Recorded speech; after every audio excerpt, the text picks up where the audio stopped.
Chapter 1, This slap used up all my luck for the rest of my life? Chen Fan, D-level profession, martial artist. The loudspeaker on the awakening platform crackled and announced these words. The noisy playground quieted down. 1 second ago, Song Xiong from the next class awakened as an A-level magic swordsman, a rare profession that combines elemental and sword skills. The applause from the entire school almost cracked the concrete floor. When it was Chen Fan's turn, the applause stopped. The teacher in charge of taking notes pushed up his glasses and made a heavy stroke on the form with his pen. Martial artists have good physical fitness and are the cornerstone of national development. Next. Chen Fan stood on the stage, staring at the blue holographic panel in front of him. Name, Chen Fan. Occupation, martial artist rank D. Level, LV.1. Talent, absolute plunder unique. In this era of ubiquitous data, professional level determines the upper limit of one's life. Martial artist? That's a nicer way of putting it. In dungeons, this class has a more common name: super soldier. It has no active skills and relies solely on basic attacks. Apart from being a little tough, it is useless. Chen Fan ignored the discussions below the stage. His attention was entirely focused on the last line of text. Absolute plunder. There was no description of this talent on the panel, only a line of small gray text. Trigger condition, kill the enemy yourself. Make way, don't block the way. Urging came from behind. Chen Fan snapped out of his daze and walked down the steps. As soon as I returned to the class group, several classmates with whom I wasn't usually on friendly terms surrounded me. Brother Fan, being a martial artist is great, it saves money. Look at Mage, a skill book costs hundreds of thousands, we can just buy a sword and start slaying monsters. Yes, the logistics department also recruits martial artists to handle things like ammunition. The pay isn't low. Chen Fan ignored them, picked up his school bag, and walked straight towards the school gate. This world is not peaceful. 50 years ago, a dimensional rift opened, and monsters, strange beasts, and mythical creatures appeared one after another. Outside the city lies a forbidden zone. For ordinary people to survive, they must either attach themselves to the strong or become strong themselves. A D-level martial artist will most likely spend their entire life within the city walls. Buzz. The sound of wings flapping brushed past his ear. Chen Fan stopped in his tracks, and a dark shadow was circling around his head. Gale mosquito, LV.3. This mutated insect is a persistent problem in cities. It reproduces rapidly, grows quickly, and its mouthparts can easily pierce through ordinary people's clothes. It may also carry unknown viruses. Buzz. Buzz. This mosquito was very experienced. Its compound eyes flashed red as it deliberately darted into his blind spots, looking for an opportunity to bite. Chen Fan was already annoyed. The anger that was building up on the awakening platform had nowhere to go. Is this never going to end? Chen Fan stopped and held his breath. Seeing that he didn't move, the mosquito thought its chance had come and swooped down, heading straight for the back of Chen Fan's neck. Just as it was about to touch the skin, Chen Fan made a move. He swung his hand back, purely a physical reaction, combined with the pent-up anger in his heart. Smack! A crisp sound. The slap landed squarely on his neck. I felt the texture of a shattered carapace in my palm, along with the warmth of a viscous liquid. Chen Fan took his hand down, revealing a mass of red and black rotten flesh spread out in his palm. Defeat the Gale mosquito LV.3. Nothing special. Chen Fan was too lazy to wipe his hands and was about to continue walking when a completely different notification sound rang in his mind. Talent absolute plunder triggered. Obtained, grade a passive skill book Whisper of the Wind. Chen Fan's feet were rooted to the spot. He listened to the sound of cars passing by on the road next to him before he realized that he was not hallucinating. The sticky, dead mosquito that was in my hand was gone. A hardcover book with a bluish glow appeared in my palm. The book is thin, with wind patterns on the cover, and it feels almost weightless in your hand. Skill book, Whisper of the Wind, a rank passive. Effect, incorporates the element of wind, permanently increasing the user's movement speed and attack speed by 30%, and providing a very low chance to dodge ranged projectiles.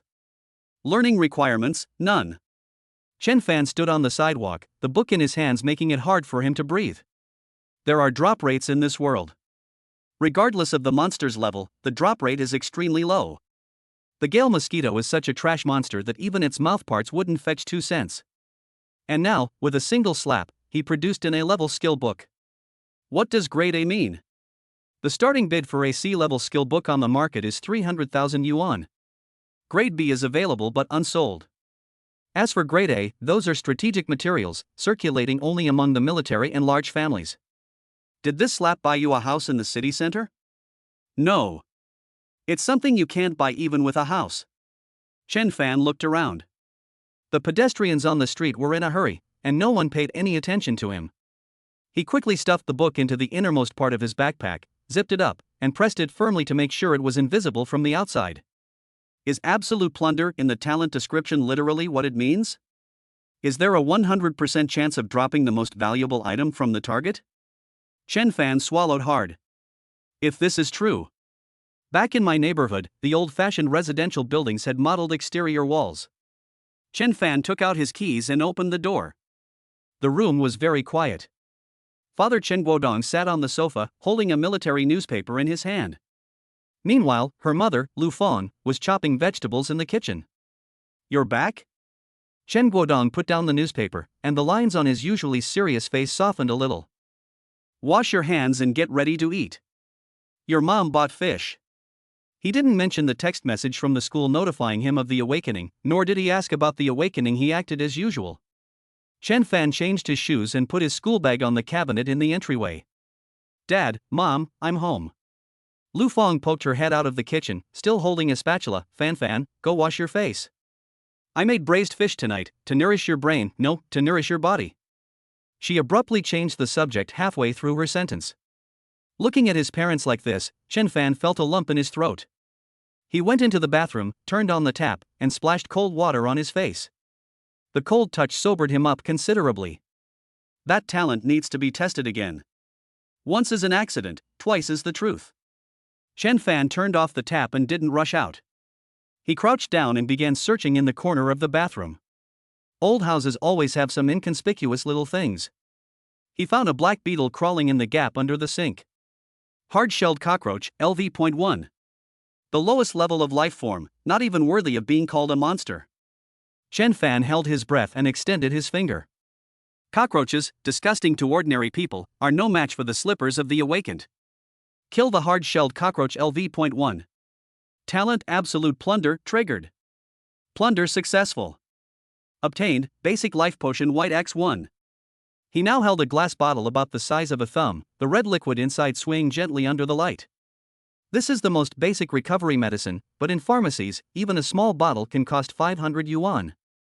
A cockroach, and you got 500 yuan?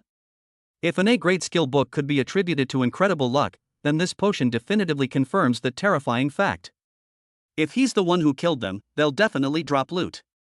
Moreover, it revealed the most valuable thing about that creature. Mosquitoes are the fastest, so they got the speed-boosting skill book. Cockroaches are incredibly resilient, so I used a life-saving pesticide. The logic makes sense now. Chen Fan gripped the medicine bottle tightly, the coolness of the glass seeping into his palm. He looked at himself in the mirror. With unremarkable features and an ordinary t-shirt, just 10 minutes ago, he was a high school student with only a D-level talent. Fan? Are you done washing up? Time to eat. A mother's voice called from outside the door. Chen Fan put the medicine in his pocket, opened the door, and went out. They're here. On the dining table, braised fish steamed. The family of 3 sat around. Chen Guodong placed a piece of fish belly meat into Chen Fan's bowl, paused for a moment, and then spoke. Fan, there are actually many career paths for D-level martial artists. I still have a few old comrades in the army. If you're willing, you can go to the military logistics department after graduation. The pay is stable there, and the safety level is high. Chen Fan lowered his head, ate a mouthful of rice, and didn't say anything. The evening news is playing on TV. Frontline report: the defense line of Binnan province has been hit by a beast tide.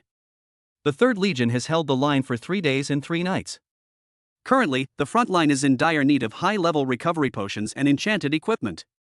The logistics department is appealing to all major potion companies to increase production capacity. The scene shifts to a soldier covered in blood being carried off a stretcher due to a lack of effective medicine. His wounds are rapidly festering. Chen Guodong stared at the news footage and slammed his chopsticks on the table. These unscrupulous merchants.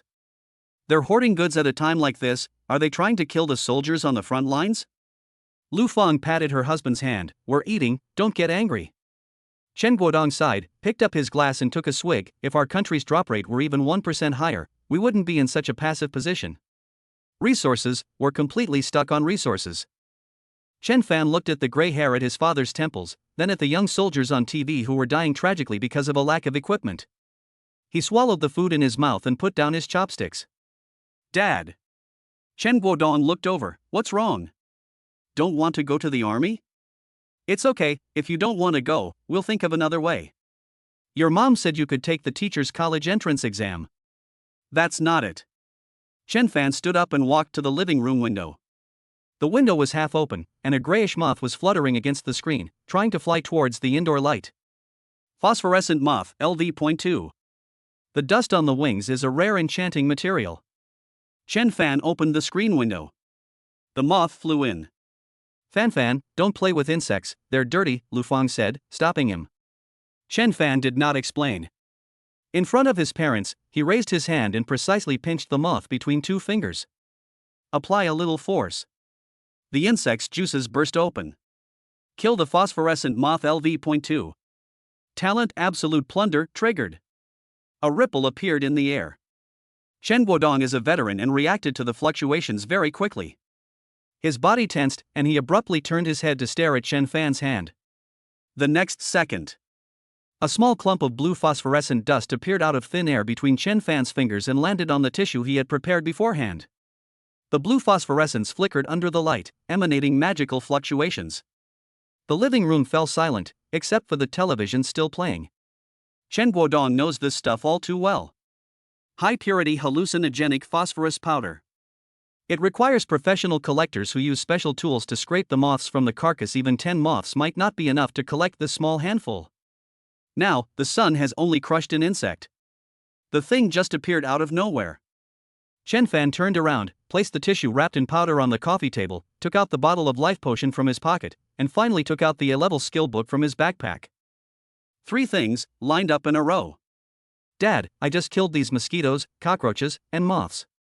Chen Fan looked at his father. This is a loot drop. Drop rate, 100%. Chapter 2 As expected of my good son. No one spoke in the living room. The A-level skill book, Whispers of the Wind, lay on the coffee table, its cover shimmering under the lamplight. Next to it was the bottle of basic life potion and a small clump of blue phosphorescent dust. Chen Guodong froze, holding his wineglass, completely still. The hand that had gripped the gun trembled slightly, unable to stop itself. Lu Fang is a teacher. Although she doesn't understand the intricacies of fighting and killing, she is literate. The big A on the skill book made her eyelids twitch uncontrollably. Fan. Lu Fang's voice was weak. This book, was it really made by a mosquito? If such words were said out loud, I would be arrested as a mental patient. Whose mosquito is carrying an A-level skill book inside its belly? Chen Fan nodded, pulled out a chair and sat down again. It was a Gale mosquito. I just swatted it downstairs. Chen Guodong stood up, walked to the window, and pulled the curtain shut. Then he went to the door, looked through the peephole for a few seconds to make sure no one was in the hallway, and then locked the door and hung up the security chain. After doing all this, he returned to the sofa and stood looking down at the 3 items. 100%? Chen Guodong's voice was hoarse and dry. 100%, Chen Fan answered decisively, and it's the most valuable item. This talent is called absolute plunder. Chen Guodong closed his eyes and remained silent for a few seconds. As a former military logistics officer, he understood the meaning of those words better than anyone else. Why are so many people dying on the front lines? We lack equipment and medicine. A single piece of high-quality armor requires completing hundreds of dungeons to gather the necessary materials. A high-level skill book requires countless people to risk their lives to obtain it due to its pitifully low drop rate. And his own son could simply wave his hand to reveal these scarce resources.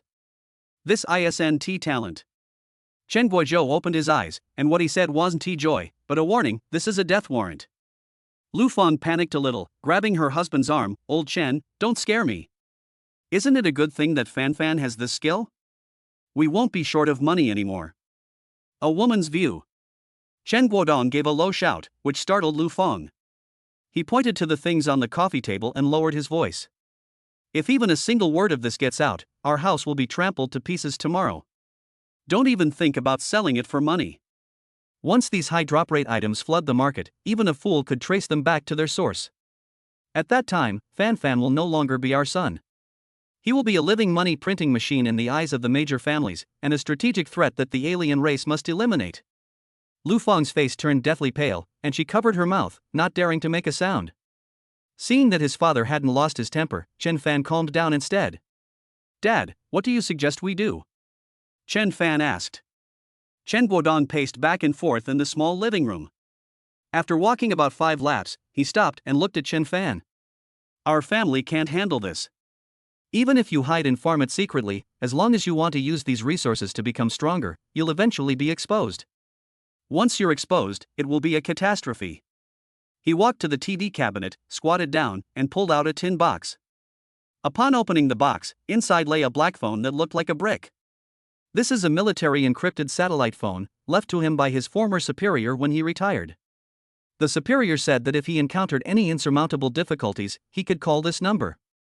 But this is no longer an insurmountable obstacle. This is like tearing a hole in the sky. "Fan, do you believe in the country?" Chen Guodong held the phone, his thumb rubbing the dial key, looking straight at his son. Chen Fan did not hesitate. "I was born in China. In this perilous world, the reason why China has been able to stand firm is because it has united all its forces into one. Rather than being a fearful lone wolf, it's better to have a strong backer. Moreover, if he wants to plunder more valuable items, swatting mosquitoes alone is definitely not enough. He needs to kill high-level monsters, magical beasts, and those terrifying alien gods. The premise is that you become strong enough. Who can provide him with such a stage and protection? Only the nation." "Good." Chen Guodong nodded, the tense lines on his face relaxing a bit. "As expected of my son, Chen Guodong, you have guts." Without further hesitation, he pressed the dial button. Beep beep. After 2 rings, the call was connected. "Who is it?" came an old man's voice, strong and resonant. Chen Guodong stood at attention, his body ramrod straight, reporting, "Sir." Chen Guodong, former major of the logistics department of the Fierce Tiger Regiment, requests a phone call. "Xiao Chen? What made you think of calling me? Are you in trouble?" "Sir, it's not a problem." Chen Guodong glanced at Chen Fan and paused for a moment. "I have discovered a strategic level, no, a national level resource site. Request immediate activation of level 1 security procedures. At this point, I need DHIELD to intervene directly. To be precise, that's my son." There was a full 5 seconds of silence on the other end of the phone. National level? Chen Guodong, you know the weight of those 3 words. You know the consequences of lying about military intelligence. "I'm willing to stake my whole family's lives on this," Chen Guodong said firmly. "But I have one condition: whoever comes must guarantee my son's absolute safety." 10 minutes. The call ended. 10 minutes is both a long and a short time. Chen Fan sat on the sofa, studying his control panel. Suddenly, a faint sound of a propeller cutting through the air came from outside the window. The sound was specially processed, making it sound like several large flies buzzing. Immediately afterwards, a dull thud came from the rooftop as something heavy fell to the ground. There were no footsteps in the hallway. But Chen Fan's intuition told him that the doorway was already crowded with people. Thump, thump, thump. The knocking sounded, slow and gentle, only 3 times. Chen Guodong walked over and opened the door. The people standing at the door were neither police officers nor ordinary soldiers. They were a group of people dressed in black combat uniforms and wearing full-face tactical masks. Their equipment had no reflective properties, and the firearms they held were of an unfamiliar model, with the muzzles lowered and pointed at the ground. The leader was not wearing a mask. He was a middle-aged man in his 50s with graying temples and a hideous scar running through his brow bone to his left eye. He was dressed in a smart Zhongshan suit, which made him stand out conspicuously among the group of fully armed soldiers. Zhao Qingson, director of the Huaxia Dragon Shield Bureau. That man known as the Guardian of the Nation. Chen Guodong's pupils contracted slightly. He hadn't expected that this powerful figure would arrive. He was about to salute when Zhao Qingson raised his hand to stop him. "Let's go inside and talk." Zhao Qingson stepped into the living room, his gaze quickly sweeping over Chen Guodong and Lu Fang before finally settling on Chen Fan. The black-clad warriors behind them quickly entered the room. 2 guarded the windows, 2 guarded the door, and the other 2 began scanning the entire room with instruments in their hands. Their movements were swift and efficient, without making a single unnecessary sound. Safe, a soldier reported in a low voice. Zhao Qingsong pulled out a chair and sat down with an air of authority. You're the national destiny level that Chen Guodong mentioned? Zhao Qingsong sized up Chen Fan. Little guy, I'm very busy. Just now, I had to issue 3 frontline transfer orders. If your value isn't as high as those 3 orders, your father's retirement allowance might be gone. Chen Fan was not intimidated by the other party's imposing manner. In situations like this, modesty is unnecessary. He picked up the book Whispers of the Wind and placed it in front of Zhao Qingsong. This is a gift to mark our meeting. Zhao Qingsong picked up the skill book and glanced at the cover, a grade win type skill book? Not bad, worth some money. But that's not enough to make me make the trip myself. This is from when I just swatted a mosquito. Chen Fan added a sentence. Zhao Qingsong stopped turning the pages of his book. He looked up and stared directly at Chen Fan. Say it again? Mosquitoes, LV.3 Gale mosquitoes. Chen Fan pointed out the window. No matter what I kill, as long as I kill it myself, it will definitely drop the most valuable item from that creature, 100% drop rate. Zhao Qingsong remained silent. He turned to the soldier with the scanner. Go, bring one in alive. Whatever it is, don't kill it. Without a word, the soldier opened the window and climbed out. Less than 10 seconds later, he climbed back in, holding a struggling sparrow in his hand. Mutant Gray Sparrow, LV.2. Zhao Qingsong threw the sparrow onto the coffee table. Kill it for me to see. Chen Fan reached out and grabbed the sparrow by the neck before it could take flight. Click. After the crisp sound, the sparrow stopped moving. Everyone in the living room held their breath, staring at Chen Fan's hand. Slay the Mutant Gray Sparrow LV.2. Talent Absolute Plunder triggered. A flash of light. The sparrow's corpse was gone. In Chen Fan's palm, there was a pair of semi-transparent, thin as cicada wings, small boots, only the size of a palm, radiating a bronze light. Obtained, Boots of Swiftness rank E. Attribute, increases movement speed by 10%. A mutated gray sparrow dropped a pair of shoes. Zhao Qingsong suddenly stood up, his movement so abrupt that it knocked over the chair behind him. He picked up the little boots, and his breathing became heavy. Good. Good. Good. Zhao Qingsong said good 3 times in a row, his voice even changing slightly. He turned around and patted Chen Fan's shoulder hard, so hard that Chen Fan swayed. From now on, your file is classified as S-level top secret, and only I and the highest ranking leader have the right to view it. Zhao Qingsong took out a black badge from his pocket, on which was engraved a coiled golden dragon. He stuffed the badge into Chen Fan's hand. Kid, make a list of what you need. If it exists on Earth, I'll turn the land upside down and get it for you. Your code name is Treasure Trove. Chapter 3, go ahead and grind it out. Under the cover of night, 3 unmarked black helicopters silently departed from the old neighborhood. Chen Fan sat in the cabin, still holding the dragon shield badge in his hand. The parents were put on another plane. Zhao Qingsong promised to arrange a top security residence for them in the core area of the base, where even a fly would have to undergo a DNA test before it could get in. Are you scared? Sitting opposite him, Zhao Qingsong took off his gloves, revealing his calloused hands, and was looking down at the data on his tablet. A little, Chen Fan replied. Mainly because I'm not used to this kind of situation. It's normal to feel uncomfortable. If you act too calm, I'll start to suspect that you've been possessed by an alien race. Zhao Qingsong grinned, the scar at the corner of his mouth twitching slightly. But you'll get used to it. From today onwards, China's most expensive strategic weapon is you. Learn that a level skill book first, and equip those shoes too. There will be a tough battle later, and you must improve your strength as soon as possible. Without further hesitation, Chen Fan opened Whispers of the Wind and placed it on his head. After a flash of light, the skill book vanished into thin air, and he had already fully mastered the skill. The helicopter flew for about half an hour before finally hovering deep in a mountain range. With a mechanical clicking sound, the ground cracked open, revealing a deep, vertical passage. The helicopter descended vertically and sank into it. This is a secret base of the Dragon Shield, codenamed Abyss. 500 meters underground. Chen Fan stepped out of the cabin, his steps unconsciously halting. In a spacious underground space, metal walkways crisscross in the air, with researchers in white lab coats and heavily armed soldiers moving back and forth. The most eye-catching feature is the huge circular glass dome in the center, which simulates various ecological environments and holds all sorts of strange beasts. Welcome to your new office. Zhao Qingsong walked to Chen Fan's side and pointed to the circular glass dome. That's an ecological sample bank. It contains low-level alien beasts captured from various places and was originally intended for biological experiments. Now, they're yours. He turned to his adjutant behind him and ordered, "Clear the area. Evacuate all researchers from Sector 3. Switch the monitoring system to an independent line. No one is allowed to watch except for me and the recorder." Yes. The adjutant accepted the order and left. 5 minutes later, Chen Fan stood in a closed metal room.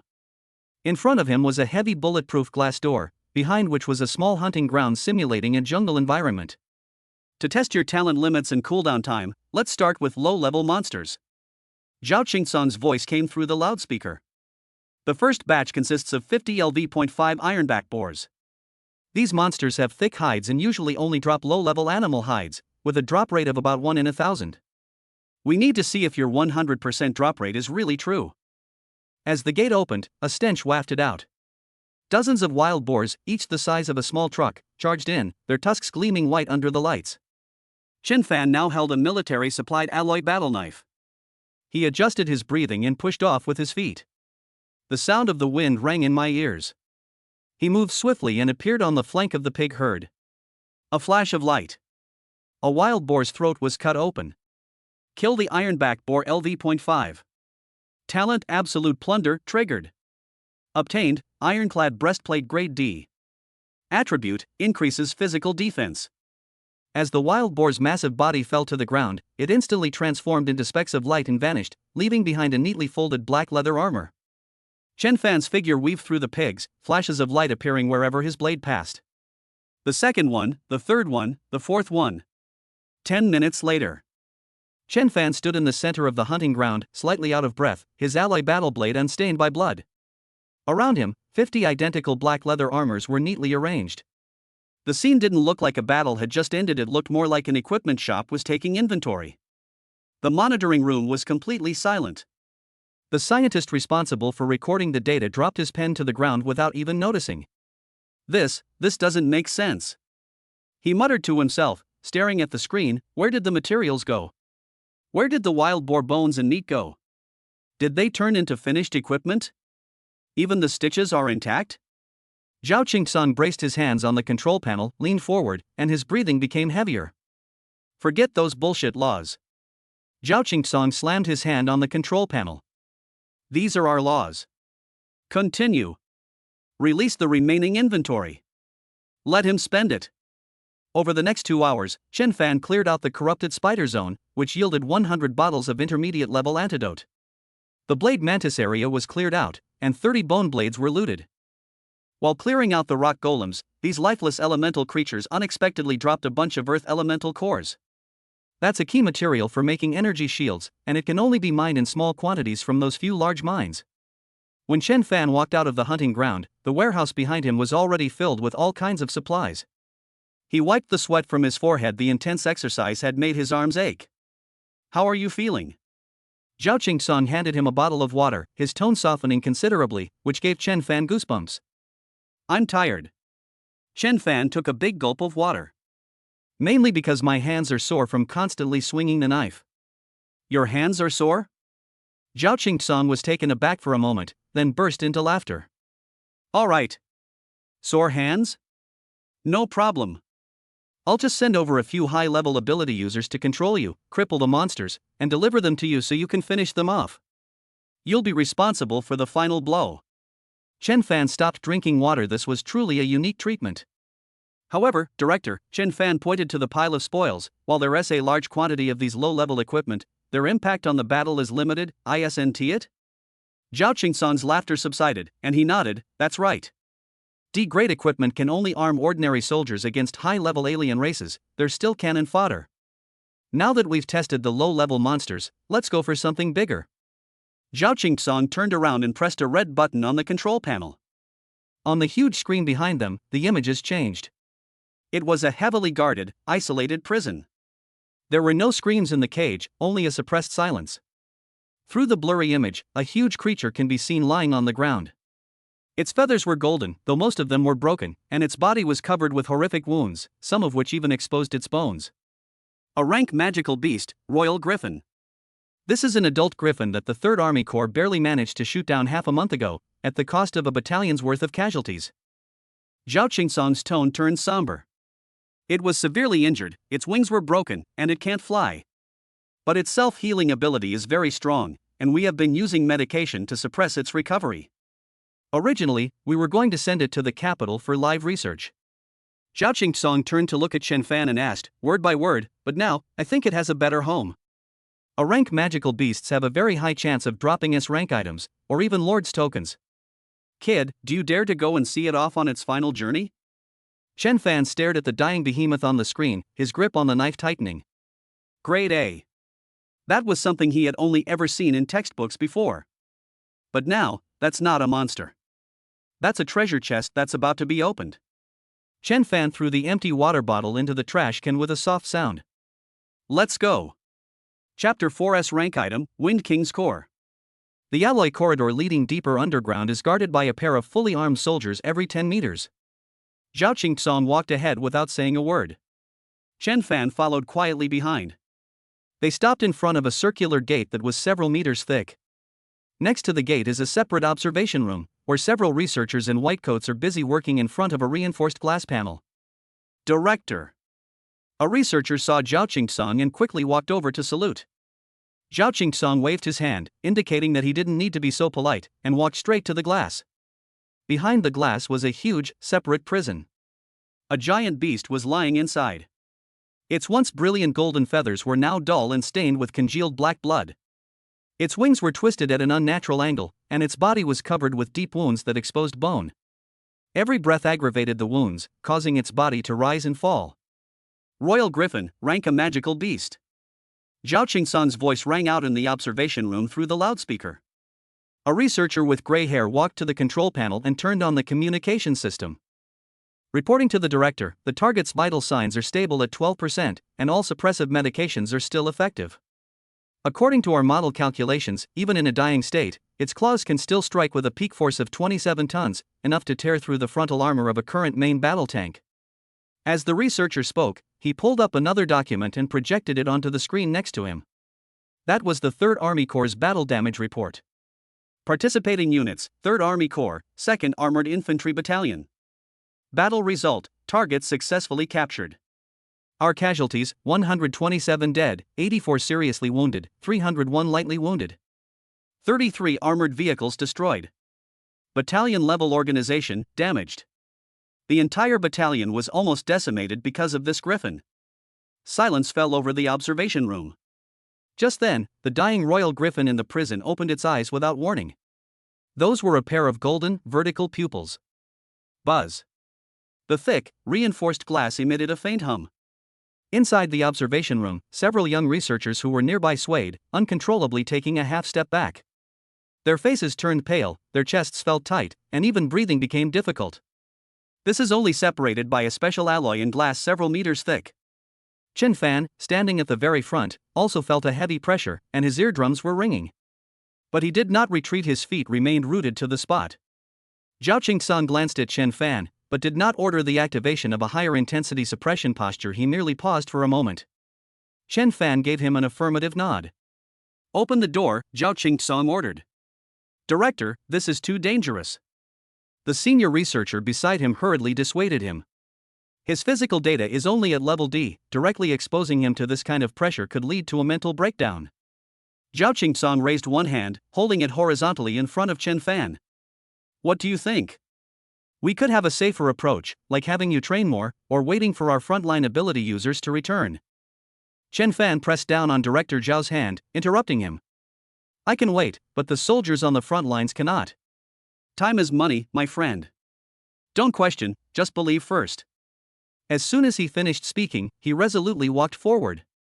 He glanced at his stats out of the corner of his eye and saw that he had leveled up from LV.1 to LV.8 in the battle just now. An important question was missed. By the way, what level is this a grade Royal Griffin? 45. Chen Fan. Oh no, I think I overdid it. A D rank LV.8 battles a dying A rank LV.45. We can win, right? Inside the enormous prison, as he entered, the griffin that had been lying prone struggled to prop itself up. The broken feathers on its neck stood up, and a deep, muffled growl came from deep in its throat. A foul stench wafted over, ruffling the hem of Chen Fan's clothes. Chen Fan did not rush forward. The wind element within him began to activate, and Whisper of the Wind was passively activated. His body became light, his toes lightly touching the ground, and he moved at high speed inside the cage, constantly changing position around the griffin to create a safe distance. His attention was entirely focused on the griffin's belly. There was a huge wound blasted open by heavy artillery fire, a bloody mess, and you could even see the outlines of the internal organs inside. Chen Fan's movement enraged the dying king. The royal griffin let out a roar and swung its giant claws toward the afterimage of Chen Fan. The sharp claws sliced through the air with a piercing whistle, then slammed heavily onto the alloy floor, sending sparks flying. Just as it missed its target and exhausted its strength, it struck. Chen Fan's figure appeared below its abdomen, in the spot that its body had been protecting. He gripped the hilt of the alloy battle sword with both hands, channeled all his strength into a single point, aimed at the bloody, mangled wound, and plunged it in fiercely. Put! The blade encountered no obstruction until it reached the handle. The royal griffin's roar abruptly ceased, replaced by a mournful cry. Its massive body could no longer support itself and crashed heavily to the ground, kicking up a cloud of dust. Its golden pupils rapidly dimmed, and its life force vanished at breakneck speed. Chen Fan stared at his hands in disbelief. Thanks to the advantage of the terrain and the use of medication, the battle was simpler than expected. Or is it that you are actually incredibly strong? Slay the Royal Griffin LV.45. Talent Absolute Plunder triggered. Obtained, S-rank item, Wind King's Core. Under the watchful eyes of everyone in the observation room, not a single drop of blood flowed from the massive corpse of the A-rank magical beast. It began to decompose in the dim light, turning into countless blue light spots that dissipated into the air. Only a fist-sized crystal core remained, silently floating in mid-air. The crystal core was surrounded by a visible cyan storm, the energy of which distorted the air. Inside the observation room, a researcher responsible for data recording stared blankly at the screen, mouth agape. Wind, the core of the Wind King. The senior chief scientist rushed to the main screen, his hands gripping the control panel, his voice trembling. It truly is the core of the Wind King. A wondrous object that exists only in theoretical concepts. The sole core energy source for constructing the Sky Mothership and the floating city. With it, we can break free from the constraints of gravity and establish a true three-dimensional mobile defense line. His voice grew louder and louder, eventually turning into a roar. Its value cannot be measured in money. This is a strategic marvel capable of changing the world's military landscape. This is the destiny of the nation. This is the destiny of China. The observation room was in an uproar as all the researchers crowded around, shouting and yelling. Zhao Qingsong stood at the back of the crowd. He didn't look at the scientists who had lost their composure, nor did he look at the dazzling crystal core on the screen. His entire attention was focused on the boy who stepped forward and picked up the crystal core. Zhao Qingsong turned around, picked up the internal communicator, and issued an order. His voice was broadcast through the public address system, reaching every corner of the entire area. Notify the front lines to suspend the encirclement and suppression plan against the deep-sea giant. Simultaneously, urgently recall the Dragon Shield 1 team from the East China Sea Theater. From now on, their sole mission is to cooperate with the Treasure Vault. Chapter 5 Exclusive Guardian, Dragon Shield 1. Zhao Qingsong's order was transmitted to every corner of the entire underground area via the internal communicator. The noise that had been filling the observation room suddenly stopped. Pause, the operation to eliminate the Kraken? Chief Scientist Lin Yiming's question stuck in his throat. He turned his head and stared straight at Zhao Qingsong. Director, Operation Noose has been in preparation for 3 months. A third of the Navy's fleet is assembled in the East China Sea, just waiting for the signal to act. If that beast isn't dealt with soon, the shipping lanes along the eastern coast may be completely destroyed. The Kraken, an A-level monster that has roamed the East China Sea for years, is a sword of Damocles hanging over the entire nation. The military has devoted countless efforts to suppressing it. Now, it can be stopped at any time. No one would accept that. Plans can be revised, routes can be reopened. But some things, once lost, can never be regained. Zhao Qingsong's response was firm. Director Zhao. I disagree. Do you know how much effort we've put into this plan? Lin Yiming roared. Zhao Qingsong shook his head, looking at the dragon shield badge pinned to his clothes. My mind is made up. Wait a little longer. We now have a plan with a higher success rate. And it's a plan with a higher survival rate. Looking into Zhao Qingsong's eyes, Lin Yiming remembered something and could only give up. Dragon Shield 1 is being recalled too? A colonel couldn't help but ask. They're tracking the Defector S-class ability user, Thousand Faces, and they're about to close the net. Dragon Shield 1. The name of this team is itself a top secret of DHILD. They are the ultimate means of handling the dirtiest and most difficult tasks. Each member is an elite surviving the most brutal missions, with at least AB rank Awakener. This team is now being withdrawn from the front lines of hunting down S-class traitors. Everyone present turned their heads toward the prison without prior arrangement. He was only a D-level martial artist. Execute the order immediately. Zhao Qingsong didn't explain, he cut off the communication. Chen Fan walked out of the prison. He passed through the heavy, round gate, holding the storm-swept crystal core in his hand. He walked up to Zhao Qingsong and handed him the Wind King's core. The surrounding researchers all crowded around, craning their necks and unable to catch their breath. Zhao Qingsong accepted the crystal core. He didn't look at the crystal core, but turned around and took a black briefcase from his adjutant. He entered the password, the box popped open, he casually put the crystal core inside, and then snapped it shut. Only after he finished doing all this did he look at Chen Fan again.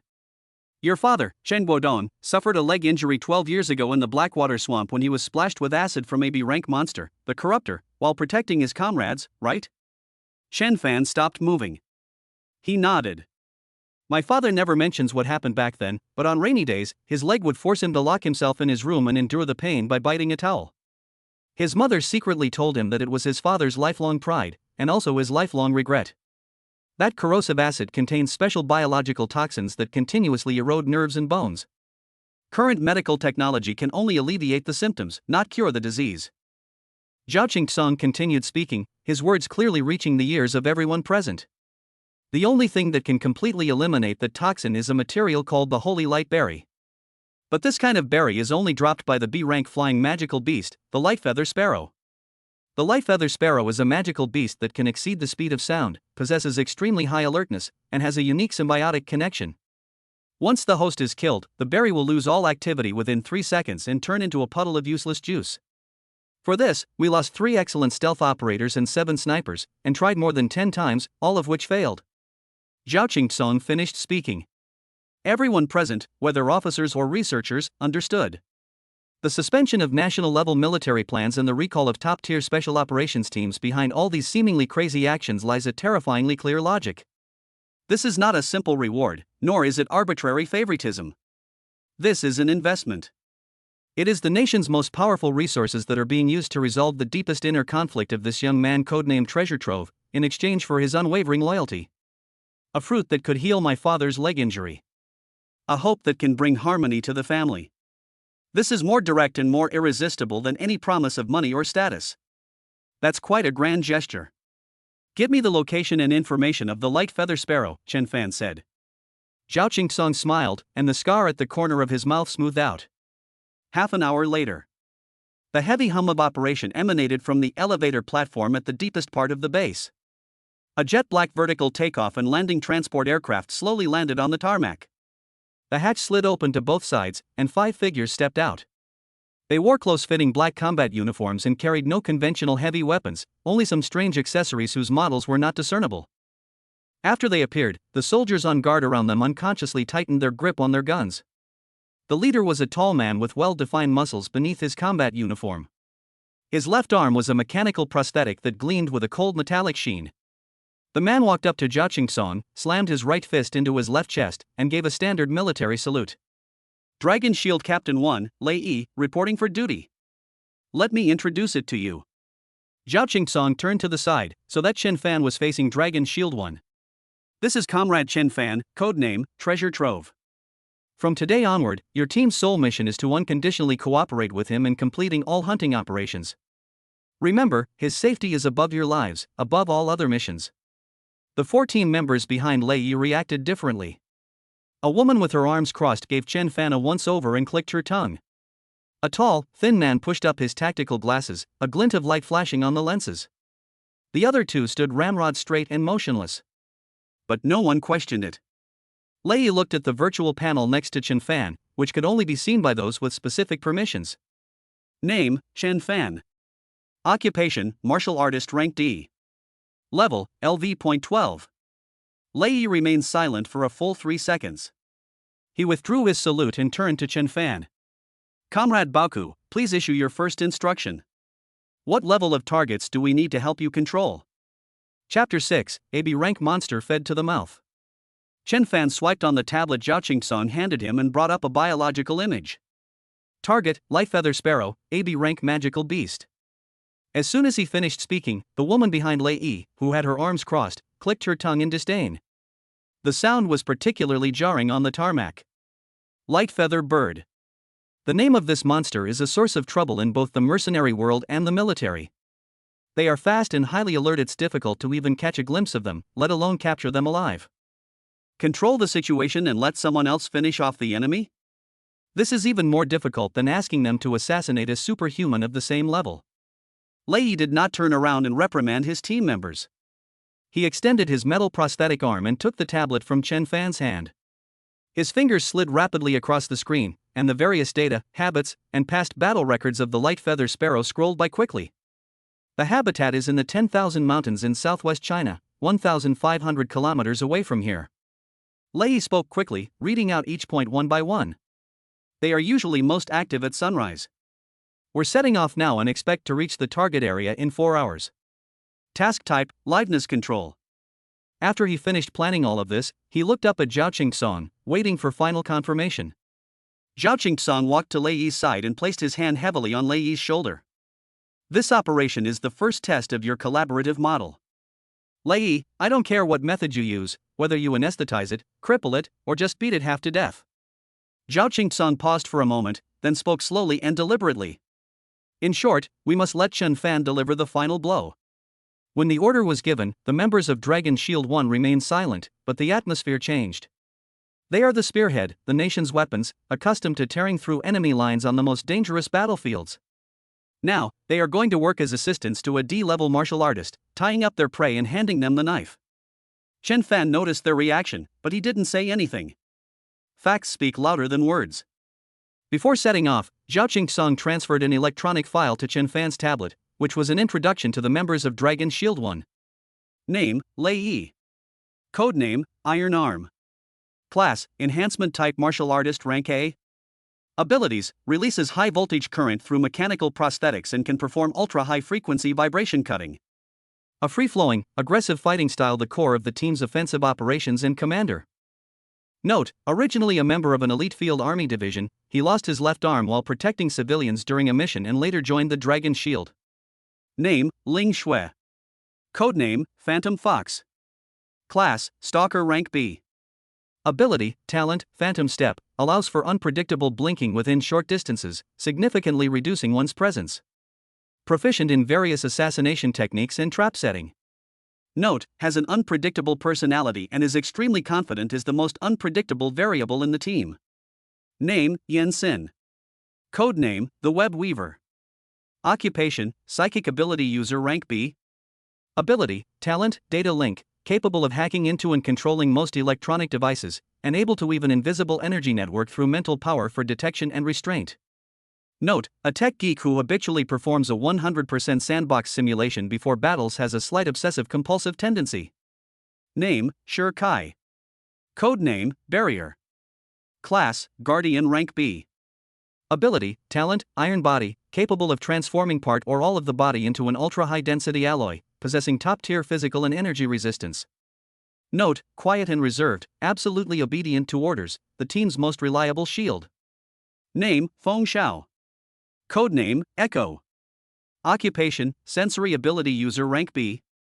Ability, Talent, Sonic Positioning, enabling wide area detection by emitting infrasound waves, accurately capturing any subtle movement, serving as the team's eyes. Note, extremely low profile, often overlooked, but always able to provide crucial information at critical moments.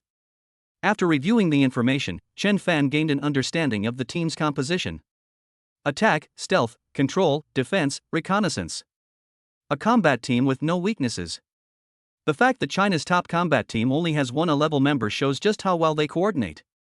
Is it true that 1 plus 1 plus 1 plus 1 plus 1 greater than 5? Chen Fan was eager to see how they performed in battle. Let's go. Lei Yi put away his tablet, turned around and walked towards a black aircraft parked next to him. That was a stealth attack boat.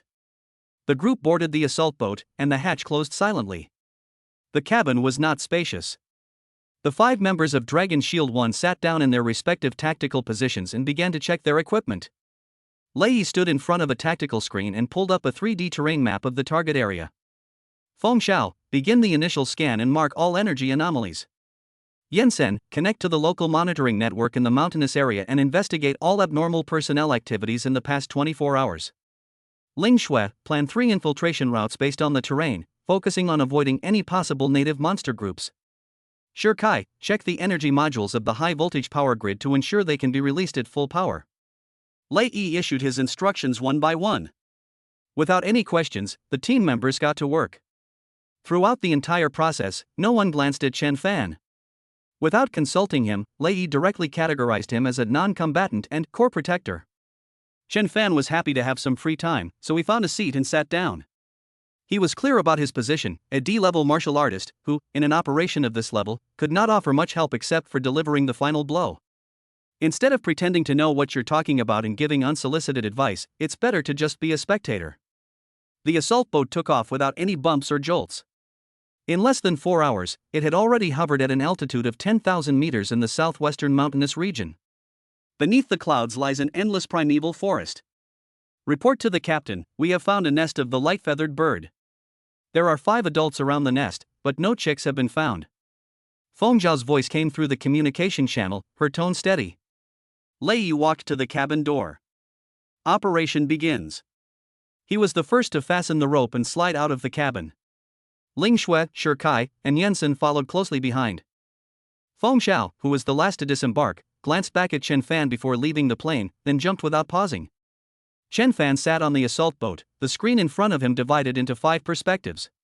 That was a real-time first-person view of the 5 members of Dragon Shield 1. On the screen, 5 figures are seen speeding through the canopy of ancient trees. Their movements were so fast that they were just afterimages. Their toes touched the leaves lightly without making a sound. There was no verbal communication. They coordinated entirely by using complex tactical hand signals and preset action plans. Soon, they surrounded a bird's nest built on the cliff face from 5 different directions. The nest was woven from a luminous vine, and several birds with shimmering feathers were preening their feathers near the nest. That is the light feather sparrow. Chen Fan noticed that Lei Yi gave a stop signal when they were still 500 meters away from the nest. Yansen squatted on a thick tree branch, his fingertips tracing patterns in the air. An invisible energy network spreads out from the bird's nest. Ling Shui, who was lurking on the other side, took out several metal balls the size of walnuts, squeezed them gently, and threw them towards several key support points of the nest. The metal sphere decomposed in the air, turning into dust that silently adhered to the cliff face and vines. Ready. Lei Yi made the gesture again. Action. Yansen's fingers suddenly clenched. The massive net of interwoven energy descended from the sky, covering the entire nest before the light feather sparrow could react. Chirp! A sharp cry rang out. Several luminous birds were startled and took flight, soaring high into the sky in an attempt to break through the electric fence. They crashed headfirst into the net. Sizzle! Blue arcs of electricity leaped across the grid, and several luminous sparrows were electrocuted, their feathers charred black, before falling from mid-air. The largest of them withstood the electric shock. It let out a cry, its feathers shimmering, and its speed increased again as it headed straight for a weak point in the power grid, intending to smash through it and create a breach. Shi Kai below moved. He leaped from the bushes, his skin turning a dark metallic sheen as he stood in mid-air. The light feather sparrow crashed right into Shi Kai's chest. Clang! Shi Kai remained completely still. The luminous bird was knocked and tumbled towards the ground. Lei Yi appeared silently above the falling light feather sparrow. Several thin injection needles popped out from the front of his metal prosthetic limb. He swooped down and plunged the needle into the light-feathered sparrow's carotid artery, injecting the medicine. The struggling light feather sparrow's body stiffened, twitched a few times, and then went limp, with only the slight rise and fall of its chest remaining. Inside the assault boat, the communicator in front of Chen Fan lit up with a green light. Lei Yi's voice came from inside. Target under control, vital signs stable. Comrade Baku, you can come down and finish up now. Chapter 7. This is not scientific. Chen Fan slid down the tactical rope and landed on the damp grass.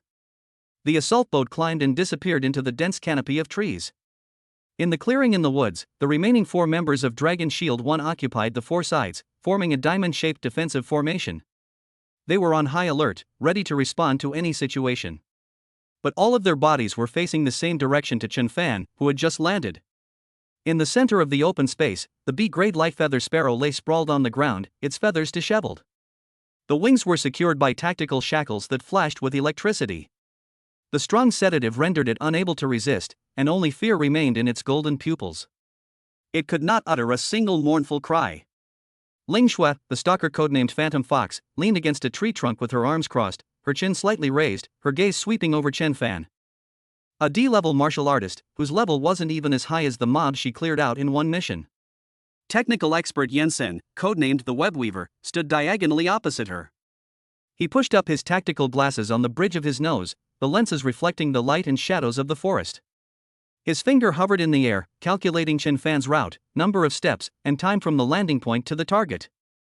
The silent guardian, Shi Kai, stood like a rocky fortress behind Chen Fan. He didn't say a word, and even the rise and fall of his breath was barely noticeable. Chen Fan could sense that these people's reactions contained no malice, but were full of scrutiny and suspicion. They are soldiers, and obeying orders is their duty. Beyond their ability to command, they retained the judgment of an elite. Lei Yi strode over, stopped in front of Chen Fan, and pulled a military dagger from his waist pouch. Use this. A dagger can precisely sever arteries, causing maximum damage with minimal force, making it the most efficient way to end a life. In his view, this was the safest option for a D-level martial artist. Chen Fan did not reach out to take the dagger. He walked past Lei Yi and looked at the trembling lightfeather sparrow not far away. Father's leg injury. On rainy days, the image of the father alone in his room, biting a towel to suppress his pain. The back of a mother wiping away tears outside the door. All of this will take a turn for the better after the bird's life ends. Chen Fan shook his head at Lei Yi, then walked straight past him. Lei Yi's action of handing over the knife froze in mid-air, and the joints of his metal prosthetic fingers emitted a slight mechanical sound. Chen Fan's actions subtly altered the reactions of the others. Ling Shui curled her lips slightly, Yensen paused in pushing up his glasses, and Shi Kai's features became even more somber. Under the watchful eyes of all the members of Dragon Shield 1, Chen Fan walked up to the light feather sparrow and squatted down. He did not use any weapons, nor did he mobilize the wind element power within his body. He simply stretched out his hands, one hand pressing down on the body of the light feather sparrow, and the other grasping its slender neck. The B-rank magical beast twitched violently, and the fear in its pupils reached its peak. Chen Fan's hands were very steady. He applied pressure with his fingers. Click! A crisp sound of bone cracking rang out in the quiet forest clearing. The struggle of the light feather sparrow came to an abrupt end, its head drooping at an eerie angle, completely devoid of life. Almost at the same time. Defeat the light feather sparrow LV.28. Talent Absolute Plunder triggered. Obtained Rare Material Holy Light Berry X3. Immediately afterwards, what happened to the 5 members of Dragon Shield 1 was the most incomprehensible scene of their military careers. Not a single drop of blood flowed from the enormous body of the light feather sparrow. Its body edges began to become transparent, and then its entire body turned into countless points of light, decomposing and dissipating into the air. The whole process took less than a second, so fast that it made people think there was something wrong with their eyes. The hard bones, the resilient muscles, and the iridescent feathers all transformed into the finest particles of light and then vanished completely. The place was empty. No, not entirely. Right where the light feather sparrow had disappeared, 3 fruits the size of a baby's fist appeared out of thin air, lying on the flattened blades of grass. The fruit is a warm, milky white color with a faint halo around its surface. The soft light they emitted bathed the surrounding grass in a sacred hue. Feng Xiao, the youngest member of the team and a sensory specialist, rubbed his eyes vigorously. He suspected that his talent for sound localization had been interfered with, causing him to hallucinate. After rubbing his eyes, he found that the 3 fruits were still there. He raised his hand again and patted his tactical helmet twice. Bang! Bang! The sound of the impact echoed through the forest. Hey, monkey, what are you doing? Ling Shui frowned, breaking the silence. Let me check if the helmet's display system is malfunctioning. Feng Zhao's voice was dry and confused. Captain, I request to have my equipment checked. Nobody paid him any attention. Because the reactions of others weren't much better. Tech geek Jensen stared at the multifunctional tactical terminal on his wrist. The robust, military-grade screen was flashing a blinding red light and emitting a series of sharp, short alarm sounds. On the screen, lines of incomprehensible data scrolled by. Warning, abnormal fluctuations in spatial parameters detected. Warning, matter has vanished into thin air in the target area, violating the law of conservation of mass. Warning, non-standard energy transition detected. Energy source unknown, cannot be analyzed. Error. Error. The logic unit cannot process this. Sweat beaded on Yen Sen's forehead. He followed standard procedure and attempted to restart and calibrate the scanner. He patted the door and pressed a few buttons, but the piercing alarm not only didn't stop, it became even more urgent. This top-of-the-line device, worth millions of federal dollars, has never made such a logical error before. Ling Shui, the ever-confident stealth operator, had already lowered her arms. She took a few steps forward and walked to the spot where the light-feathered sparrow had been lying. She crouched down, extended her gloved fingers, and carefully touched the blades of grass on the ground. It's true. She then looked at the 3 glowing fruits. That's not an illusion. She herself is an expert in manipulating light and shadow and perception, and can distinguish any false pretense. So, a B-rank magical beast, right before her eyes, had its neck snapped and turned into 3 fruits? The moment the thought popped into her head, she found it absurd. Lei Yi stood still, motionless. His scarlet metal prosthetic eye was having its internal lens assembly expand, contract, and zoom at an extremely high frequency. High-intensity data streams swept across his retina, being recorded, analyzed, and compared. He tried to use all his knowledge, from basic physics to theories of superpowers, to find an explanation for the phenomenon he was seeing. However, every model collapses under the premise of matter disappearing into thin air. His logic processor issued an overload warning for the first time. This was not a battle, not a superpower, and not even any kind of power system he could understand. This is creation and erasure. Amidst the chaotic silence, Chen Fan's movements appeared remarkably composed. He seemed oblivious to the utterly shattered worldviews of those around him, and unconcerned about the scanner that looked like it was about to explode. He calmly reached out and picked up the 3 holy light berries from the ground. The fruit was warm to the touch, and a soft white light seeped through his fingers, making his palm appear somewhat transparent. This is the thing that can cure my father's leg injury. He took out a specially made food storage box from his tactical vest, opened the lid, and carefully placed 3 holy light berries inside. After doing all this, he stood up, turned around, and looked at Lei Yi and the 4 team members behind him who seemed to have been petrified. Chen Fan didn't say anything. It is this calmness, this sense of entitlement, that brings a stronger impact than any words. He doesn't need an explanation. His existence is the answer. Lei Yi looked at Chen Fan. A few seconds later, he closed his eyes, and when he opened them again, his face was solemn. He raised his metal prosthetic arm and gently tapped it on his temple to deactivate the recording function of his prosthetic eye. Immediately afterwards, an encrypted communication, accessible only to members of Dragon Shield 1, resounded in their minds. Clear all battle records from just now. From now on, everything about the treasure vault is top secret. Our task is not to understand, but to serve. Chapter 8 Father's Tears. On the way back to the Abyss base, the stealth assault boat was unusually quiet. Unlike the silence that filled with scrutiny and doubt when they arrived, the current quiet stems from a fact that is difficult to digest. The team members no longer went about their own business, wiping their equipment or resting with their eyes closed. They were used to life and death and understood all sorts of supernatural abilities that twisted physics. But what they saw today did not belong to any of those abilities they knew. Lei Yi walked over to Chen Fan's side, no longer standing condescendingly as before, but instead pulled over a folding chair and sat down next to Chen Fan. This attitude of equality is itself a shift in attitude. He took a military-grade encrypted tablet out of his tactical vest and handed it over with both hands.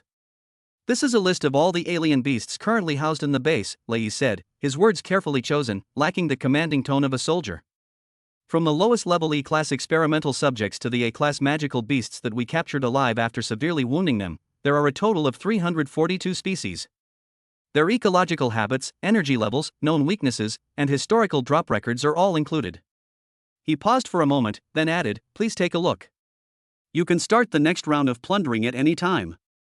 Our Dragon Shield 1 will clear all obstacles for you and control the target in the most suitable state for you to take action. From issuing instructions to please take a look. From assisting you to serving you." The subtle changes in titles and verbs signify that this elite special operations team in China has, from the bottom of their hearts, completely accepted Chen Fan's supreme position in the entire national strategic system. Chen Fan's gaze did not fall on the priceless list. His entire attention was focused on the small, specially made food storage container on his lap. Through the semi-transparent lid, he could see 3 holy light berries lying quietly inside. The soft glow they emit seems to possess a calming power. All he wants now is to hand this thing over to his father. The assault boat was fast and landed smoothly on the lowest level of the base's helipad in a silent flight. The hatch slid open, and Chen Fan was the first to step out. Zhao Qingtsong was already waiting there.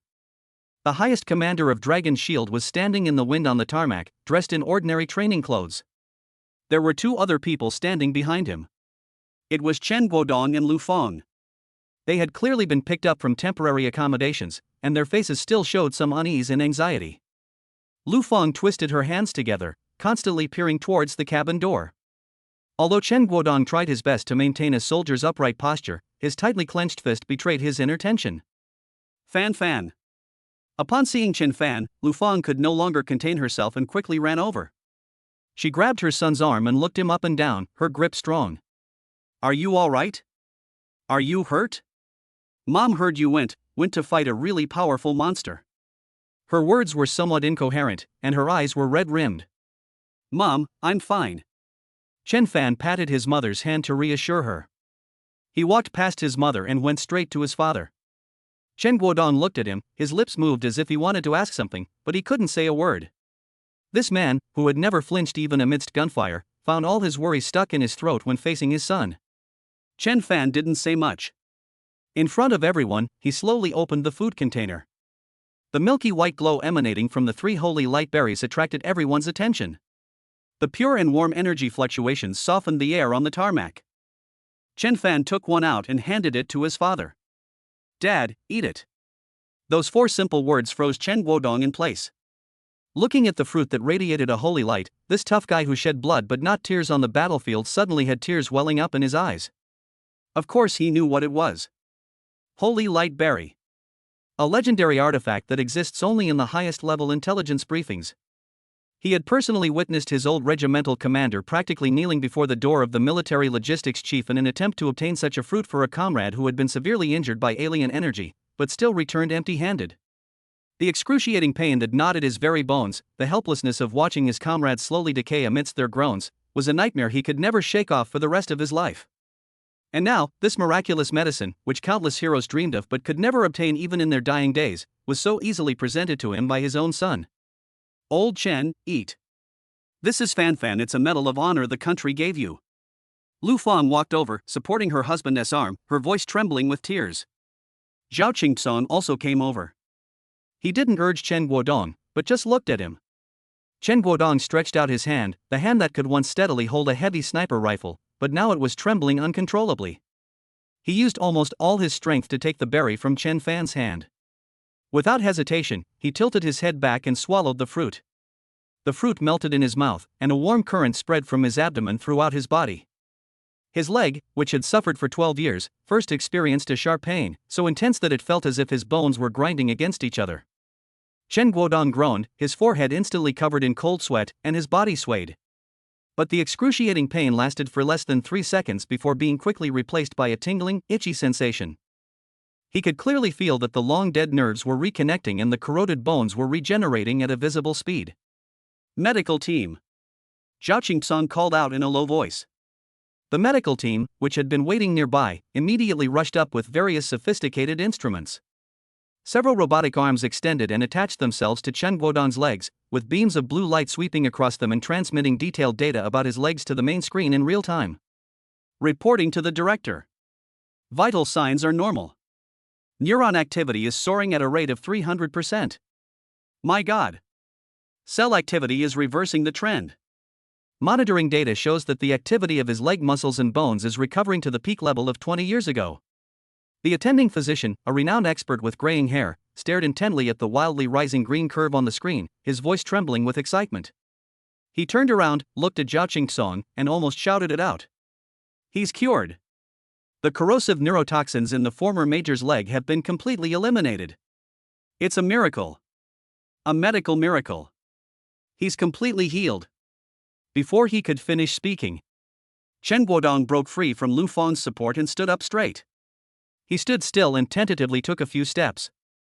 Then, he walked faster and faster, from walking to jogging, and finally even sprinted a distance on the tarmac. That leg that had caused him countless nights of excruciating pain is now like a spring brimming with power, full of explosive force. He stopped, his chest heaving violently, not from exhaustion, but from excitement. He turned to face Zhao Qingsong, stood with his feet together, raised his hand, and gave a perfectly standard military salute. His voice choked with emotion, yet he roared at the loudest volume possible. "Thank you, country." Zhao Qingsong stepped forward, grabbed Chen Guodong's arms with both hands, and pressed his hands down. "Old Chen, we are the ones who should be saying thank you." Zhao Qingsong looked at him, then turned to Chen Fan beside him, his tone solemn. "What the country owes you, your son is repaying today. Rest assured, from today onwards, the safety of your family will be the top priority for DHALD." These words were not only meant for Chen Guodong, but also for Chen Fan. Lu Fang could no longer control her emotions and hugged her son, weeping with joy. Chen Guodong wiped away the tears on his face. This veteran, who had been through great sorrow and joy in just a few minutes, was deeply moved. But he did not bask in his personal joy for long. His gaze fell on the 5 figures not far away. Lei, Ling Shui, Yansen, Shikai, Feng Xiao. Dragon Shield 1. They didn't utter a single word from beginning to end, simply standing there quietly, like 5 sheathed blades, silent yet so sharp that they couldn't be ignored. Chen Guodong looked at the group of silent soldiers, then at his son, and suddenly spoke. "Fan, are they your future comrades in arms?" Chapter 9, Avoiding Several Detours. Comrades in arms. In the military, this term means brothers who can entrust each other with their lives and deaths. Zhao Qingsong's scar at the corner of his eye twitched. "Old Chen, you've got one thing wrong." He walked over to Chen Fan and put his hand on the boy's shoulder. "Comrades in arms are partners who fight side by side. But they," Zhao Qingsong gestured with his chin toward Dragon Shield 1, "are not Chen Fan's comrades in arms. They are comrade, treasure trove, his hands, his shield, and an extension of his will. If necessary, they will give their lives to ensure Chen Fan's safety for even a second." Lu Fang opened her mouth as if to say something, but her husband gently pressed her hand down. Chen Guodong saluted Zhao Qingsong again, but this time he said nothing. "All right, you two should go back and rest first. Old Chen, your body still needs to be observed and adapted, and the medical team will accompany you throughout the process." Zhao Qingsong waved his hand, and immediately someone stepped forward to guide Chen Guodong and Lu Fang to the other side of the passage. Lu Fang kept turning back to look at him as she walked, until his figure disappeared around the corner. Only Zhao Qingsong, Chen Fan, and Dragon Shield 1 remained on the tarmac. "Lei, come with me." Zhao Qingsong spoke to the captain of Dragon Shield 1, then said to Chen Fan, "Kid, let's go. I'll show you where you'll be working from now on." Chen Fan followed Zhao Qingsong, while Lei lagged half a step behind them. They passed through several heavily guarded gates and entered a dedicated elevator. The elevator is not moving upwards, but rather moving at high speed horizontally. A few minutes later, the stairwell doors opened, revealing a spacious underground circular workshop. A 10-meter wide metal conveyor belt extends from a giant alloy gate at one end of the workshop, runs through the entire workshop, and finally merges into the material sorting and warehousing area at the other end. At the center of the conveyor belt is a separate control panel encased in reinforced glass. This place is codenamed Workshop. Zhao Qingsong spread his arms, showing the scene before him. He pointed to the glass control panel. "From today onwards, that will be your dedicated workstation." Zhao Qingsong turned to Chen Fan. "Dragon Shield 1's mission is to capture the alien beasts on the list, beat them half to death, and then put them on the conveyor belt through that gate. And all you have to do is sit here, wait for the prey to be brought to you, and then, with a flick of your finger, deliver the final blow." Lei, who was following behind, twitched the muscles in his cheek. Images flashed through his mind of himself and his teammates fighting amidst mountains of corpses and seas of blood, and of their tireless pursuit for days and nights to subdue an A-level magical beast. Now, all this bloody and fiery battle, in its final stage, has been reduced to simply loading goods? Director Zhao, this. Lei wanted to say something, but he swallowed the words back. Zhao Qingtsong glanced at him but ignored him. An engineer in a white sterile gown jogged over, holding a tablet in his hand, and spoke rapidly. Reporting, Director. The throne system has completed final debugging, and all auxiliary kill modules are functioning 100% normally. He led Chen Fan through an automatically extending corridor and into the glass control panel. The control panel is spacious, with an ergonomic chair in the center. In front of the chair is a circular control panel and dozens of screens of varying sizes. Comrade Chen Fan, please take a look. The engineer introduced enthusiastically, this is an auxiliary killing system tailored for you. Considering the differences in the size and type of the alien beasts that need to be dealt with, we have preset 12 plans. He spoke while operating the console. For example, you can activate this to deal with giant pythons that are over 10 meters long. As he operated the machine, a robust mechanical arm extended from below the control panel, with a high-speed rotating alloy saw blade at the front. The high-frequency vibrating blade can easily cut through physical defenses below level A. You only need to lock onto the target's vital points and execute with one click. He switched to another mode. If you're dealing with a large number of small insect swarms, we recommend using this. Several hidden compartments in the floor opened, and rows of honeycomb-like launchers rose up. Remote-controlled high-explosive needles, each containing a concentrated toxin that is lethal enough, providing a comprehensive attack that ensures no one escapes. The engineer got more and more excited as he talked, showing off all sorts of gruesome killing tools one by one. There are also annihilation rays to deal with high-energy reactive targets, infrasonic resonators for targeting mental systems, and high-pressure water jets specifically designed for armor penetration. The other members of Dragon's Shield 1, who were following behind, also came in through the corridor bridge. Feng Xiao watched the scene unfold before her, then leaned close to Shi Kai's ear and whispered something in a very low voice. I went to the front lines to catch monsters, fought them half to death, and brought them back. Then I had, treasure vault, sit here and press buttons. This feels like an assembly line in an electronics factory. Upon hearing this, Shi Kai merely turned his head and glanced at him, without saying a word. But Ling Xue, who was standing on the other side of Feng Xiao, heard it. She nudged Feng Xiao with her elbow, signaling him to shut up. How are you feeling? Zhao Qingtsong asked as he walked up to Chen Fan. Leave professional matters to professionals. And he was the most crucial person, responsible for pressing the production button. Chen Fan walked to the chair and sat down. A high school student who had just awakened to his potential went to work in a factory, which saved him from taking several years of detours. He said self-deprecatingly. Zhao Qingtsong turned around and gave an order to the communicator on the control panel. The assembly line plan, commence now. First batch, 100 D-grade rotten wolves, ready for deployment. The order has been issued. The giant alloy gate at the other end of the workshop slowly rose, accompanied by the heavy sound of machinery. A black wolf, the size of a calf, was dragged out of the darkness behind the gate, held between two enormous mechanical arms. Its fur had fallen off in many places, revealing rotting muscle, and its limbs were twisted at unnatural angles, clearly indicating that they had been broken. It was placed at the starting point of the conveyor belt. The conveyor belt began to move at a steady speed, carrying the dying, rotting wolf toward the central control panel. It stopped in front of the glass cover. Chen Fan looked at this magical beast, which could easily tear apart an ordinary human squad in the wild, and now could only wait to die in front of him. He raised his hand and pressed the virtual button that was glowing red in front of him. Beneath the control panel, a thin alloy spike, about the thickness of a chopstick, silently protruded, piercing the rotten wolf's eye socket and penetrating its brain. The rotten wolf's body twitched once, then remained completely still. Slay the rotten wolf LV.12. Talent Absolute Plunder triggered. Obtained, 5xD grade material, wolf tendon. A flash of light, and the rotten wolf's corpse vanished. 5-arm-thick, bluish-black tendons fell into the collection tank below the conveyor belt. The conveyor belt started up again, sending the spoils to a distant warehouse. Without any pause, the second crippled wolf was placed on the starting point of the conveyor belt by the robotic arm. Chen Fan repeated the action he had just taken. He raised his hand and pressed the button. Alloy spikes pop out, kill the target, the corpse disappears, and materials drop. At the same time, in the main control room on the upper floor of the workshop, Zhao Qingtsong stood with his hands behind his back in front of the floor-to-ceiling window, looking down at the production line running below. A secretary standing next to him held a tablet, her voice slightly unsteady as she gave her report. Report to the director. Production line 1 has processed 27 Class D corrupted wolves in just 3 minutes. D-grade material wolf tendon inventory increased by 135 units. Rotten wolf fawn inventory increased by 81 units. It is estimated that the output in 1 hour will be equivalent to the annual output of a standard hunting team. On the screen, the numbers for the stockpiled supplies were fluctuating wildly. As Zhao Qingxan listened to the report, his gaze fell on the young man in front of the control panel below.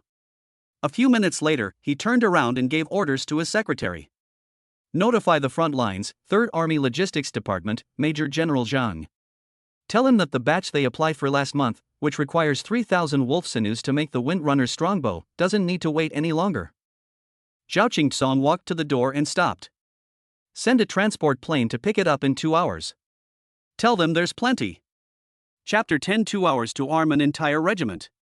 The command post, 300 meters underground, on the front lines of Bainan Province. Hua Yuanshan, commander of the 3rd Army Corps, slammed his hand on the alloy tabletop, causing the water in the teacup to splash everywhere. He yelled into the encrypted communicator. 2 hours? Zhao Qingxan. Are you kidding me? I applied for 3 months' worth of wolf sinew bows, and those bastards in the logistics department told me there's a huge shortage of materials and I have to wait until next spring.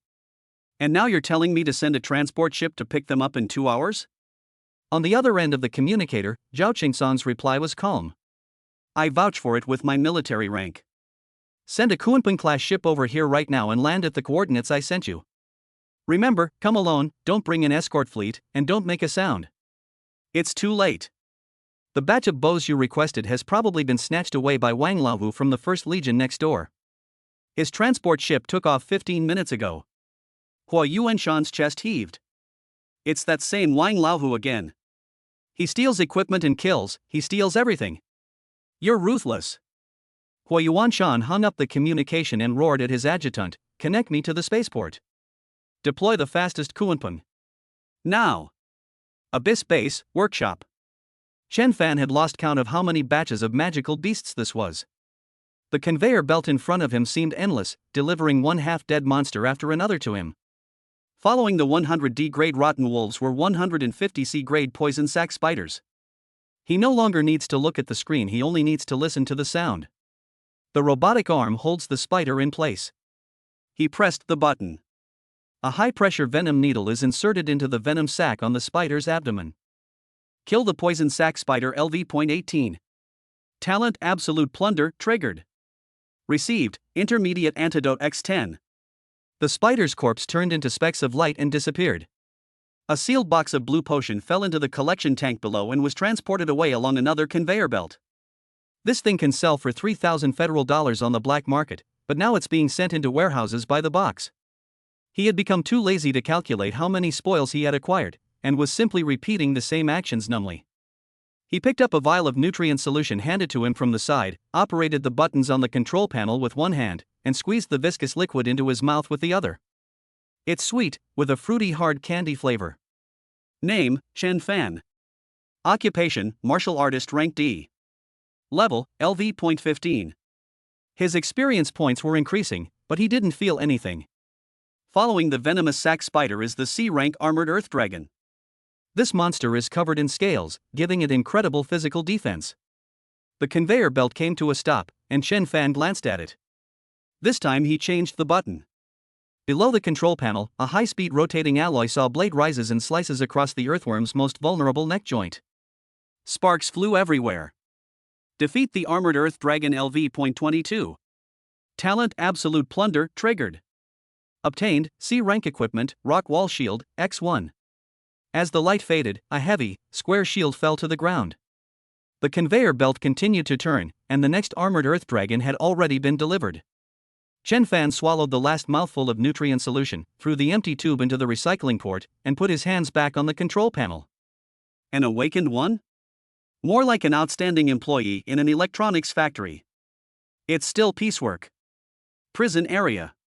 Next, target number 734, petrified lizards, grade B, 3 of them. Requirements: break all 4 limbs, smash the skull, and preserve brainstem activity. The command center's dispatch instructions came through the headset. Ling Shui yawned and stretched her wrists. Let's go, it's time for us to go to work, she said to Shi Kai, who was standing next to her. Kai nodded and picked up a riot shield that was taller than him from the wall. Feng Xiao squatted in the corner, poking at the ants on the ground with a straw stick. Captain, what do you think we are now? National Level 1 Monster Slayers? Lei Yi leaned against the wall, wiping his metal prosthetic limb. Some flesh and blood of unknown magical beasts were still stuck in the gaps of the prosthetic limb. He did not answer. He once led a division in a 7-day, 7-night battle against a horde of beasts. Now, he's leading China's most elite squad, playing whack-a-mole here. Let's cripple the mole and then let someone else stomp on it one last time. Materials Statistics Center. Chief Scientist Lin Yiming sat in front of a pile of reports. On the screen in front of him, the number representing the inventory had turned green and was still jumping at an alarming rate. Report. The inventory of Class C standard shields, Shield of the Rock Wall, has exceeded 1,000. Report. The stockpile of intermediate-level antidote has exceeded 5,000 doses. Report. 3,200 units of D-grade material, wolf tendon, in stock. Enough to make 1,000 Windrunner strongbows. A young researcher ran over, and almost tripped because he was running so fast. He leaned on the table, panting heavily. Mr. Lin. Mr. Lin. Warehouse number 3 is full. Warehouse number 4 is almost full too. We have nowhere to put our things. An hour and a half later. A secret airport outside the Abyss base. A Kunpeng-class transport ship, guided by a tractor beam, slowly landed on the tarmac. The hatch opened, and Major Wang Kai from the 3rd Army Corps Logistics Department led a group of soldiers down quickly. He straightened his military uniform. A staff member in base uniform was already waiting there. Major Wang, welcome to the Abyss. Where is the stuff? Wang Kai asked directly, not forgetting the Legion commander's roar on the phone. This way, please. The staff led him to a nearby lifting platform. The platform was activated, taking them underground. When the lifting platform stopped, Wang Kai swallowed back all the prepared remarks. A warehouse appeared before him. There are no shelves, and no robots.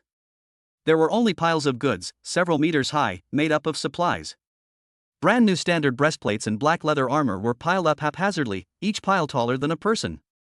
Beside it were bundles of dark blue wolf tendons, radiating magical energy, each bundle bound with the thickest steel wire.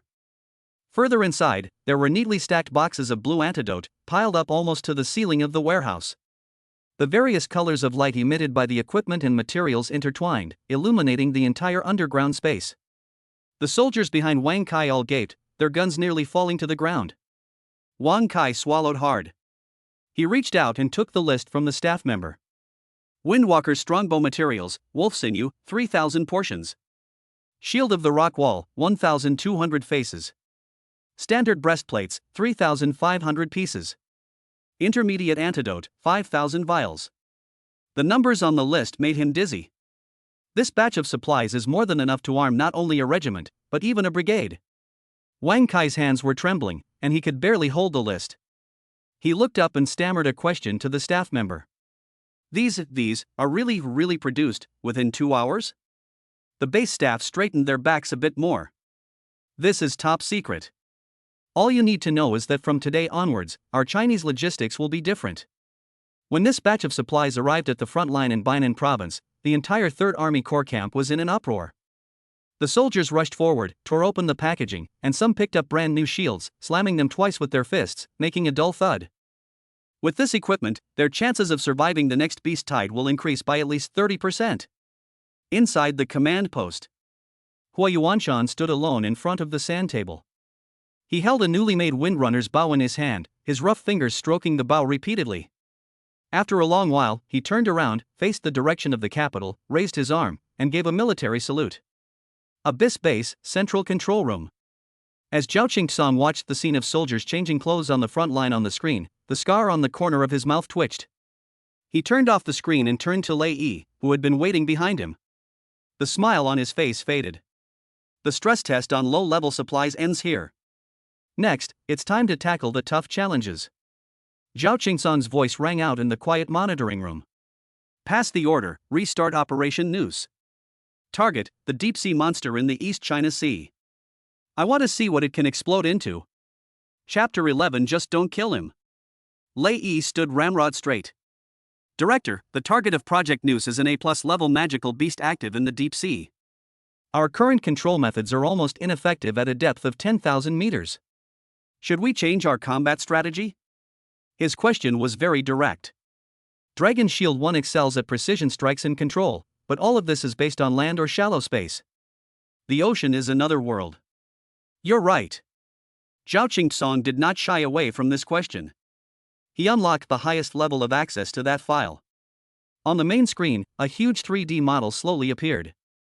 The behemoth's body was covered in thick, mountain-like bio-armor, with arthropod-like appendages extending from its sides, each one thicker than a submarine. Around its main body, there are thousands of tiny red dots, which are its swarm of accompanying magical beasts. Below the model, a line of blood-red data marks its code. Leviathan. This is a 3D model constructed by the military based on sonar and satellite debris information, and the similarity is less than 40%. What you are about to see is a fire test conducted by the East China Sea Fleet 300 kilometers away from the target 72 hours ago. The screen switches, and a processed satellite video begins to play. The image was blurry, but all that could be seen was a massive aircraft carrier fleet deploying in formation on the sea. The next second, artillery fire rained down on a distant stretch of sea. The explosion sent water columns hundreds of meters high, and each shell was enough to level a small hill. However, as the smoke and mist dissipated, a dark spine slowly emerged from the sea. Its spine was wider than an aircraft carrier's deck, and the bombing that had just struck was merely a tiny ripple on that thick bio-armor. The attack shown in the video is still ongoing. A blue column of water, 10 times thicker than the trajectory of a cannonball, shot out from the deep sea. It pierced the sky and accurately struck a 10,000-ton destroyer on the flank of the fleet. The water column entered from the bow and exited from the stern, leaving a smooth hole. The warship broke in two under the immense kinetic energy impact and sank helplessly into the sea. This concludes the video. No one spoke in the monitoring room. In Leahy's scarlet metallic eye, the red light representing data analysis was flashing at an extremely high frequency, indicating that the internal computing core was already overloaded. Looking at the sunken warship, Chen Fan finally understood why his father would lose his composure whenever he saw battle damage on the front lines on television. Faced with power of this level, the human flesh and blood, and even steel fleets, appear incredibly fragile.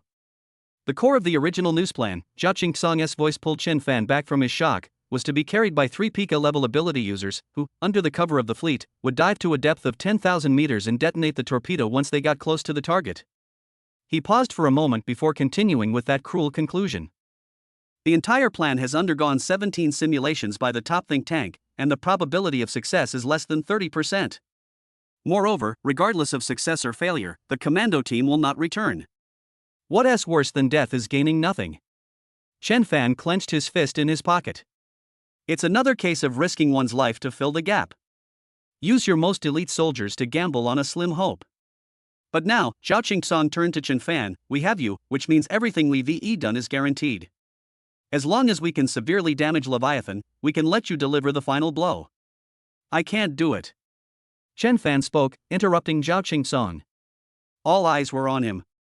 Chen Fan stepped out from the back of the crowd and stood in front of Zhao Qingsong. Director, if I may be so bold, in my current state, let alone finishing off Leviathan, I'm afraid a single wave it creates could send me crashing into the sea. I can sit here and press the button because everyone on Dragon Shield 1 has done the most dangerous work and made the prey so that I can handle it with just a flick of my finger. But on the battlefield in the East China Sea, no one has time to create such an environment for me. He glanced at the enormous monster's silhouette on the screen. I can't just be a Terminator staying in the safe zone, otherwise, I'll only become the biggest burden and variable in the whole plan. I need to become stronger. I need to be able to at least protect myself on that level of battlefield. I formally submit my request. I need to select a portion from the massive amount of resources just produced to strengthen myself. At the same time, I need to undergo the most intense real-world training, instead of continuing to sit in this comfortable chair as an assembly line worker. Zhao Qingsong did not answer immediately after hearing Chen Fan's words. He stared at Chen Fan for a good 10 seconds. Then he smiled. The scar running across his brow bone, as his smile unfolded, gave him an air of wild abandon. Good. Good lad. Zhao Qingsong slapped Chen Fan on the shoulder forcefully, that's exactly what I've been waiting to hear. Just sitting in the warehouse waiting to be fed, that's a storekeeper, not an ace. Knowing how to use what you have to exchange for something bigger, that's the kind of treasure trove I need. Your request is approved. From now on, you have S-level resource retrieval authority. Everything in all the warehouses of this base is at your disposal. Take whatever you want. Zhao Qingsong's words made the secretary who was taking notes next to him tremble. With S-level privileges, Chen Fan could even access the newly acquired Wind King core. Having resources alone is not enough. Zhao Qingsong turned around and looked at Lei Yi and all the members of Dragon Shield 1. Lei Yi, I'm giving you a new mission. Before the news project officially begins, the entire Dragon Shield 1 team will serve as Chen Fan's combat instructors, subjecting him to hellish special training. I don't care what methods you use, whether you break bones or soak them in medicine, I want to see a D-rank martial artist who can at least survive an A-rank battlefield within a month. Lei Yi's body tensed up. To be an instructor for a D-level martial artist? This is even more outrageous than sending them to assassinate an S-class superhuman. But he didn't question it, he simply stood at attention and responded loudly. Mission accomplished. Zhao Qingsong nodded in satisfaction. Just don't kill him. Chen Fan. In the monitoring room, the other 4 members of Dragon Shield 1 turned to Chen Fan in unison. Ling Shui, who was standing to the side, lowered her arms and moved her wrists, making a slight cracking sound.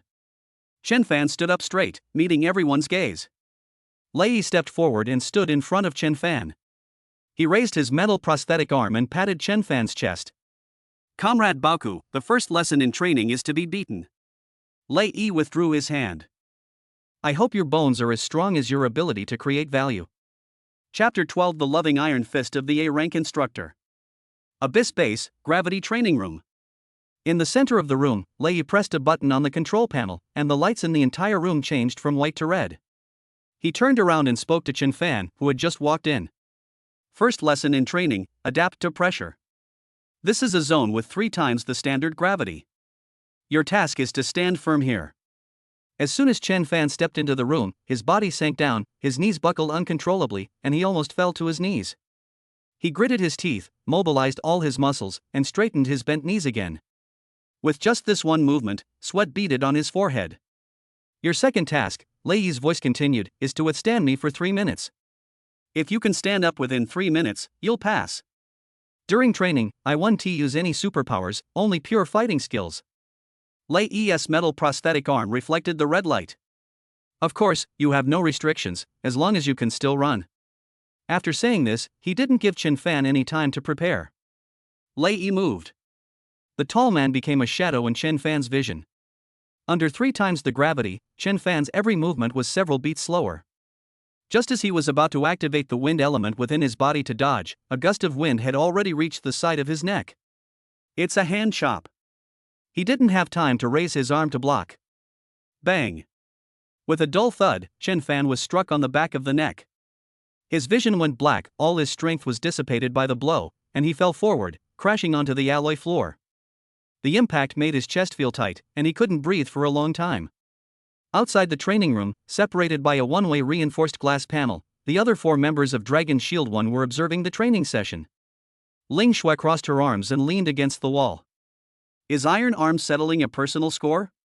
Using hand-to-hand combat techniques to beat up a newly awakened D-rank martial artist under 3 times gravity? How did he even come up with that idea? Is this training or a one-sided beating? Feng Xiao, who was next to her, quietly echoed. The captain said this was to help Comrade Baoku quickly recognize reality and eliminate any complacency he might feel from easily acquiring a large amount of resources. This is the Iron Fist of Love. A heart? Ling Shui scoffed. All I see is an iron fist. On the other side, Yansen stared intently at the monitoring screen in front of him. On the screen, Chen Fan's various physiological data were being updated rapidly. Shi Kai stood motionless and silent in the corner of the observation room. Inside the training field, Chen Fan struggled to get up from the ground. His neck was burning, but he didn't rub it. He readopted a defensive stance, his eyes fixed on Lei Yi not far away. He hadn't even seen the trajectory of his opponent's movements during that attack. Lei Yi gave him no chance to catch his breath and charged forward again. This time, Chen Fan was prepared. He gathered wind elements beneath his feet, lightening the heaviness in his body. He shifted to the left, attempting to dodge Lei Yi's direct attack. However, Lei Yi's attack route changed midway. With a quick step, he cut inside Chen Fan's side at an incredible angle, delivering a whip kick to Chen Fan's supporting leg. Chen Fan felt a numbness in his calf, and he lost his balance again, falling to the side. As he fell to the ground, Lei Yi's elbow strike was already waiting there, hitting him precisely in the abdomen. Well! Chen Fan's body arched, his stomach churning. He lay on the ground, panting heavily. The triple gravity made every breath he took feel like it was burning. But he did not complain, nor did he show any signs of discouragement. He was simply replaying every detail of the attack in his mind at lightning speed. Lei Yi's step was at a tricky angle, completely sealing off his room to dodge. That whip kick was executed with perfect timing and distance. These are things you can't learn by just killing low-level monsters and pressing buttons on an assembly line. Chen Fan used his arms to prop himself up, and swayed as he stood up again. In the observation room, Ling Shui's smile faded slightly. This guy can really take it. Feng Xiao whispered, he didn't see it as being beaten, instead, he was learning from it. Training is still ongoing. The fourth time, Chen Fan tried to block, but Lei Yi's fist broke through his defense and hit him on the shoulder, sending him flying through the air. The fifth time, he tried to back away to create distance, but Lei Yi slid in and tackled him to the ground. The sixth time, the seventh time. Inside the training room, only the dull thuds of blows and Chen Fan's heavy breathing after he fell to the ground remained. He was knocked down again and again, and his body was covered in bruises. But each time, he got back up. He stood up faster each time. 2 minutes passed. After Chen Fan was slammed to the ground with an over-the-shoulder throw for the 17th time, Yansin in the observation room quickly swiped his finger across the screen, bringing up several sets of comparative data. Something's not right. His voice drew the attention of the others. Ling Shui turned her head. What's wrong? Did you find something? Yansin pointed to a curve on the screen, which represented Chen Fan's neural reaction speed. His physical recovery speed and mental resilience are completely inconsistent with the standards of a D-level martial artist. Yansin zoomed in on a statistic. Starting from the 5th time he was knocked down, every time he got up again, the reaction speed of his nervous system was 0.3% faster than the last time. This increase was very slight, but very stable, without any decay. He is not taking the beating numbly. His body and brain are efficiently adapting to this intensity of confrontation and constantly optimizing themselves. Feng Xiao leaned closer to look at the screen, scratched his head, and said, "You mean, the more he gets beaten, the faster he gets?"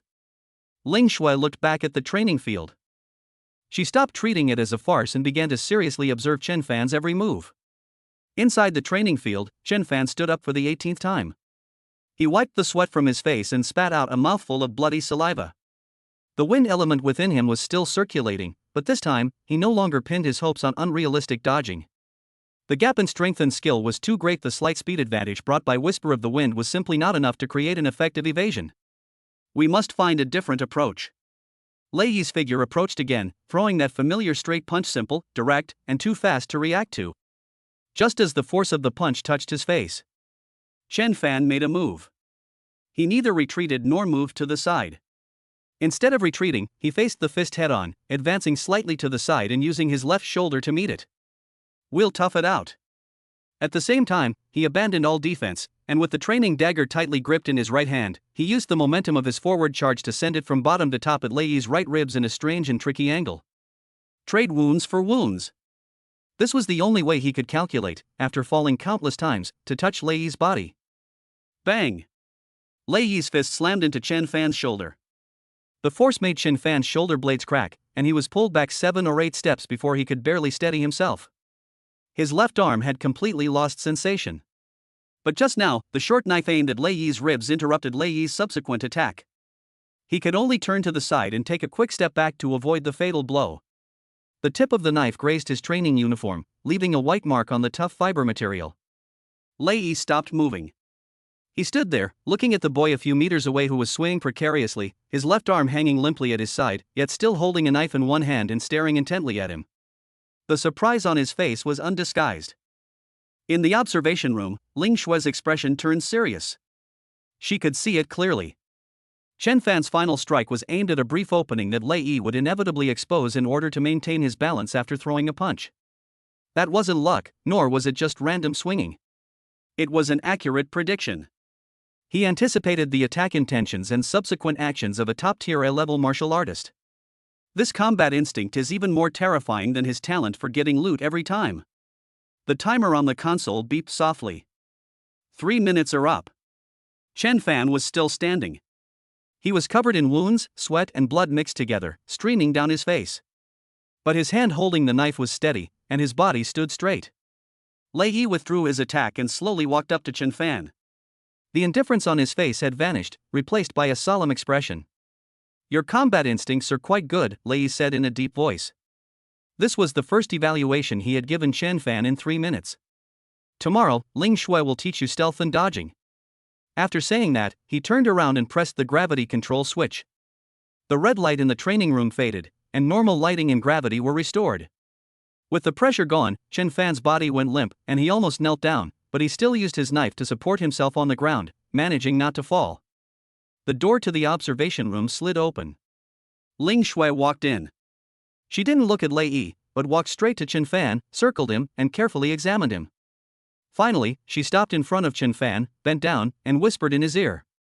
A warm, fragrant scent wafted over Chen Fan's ear. "Little brother, would you like to learn my phantom step?" Her voice was soft, with a lazy smile. "Let's catch up with my shadow first." Before she finished speaking, Ling Shui's figure left an afterimage in the spot. The afterimage lasted in the air for less than half a second before disappearing without a trace. She herself has completely disappeared from the training room. Chapter 13: The Phantom Fox's Hide-and-Seek Game. The next day, Chen Fan was awakened by a wave of soreness. The marks left by Lei Yi's fists made it difficult for him to even turn over. Before he had even regained consciousness, he was taken to another training ground. This is a domed space, inside which is the ruins of a city destroyed by war. Broken overpasses, tilted skyscraper skeletons, and charred car wrecks are everywhere. Ling Shui stood on a pile of rubble, arms crossed, looking at him. She changed into a more form-fitting black combat suit today. "Little brother, how did you feel about yesterday's beating lesson? Are you full of energy now?" Chen Fan stretched his shoulders. "It's pretty sore, though. Today, I'll teach you something interesting." Ling Shui jumped down from the pile of rubble, landing silently. "Our game is simple: hide and seek." She held up one finger and waved it in front of Chen Fan. "I will hunt you down here. All you need to do is try to survive for an hour. If you don't get caught by me within an hour, you win. I'll give you 10 minutes to run first." After saying that, she took a few steps back, her body disappearing into the shadow of a supporting pillar behind her. "Oh, right, I forgot to tell you." Her voice came from the shadows. "To be fair, this venue is shielded from all conventional detection methods. That means neither Fengshao's sound waves nor Yansen's mental network can find you here. Of course, they can't find me either. This is a stalker's paradise. So, let the game begin." As the last word fell, her breath completely vanished. Chen Fan did not move immediately. He leaned against a broken wall, held his breath, and heightened his senses to the limit. The sound of wind, the dripping of water from distant pipes, and the subtle creaking of metal structures due to temperature differences. There is nothing else besides these. The hairs on the back of his neck stood up without warning. We cannot sit idly by and wait for our demise. Chen Fan pushed the wind element within his body to its limit, no longer confining it to his feet, but allowing it to form a thin layer of airflow around his body. His body became light, his toes touched the rubble-strewn ground, his figure blurred, and he sped through the ruins and bunkers. He chose a winding route, using collapsed buildings and abandoned vehicles as cover, constantly changing direction. 10 minutes later. Just as he was about to rush across an intersection, a flash of silver light streaked past from the side. Laugh. A black throwing knife grazed his cheek and embedded itself in the concrete wall beside him. The hilt of the knife was still trembling. Holy crap, are you serious? Chen Fan felt a chill run down his spine and immediately turned in another direction. The feeling of being locked in is lingering. He had no idea where the attack was coming from. I had only taken 2 steps when I heard a slight mechanical sound under my feet. Wrong. His body sank downwards, and his ankle was firmly entangled by a high-strength tripwire that had been placed there some time earlier. The pull came, and he was lifted upside down, suspended in mid-air. Blood rushed to his head, making him dizzy. Giggle. Laughter came from a broken steel beam not far away. Chen Fan turned his head and saw Ling Shui sitting cross-legged there, resting her chin on her hand, looking at his disheveled appearance. Little brother, speed isn't always the best. She joked, you don't know how to use your environment or hide your presence. No matter where you go, you're always so conspicuous. Chen Fan didn't speak. He tried to use his strength to break free from the ropes on his feet, but the ropes tightened more and more, and he couldn't break free. Ling Shui jumped down from the steel beam, walked up to him, and poked his flushed cheek with her finger. You lost the first round way too quickly. You'll have to accept your older sister's punishment now. Before he could finish speaking, a strong electric current surged through the ropes binding Chen Fan's feet. Sizzle! Chen Fan trembled violently, his hair stood on end, and his body convulsed. The punishment lasted for a full 5 seconds before stopping. The rope loosened, and Chen Fan fell to the ground, his body emitting blue smoke. Take a 5-minute break, then we'll start the second round. Ling Shui's voice rang out again before disappearing into the shadows. Chen Fan lay on the ground, panting heavily. Speed is useless. Ling Shui's words echoed repeatedly in his mind. Faced with stealth skills, his speed, which he was so proud of, became his biggest weakness, revealing his position. 5 minutes later, Chen Fan got up. The second game begins. This time, he didn't run blindly. He slowed down and moved through the ruins, observing his surroundings before taking each step. He hit on the second floor of an abandoned office building, where there were collapsed cubicles and desks everywhere, and the view was extremely poor. He had just hidden behind a filing cabinet when the fire sprinkler overhead emitted a blinding beam of light. It's a flashbang. Chen Fan's vision was completely white, and all he could hear was a buzzing sound. He instantly lost his sight and hearing. He knew something was wrong and immediately curled up to protect his vitals. The anticipated attack did not occur.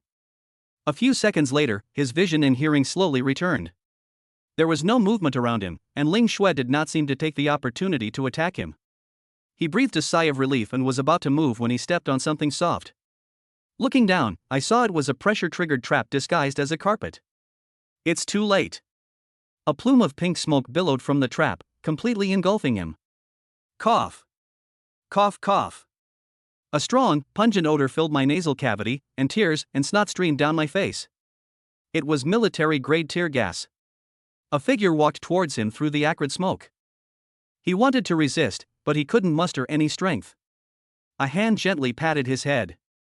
Little brother, hide and seek isn't just about hiding, you also have to watch your step. You lost the second round again. Over the next period of time, Chen Fan experienced almost every type of modern individual trap. A stun grenade disguised as a soda can, a neurotoxin smeared on a doorknob, and an animal trap hidden under the rubble. He was tricked countless times, his body was bruised, and his combat uniform became tattered. Inside the observation room, Lei Yi and Shi Kai stared blankly at the surveillance footage. Feng Xiao looked reluctant. Sister Shui is too ruthless. Comrade, treasure trove, will be traumatized by this. Jensen pushed up his glasses, the lenses reflecting the light from the monitoring screen. No. He pointed to the constantly changing data on the screen. Look at his route selection and reaction time. From the fifth capture onwards, he didn't repeat the same mistakes. His learning ability exceeded the Model S predictions. Inside the training field. After being trapped once again, Chen Fan leaned against a wall, breathing heavily. He lost badly. But he didn't get discouraged. Instead, he became increasingly calm. Every failure became a mental review. The logic behind setting up the traps, Ling Shui's attack habits, and her preferred ambush locations. This information slowly pieced together in his mind, forming a portrait of his opponent. But simply understanding one's opponent is not enough, one must also improve oneself. How can I avoid being detected? Chen Fan closed his eyes and felt the wind element flowing within his body. The speed brought by the whisper of the wind is the flowing wind. The essence of stealth is to blend into the environment and become a still wind. Movement and stillness. What if the flowing wind covered his entire body? An idea formed in his mind. Movement and stillness. What if the flowing wind covered your entire body? Instead of gathering the wind element at his feet, he guided that power upwards along his body, attempting to cover his entire body. This is a delicate operation. The wind element, under his control, spread from the soles of his feet. A layer of pale blue air completely enveloped him. He stood up and looked at his reflection in the shards of glass beside him. His silhouette blurred, mingling with the surrounding air. Especially when he was in the shadows, he disappeared entirely into the darkness. It's done. The flowing wind can not only accelerate, but also create a visual barrier by disrupting light and air. Only 10 minutes left, little brother. If I can't catch you soon, I'm going to be upset. Ling Shui's voice came from the radio. Chen Fan lowered his body, sliding into a deeper shadow. This time, he no longer passively hid, he prepared to fight back. He found the entrance to an abandoned underground parking lot, picked up a piece of gravel, and threw it forcefully into the metal ventilation duct next to it. Clang! The sound carried far through the silent ruins. After doing all this, he activated the wind element covering his entire body and retreated into the shadows on the other side of the entrance, completely concealing his aura. In less than 10 seconds, a black figure appeared at the entrance of the ventilation duct. It's Ling Shui. She listened intently to the sounds inside the pipe and confirmed her location. Instead of going in immediately, she took out a small stun grenade from her waist, intending to throw it in and give those inside a surprise. As she raised her hand, ready to pull the fuse, a cold touch landed on her slender neck. Senior, you lost. Ling Shui's body stiffened. All her movements stopped. Her supposedly superior sensory abilities failed to detect anything unusual. The person behind me appeared out of thin air. She turned around slowly. Chen Fan stood behind her, holding a training dagger in his hand, the blade firmly pressed against her carotid artery. Outside the training field, inside the monitoring room, Lei Yi and the others, who witnessed the scene through thermal imaging, all showed expressions of surprise. Lei Yi stopped tapping on the control panel with the fingers of his metal prosthetic arm. Jensen stared at the steady curve on the screen representing Chen Fan's vital signs and muttered to himself. The logic is complete. He used a passive skill as if it were an active skill. In the ruins. Looking at Chen Fan, who was so close to her, Ling Shui was initially taken aback, but then she wasn't angry. She extended her finger, ignoring the dagger at her neck, and lifted Chen Fan's chin, her warm breath brushing against his cheek. Not bad, little brother. You've learned to apply what you've learned to other situations so quickly.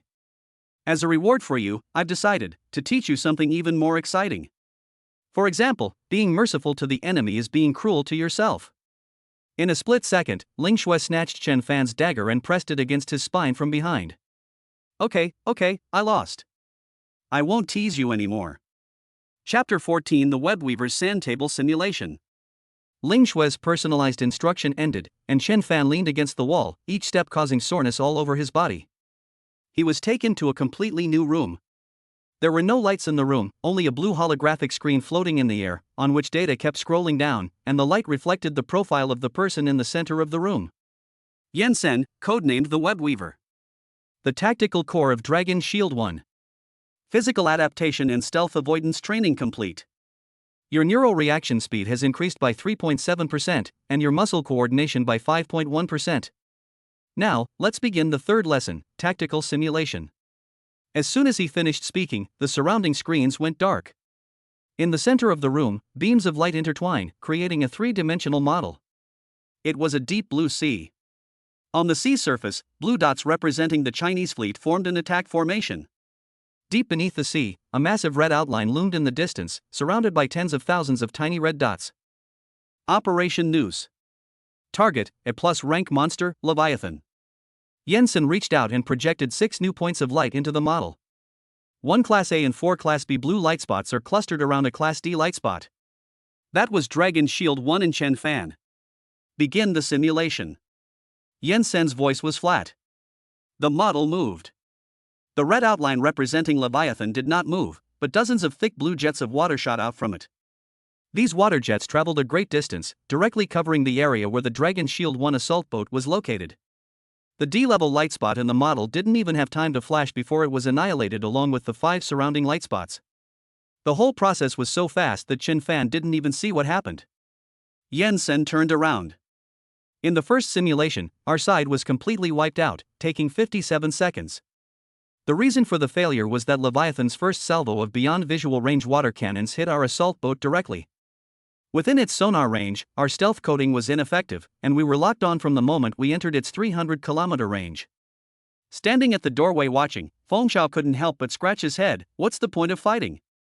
We didn't even see what the monster looked like before it was gone. Chen Fan clenched his fists at his sides, staring at the sand table that had been cleared of blue light dots. We can't force our way in. What if we let Ling Shui use the Phantom Step to infiltrate Leviathan from a distance? As long as she can get close, she'll have a chance to damage Leviathan's sensory organs. Jensen did not refute. He stretched out his finger and reset the parameters on the sand table. The point of light representing Ling Shui broke away from the group, drawing a strange zigzag line on the seabed, and rapidly dived into the core area of Leviathan. Just as she was about to approach within 100 kilometers, the model of the seawater around her turned deep red. Thousands of tiny companion beast lights converged from all directions. Ling Shui's light dodged and weaved through the red light cluster, but was completely submerged in less than 30 seconds. Second simulation, assault soldier killed, mission failed. Time taken, 142 seconds. Jensen pushed up his glasses. Leviathan's companion herd, known as the deep-sea trackers, shares Leviathan's sonar information. Any stealth is ineffective against them. They don't need to see you, they just need to launch an indiscriminate attack on the coordinates. Chen Fan clenched his teeth. Then let's launch a full-scale attack. Let Captain Lei Yi be the spearhead, and Sure Kai be in charge of defense. We'll break through from the front and create a path. The sand table was reset again.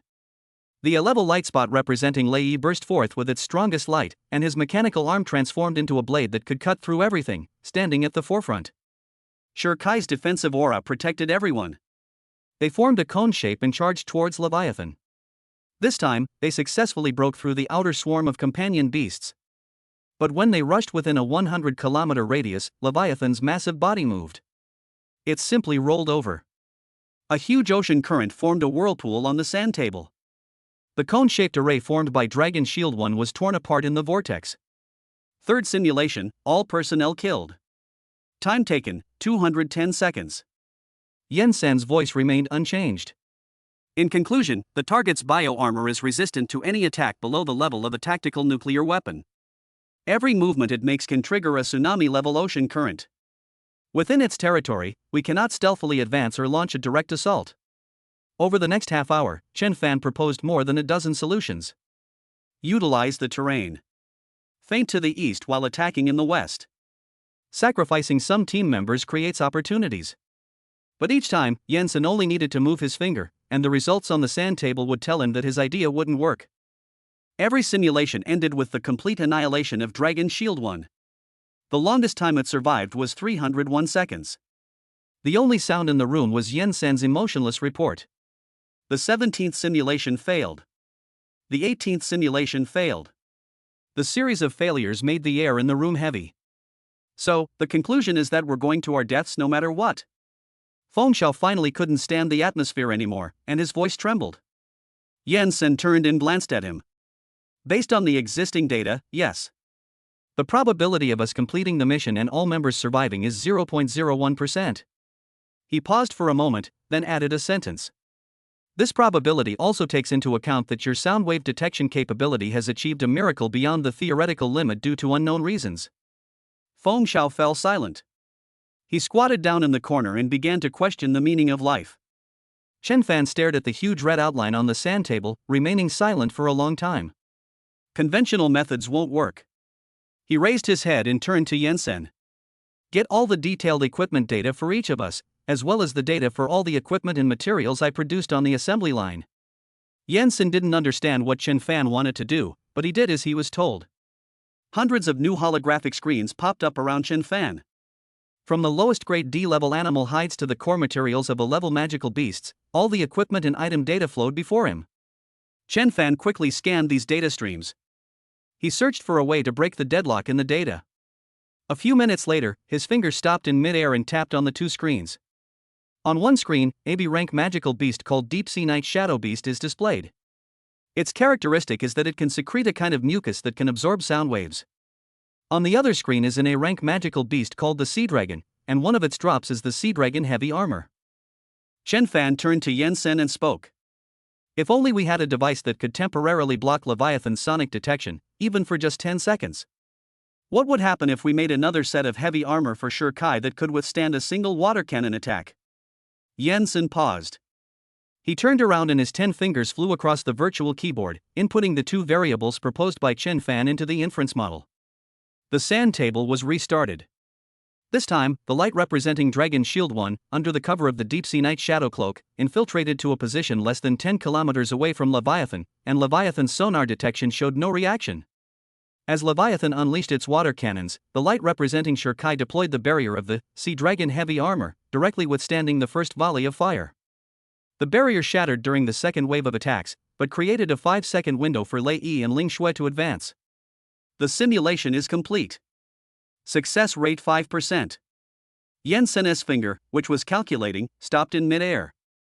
However, the two pieces of equipment you mentioned, the deep-sea night shadow cloak, which can completely block A+ level sonar, only exist in theoretical concepts.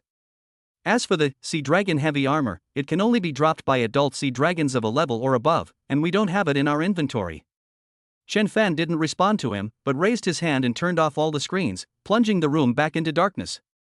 He turned around. Zhao Qingsong stood at the door, hands behind his back, watching for an unknown amount of time. Chen Fan walked straight up to him. Director Zhao, I need an A-grade Seedraman and AB-grade deep-sea nightshade beast. Alive, now. Chapter 15, Personalized Customization shocks the entire audience. Without the slightest hesitation, Zhao Qingsong picked up the encrypted communicator hanging around his neck and pressed the call button.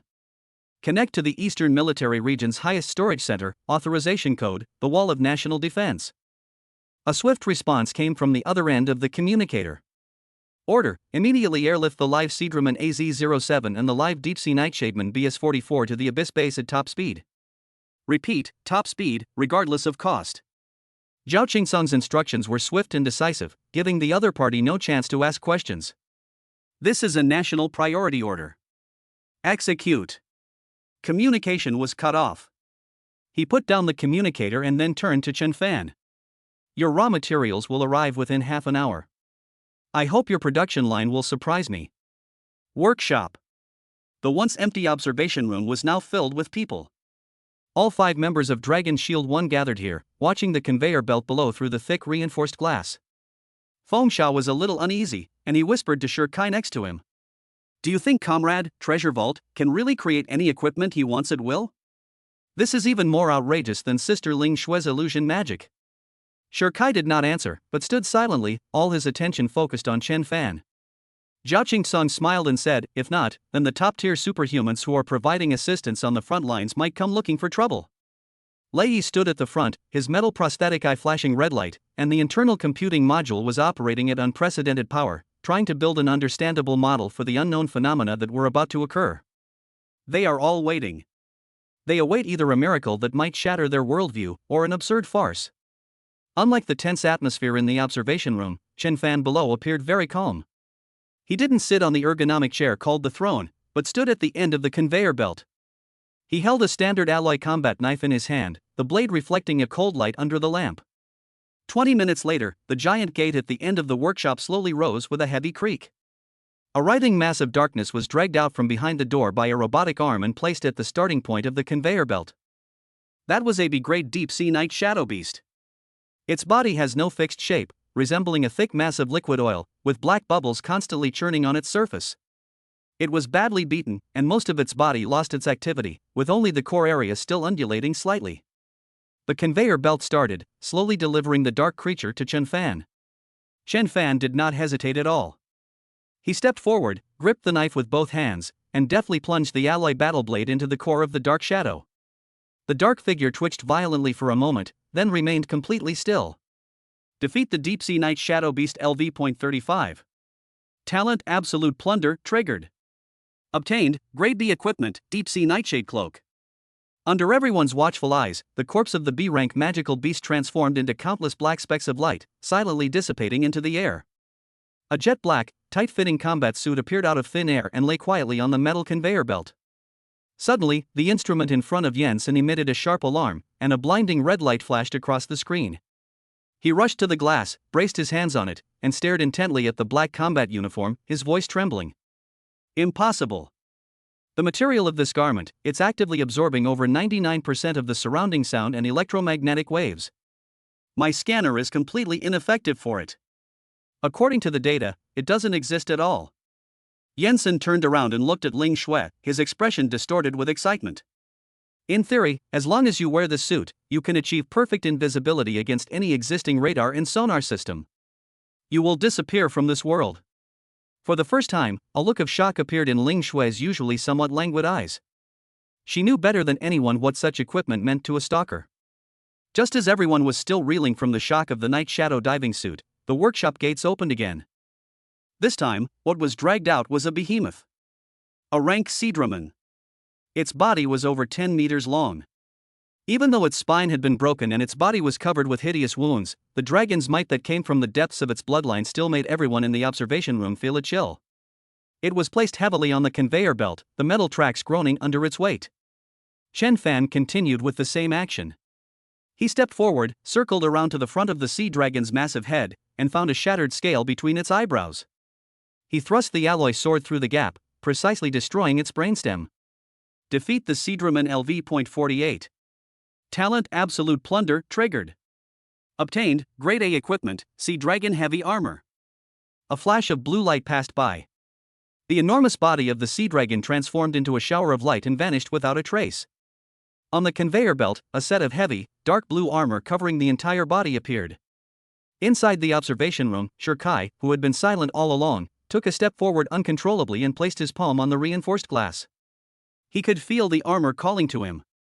That wasn't an illusion, but a resonance stemming from professional talent. That suit of armor seemed to be a part of his body, a final barrier tailor-made for him. Lei Yi walked out of the observation room and came to the conveyor belt. He extended his metal prosthetic arm and flicked his finger at the breastplate of the armor. Clang! A crisp metallic clang rang out, sparks flying everywhere. Lei Yi withdrew his hand, leaving a clear white mark on his sturdy mechanical fingers. The breastplate of the sea dragon's reverse scale armor was spotless, without a single scratch. This isn't over yet. Chen Fan did not stop. He used internal communications to have the base send over several more B-grade magical beasts with different attributes. Next up, Thunderwing Bird. Defeat Thunderwing Bird LV.38, obtained, Grade B equipment, Thunder Gloves. Next up, the Gale Leopard. Slay the Gale Leopard LV.32, obtained, B-grade equipment, Windwalker Boots. Next up, a Mental Nightmare. Defeat the Mental Nightmare LV.40, obtained, Grade B weapon, Mind Amplification Shortsword. In less than 10 minutes, the conveyor belt was filled with brand new equipment. Each piece was radiant and exuded powerful energy fluctuations. This is no longer production, but creation. After Chen Fan finished doing all this, he turned around and looked at his teammates in the observation room, who were completely stunned. He carried the dark blue-green, Sea Dragon reverse scale armor off the conveyor belt and walked to Shirkai. Despite its weight, he held it steadily. Then, he picked up the Night Shadow submarine suit, that resembled a shadow, and handed it to Ling Shui. He handed the pair of lightning-shining thunder gloves to Lei Yi. He placed the short sword, which could amplify mental power, in Yan Sen's hand. He handed a pair of light combat boots to Feng Xiao. Finally, from the spoils of war, he selected a D-level warrior standard combat suit with multiple defensive modules and put it on. After doing all this, he looked at everyone. Now, we have new equipment. The crew of Dragon Shield 1, holding these perfect pieces of equipment that only existed in theoretical concepts, were speechless. They looked at Chen Fan as if he were a walking miracle. At that moment, Yan Xin was the first to react. Clutching the oddly shaped short sword, he rushed out of the observation room like a madman, heading straight for the tactical simulation room not far away. Data. I need to import the new equipment data into the sandbox. A few minutes later. Yan Sen's roar, a mixture of fervor and disbelief, echoed through the base's internal communication channels. Deduction results updated. Our mission success rate has skyrocketed from 0.01% to 60%. Chapter 16, the expedition begins. Target, East China Sea. 60%. As soon as Yan Sen's roar rang out in the internal communications, the observation room erupted in chaos. It's a success. 60%. My God. We can really kill it. Feng Xiao jumped up, grabbed Shirkai's shoulder, and bounced around. Shirkai didn't push him away, and the perpetually tense lines at the corners of his mouth relaxed a little. Ling Shui leaned against the wall, clutching the Night Shadow diving suit tightly to her chest, her fingertips lightly tracing the smooth fabric. Zhao Qingsong stood in the center of the crowd, looking down at the boy who brought hope to everyone, and picked up the red communicator on the command platform. I hereby announce the official commencement of the final phase of Project Noose. His instructions were transmitted to every corner of China via the highest level of encryption. Target, East China Sea. Code name, Leviathan. Once the order was given, the entire Abyss base sprang into action. The members of Dragon Shield 1 didn't celebrate much. They quickly went to the changing area with their newly assigned equipment. 5 minutes later, when they reappeared in front of everyone, the aura of the entire team was completely different.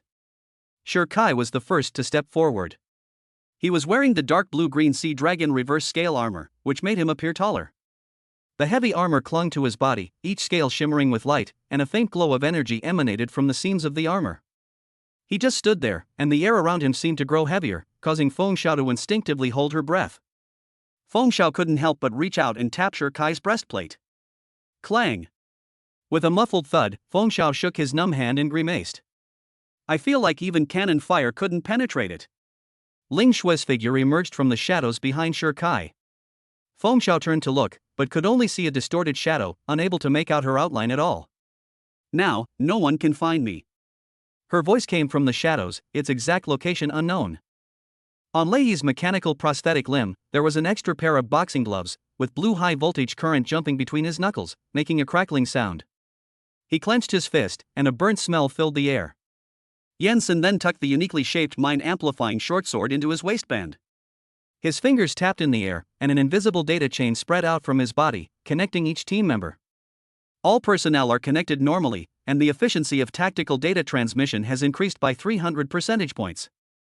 Chen Fan also changed into a B-grade martial artist combat suit, with thick alloy armor installed on his chest, elbows, and knees, and a B-grade alloy battle knife slung over his back. Let's go, the plane is waiting for us. Zhao Qingtsong waved his hand. They boarded a strategic transport plane codenamed Candle Dragon.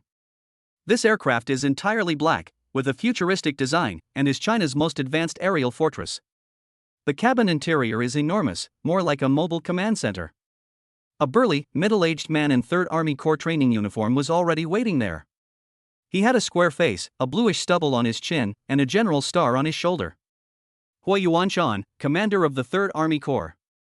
Upon seeing Zhao Qingtsong and his group enter, Hua Yuanshan strode forward to greet them and gave Zhao Qingtsong a tight hug. Old Zhao, you finally arrived. His gaze was immediately drawn to the members of Dragon Shield 1. He circled the fully armed Sure Kai several times, stretched out his rough palm, touched the cold, hard Sea Dragon reverse scale armor, and then tapped it hard. Clang! Damn it! Hua Yuanshan couldn't help but curse. He turned to look at Zhao Qingtsong. When did those bastards in the logistics department become so extravagant? This thing looks even sturdier than my Corps commander's command vehicle. His words lightened the atmosphere in the cabin considerably. Hua Yuanshan's gaze swept over each member of Dragon Shield 1, and finally settled on Chen Fan. This young man looked the most ordinary and had the lowest rank. Although his equipment was decent, it was indeed rather ordinary compared to the others next to him. But he didn't ask any further questions about Chen Fan's identity or abilities. That was the rule. He simply walked up to Chen Fan, extended his large, calloused, and scarred hand, and patted Chen Fan's shoulder heavily. The force was so great that Chen Fan's body swayed. Kid. Hua Yuanshan's face was no longer joking. He stared at Chen Fan and spoke slowly and deliberately. The lives of 32,612 brothers in my 3rd Legion. The safety of more than 170 million people in 3 provinces along the East China Sea. I'm counting on you guys. Chen Fan felt the hand on his shoulder was very heavy.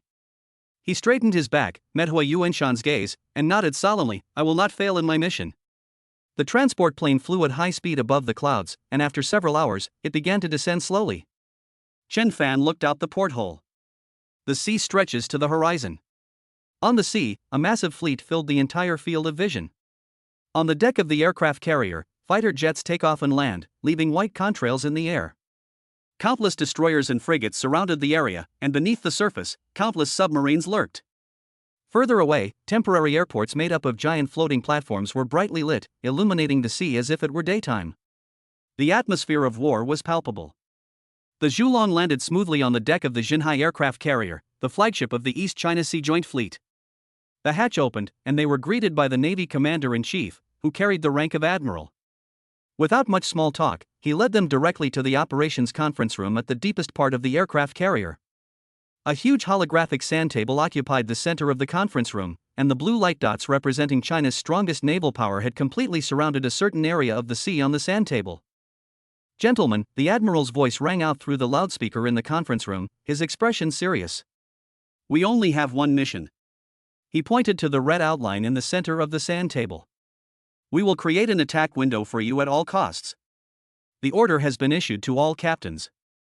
If necessary, the fleet will form a charge formation and use the hulls of the warships to ram a bloody path to the Kraken. To ram it with a warship that weighs 10,000 tons?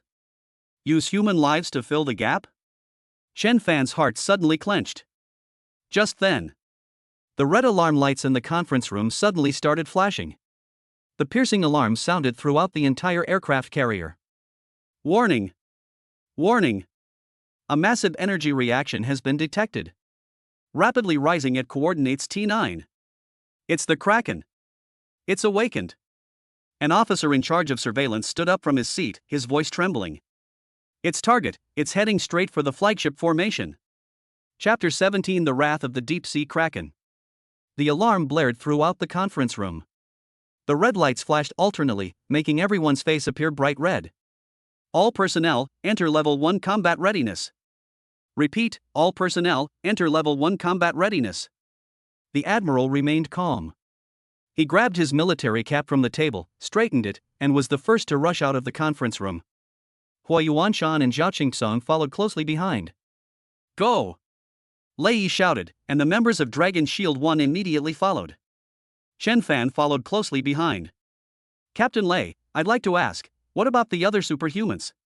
This doesn't seem like something ordinary soldiers could withstand, does it? Lei shook his head, saying as he ran, do you think this is just an isolated case? This kind of battle is happening in many places. There are already few soldiers with strong individual combat capabilities, and they are carrying out dangerous missions at all times. Perhaps, in order to capture magical beasts for you, there will be a temporary shortage of combat power. Do you understand? Chen Fan stopped speaking. A small spark was burning in his heart. They remained silent the entire way.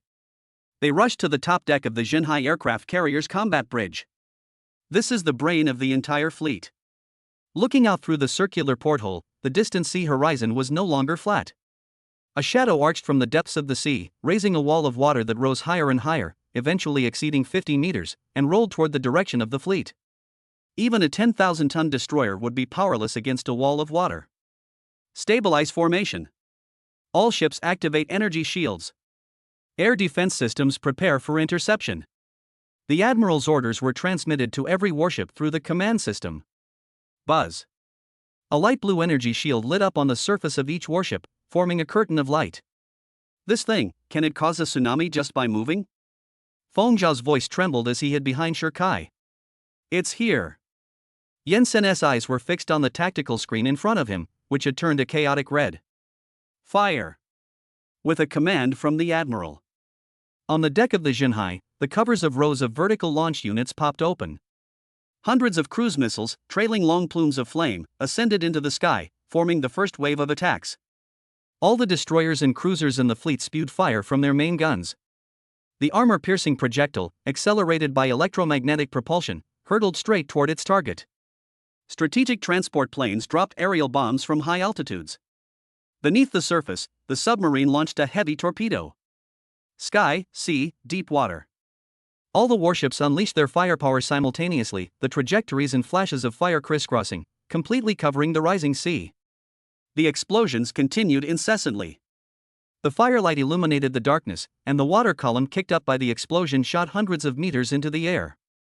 The entire sea was boiling, and the energy shockwave even made the Zhenhai ship, which was dozens of kilometers away, feel the waves shake. Inside the bridge, everyone held their breath, awaiting the outcome. The bombing, which lasted for a full 3 minutes, finally stopped. Smoke and mist filled the air, obscuring everyone's vision. Is there any response from the sonar? Hua Yuanshan asked in a low voice.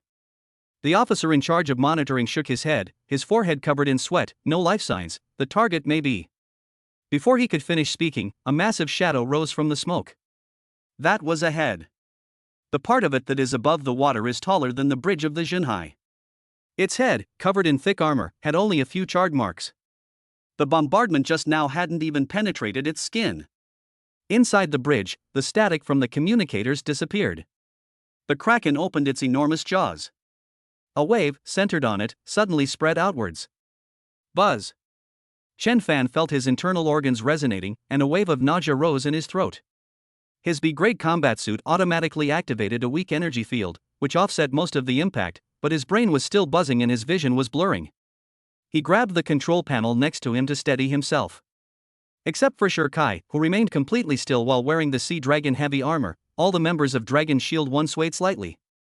Ling Xue's lips lost their color, and Lei Yi's metal prosthetic limb emitted a hissing sound of electrical overload. The situation was even worse for the ordinary crew members on the bridge who were not wearing special protective suits. The naval officers closest to the porthole simultaneously bled from their mouths and noses and collapsed limply to the ground. Further away, cracks appeared on the alloy armor of several escort ships at the front of the fleet. It's a sonic attack. Zhao Qingsan's voice broke the silence. It's clearing out the minions. Report. The flagship's left flank, the Heidongking, has lost contact. Report. The Changjing's propulsion system is down. Report. A large number of high-energy biological signals have been detected. They are approaching at high speed from all directions. Jensen pointed to the tactical screen in front of him, his voice distorted by the mental shock of the data transmission. On the screen, the blue dot representing the fleet was now surrounded by countless red dots. It is summoning its swarm of companion beasts. The words had barely left his mouth. The sea around the fleet was torn apart by countless figures breaking through the water. A giant snake hundreds of meters long, a giant deep-sea crab waving its massive claws, and a giant octopus with countless tentacles. Tens of thousands of deep-sea monsters surged out of the sea, relentlessly attacking the fleet's defenses. The battle reached its climax. A Class C deep-sea giant used its 8 tentacles to entangle a destroyer with a displacement of nearly 10,000 tons, attempting to drag it into the deep sea. The soldiers on the ship operated the close-in weapon system, firing bullets that only splattered white marks on its slippery surface, failing to cause any effective damage. We can't wait any longer. Lei Yi turned to Chen Fan and Ling Xue. If we drag this out any longer, the fleet will be worn down. We must advance according to plan. Their mission was to have Ling Xue, wearing a deep-sea nightshade cloak, silently infiltrate the sea and attach a specially made small beacon to the deep-sea kraken's only weak spot on its abdomen while the fleet drew the attention of the deep-sea kraken from the front. Once the beacon successfully attaches, the fleet can launch special torpedoes carrying a portion of the Wind King's core energy for precise armor-piercing strikes. Ling Xue, Shirkai, Yan Sen, Feng Xiao. Lei Yi began calling out names. Prepare to execute Plan 2. However, that enormous sea monster was more cunning than anyone had anticipated. It sensed being watched, and under the cover of countless companion beasts, its mountain-like head began to sink, diving back into the deep sea. At the same time, hundreds of holes opened simultaneously on its island-like back. Whoosh! Whoosh! Whoosh! Dozens of water cannons, even thicker than those seen in the previous videos, shot out from those holes, bombarding the surrounding sea area indiscriminately. In an instant, towering waves crashed on the sea, and explosions echoed one after another. One of the water cannons veered off course from the main target group upon firing, grazing a frigate that was battling a sea serpent and tracing an arc through the air. The direction it ultimately locked onto. It is the Jinhai aircraft carrier. It's the bridge. The column of water rapidly magnified in everyone's view, filling the entire scene outside the porthole. Chapter 18: The Barrier. Unyielding. The jet of water rushed towards us, filling our entire field of vision. It came too fast, exceeding the limits of sound and the reaction limits of human nerves. The fleet's close-in weapon system did not issue any warnings, and the gun barrels did not even have time to adjust their angles. Inside the bridge, whether it was a seasoned admiral or Hou Yuanshan, who had crawled out of a mountain of corpses in a sea of blood, they could only stand still. At this critical moment that would decide life or death, a figure moved. It wasn't Ling Xue who was the fastest, nor Lei Yi who had the strongest attack. It's Shirkai. Roar! A muffled roar rolled out from deep in his throat. He activated his innate ability, the body of rock. His exposed skin transformed into an ultra-high-density alloy with a metallic luster. His Sea Dragon heavy armor shone brightly, and streams of dark blue water gushed out from the gaps in the scales, rapidly converging in front of him to form a huge blue shield. On the shield, a phantom of a Sea Dragon's head roars with its mouth open. Shirkai did not choose to dodge. Facing the devastating blow, he leaped out through the shattered porthole of the bridge. He resolutely used his own body to block the water cannons from the Jinhai aircraft carrier. Boom! The water cannon struck Shirkai squarely. The entire bridge shook violently, and the force pushed the entire Shanghai aircraft carrier backward. Sparks flew from the instruments on the control panel, and even the chairs fixed to the floor were blown off the ground. Everyone inside the bridge was thrown about by this force. The giant shield in front of Sher Kai, formed from the power of the Sea Dragon, shattered inch by inch in less than a tenth of a second. The water cannon's momentum remained undiminished, all its kinetic energy being poured onto his alloyed body and his great heavy armor. Sher Kai was blasted away by this tremendous force. He crashed through the deck below the aircraft carrier's bridge, then through the command center below the deck, leaving a dark hole before disappearing completely. Inside the bridge, those who had narrowly escaped death struggled to their feet. No one paid any attention to the scrapes on their bodies. The three highest-ranking officers of the Chinese military, Admiral Hua Yuanshan and Zhao Qingsong, all rushed to the broken porthole and looked down. On the aircraft carrier's deck, a bottomless hole remained, with sparks still rising from its edges. Is this an attack that a human could withstand? Hua Yuanshan's voice was dry. He reached out, trying to grasp something, but only grasped nothingness. Ling Shui leaned against the wall, her fingernails digging deeply into the alloy plate, without saying a word. Lei Yi's metal prosthetic eye flickered rapidly with red light, and the internal computing core emitted an overload beeping sound. Chen Fan's eyes reddened. He didn't hesitate at all, nor did he look at anyone. He turned around, took a running start, and leaped directly down the huge breach in the bridge that Sher Kai had smashed open. Chen Fan! Zhao Qingsong reached out to grab him, but only touched the fluttering hem of his clothes. The wind whistled in my ears. Chen Fan activated Whisper of the Wind, his body becoming light in the air. He landed precisely on the damaged deck below, without pausing, and rushed straight towards the dark hole that pierced through several decks. Chen Fan found Sher Kai in the hangar on the 5th floor below the deck. The place was a scene of utter devastation, twisted steel plates, broken pipes, and the wreckage of several fighter jets overturned by the shockwave. Sher Kai was embedded in a load-bearing wall at the deepest part of the hangar. The Sea Dragon heavy armor he wore, the A-grade heavy armor that Chen Fan had personally produced for him, was now completely unrecognizable. There was a dent in the chest plate, and countless fine cracks covered the entire body. Many scales had fallen off, revealing the alloyed body underneath. But even an alloyed body cannot completely withstand that impact. His chest caved in, his limbs were twisted at unnatural angles, and only faint vital signs were still pulsating. He's not dead yet. But death was only a step away. Medic! Chen Fan roared into the communicator on his wrist, his voice distorted with anger. Someone! Bring the best recovery potions. Quickly! Several figures fell one after another from the hole above. It was Lei Yi, Ling Shui, Yansen, and Feng Xiao. When they saw the stone embedded in the wall, everyone stopped moving. Feng Xiao covered her mouth to keep herself from making a sound. Yansen pushed up his glasses, the lenses reflecting the flickering sparks of electricity around him, but the veins on his hand, gripping the mind-amplifying short sword, bulged.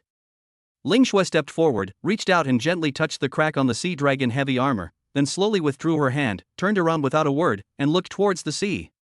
The light and shadow fluctuations emanating from the deep-sea shadow cloak she wore became extremely unstable. The plan continues. Lei Yi's voice was hoarse, and every word was squeezed out from between his teeth. Ling Shui, Yansen, Feng Xiao, execute Plan B. Infiltrate from the flank. Sher Kai has bought us time, we can't waste it. Even if it kills you, make sure you stick the beacon on. Ling Shui didn't turn around, she just nodded, and her figure gradually faded into the shadows of the hangar. Feng Xiao rubbed his eyes and followed Yen Senator. The two rushed in another direction, preparing to provide remote support and cover for Ling Shui's infiltration. Inside the hangar, only Chen Fan, Lei Yi, and the unconscious Sher Kai remained. The medics arrived quickly, carrying life support equipment, and injected Sher Kai with the highest concentration of life-saving drugs. But after the medicine was injected into his body, Sher Kai's injuries did not improve at all. The crack in his breastplate was still widening. Chen Fan supported the unconscious Sher Kai, knowing full well that conventional treatment could not reverse the damage. The energy contained in that water cannon was still destroying his life force. He looked up and gazed at the sea through the breach in the hangar. The giant head of the Kraken resurfaced after repelling the fleet's first wave of attack. Its gaze swept across the sea, searching for the provocateur from before. Chen Fan's chest heaved violently. He took something out of his tactical backpack. That was neither a weapon nor a medicine. It was a yellowed scroll made of some kind of biological skin. On the scroll, ancient and complex runes were drawn with fresh blood. Life-sharing contract grade be consumable. Effect: the user can forcibly bind their life to a target. During the contract's duration, both parties will share all damage received and their life force. Note: if one party dies, the other party will die immediately. This was a rare item he had plundered from the assembly line using a rare B-grade healing symbiotic magical beast. Chen Fan did not hesitate for a moment. He tore open the scroll. He pressed the part of the contract that represented giving heavily onto Sher Kai's already shattered breastplate, right onto the spot of his weakly beating heart. Then, he raised his other hand and pressed the demanding end of the contract hard against his heart. Chapter 19: I'll trade my life for yours. The bright red contract scroll turned into light fragments and merged into Chen Fan's chest.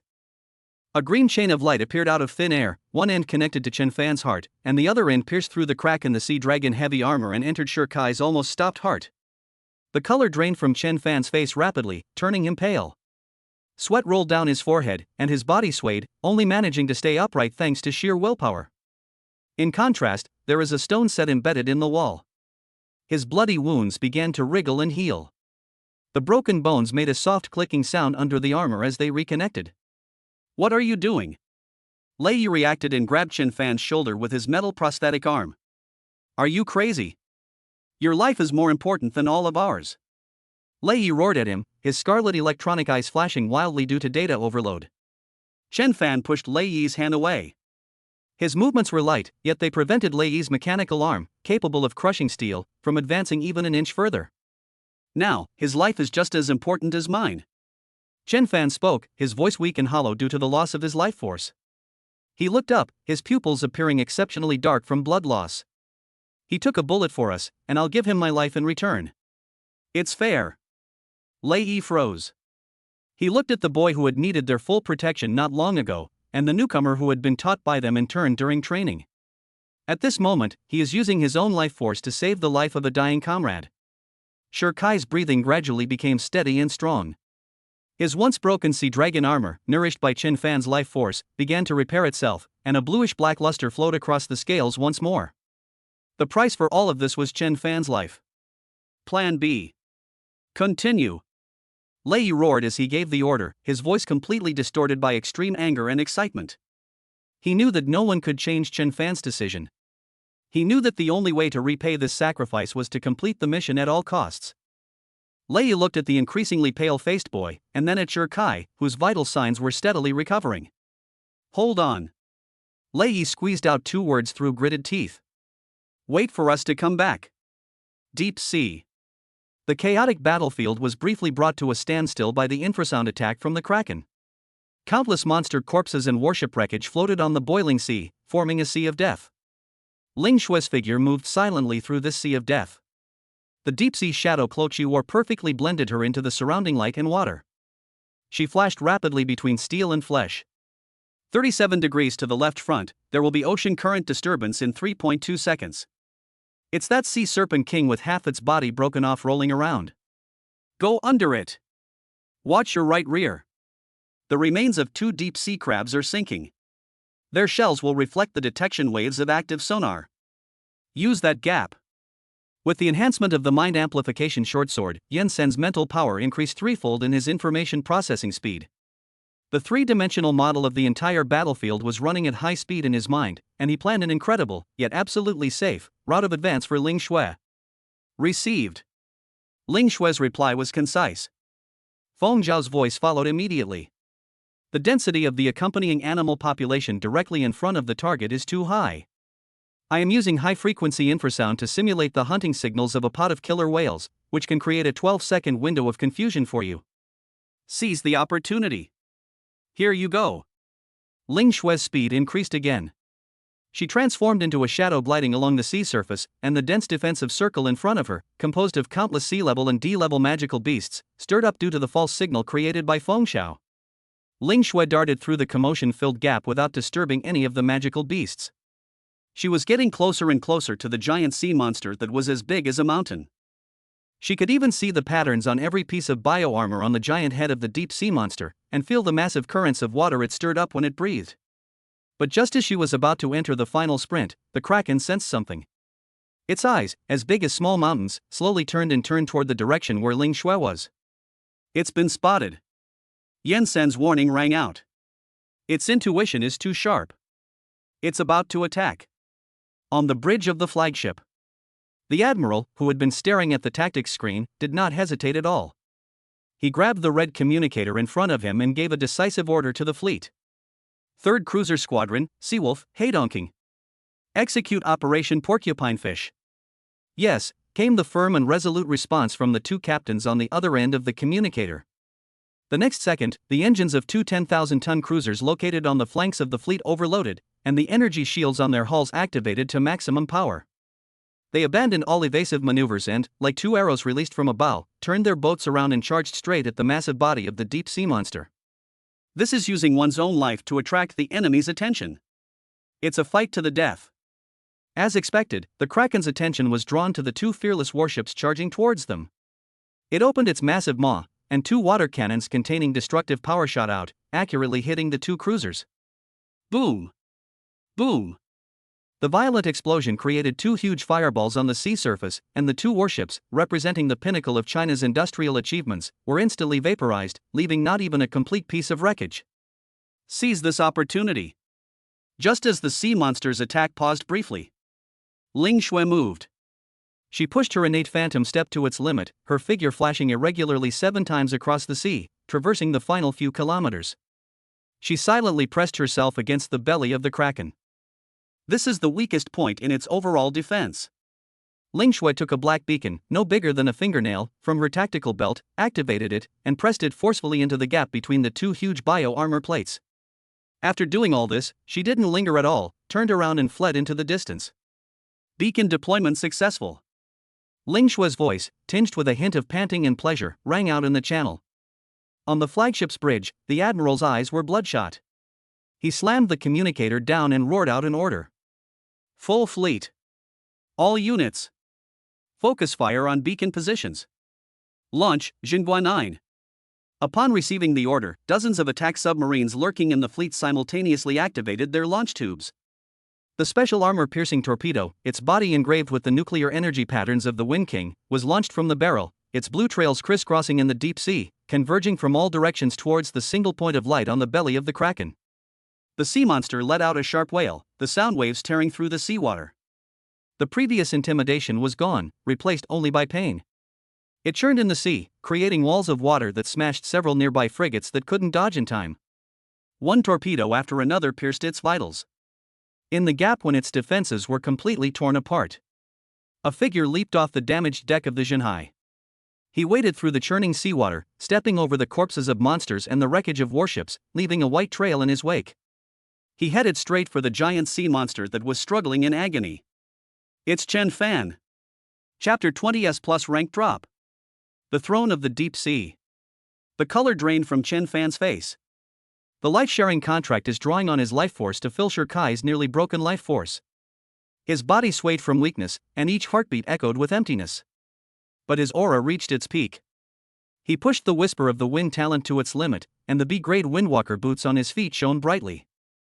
His entire body left a straight blue trail on the churning sea, and all the waves, monster corpses, and warship wreckage that blocked his way were knocked away by the strong wind he generated as he moved.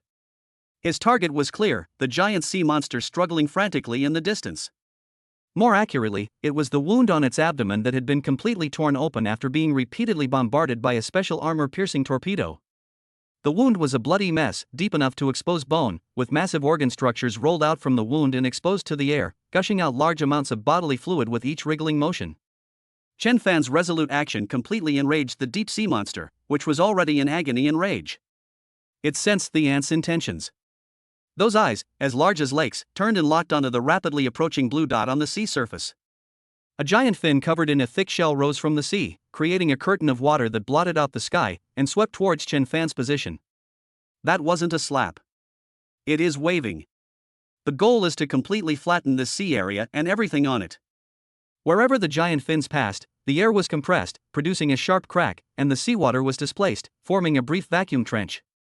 Faced with an attack powerful enough to turn an aircraft carrier into scrap metal, Chen Fan neither dodged nor evaded. His body grew cold from the loss of life force, but his will burned brightly. He held the B-grade alloy battle knife horizontally in front of him, not to parry, but just as subconscious action. He activated all the defensive modules he had taken from the assembly line. Boom!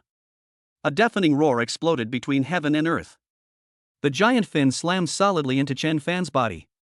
Faced with that power, all of Chen Fan's energy shields couldn't even last a millisecond before turning into countless points of light. The force sent him flying, his body tumbling through the air, his vision spinning, until he finally flew in an arc across the sea and crashed headfirst into the huge wound in the belly of the sea monster. Chen Fan. On the bridge of the battleship, Hua Yuanshan and the admiral, who had just escaped death, rushed to the broken porthole and exclaimed in surprise. Inside the Jinhai hangar, Lei Yi's tall figure stopped moving, and the light from his once red glowing metal prosthetic eye dimmed. Ling Shui, who was rapidly retreating from the flank of the battlefield, suddenly stopped running. She turned around and looked at the sea that had been turned upside down, and froze. Everyone's breath caught in their throats at that moment. That boy who created a miracle. That treasure trove where someone sacrificed their own life to save their comrades. That's it, gone? The next moment. Just when everyone thought it was all over. A burst of light erupted from the deep, bloody wound on the belly of the deep sea monster. The light pierced through the barrier of flesh and blood, bursting forth from the wound. Chen Fan did not die. He managed to enter the body of this A+ level magical beast at the cost of withstanding a fatal attack. Inside the kraken was a slimy and foul-smelling space. Chen Fan was surrounded by countless muscle tissues and blood vessels, and enormous pressure was squeezing in from all directions. He coughed up blood. The attack had nearly shattered all his internal organs. The life-sharing contract was frantically draining his already meager life force to repair his own injuries while simultaneously maintaining the life transfer to Shi Kai. His consciousness was fading, and it could be cut off at any moment. But he can't stop. He rampaged through the beast's body, his battle blade slicing wildly at everything in its path. Tough visceral diaphragms, thick blood vessels, and muscle tissue that constantly tries to envelop and digest him. The excruciating pain drove the kraken completely mad.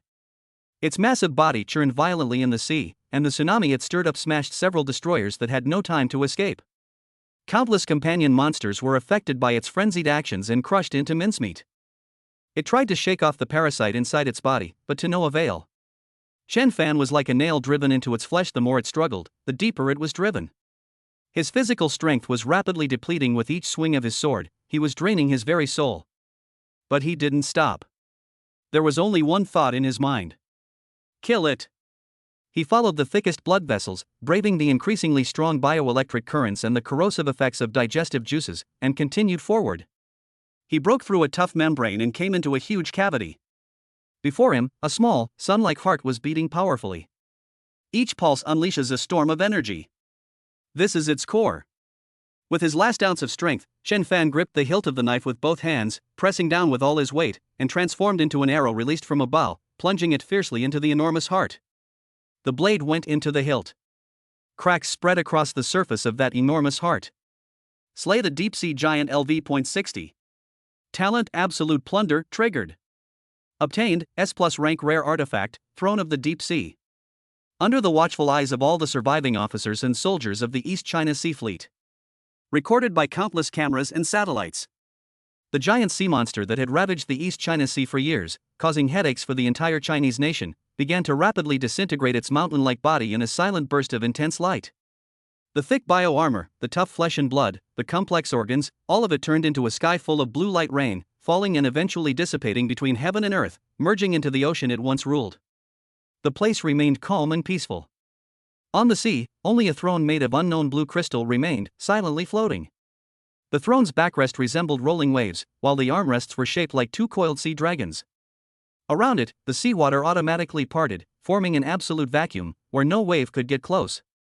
As the kraken disintegrated, Chen Fan's body fell from mid-air.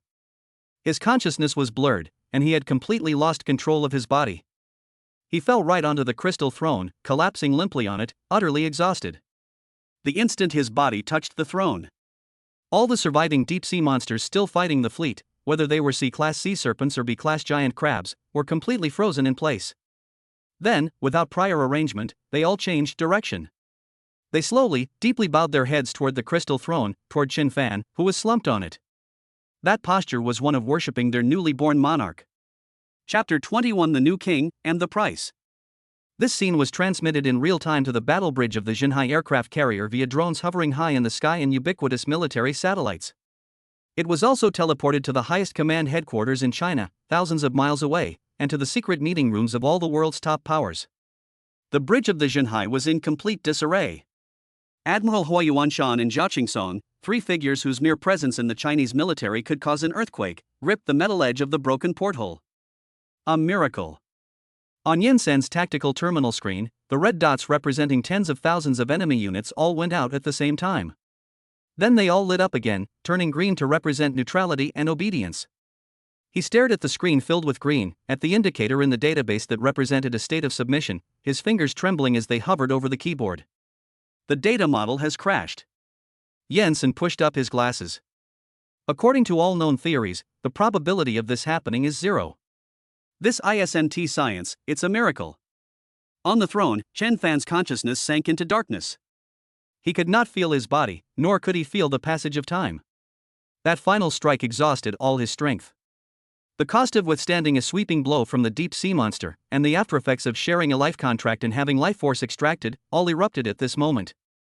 On the medical monitoring interface of the wrist device, the green waveform representing Chen Fan's vital signs is decaying. Heart rate, blood pressure, cell activity, all the values are falling toward the dangerous red zone. Warning! Treasure vault, life signal is rapidly weakening. Vital signs below 10%. 5%. About to disappear. The alarm from the medical monitoring system brought everyone on the bridge back to reality. Zhao Qingsong stared at the screen. The straight line that was about to return to horizontal made his blood freeze. As Chen Fan's vitality weakened, the scene of all beasts paying homage on the sea began to show signs of instability. Those deep-sea monsters that had just been obedient sensed the extreme weakness of the new king. The awe in their blood is fading, and their long-suppressed bloodlust is beginning to rise again. Some low-level magical beasts began to wriggle restlessly, their heads slightly raised, greedily eyeing the remaining ships of the combined fleet once more. A low growl emanated from the throat of a Class B deep-sea dinosaur, shattering the silence of the area. That growl was a signal. The commotion began. The fifth hangar of the Jinhai aircraft carrier. Report. Barrier, S vital signs are stable. He is out of danger. A medic removed his stethoscope and reported to Lei Yi, who had just jumped out of the porthole. His injuries were too severe. He was in the deepest stage of shock and needed to be transferred immediately to the rear for long-term treatment. But he survived. Lei Yi stood in front of the wall embedded with Shi Kai. He looked at Shi Kai's face, which, although still unconscious, had regained its color, and then turned to look at Chen Fan's life signal on his terminal, which was about to go out. No! A roar echoed throughout the East China Sea via the fleet's public address system. It was the voice of a naval admiral. All units. All cannons that can still fire. Aim them at those beasts. I don't care what you saw. Now, protect that child. If anyone dares to lay a finger on him, I'll blow this entire sea apart and grind him to dust. Upon receiving the order, all surviving warships, regardless of size or extent of damage, immediately turned their cannons around. The dark cannon barrels were once again aimed at the horde of deep-sea monsters that were beginning to stir, forming an ironclad deterrent. But everyone knew it was all in vain. Without the suppression of the Kraken and the restraint of the new king, if these tens of thousands of hungry and ferocious monsters were to launch another attack, the already heavily damaged fleet would have no chance of resisting. Just as Chen Fan's life signal on Yensen's terminal was about to turn into a straight line, a sudden change occurred. The crystal throne beneath him emitted a burst of blue light. Water elemental energy surged from the throne, transforming into blue light bands that flowed into Chen Fan's body. This energy enveloped his dying breath, forcibly keeping him alive until his last breath. The life curve that was about to reach zero stabilized at its lowest point, becoming a weak but no longer declining horizontal line. At the same time, an aura of majesty spread from the crystal throne as blue light emanated from it. On the sea, the horde of monsters that had been restless just moments before suddenly froze. Their primal bloodlust was crushed by this oppressive force from a higher level of life. Fear once again seized over their simple thoughts. All the magical beasts lowered their heads once more, even further, reverting to their posture of absolute submission, no longer daring to make the slightest move. Quick! Go and bring him back! Zhao Qingsong roared. He doesn't need to give the order. An invisible assault boat was launched from the side of the Jinhai, leaving a white line on the sea as it rushed toward the crystal throne that was suspended in the middle of the sea. On board were all the crew members of Dragon Shield 1, except for Shi Kai. The assault boat stopped 10 meters from the throne.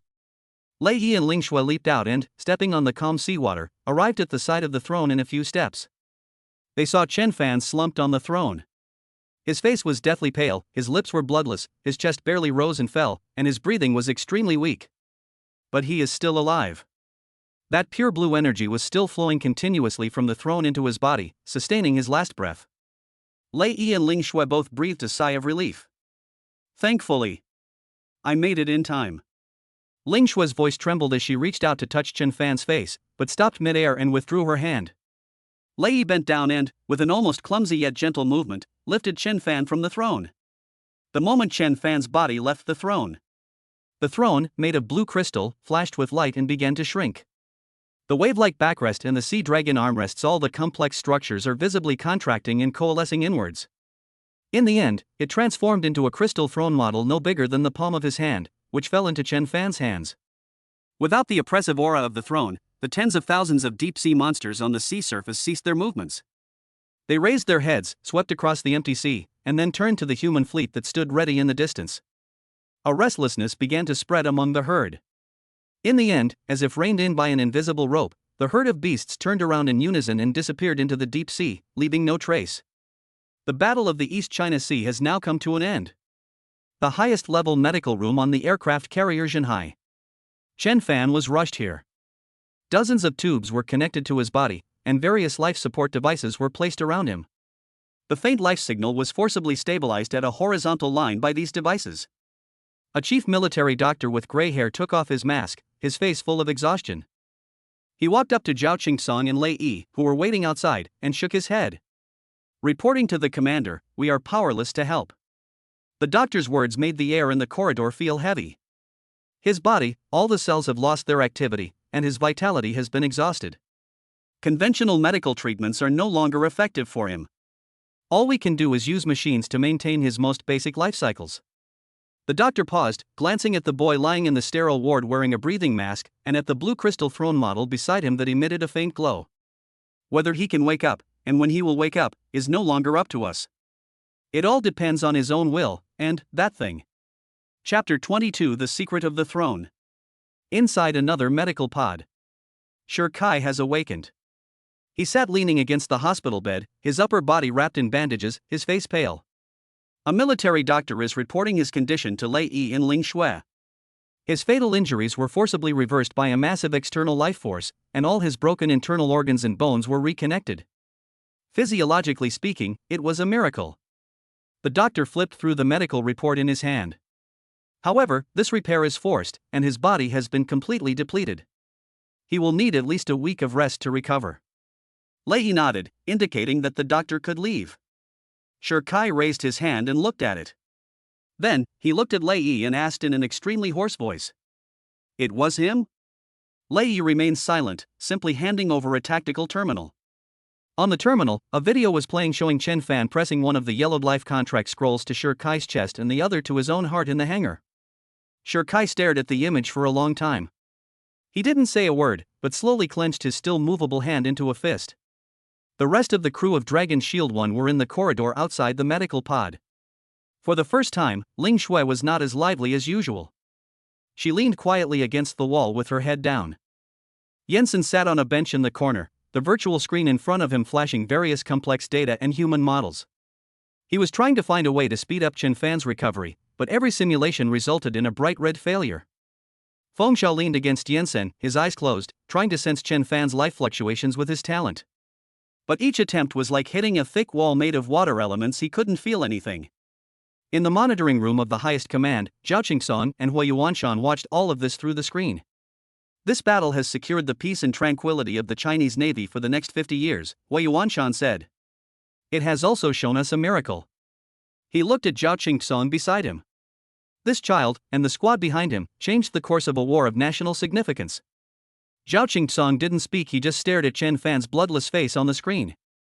After a long while, he finally raised his hand and connected to the internal communication. Pass on my orders. All video footage, combat data, and individual battle records related to the treasure vault during the East China Sea battle will be classified as S-level top secret. The battle report released to the public only stated that the East China Sea Fleet and the Dragon Shield Bureau's elite team worked together to successfully eliminate the A+ level monster. All credit belongs to the collective. All sacrifices are engraved on the monument.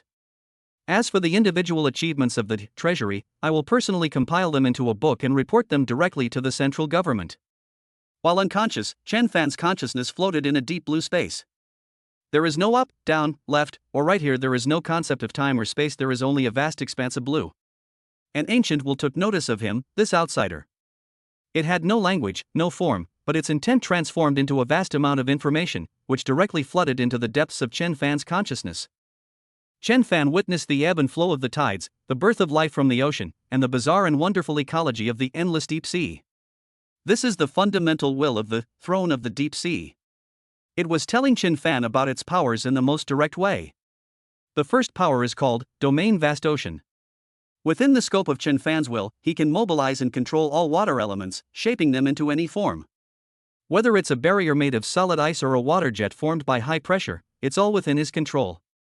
What sustains his life at this moment is the most basic passive effect of this power, which spontaneously gathers water elements to nourish the monarch's body. The second power is called Sea Kin. He can bestow the mark of Sea's Kin upon up to 7 targets. Those who obtain the mark will receive the blessing of the throne, gain the ability to breathe freely underwater, and have a greater affinity for the water element. At the same time, Chen Fan could vaguely perceive the life status and approximate location of each family member. This is a kind of certification and blessing from the monarch, a one-sided bestowal rather than a forced binding. I can save you once, but I will sleep for a while. When the time is right, I will respond when you summon me again. Though I am about to fall into slumber, my experience will be given to you. After conveying these messages, the ancient will slowly recede and return to silence. This deep blue space also began to fade away. Under the continuous nourishment of the throne's energy, the depleted cells in Chen Fan's body became plump and full again at a speed visible to the naked eye. His level skyrocketed, reaching an astonishing LV.40. In China, apart from a few S-level superhumans, no one has reached this level. As the energy shifted, the deep-sea throne dimmed considerably and then went into an inactive state.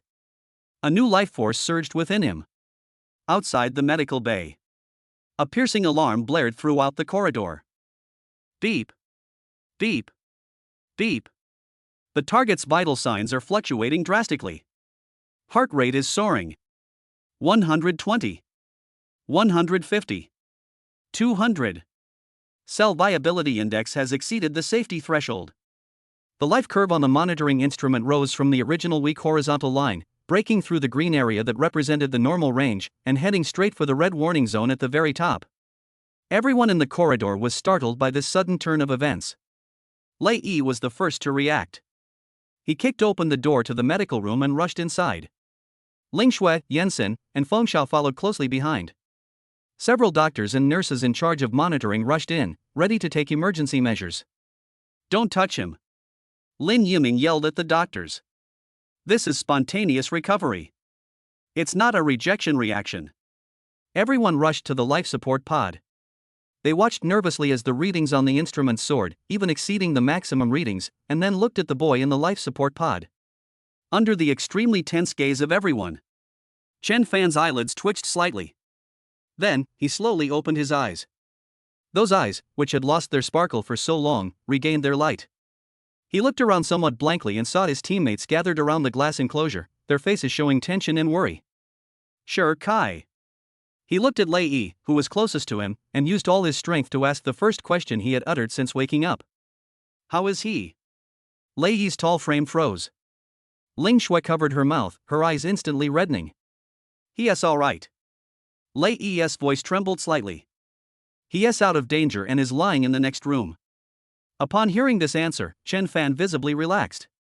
He turned his head, his gaze passing over the crowd and landing on Zhao Qingsong, who had just arrived. Director Zhao, I have made a decision. Chapter 23 Chen Fan's Choice. Chen Fan didn't give himself any time to rest or buffer, and went straight to the point. I can't stay in the base pressing buttons anymore. Chen Fan's voice wasn't loud, but it made the air in the medical room freeze. No. Lei Yi was the first to roar. He stepped forward, and the metal prosthetic limb emitted a slight overload sound due to its owner's emotions. Your safety is the highest priority. This must never happen again. Do you know you almost died? That's right. Feng Xiao shouted in agreement. Treasure vault, comrade, you just need to stay in the base. We'll go catch them. If a rank isn't enough, we'll go catch S rank. We'll risk our lives to bring the monsters back to you. Although Yensin did not speak, he pushed up his glasses, and on the virtual screen in front of him, a model plan for establishing the highest level of physical isolation zone inside the base had begun to be constructed. Ling Shui crossed her arms. Unlike the others, she wasn't excited. She just looked at Chen Fan with a complex emotion in her voice. Little brother, I don't want to play that heart-pounding game again. Just stay put, that's better than anything else. Chen Fan remained unmoved by their fierce opposition. He looked at each of them and waited for them to finish speaking. You're all right, he said, but you've got one thing wrong. In this battle of the East China Sea, if Sher Kai hadn't risked his life to fill the gap, all of us would have been wiped out when that water cannon was fired at the bridge. Chen Fan looked at Lei Yi. As it turns out, on that level of battlefield, I couldn't even protect myself. All I could do was stay behind you, becoming the burden that needed to be protected at all times. These words made Lei Yi pause. He wanted to refute them, but he couldn't find any reason to do so. More importantly, Chen Fan continued, in order to capture an A-level sea dragon beast and several B-level magical beasts alive, other ability users who were on missions were reassigned. He looked at Zhao Qingxong. What's the cost of this robbing Peter to pay Paul approach? The cost is a vacuum and the combat capabilities of other defensive lines. I cannot let other soldiers sacrifice themselves in vain on another battlefield just because they need to feed me. My life is no more precious than theirs. Besides, the national treasury can't withstand my spending like this, it's almost empty, isn't it? If I'm still sitting here with my legs crossed, pressing buttons, how many more sacrifices will be caused? The expressions on the faces of Lei Yi, Ling Shui, and the other warriors who had fought their way out of mountains of corpses and seas of blood froze. They never imagined that this treasure trove, which they had always considered to be in dire need of protection, was actually contemplating issues at this level. Looking at the young man before him, Zhao Qingxong recalled how, 20 years ago, Chen Guodong had used the same calm yet resolute tone to propose a groundbreaking combat plan at a military conference. These two people are not just father and son. They share the same blood in their veins. A kind of blood that places national interests above personal life and death. The medical room was quiet. Chen Fan presented his plan. I need to temporarily leave the protection of Dragon Shield 1 and act on my own. Starting from the lowest level, the D-class restricted area, I will hone my combat skills and adapt to the true rules of this world through the most realistic battlefield and the most brutal real combat. I need killing, I need blood, not to sit in a safe chair and wait for the prey to be brought to my mouth. All I need is for Dragon Shield to provide the most basic intelligence support, as well as to send a logistics person to help me deal with the spoils that I can't take with me. He knew how crazy the request was, but he had to do it. Assembly lines can produce massive amounts of resources, but they can never produce a true powerhouse. He already possesses the level granted by the Deep Sea Throne, which is arguably numerically overwhelming, but what he lacks is practical combat experience. He added a sentence. I am not trying to break away from the country, much less betray you. I'm doing this so that next time, when the nation faces a threat like the Kraken, I can fight alongside you as a true warrior, instead of hiding behind you and becoming the variable that could collapse at any moment. I will return to the team immediately at that time. Lei Yi stared at Chen Fan for a long time. Finally, his tense body slowly relaxed. He was the first to speak, his voice deep and powerful. I agree. True warriors are forged in blood and fire, not in a greenhouse. Ling Shui leaned against the wall, twirling the ends of her hair with her fingers, and finally chuckled softly. All right, since our little hero has said so, what can I say? Just don't cry next time we meet, okay? Yensin closed the virtual screen in front of him and nodded. Feng Xiao looked at Chen Fan, scratched her hair hard, and finally nodded heavily. Zhao Qingxong remained silent, simply looking at Chen Fan.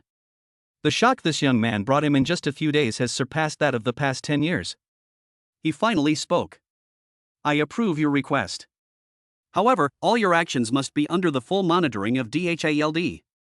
We will plan a safe route for you and provide intelligence support with the highest level of authority. Zhao Qingxong walked to the life support pod and looked at Chen Fan through the glass. As for your support staff, I will personally assign you the most suitable person. The encrypted communicator pinned to Zhao Qingsong's chest suddenly vibrated rapidly. He answered the call, but after listening for less than 10 seconds, his face darkened. He hung up the communication and turned to the entire crew of Dragon Shield 1. Urgent intelligence has arrived from the western border. An S-class defector, Thousand Faces, has appeared. Your mission must continue immediately. Lei Yi and the others' expressions instantly turned serious. Without saying a word, they immediately turned around and prepared to head to the equipment area. Wait a moment. Chen Fan's voice stopped them. The members of Dragon Shield 1 turned around and looked at him with some confusion. Chen Fan stepped out of the life support pod, and the tubes attached to his body automatically detached. He stretched his still somewhat stiff body. Before parting, we should give our comrades some farewell gifts. As he spoke, he raised his hand and swiped across his tactical terminal. A holographic light screen was projected onto the wall of the medical room. That was a live inventory list of all the severely wounded and captured A-level magical beasts within the Abyss base. Terrifying creatures that could cause a disaster in the outside world are now quietly displayed on it in the form of data. Choose whatever you want. Listed there are a grade magical beasts that the Abyss base captured at great cost and has been carefully kept in captivity ever since. Each name is followed by its rank, habits, and the terrible price paid for its capture. A rank magical beast, Molten Heart Giant Lizard, capture cost, 3 Dragon Shield teams severely injured, 1 B rank fire type ability user sacrificed. A rank magical beast, Frostbone Dragon, capture cost, annihilation of an entire heavy armored regiment of the Northern Military District, and crashing of 3 5th generation fighter jets. A rank magical beast, Void Ripper, capture cost, unknown, it was near death when it fell from the spatial rift. Chapter 24 Parting Gift. This list is the deepest secret of the Abyss base, a strategic resource reserve that the nation holds dear. They are kept here, waiting for the day when a sufficiently powerful superhuman or a sufficiently advanced weapon is developed, so that precious materials can be extracted from them. Each one represents a bloody past. Now, Chen Fan casually pulled up this list and presented it to a group of soldiers who had just experienced a life or death battle. Choose whatever you want. The shockwaves that rippled through the medical room far surpassed the roar of any weapon. Ling Shui walked around Chen Fan once, and finally stopped in front of him, bent down, and whispered in his ear. Little brother, do you know what you're saying? These aren't like the cabbages you can just pick and choose at the market. I know. Chen Fan nodded and turned to greet Ling Shui. That's why you need to be selective. When they're alive, they consume astronomical amounts of resources every day. Only when they're dead can they become the knives in our hands and the armor on our bodies. The S-class defector, Thousand Faces, is not an opponent we can easily defeat with our current equipment. You need greater strength. His words silenced the members of Dragon Shield 1 completely. Zhao Qingsong stood at the door, watching the young man who had just struggled back from the brink of death. Every word Chen Fan said made him re-evaluate the young man in front of him. He wasn't showing off, nor was he giving alms. Instead, he was using the most pragmatic and direct method to arm his comrades and address the threats facing the country. A smile slowly spread across Zhao Qingsong's scarred face.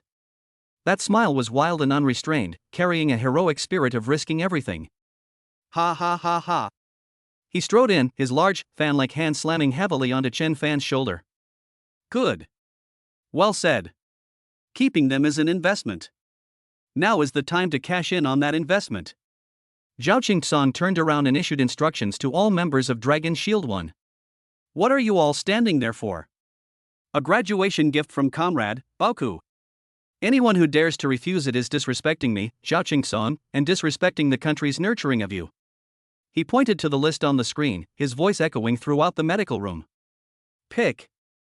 Pick the most expensive ones. Pick the ones that best suit you. Today, I, the bureau chief, am personally approving these orders. Clear out the inventory, and I'll take responsibility. These words completely ignited everyone's emotions. Director. Lei Yi was the first to step forward, his body ramrod straight, and he gave Zhao Qingsong a standard military salute. Then, he turned to Chen Fan. He didn't offer any further thanks, but simply used his intact right hand to give Chen Fan a hard punch on the chest. I need a conductive medium that can amplify my lightning powers and is strong enough to be compatible with my prosthetics.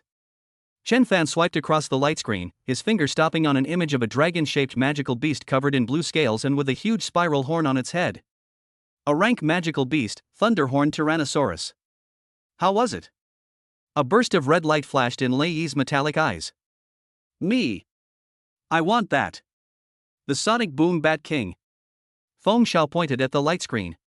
If I could use its core as an amplifier, my sonic wave positioning range could be increased tenfold. The Void Ripper. Jensen pushed up his glasses, his voice soft yet unusually firm. Its claws can cut through space. I need that material to make my mental scalpel. Ling Shui licked her lips and pointed to an A-rank magical beast named Phantom Butterfly. I want it. Its wing scales are the best known optical camouflage material.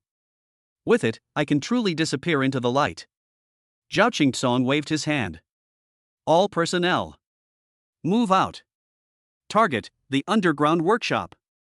The workshop still features that familiar conveyor belt. But this time, Chen Fan wasn't the only one standing at the end of the conveyor belt. The members of Dragon Shield 1 stood behind him, waiting. Zhao Qingtsong stood in the observation room, looking down through the reinforced glass. The gate at the end of the workshop made a heavy, creaking sound. The first A-rank magical beast, the Thunderhorn Tyrannosaurus, was dragged out by several huge mechanical arms. Even though its entire body was injected with a high-strength paralyzing agent and its spine was locked with specially made alloy nails, the ferocious aura originating from an A-level magical beast still made the air in the entire workshop feel somewhat oppressive. It was placed on the conveyor belt and slowly sent towards Chen Fan. Chen Fan gripped the B-grade alloy battle knife and stepped forward. Without the slightest hesitation. He concentrated all his strength into one point, his body slightly lowered, and the alloy battle blade in his hand pierced into the gap of that reverse scale from bottom to top. Defeat the Thunderhorn Tyrannosaurus LV.52. Talent Absolute Plunder triggered. Obtained, S-rank component, Heart of Thor. Next one. Chen Fan's voice pulled everyone back from their shock. The workshop's gates opened again. A rank magical beast, Phantom Butterfly. Slay the illusionary light butterfly LV.49. Talent Absolute Plunder triggered. Obtained, Grade A set, Wings of Radiance. Less than half an hour. The most valuable A-grade magical beasts in the Abyss Base's inventory were all turned into graduation gifts for the members of Dragon Shield 1. Inside the workshop, the 4 members of Dragon Shield 1 stood quietly. Electric sparks danced on Lei Yi's prosthetic leg. Ling Shui's figure appeared and disappeared in the light and shadow. In Yin Sen's hand, he held a sharp blade capable of cutting through space. Feng Zhao's perception covered the entire base. Chen Fan looked at his transformed teammates and nodded in satisfaction. Let's go, he said to Lei Yi. Don't keep, thousand faces, waiting. Lei Yi gave Chen Fan a deep look, then led his team members and turned to walk towards the passage leading to the airport. Suddenly, a voice came from behind. Wait for me. I haven't gotten on the bus yet. It was Shi Kai, who came over leaning on his cane. Dragon Shield Team Member 1, Bastion, Shi Kai, requesting to return to the team. Lei Yi didn't say much, he just waved for Shi Kai to follow. He understood Shi Kai's personality and knew that no matter what he said, it would be useless. Your new equipment. Chen Fan handed over a new set of armor, which he had personally selected for Shi Kai. Shi Kai took the equipment, gave a solemn military salute, and then followed the other team members toward the airport. Just before the figure completely disappeared, Lei Yi turned his head. Comrade, Baoku. No. Comrade Chen Fan, take care.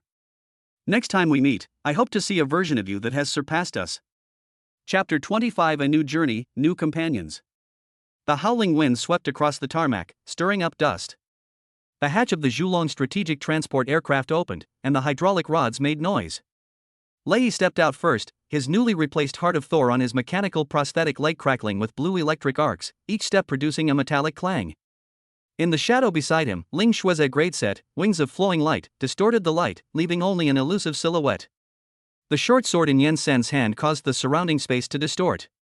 Feng Xiao now has a pair of bone conduction headphones on his ears, which are the core of the Sonic Boom Bat King, allowing him to detect subtle sounds within the base. The last one to emerge was Shi Kai, who was leaning on a cane, but the energy fluctuations of his new heavy armor were even heavier than those of the Sea Dragon heavy armor. He needed to stop and catch his breath after every step, but his steps were firm. Dragon Shield 1, everyone is present. They lined up and stood in front of Chen Fan and Zhao Qingtsong. Salute! Lei Yi shouted in a low voice. The 5 men, in perfect unison, saluted Chen Fan and Zhao Qingsong. Chen Fan straightened up and returned the greeting. Zhao Qingsong did not return the greeting, but simply looked at the soldiers and nodded heavily. Set off. The crew of Dragon Shield 1 turned around and boarded the transport plane. The cabin door closed, the engine roared louder, the fuselage took off, and disappeared into the clouds. Only Chen Fan and Zhao Qingsong remained on the tarmac. Let's go meet your new partner. Zhao Qingsong withdrew his gaze and walked towards the interior of the base. Chen Fan followed behind him without saying a word. Zhao Qingsong led him through several passages to an alloy door marked as the Personnel Allocation Center. Considering the special nature of your upcoming mission, the logistics personnel I have selected for you are not from the combat sequence. Zhao Qingsong stopped at the door and turned to look at Chen Fan. Your abilities determine that your greatest value lies in the final blow of Plunder. But before that, you need a vast battlefield to kill and grow. This process will generate a huge amount of loot, which will slow down your operations and make it easier to expose your whereabouts. Chen Fan nodded. This was indeed a problem he was considering. I understand, I need someone to help me with those things. I don't want to fight a battle and then have to carry hundreds of pounds of materials around by myself. So, I found you a mobile warehouse. Zhao Qingsong's expression turned strange. He pressed the communication button by the door. Let her in. Another small alloy door next to it slid open. A series of hurried footsteps approached. A female soldier, less than 1.6 meters tall and of slender build, jogged out from behind the door, carrying a tactical backpack that was larger than her upper body. She was running rather fast. Reporting, sir. First Class Sergeant from the Logistics Department, codename Hamster, reporting for duty. The female soldier's voice was clear and crisp, but just as she uttered the last word, she tripped over a cable and fell forward. Oops. The huge backpack she was carrying, stuffed full, lost its balance because of this stumble. The backpack's zipper was forced open by the internal pressure. It all came down in a blur. The contents spilled out and rolled all over the floor. Chen Fan's gaze swept over the pile of things. Military-grade high-energy compressed biscuits, individual self-heating rations, bottled drinking water, energy bars, these are all normal. But mixed in with these military supplies were a whole bar of chocolate, several bags of potato chips of different flavors, a bag of beef jerky, several cans of cold cola, and even a tub of family-sized ice cream. The ice cream lid was smashed open, and white cream was smeared all over the alloy floor. Chen Fan watched the small, thin figure frantically trying to stuff the potato chips that had fallen on the ground back into their packaging, and also trying to salvage the ice cream stand. He then turned to look at Zhao Qingsong standing next to him. The highest-ranking officer of Dragon Shield was covering his face with his hands. Zhao Qingsong coughed lightly and lowered his hand. Don't let her appearance fool you.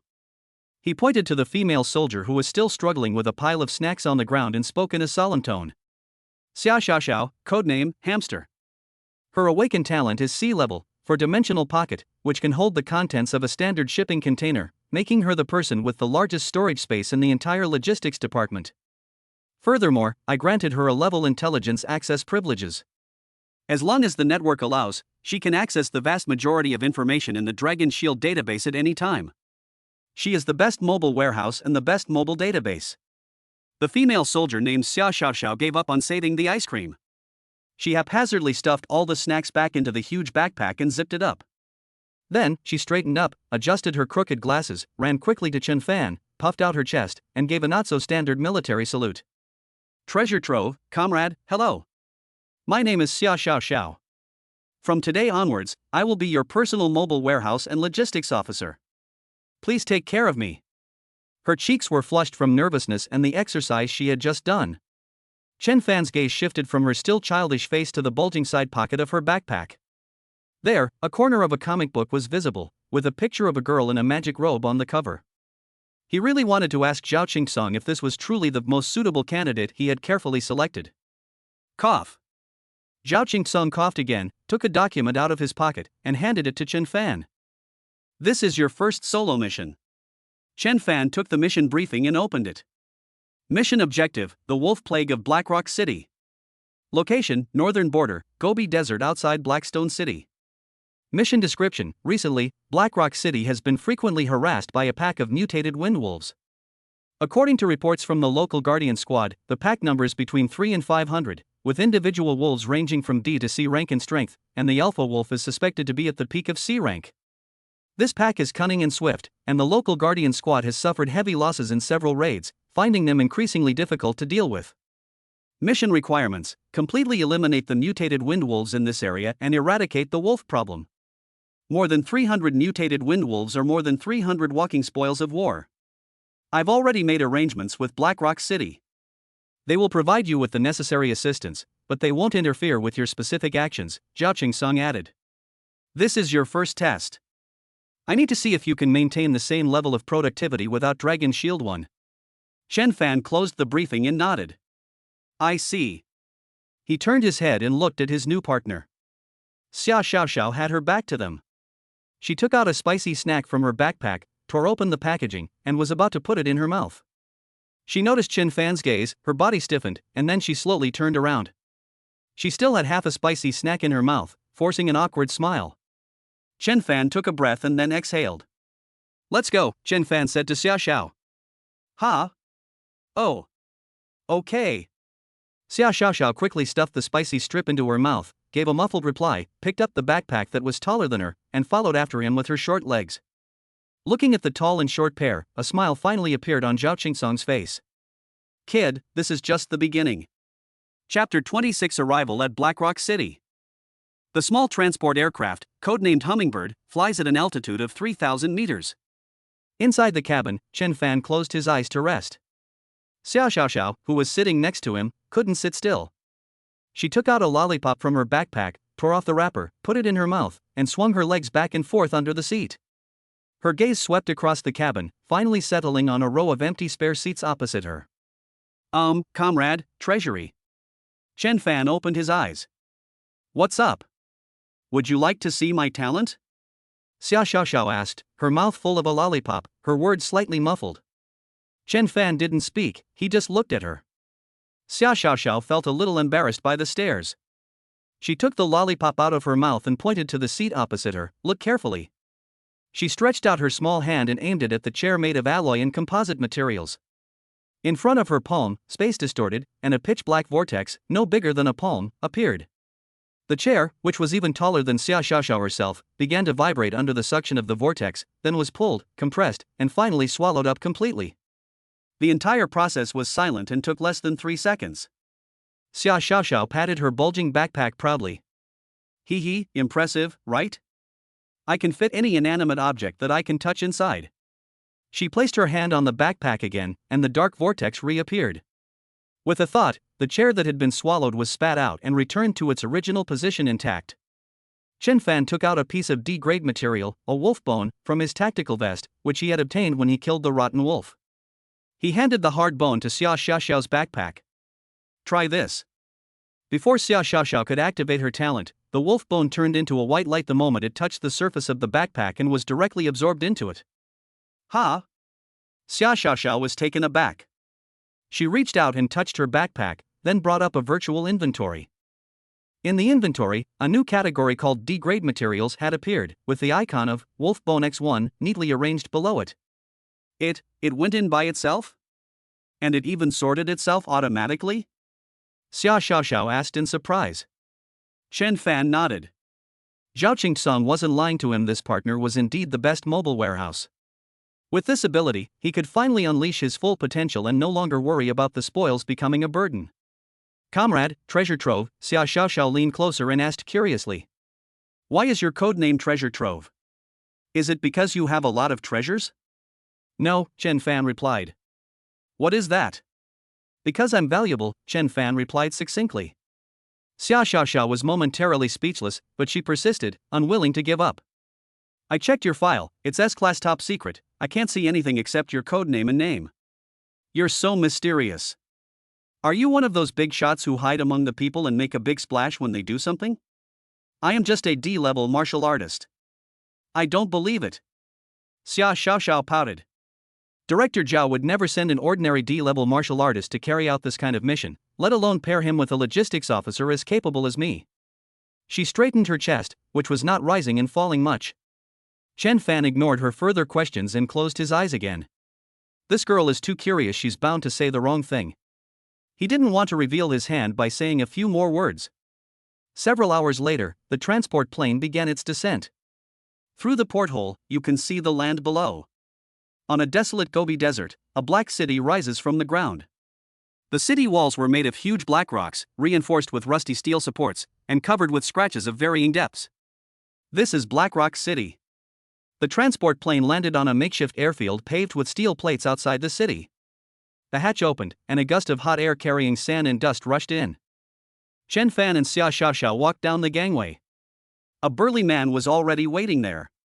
He was wearing a combat uniform covered in dust, and his expression was stern. He saw that the only people getting off the plane were a boy who looked like he wasn't even an adult yet, and a little girl carrying a huge backpack who was looking around. His already tense face became even more taut. The man walked up to the two men, his gaze lingering for a second on the rank badges on their chests. One is rated D, and the other has no rating at all. My name is Zhou Yan, captain of the Black Rock City Guardian Squad. He spoke, his voice dry and stiff. You're the reinforcements sent by command? Chen Fan. Xia Xiaoxiao. The two gave their names. Zhou Yan simply nodded, as if to say hello. Without any further pleasantries, he turned around and began to give a formulaic explanation as he walked out of the airport. You should have all seen the situation in the mission briefing. There are between 300 and 500 mutated wind wolves. They are fast-moving and have a keen sense of smell. The alpha wolf is at the peak of C rank. It is very cunning and never shows itself easily. Our team organized 3 encirclements, but they escaped each time by taking advantage of the terrain and speed. Last week, 2 of our team members were separated and surrounded by the wolves during the pursuit and were killed. His words carried a suppressed anger and weariness. Just the 2 of you? One's a D-level martial artist, and the other's in logistics?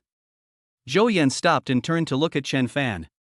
Do the people at command think the wolves here are kept in a zoo? That's quite a blunt statement. Xia Xiaoxiao couldn't hold back any longer. She stepped forward, puffing out her cheeks, ready to retort. You. Chen Fan reached out and gently pressed her shoulder to stop her. He met Zhou Yan's questioning gaze and spoke calmly. Where did they last appear? And when exactly? Zhou Yan was stunned for a moment. The debate or explanation he had anticipated did not materialize. The young man seemed oblivious to the sarcasm in his words, and was simply asking for mission information.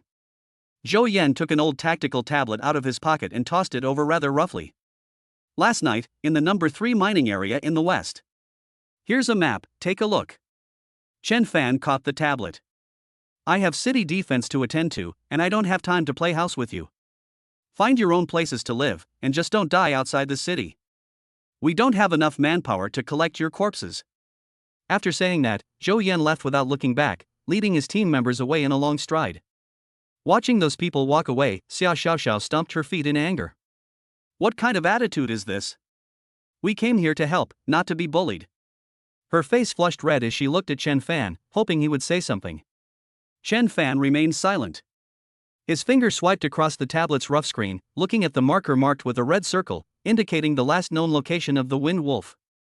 The map was very basic, consisting only of contour lines and numbers for a few major mining areas.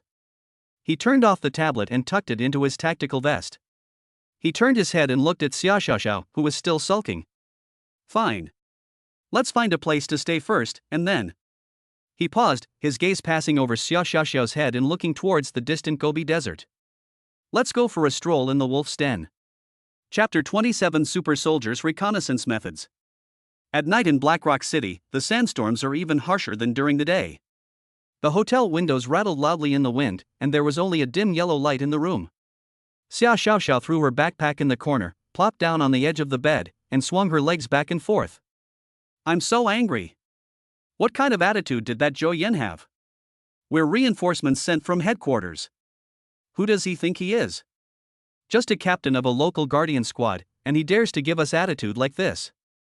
Xia Xiaoxiao became increasingly angry as she spoke. She took out a bag of potato chips from her backpack, tore open the packaging, and took a big bite. Chen Fan ignored her complaints. He placed the tactical tablet that Zhou Yan had tossed to him on the table, then took out a more advanced terminal from his backpack and connected it with a data cable. Send me all the information you know about the mutated wind wolf. The more detailed, the better. Chen Fan said without looking up. Oh, Xia Xiaoxiao mumbled, her mouth full of potato chips. She took out her terminal, tapped a few times quickly, and sent an encrypted file. It's all in there, including all their activity records for the past 6 months, attack pattern analysis, and post-mortem reports of several failed raids. Chen Fan opened the file and flipped through it page by page.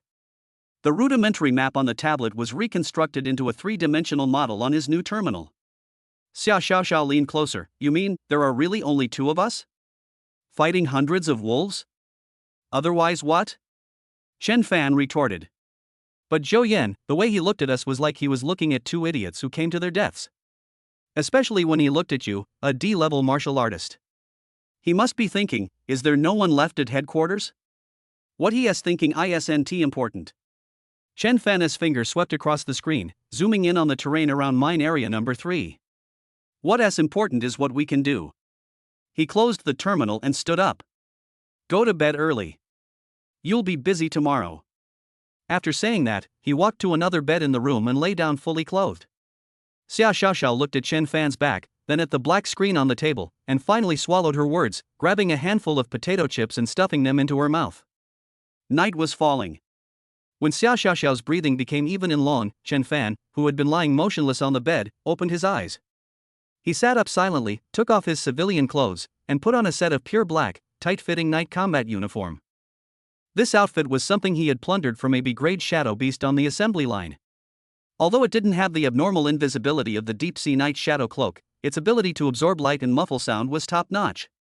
He activated the Whisper of the Wind ability, and a thin layer of air, invisible to the naked eye, covered his entire body. The airflow disturbed the light around his body, making his outline indistinct in the dim light. He slipped quietly through the crack in the window and landed in the shadows of the alley behind the hotel. At the same time, on the towering walls of Blackrock City, a man in camouflage was lying on the crenellations, monitoring the direction of the inn through a high-powered military night vision device. His name is Li Mo. He is Zhou Yan's deputy and the best scout in the team. Captain, what on earth is the higher-ups up to? Sending a D-rank kid and a girl who looks like she has no combat ability whatsoever, isn't this ridiculous? Li Mo complained to Zhou Yan, who was in the City Defense Command Center, via communicator. Shut up and keep an eye on them. Zhou Yan's voice came through the communicator. I want to see what kind of extraordinary abilities these big shots sent from above have. How dare they take on the task of wiping out the wolf pack with just 2 people? What skills could they possibly have? I bet they're sleeping soundly in their hotel right now. Li Mo scoffed and adjusted the focus of his night vision goggles. The room on the 2nd floor of the hotel was dark, with the curtains drawn and the lights off, and there was no sound at all. Keep an eye on it. Report any unusual activity to me immediately. Yes, Captain. Li Mo replied verbally, but his previous words already revealed his disdain. He monitored the room for half an hour, but there was no movement from it. He yawned, thinking that Zhou Yan was making a mountain out of a molehill. Unbeknownst to him, in the instant he yawned, a dark figure had silently bypassed his surveillance range by using the shadows of the city buildings. Chen Fan moved quickly along the shadow of the wall, his footsteps landing on the sandy ground without leaving any footprints. The wind element carried his body, making his movements silent. He was using the stealth techniques he had learned from Ling Shui, taking advantage of blind spots and ambient sounds to disrupt his opponent's auditory judgment. Blackrock City's walls are very high, but for Chen Fan, they are not insurmountable obstacles. The Gobi Desert outside the city appeared gray and white under the moonlight. Chen Fan landed silently. He checked the direction and headed towards the number 3 mining area marked on the map. He didn't run at full speed, but maintained a constant pace. His entire focus was on sensing the wind. A faint current was coming from the northwest. Those are the subtle disturbances created when a monster's body heats up the air and mixes with the surrounding cold air during its activity. It's a wolf. Chen Fan immediately changed direction, like a highly experienced hunter, and followed the barely perceptible trail. He moved across the desolate Gobi Desert, sometimes lurking in the shadows of rocks, sometimes gliding close to the ground. An hour later, he stopped. A mine shaft appeared in front of him. The entrance to the cave was pitch black, and abandoned mining equipment and rusty rails were scattered around it. This is the lair of the wind wolves. Chen Fan stopped about a kilometer away from the mine. He didn't go any closer. Instead, he found a small hill with higher elevation, lay down behind the rocks, and took out a palm-sized monocular tactical binocular. The entire mine is clearly visible in the footage. He saw a dozen or so muscular mutated wind wolves wandering around the perimeter of the mine. The wolf pack's sentinel. Chen Fan did not rush to act, he simply observed quietly. He recorded the patrol routes of each sentry wolf, the frequency of their intersections, and the time intervals between their shifts. He noticed that these wind wolves cooperated extremely well, and their patrol routes formed a surveillance network with almost no blind spots. Any intrusion from any direction will be detected immediately. He switched the telescope to infrared thermal imaging mode. Deep inside the mine, there are large, dense areas of red heat sources. That was the main force of the wolf pack. One of the heat sources was significantly brighter than all the other wind wolves. The alpha wolf at the peak of C rank. Chen Fan used the tactical terminal on his wrist to mark and analyze everything he observed, and then encrypted and transmitted this processed data, along with the real-time images captured by the telescope. After doing all this, he quietly returned the way he came. It did not disturb any of the wind wolves, nor did it leave a single trace on the sand. Inside the Blackrock City Hotel, Xia Xiaoxiao was fast asleep, smacking her lips as if dreaming of something delicious. The terminal on her wrist suddenly vibrated.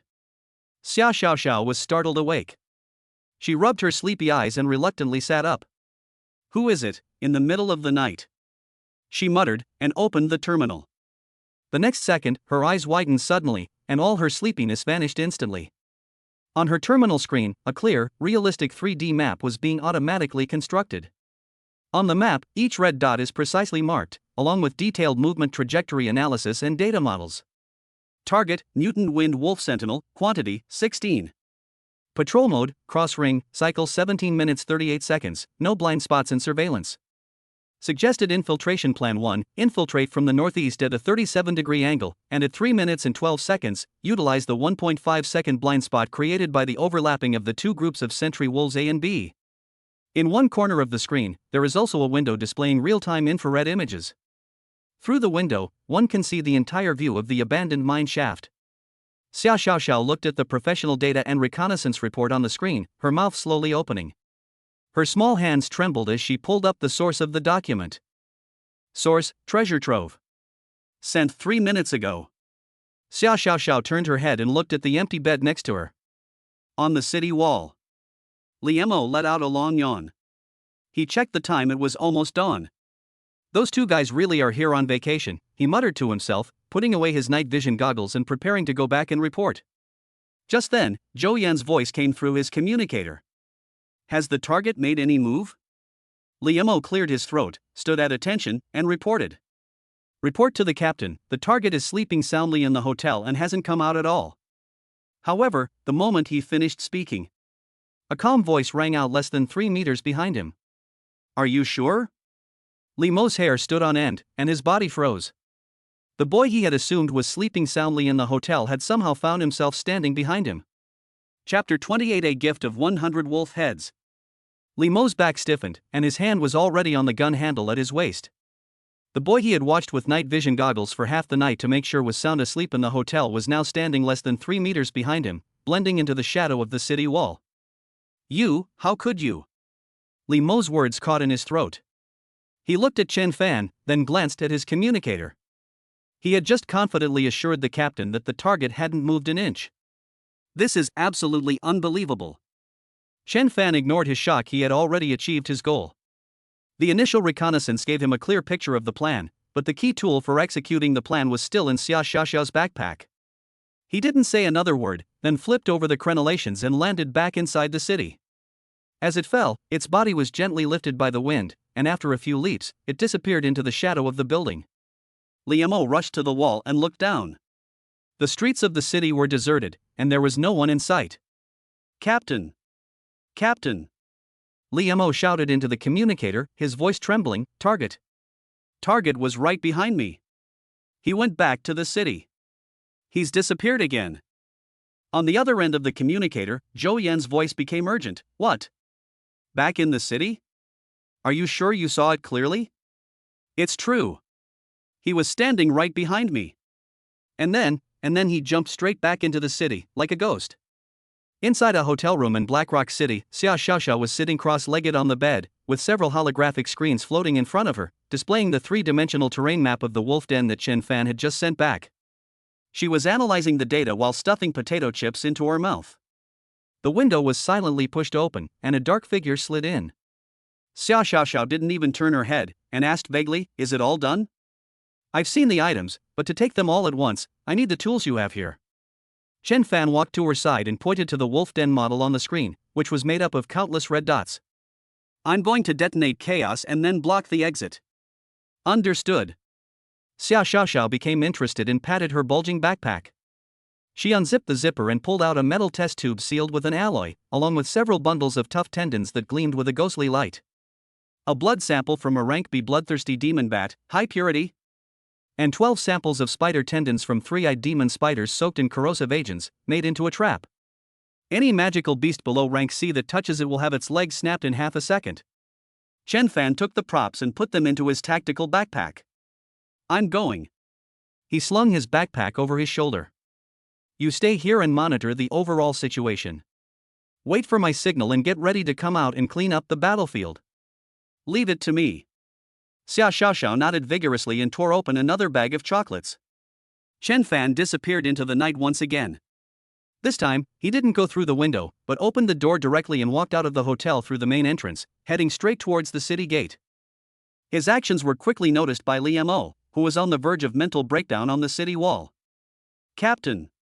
The target has come out of the hotel again. He's heading towards the west gate." Ignoring the tense gazes from the city wall, Chen Fan once again stepped into the desolate Gobi Desert. This time, he went at full speed, cutting a straight line through the night and heading straight for the mine that he had already scouted.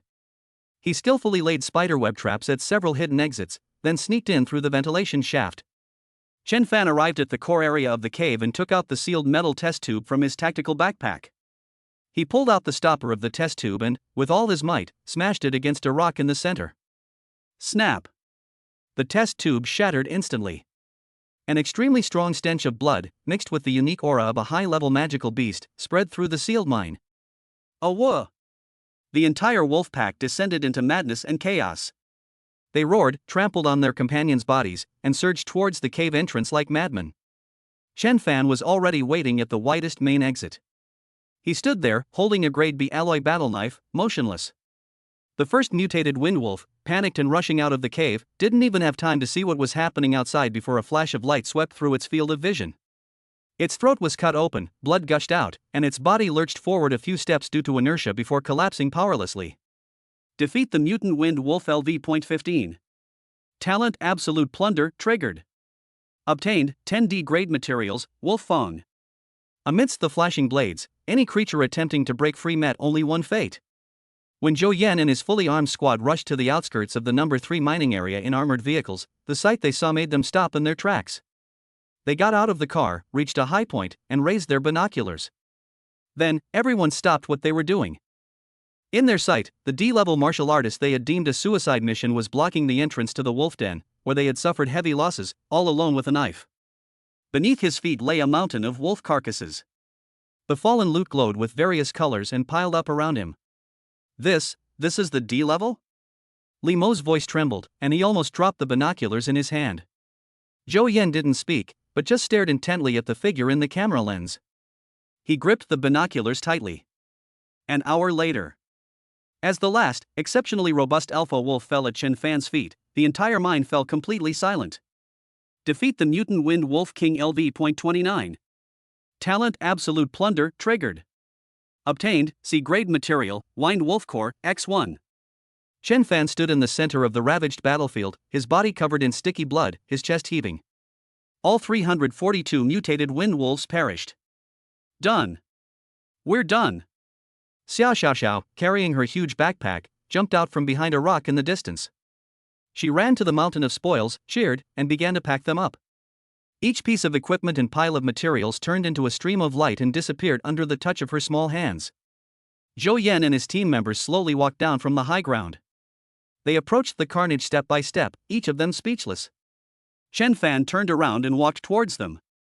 He casually picked up the C-grade wind wolf core, which was still emitting a faint glow, from the spoils of war, and then picked up hundreds of wolf heads, the most intact ones, from the pile of corpses. He walked up to Zhou Yan and threw all of these things at Zhou Yan's feet.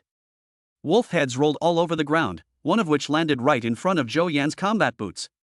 Chen Fan looked at him and spoke. A gift to mark our meeting.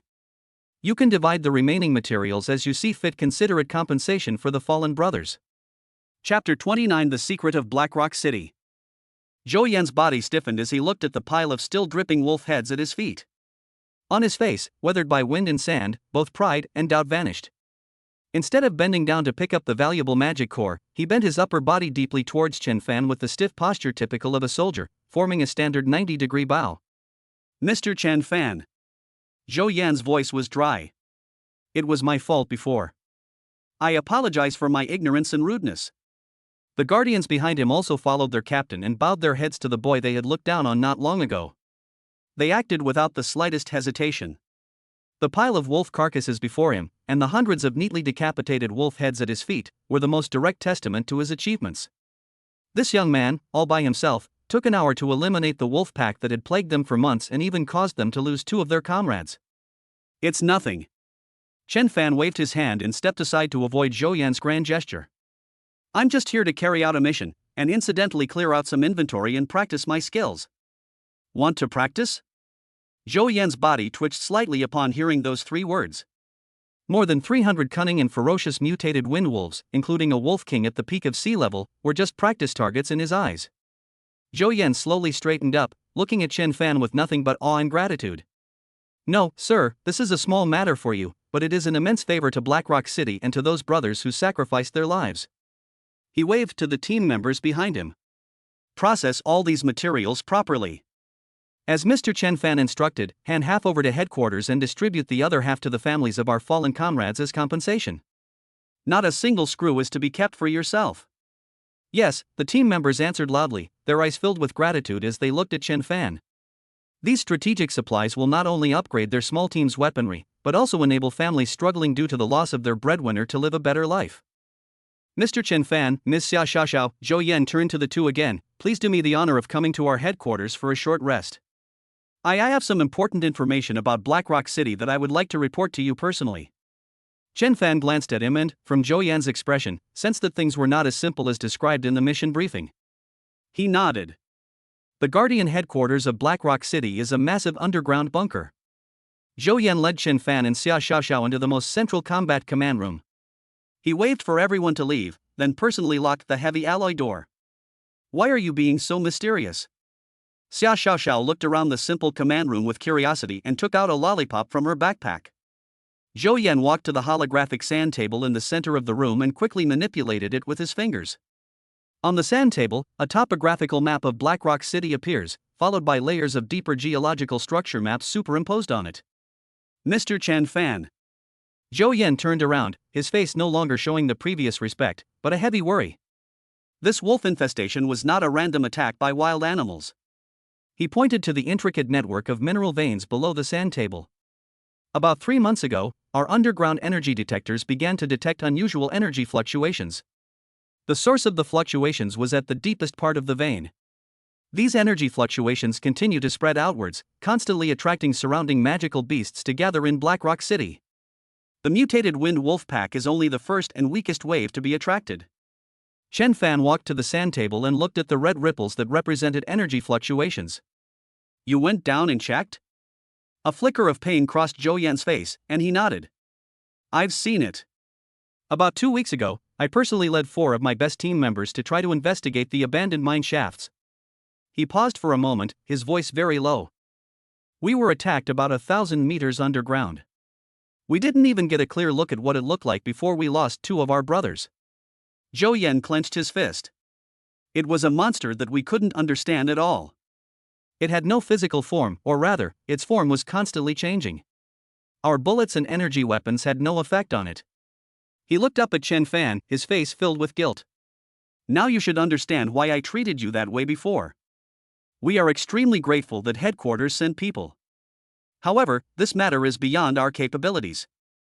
I don't want to drag you, and the reinforcements sent from above, into this danger we know nothing about without even realizing it. I would rather bear the stigma of disrespect than see any more comrades sacrifice their lives in vain.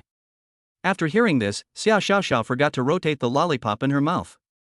She never expected that this seemingly rude and uncouth man would harbor such a deep sorrow. Chen Fan remained silent. The unknown is what represents value. He turned to look at Xia Xiaoxiao. Connect to the Dragon Shield's main database and access all relevant historical geological exploration data for Blackrock City, especially the archives from 50 years ago. Good. Xia Xiaoxiao perked up, her little hands flying across her terminal. A few seconds later, she retrieved a highly encrypted file with extremely high access privileges. Found it. Xia Xiaoxiao pointed to a record on the screen. 50 years ago, the geological exploration team of the Chinese Academy of Sciences recorded an extremely weak Class A energy reaction here, lasting less than 3 seconds. But because the reaction disappeared quickly and never reappeared, and subsequent explorations yielded nothing, it was eventually listed as a questionable file and sealed away. A level energy reaction? Chen Fan became interested. There may be some connection between a mystery from 50 years ago and the monster deep in the mine today. Show me the footage of your operation, Chen Fan said to Zhou Yan. Zhou Yan nodded and inserted a data chip into the reading port of the sand table. A holographic image was projected onto the wall of the command room. The video begins to play. The camera shakes violently, and it's a first-person perspective. Several fully armed Guardian team members were cautiously advancing through the dark and narrow mine shaft, using tactical flashlights. Watch your step, the structure here is very unstable, Zhou Yan's voice came from the screen. As they ventured deeper, strange slime and scratches began to appear on the surrounding rock walls. When the recording time jumped to about 1,000 meters deep in the mine, the image suddenly began to flicker violently and was filled with snow-like noise. What is that? Fire! Fire! The team members' terrified screams could be heard in the video. The beam of the flashlight swayed wildly, and only a few extremely fast black shadows could be seen flashing past the lens. Then came 2 short screams and the sound of a heavy object falling to the ground. Retreat! Everyone retreat! Zhou Yan roared, and the screen plunged into complete darkness amidst violent rolling and shaking. The video ends. The command center was completely silent. Xia Xiaoxiao's face turned a little pale, and she subconsciously moved closer to Chen Fan. Chen Fan stared at the projection wall that had turned black, without saying a word. He asked Xia Xiaoxiao to re-import the video into the terminal. We slowed down the last 30 seconds frame by frame and compared them with all known biological models in the database. Xia Xiaoxiao nodded vigorously, her fingers tapping on the virtual keyboard. The chaotic footage was slowed down hundreds of times. Frame by frame, the images flashed before their eyes.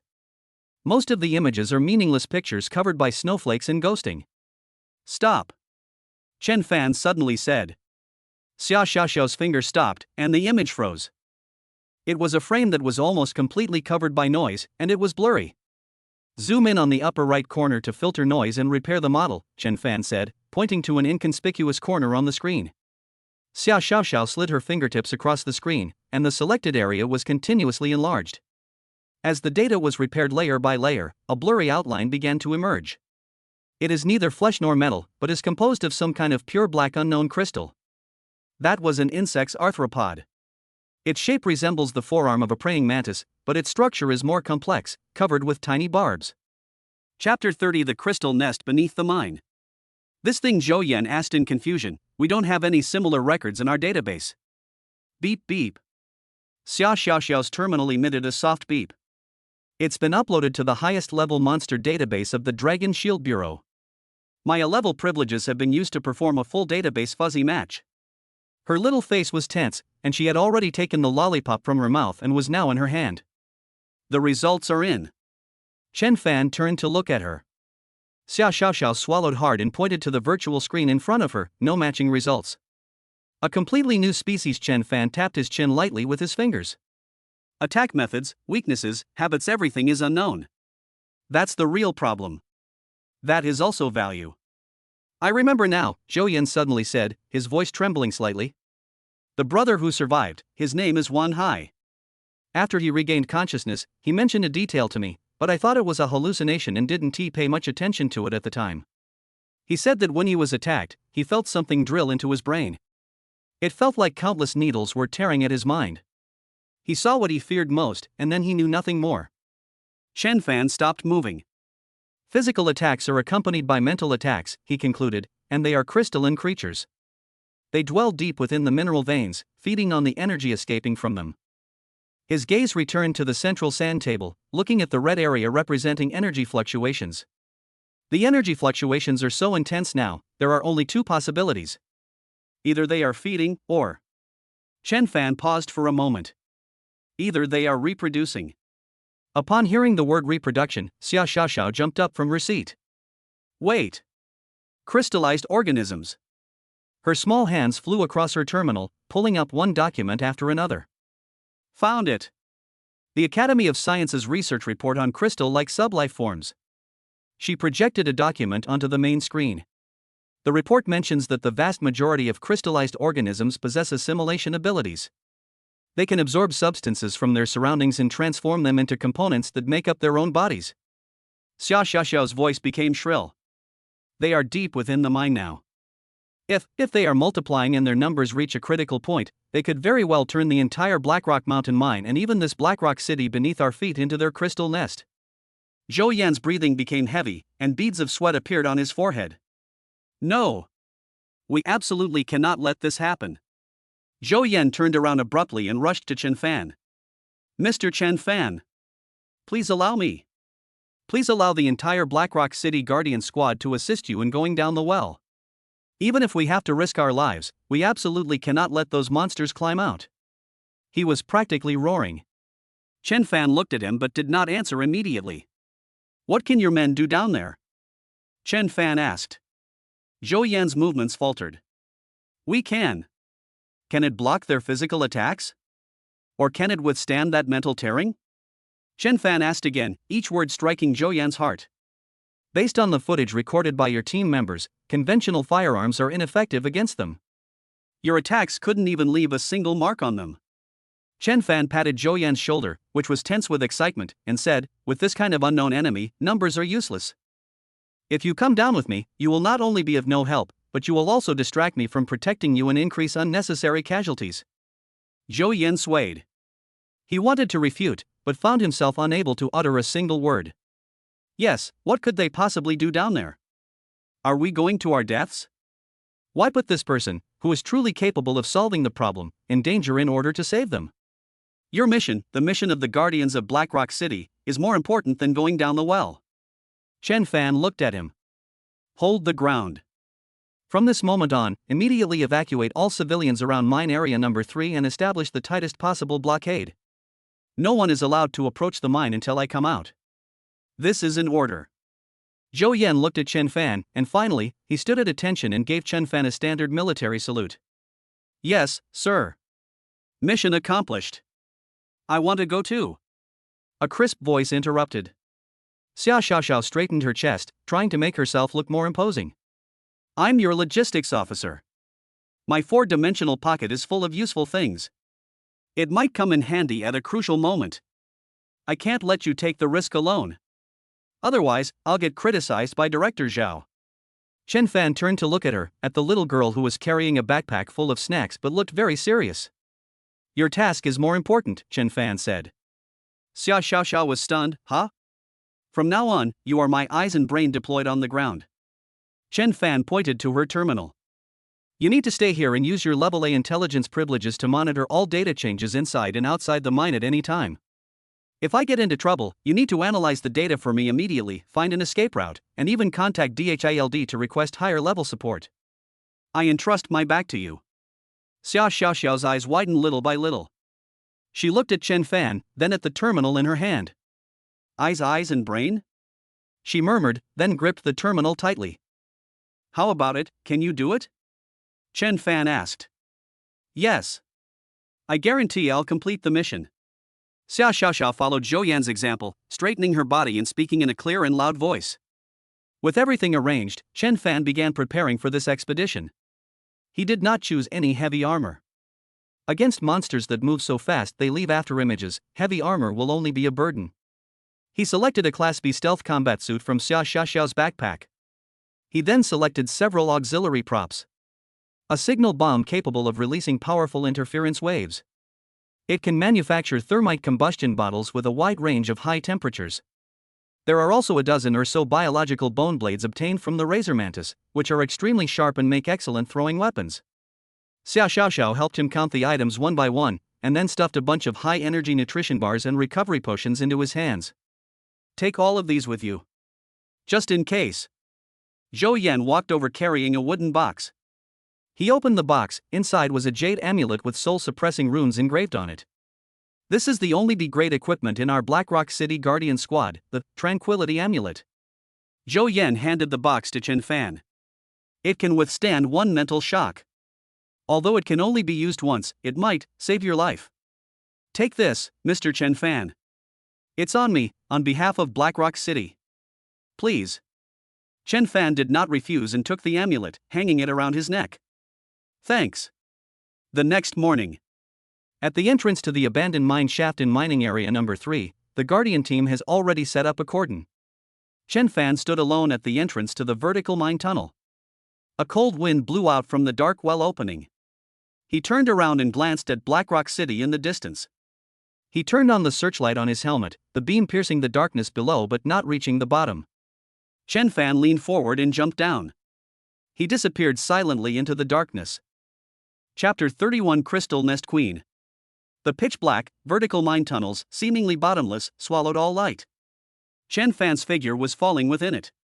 He held the controller of the grappling hook gun in his left hand, and the high-strength nanorod was fixed at the wellhead and released downwards at a constant speed. Wind flowed around his body, allowing him to push off the well walls, adjust his descent angle, and avoid protruding rocks and abandoned metal supports. Report your depth and physiological data. Xiao Xiaoxiao's voice came through the bone conduction headphones. Depth 870 meters, heart rate 65, everything is normal, Chen Fan responded. Received. According to the geological model, you will soon reach the area where Captain Zhou Yan and his team were attacked. Be careful.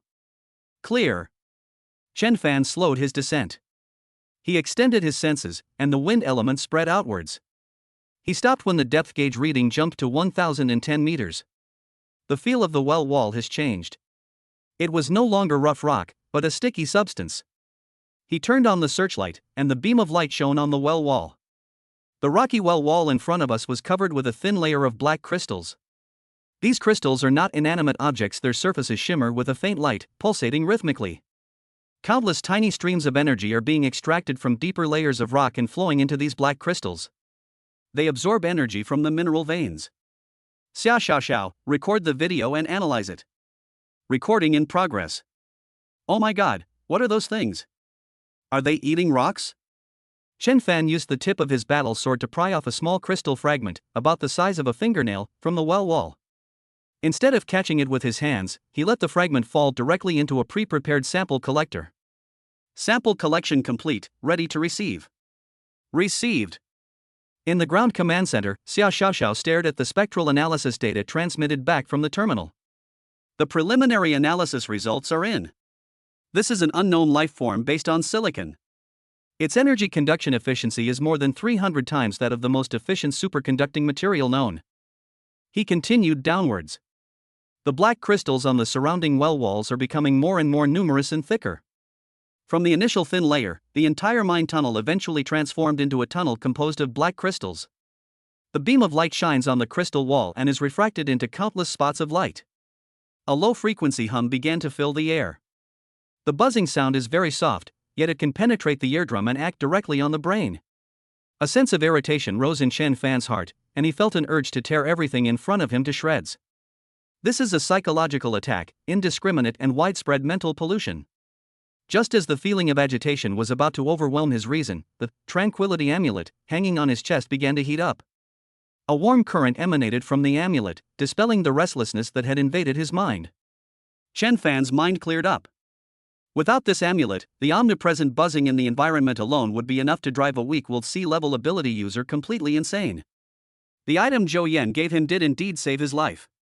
Chen Fan. Your brainwave frequency is fluctuating abnormally. Are you alright? It's alright now. Chen Fan breathed a sigh of relief. The environment here has a mental interference effect, but I've resolved that. Continue monitoring my data and alert me immediately if there are any anomalies. Okay. He continued to fall. The numbers on the depth gauge jumped rapidly. 2 kilometers. 2,500 meters. When the depth gauge reading stopped at 3,000 meters, the darkness below disappeared. A vast space appeared beneath his feet. He stopped, hovering in mid-air, and looked down. He came to a huge underground cavern. The hollow dome, the floor, the walls, everything was made of those black crystals that shimmered with an eerie light. The entire space is filled with bizarre and ornate geometric structures. In the very center of the cavity, an object with a diameter of over 100 meters was pulsating rhythmically. Countless thick transistor channels extended from the object, connecting all sides of the void and transmitting streams of energy outwards. With each pulsation, the crystals within the entire cavity would light up, the changes in brightness perfectly synchronized with the frequency of the pulsation. Chen Fan's gaze moved upwards, looking at the dome above his head. Less than 20 meters above him, countless black objects hung upside down in a dense array. Their shapes are exactly the same as the outlines restored in the previous images. Crystal mantis. Tens of thousands of crystal mantises hung there motionless, in a dormant state. They are the guards of this nest. Xiao, I have reached the core of the nest. Model everything I see and calculate the number and density of guards. Received. My God. There are at least 30,000 of them. Chen Fan, don't do anything rash. If you alert them, you won't even be able to escape. Chen Fan did not answer. He put away his grappling hook, activated Whisper of the Wind, and silently descended to the ground. He landed silently, crouching against the shadow of the wall, and stealthily made his way towards the pulsating energy core. Destroying that place will completely paralyze this crystal nest. He used stealth techniques, stepping into blind spots with every move, his body outline becoming blurred in the interplay of light and shadow. None of the crystal mantises hanging upside down on the dome were disturbed. He successfully bypassed the guard's cordon and slowly approached the pulsating body. When he was less than 50 meters from his target, he stopped and hid behind a huge crystalline stalagmite. That wasn't a heart at all. Instead, it was an egg made of translucent black crystals. Through the crystal-clear egg wall, one can clearly see a slender human figure curled up inside the egg. Its limbs are long and slender, its skin has an obsidian-like texture, and its facial features are so perfect that they seem otherworldly. Behind it, 4 pairs of magnificent crystalline wings folded together, enveloping it. Queen. A thought popped into Chen Fan's mind. The queen of this nest is developing inside an egg. It sensed Chen Fan's spying. Those tightly closed eyes opened without warning. Those eyes had no pupils, no whites, only an unfathomable void. The next second, a powerful will pierced through the barrier of space and penetrated the depths of Chen Fan's consciousness. That wasn't a sound, nor a shockwave, but a direct tearing apart of the mind. Chen Fan's mind went blank. The calming amulet on his chest, which had been constantly heating up, shone with an intense light. Click. A cracking sound rang in his ears. That great amulet lasted for less than a second before turning into ashes. Chapter 32 Plunder in the Mental Storm. The lingering warmth of the grade B amulet dissipated from my chest, and the last bit of barrier turned to dust. The queen's will penetrated deeply, filling Chen Fan's consciousness. The crystal holes in front of me are twisted and spinning. The sound of the East China Sea crashing in his ears, the shadow of the deep-sea monster looming over him, the pain of his bones being shattered by the giant fins tearing at his body once again. The screen changes. He returned to the living room, where his father, Chen Guodong, sat in a wheelchair, watching the news reports of the severe shortage of supplies on the front lines, and sighed silently. His mother, Lu Feng, came over with a plate of fruit. Noticing his disappointment, she forced a smile. Xiao Fan, it's okay. Awakening is something that should be left to nature. Her voice was gentle, but Chen Fan's heart skipped a beat. He saw Lei Yi's iron fist in the training room, Ling Shue's disappearing figure in the ruins, and Shi Kai standing in front of the Jinhai ship's bridge, only to be pierced by a water cannon. Responsibility, helplessness, worry, fear. Well. A suppressed groan escaped from Chen Fan's throat. Ground level, Blackrock City Guardian Headquarters. Xiao stared at the main screen in front of her. On the screen, the curve representing Chen Fan's vital signs was fluctuating violently, and the red alarm of brainwave frequency resounded throughout the command room. A muffled groan came through the communication channel, followed by silence. On the screen, Chen Fan's heart rate curve began to drop. Chen Fan. Chen Fan. Answer me. Respond if you hear me. Xiao shouted into the communicator, her voice trembling. There was no response. The green line, representing a lifeline, flashed wildly on the edge of death. You're not allowed to die. You promised me. I'm entrusting my back to you, and you're entrusting yours to me. She gripped the edge of the table tightly with her small hands, forcing herself to calm down. She yelled at Zhou Yan beside her, "Prepare the highest level medical emergency team immediately. Stand by at the wellhead." Seeing the lifeline on the screen about to reach zero, Zhou Yan grabbed the communicator and rushed out without saying a word. Xia Xiaoxiao's eyes were bloodshot as her fingers flew across the virtual keyboard. She activated the emergency plan, transmitting the data here with the highest level of encryption to the headquarters of Dragon Shield, thousands of miles away. Director Zhao, treasure trove, is dying, she choked as she sent this message. 3,000 meters underground, inside the crystal nest. The enormous egg split open. Countless cracks spread across the eggshell, and with a cracking sound, the entire eggshell turned into points of light and vanished. The crystal nest queen slowly rose from the spot of light. Her obsidian-like skin shimmered with light, and 4 pairs of crystalline wings unfurled on her back, each flap creating a gentle breeze of energy. She looked down at the intruder who was kneeling on the ground, his body convulsing. Her face was expressionless. In her eyes, the human who dared to trespass into her sleeping place was already a corpse. The power of mental storms is an innate ability she possesses as queen. No living being can maintain its own will under her control. As she awoke, tens of thousands of crystal mantis guards hanging upside down on the dome were also activated from their dormancy. Their compound eyes glowed red, and they simultaneously spread their wings and claws. They sensed the queen's will and also smelled the intruder's fading life force. Hiss! A piercing screech echoed through the hollow. Tens of thousands of crystal mantis guards, like a black tide, broke off from the dome, spread their wings, and glided toward Chen Fan's location. Their goal was clear: to devour the flesh and blood of this weak creature as the first feast to celebrate the queen's birth. Just as the black tide of death was about to engulf Chen Fan, a sharp pain shot through his tongue, pulling him back from his hallucination. He bit the tip of his tongue. The rusty taste of blood spread through his mouth.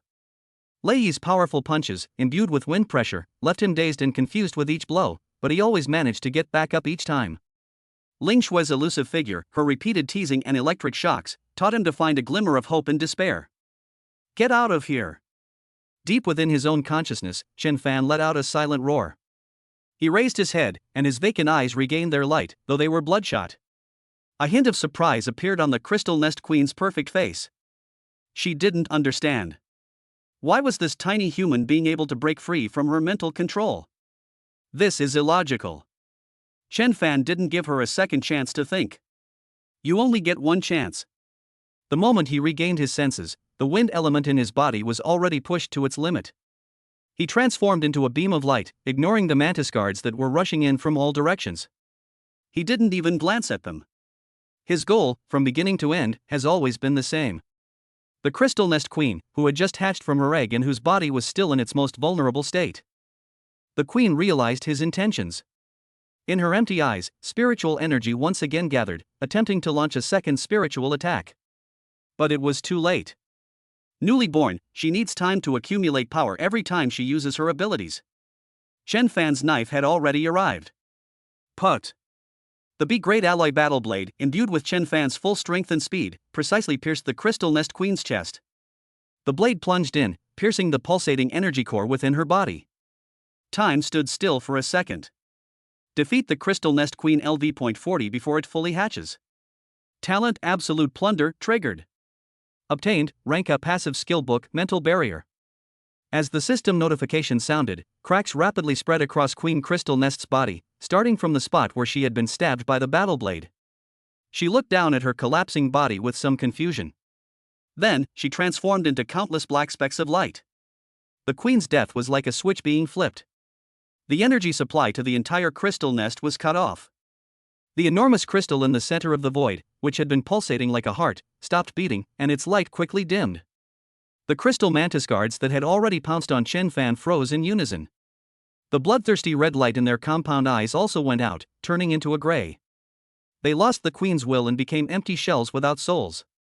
Snap! Thousands upon thousands of crystal mantises fell from the sky and shattered on the crystal ground. Where the queen vanished, a heavy book with a metallic cover, radiating a purple glow, floated in the air. Grade A passive skill book, Mental Barrier. Chen Fan was panting heavily as he reached out and grabbed the skill book. He hadn't had time to examine the attributes of the skill book in detail.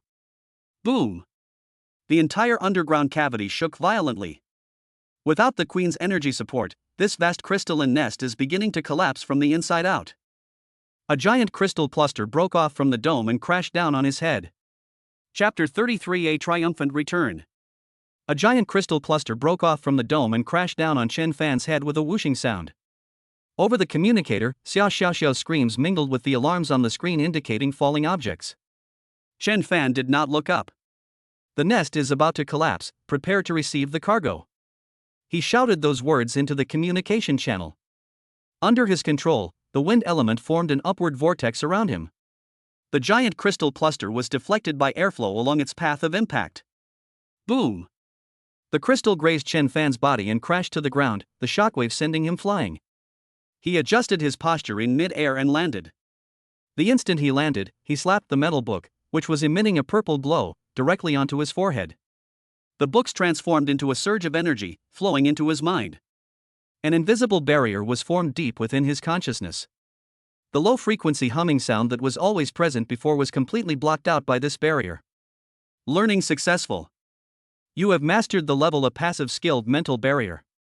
In the ground control room, Xia Xiaoxiao watched as Chen Fan's brainwave frequency on the screen returned from the frantic red alert zone to a stable green safe value. She forcefully wiped away the tears on her face. Chen Fan's gaze fell upon the crystal mantis guards who had fallen from the sky and shattered into pieces because of the Queen's death. Their core energy has been extinguished, but they still maintain basic life characteristics. As long as you finish off the enemy, these are all treasure chests. Chen Fan's body transformed into a blur as he rushed toward the nearest pile of crystal fragments. The alloy blade slashed through the air, striking precisely the largest piece of core debris. The so-called kill now only requires a simple contact. Kill the crystal mantis LV.20. Talent Absolute Plunder triggered. Obtained 5xc grade material, obsidian core. Kill the crystal mantis LV.20. Talent Absolute Plunder triggered. Obtained C-grade material, crystallized exoskeleton, X3. In the ground command center, Xia Xiaoxiao stared blankly at the virtual inventory in front of her. Just now, a bunch of black crystals appeared out of thin air in her four-dimensional pocket. Immediately afterwards, more materials poured in, refreshing the item list. Obsidian core +5. Crystallized exoskeleton +3. Obsidian core +5. Obsidian core +5. The numbers in the inventory scroll upwards. My God, has he packed up the entire nest? Xia Xiaoxiao muttered to herself. 3,000 meters underground, inside the crystal nest. Chen Fan weaved among the constantly falling crystals and rocks. Each swing of his blade represented the slaying of a crystal mantis and the acquisition of a substantial trophy. The tremors throughout the underground cavity grew more and more intense, cracks spread across the dome, and more boulders began to fall off. He estimated the time. He stopped immediately after clearing away the last pile of crystal mantis fragments from his field of vision. Enough! He looked up at the vertical mine tunnel he had come from. The grappling hook gun was pointed at the bottomless darkness above. Bang! The grappling hook, carrying nanowires, whistled out and embedded itself firmly into the rock wall above. Chen Fan pressed the recycle button. The high-powered motor roared as it pushed the recovery speed to its limit. A tremendous pulling force instantly lifted Chen Fan off the ground and plunged him into the vertical mine tunnel. The very next second after he left the ground, the spot where he had been standing was completely covered by a mountain-sized crystal. With a muffled, loud bang, the entire crystal nest cavern collapsed completely, turning into chaos. Rise. It keeps rising. The mine tunnel is collapsing section by section from bottom to top. Huge rocks and sharp crystal clusters whistled past his body as they fell. Chen Fan pushed the whisper of the wind to its limit. In the narrow mine tunnel, he used the pull of the hook rope to constantly push off the shaft wall, change his position, and dodge the falling rocks. Ground. Zhou Yan and a dozen fully armed Guardian team members, along with a whole squad of medics, were keeping a close watch on the mine entrance. They could clearly feel the ground beneath their feet trembling violently. At the wellhead, plumes of air mixed with dust gushed out. Quick! Back up! Everyone back up! This place is going to collapse! Zhou Yan shouted. Xia Xiaoxiao stared intently at the well opening, her hands gripping her backpack straps tightly. He'll come out. He'll definitely come out. Rumble. The moment she finished speaking, the entrance to the entire mine began to collapse inward amidst a violent earthquake. Huge rocks and mud quickly filled the dark entrance. It's over. These two words came to mind for everyone. Zhou Yan swayed as he looked at the entrance that was being completely sealed off. Just a second before the entrance was completely sealed off by a giant rock, with only one crack remaining. A dark figure rushed out from the gap. The shadow tumbled a few times in the air to dissipate the impact, then landed on its feet, carving 2 furrows in the ground, before finally kneeling down to steady itself. Behind him, the entrance to the mine was completely sealed off. The dust slowly settled. Zhou Yan, Xia Xiaoxiao, and all the Guardian team members and medics stared motionlessly at the figure kneeling in front of the ruins. Chen Fan slowly raised his head. His B-level combat suit was badly damaged, his helmet was half broken, and his whole body was covered in dust and scratches. He supported himself on his knees and slowly stood up. But. Cough cough.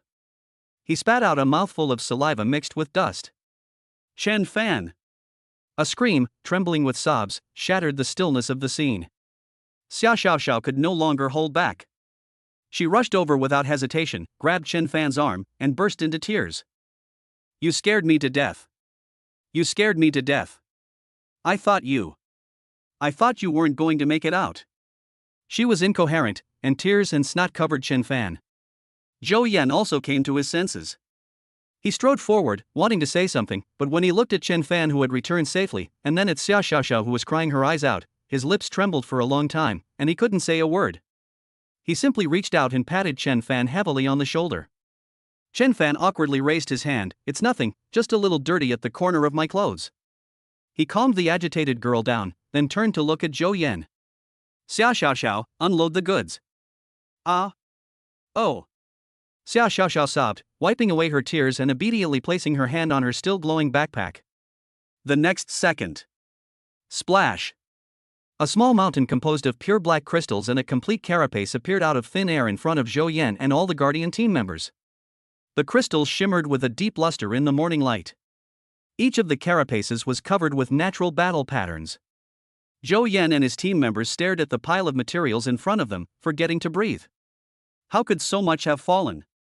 Obsidian core, a C-grade material, has extremely high energy conduction efficiency, making it the best choice for manufacturing the core of energy weapons. Crystallized exoskeleton, grade C material, with hardness close to grade B alloy of the same volume, but with better toughness. It can be used to reinforce your power armor and the city's fortifications. Chen Fan pointed to the small mountain of materials and introduced it. These should be enough for you to raise the overall strength of Blackrock City to a higher level. To take the next step? Zhou Yan's lips trembled as he looked at the pile of materials that could arm Blackrock City to the teeth. This is more than just taking it to the next level. It's about to soar straight into the sky. Chapter 34: The Influence of the Treasury.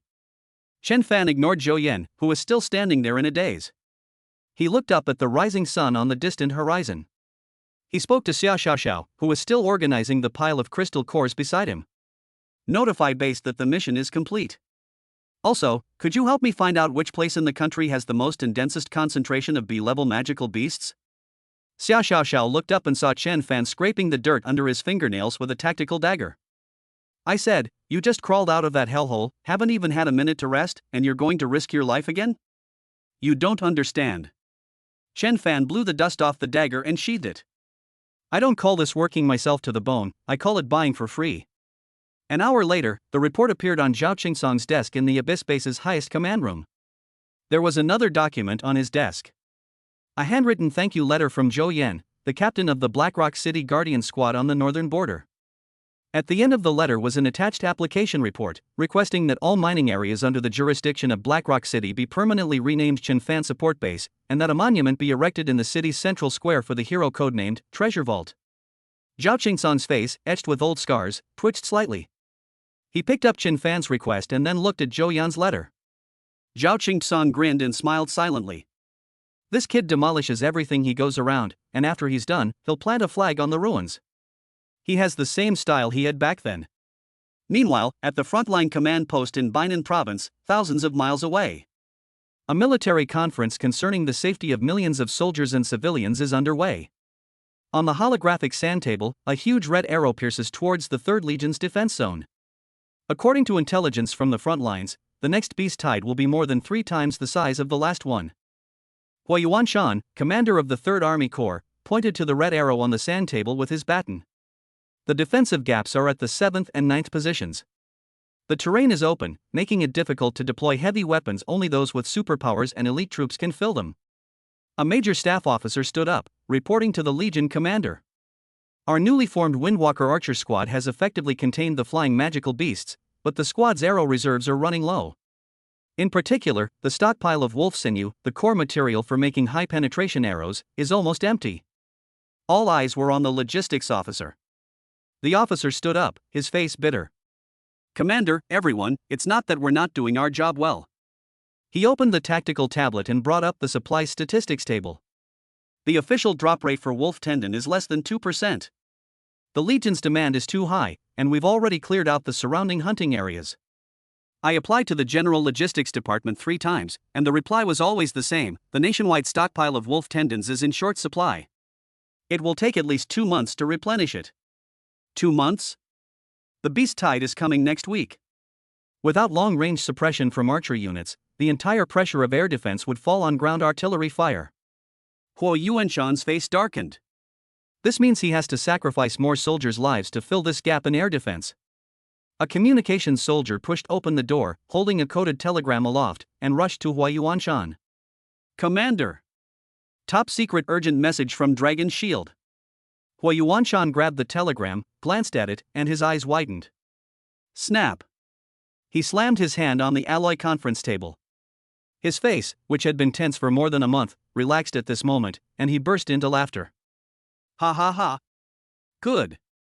Great!" All the officers in the conference room were stunned. What a load of crap! Hua Yuanshan clutched the telegram in his hand and surveyed the entire room. "Notify the logistics department. Wolf tendons. Plenty." He pointed to the logistics officer. "And those 1,200 rock wall shields I requested last time, get them to me too. Also, issue 3 doses of intermediate level antidote to each soldier going into battle. Store the rest in reserve." Hua Yuanshan's order stunned everyone in the conference room. The logistics officer gaped, wondering if he had misheard. Wolf tendons in abundance? Rock wall shield approved too? And they're even issuing intermediate antidotes? These things are usually given priority to teams of superhumans. When did they become so extravagant that ordinary soldiers can be given 3 each? A deputy corps commander approached. "Old Hua, what you've done." Hua Yuanshan did not reply, but simply shared the contents of the telegram on the main screen. From Zhao Song. "Old Hua, my men have smuggled a batch of wind wolf materials and rock golem cores on the northern border, plus several thousand doses of intermediate level antidote. Want some? Send someone to collect it if you do. First come, first served." The generals in the conference room stared at the few lines of text on the screen, remaining collectively silent. They couldn't understand it, but they could glean one thing from their own Legion commander's ecstasy. The supply shortage that had plagued them for months and could have even led to the casualties of tens of thousands of soldiers was suddenly resolved because of this telegram. The same thing happened at the same time in other major military regions of China. The tank divisions of the Western Military District, which had been unable to upgrade their heavy power armor due to a lack of a certain rare alloy, suddenly received 3 standard containers of crystallized exoskeletons from the Dragon Shield Bureau. Several destroyers of the East China Sea Fleet, damaged in the battle against the Kraken, were awaiting repairs with a special anti-corrosion coating. A Zhulong transport plane directly airlifted hundreds of barrels of high-purity material to the shipyard. Treasure House. This code name circulated quietly among mid to high-ranking officers in the Chinese military without any official notification or written notice. They didn't know who the treasure vault was, nor where he was. All they knew was that this code name represented a continuous supply of strategic materials. Abyss Base, Command Center. Zhao Song looked at the distribution map on the screen and traced his finger across several highlighted red areas. Finally, his finger touched a vast swamp shrouded in thick fog. Misty Swamp. A dangerous place whose topography cannot be fully explored even by satellites. The harsh climate and poisonous miasma make it a paradise for dozens of B and C grade magical beasts, as well as some rare species with special abilities. For decades, countless expeditions and teams of superhumans have tried to conquer this land, but all have failed. This is a forbidden zone for humans, a breeding ground for monsters. Zhao Qingsong approved Chen Fan's request. He personally issued the highest priority pass to the Misty Swamp. At the end of the mission briefing, Zhao Qingsong added a few words to Chen Fan via his private communication channel. "Kid, I underestimated you. I didn't expect you to be such a good fighter all by yourself. Go all out and farm, don't come back until you've filled the base's warehouse." Chapter 35 A New Goal, the Misty Swamp. Chen Fan declined Zhou Yan's invitation to a celebratory banquet. Zhou Yan and the other guardians watched Chen Fan and Xia Xiaoxiao board the small transport plane codenamed Hummingbird again. With the engine roaring and the aircraft climbing, Blackstone City rapidly shrank in the field of vision, eventually becoming a black dot on the Gobi Desert. Inside the cabin, Xia Xiaoxiao finally looked up from the mountain of materials list. She tossed the tactical tablet aside, slumped into her seat, and let out a long sigh. "I'm speechless, Comrade Chen Fan. You didn't even have a hot meal or take a shower before heading straight to the next battlefield? You're a workaholic, no, you're a money-making maniac. Capitalists would weep at the sight of you." Chen Fan ignored her complaints and focused on the power feedback from his muscles. LV.40, but physical fitness has not kept up. He opened the encrypted mission briefing that Zhao Qingsong had just sent him. The light screen unfolded, and green filled the entire screen. Mission objective, Misty Swamp. Below are rows of red warning labels. Geographical environment, extremely dangerous. Perpetually covered by high-concentration toxic miasma, visibility is less than 3 meters. The internal magnetic field is disordered, all electronic equipment malfunctions, and satellites cannot conduct effective detection. Ecological environment, it is known to be inhabited by 27 types of B rank or higher magical beasts, with countless C rank and D rank magical beast populations. Illusionary plants, man-eating vines, and acidic waters are prevalent. Exploration log, to date, of the 7 national-level expeditions involving A-level elite teams, 3 teams have lost contact, and 4 teams have retreated with severe injuries. None have successfully penetrated the core area. This area has been designated as a top-level forbidden zone for life. Xia Xiaoxiao also came over, and when she saw the words Misty Swamp, she gasped. "He's gone mad. Director Zhao has gone mad too. And you've gone mad too." Her small hands operated on her terminal, bringing up more detailed information and projecting it directly in front of Chen Fan. "Look. 37 years ago, the Trailblazers team, consisting of 3 A-level and 2 peak B-level members, lost their distress signal and went missing within 24 hours of entering the area. Look at this. 20 years ago, the Sharp Sword Special Forces Brigade, directly under the military, was led by a peak A-level enhanced martial artist, equipped with the most advanced full-body exoskeleton armor at the time. They encountered a venomous crocodile on the outskirts of the swamp. In order to cover the retreat of his team, the captain was bitten in half by the crocodile and died less than 3 days later from complete rotting. And this too. The most recent one, 8 years ago. The Dawn of Light team, whose leader was an extremely rare A-rank light-type healer, their team composition was practically perfect. They could fight, tank, and heal. And what happened? They encountered hallucinogenic spores in the swamp, the team turned on each other, and only one mentally unstable member crawled out, constantly shouting, "Snakes, snakes everywhere." Xia Xiaoxiao pointed to the rows of records, her voice trembling. "This place is no place for humans. It's a death trap. Going in now is no different from suicide." Chen Fan's fingertips traced over the records of failures, finally stopping at the private message sent by Zhao Qingsong. That passage appeared at the end of the briefing. "Kid, I underestimated you. I didn't expect you to be so good at fighting all by yourself. I checked. The B-grade magical beasts you're looking for that can greatly enhance physical activity and truly temper the body, such as the swamp hydra and the corrosive crocodile, are only recorded here. Keep farming until you've filled the base's warehouse. And also, come back alive." Chen Fan turned off the light screen. He didn't answer Xia Xiaoxiao. Instead, he opened his tactical backpack and had Xia Xiaoxiao take out all the intermediate antidotes he had accumulated from his 4-dimensional pocket. There were over 100 bottles in total. He then took out all the high-energy nutrition bars and recovery potions, categorized them, and neatly stacked them on the outermost layer of his backpack, in the most convenient position. Xia Xiaoxiao watched his actions, opened her mouth, but all her words of persuasion turned into a long sigh. She sat back down and began to review all the information about the misty swamp, classifying and organizing even the most useful information. The hummingbird transport plane flew for more than 10 hours before finally beginning its descent. Through the porthole, one could see the land below shrouded in a thick, swirling fog. The fog displayed a kaleidoscope of colors. The transport plane did not enter the dense fog, but landed on a relatively dry open area on the outskirts of the swamp. This is the only supply point in the misty swamp, Raven Camp. The campsite was more rudimentary than I had imagined. Dozens of shacks made of discarded shipping containers and tattered tarpaulins were haphazardly piled together, forming a disorganized settlement. Men and women, dressed in all sorts of tattered combat uniforms and bearing both new and old scars, gathered in twos and threes. Their gazes were numb yet wary, fixed on everyone who came from outside. Whistles and laughter came from the shadows of the shacks. "Hey, look at those two little guys, are they lost?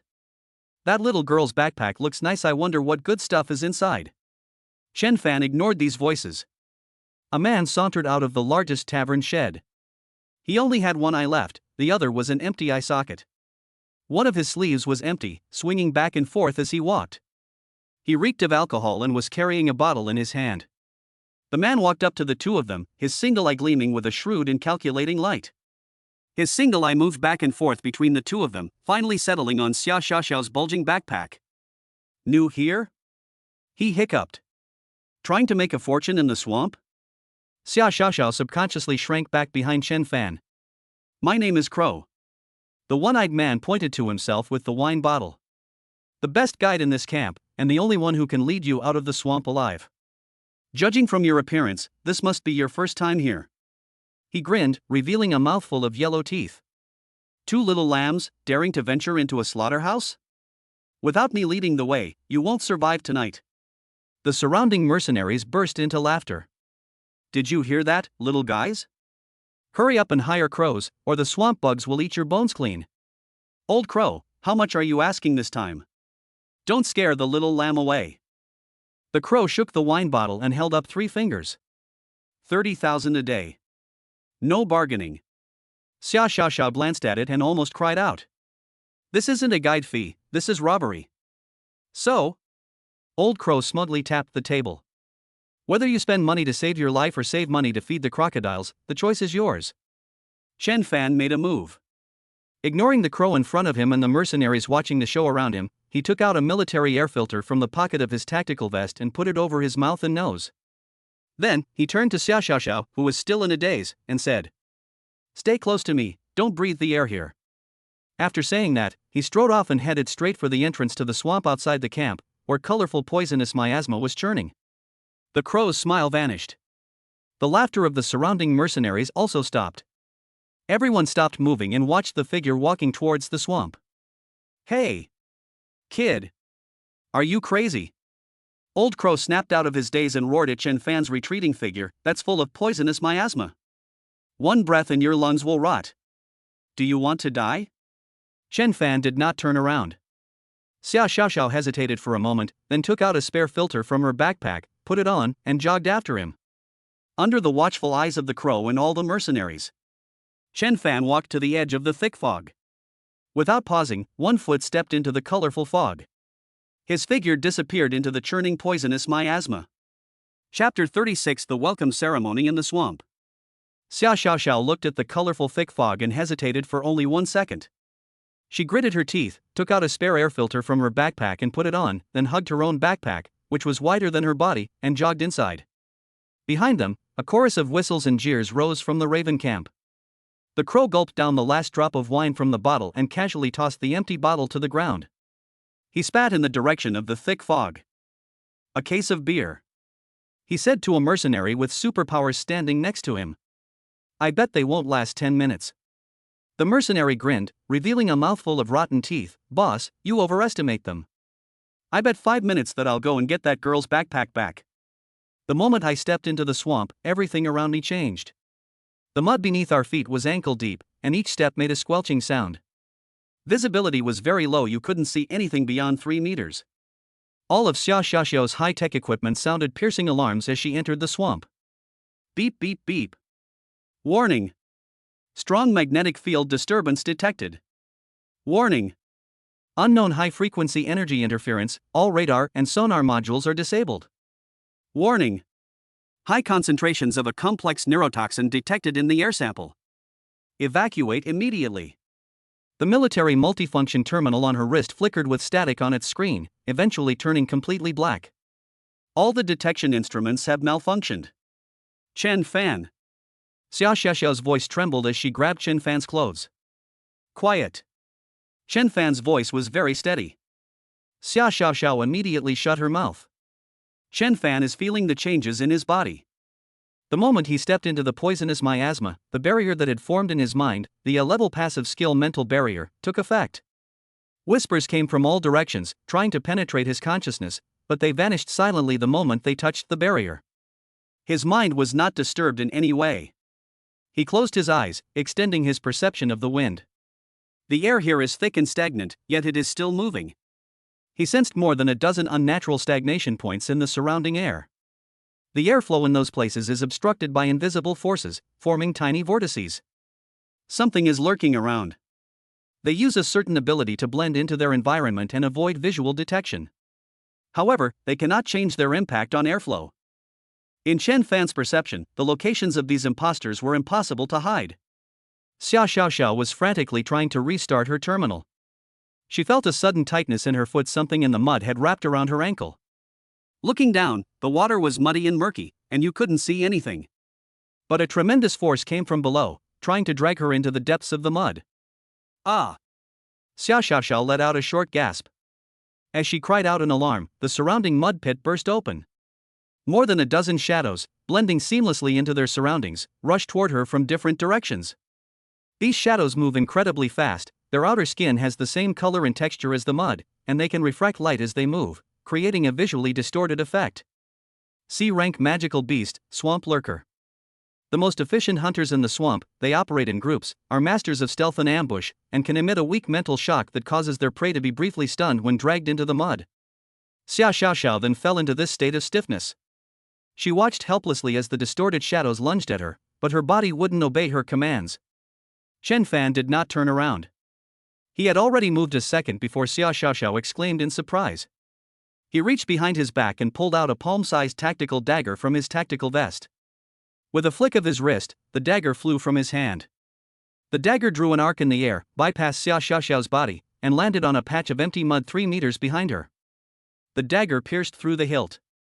The dagger pierced the hole, followed by a shrill, piercing scream. A monster covered in mud-colored mimicry skin appeared out of thin air. The tactical dagger pierced right through the center of its head, and black blood gushed out. One blow kills. Chen Fan's movements did not stop. As he threw the dagger, he had already drawn the alloy battle sword. His body left a trail of afterimages in the same spot. Brush! The first flash of light appeared 3 meters to his left front. A mournful cry rang out, and a lurking creature that had leaped out of the mud was cleaved in two from head to toe. Kill the swamp lurker LV.25. Talent Absolute Plunder triggered. Obtained C-grade material, swamp lurker's mimicry skin, X2. Brush. The second flash of light appeared near Xia Xiaoxiao's right foot. The lurking creature that was trying to drag Xia Xiaoxiao into the mire was severed at the root. Kill the swamp lurker LV.25. Talent Absolute Plunder triggered. Obtained C-grade material, swamp lurker's neurotoxic gland, 1. Chen Fan's figure moved swiftly through the poisonous miasma, his blade flashing in succession from more than a dozen different directions. Every time the light comes on, a lurking enemy falls. Each flash of the blade was accompanied by the dying cry of the infiltrator. Less than 10 seconds. When Chen Fan returned to Xia Xiaoxiao's side, the surroundings had quieted down. The only sound in the air was his steady breathing. Kill the swamp lurker LV.25. Talent Absolute Plunder triggered. Xia Xiaoxiao's feet loosened, and the force that was dragging her away disappeared. Her legs gave way and she landed hard on her bottom in the mud. She looked around. In the mud around them lay the bodies of 13 swamp lurkers, scattered haphazardly. Every corpse was killed with a single blow. Some were cut in half at the waist, some were beheaded, and some were pierced through the core. Beside these corpses lay piles of materials that were still glowing. Xia Xiaoxiao opened her mouth, unable to speak for a long time. She didn't even see how Chen Fan moved. All she saw was a continuous barrage of flashing blades. Then, the battle ended. This was the first time she had witnessed Chen Fan in battle. Was he really that strong? On a small, elevated hillside outside the Raven camp, the crow held up his brass binoculars, motionless. His vision pierced through layers of poisonous miasma. This is a treasure he found at a high price in an ancient ruin, a great piece of equipment, the Eagle Eye telescope. It can filter out most environmental interference, allowing him to see everything happening in the swamp. This is also what makes him the best guide in the area. In his field of vision, he clearly saw the entire process of the ambush set up by the dozen or so lurkers. He saw that the little girl's ankles were tangled. He saw the lurking agents launching deadly attacks from all directions. He was about to put down his binoculars and complain that they couldn't even last 5 minutes, causing him to lose a case of liquor. Then, he saw the boy move. One cut. Another cut. Another cut. A one-sided massacre. That newbie in his eyes, in a way he couldn't understand, took down 13 C-rank magical beasts that even he himself wouldn't dare to easily provoke within 10 seconds. Good news, the case of wine was saved. Bad news, it seems I've messed with someone I can't afford to offend. Chapter 37 The Crow's Deal. Chen Fan ignored Xiao, who was still slumped in the mud. He flicked the black liquid off his alloy battle blade with clean and swift movements. He wasn't in a hurry to pick up the materials scattered around him.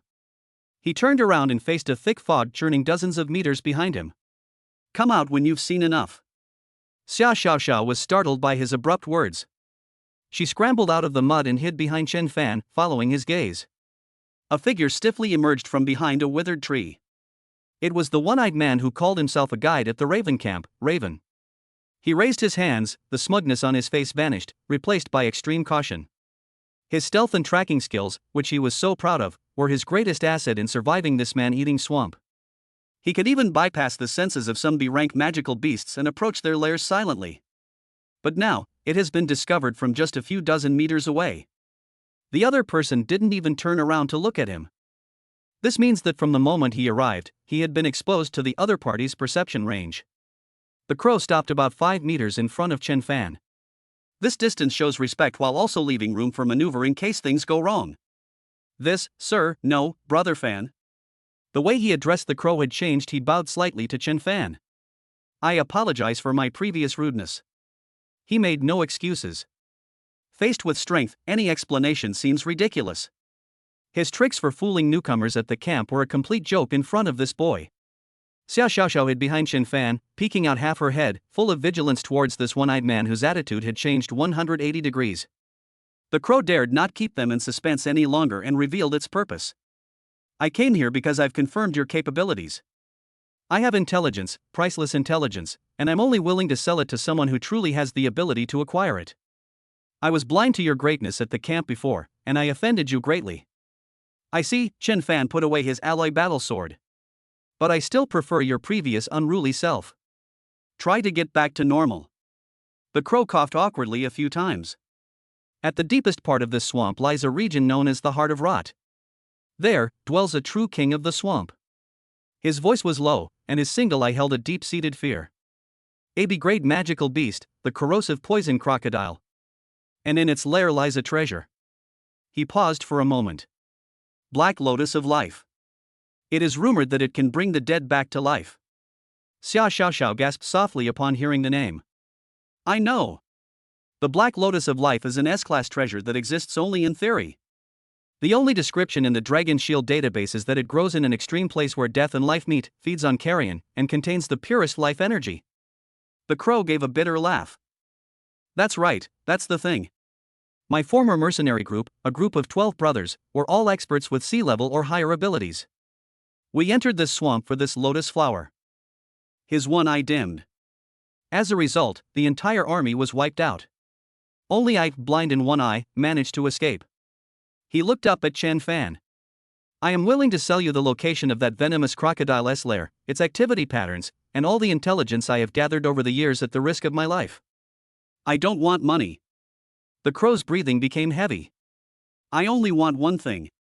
That beast is a rare mutated magical beast. Its heart, the crocodile king's heart, contains the purest mixed energy of poison and life. He pointed to his empty eye sockets. My injuries have been caused by its poisonous breath, and they have been getting worse over the years. Only by using its heart, fighting poison with poison, can I have a glimmer of hope.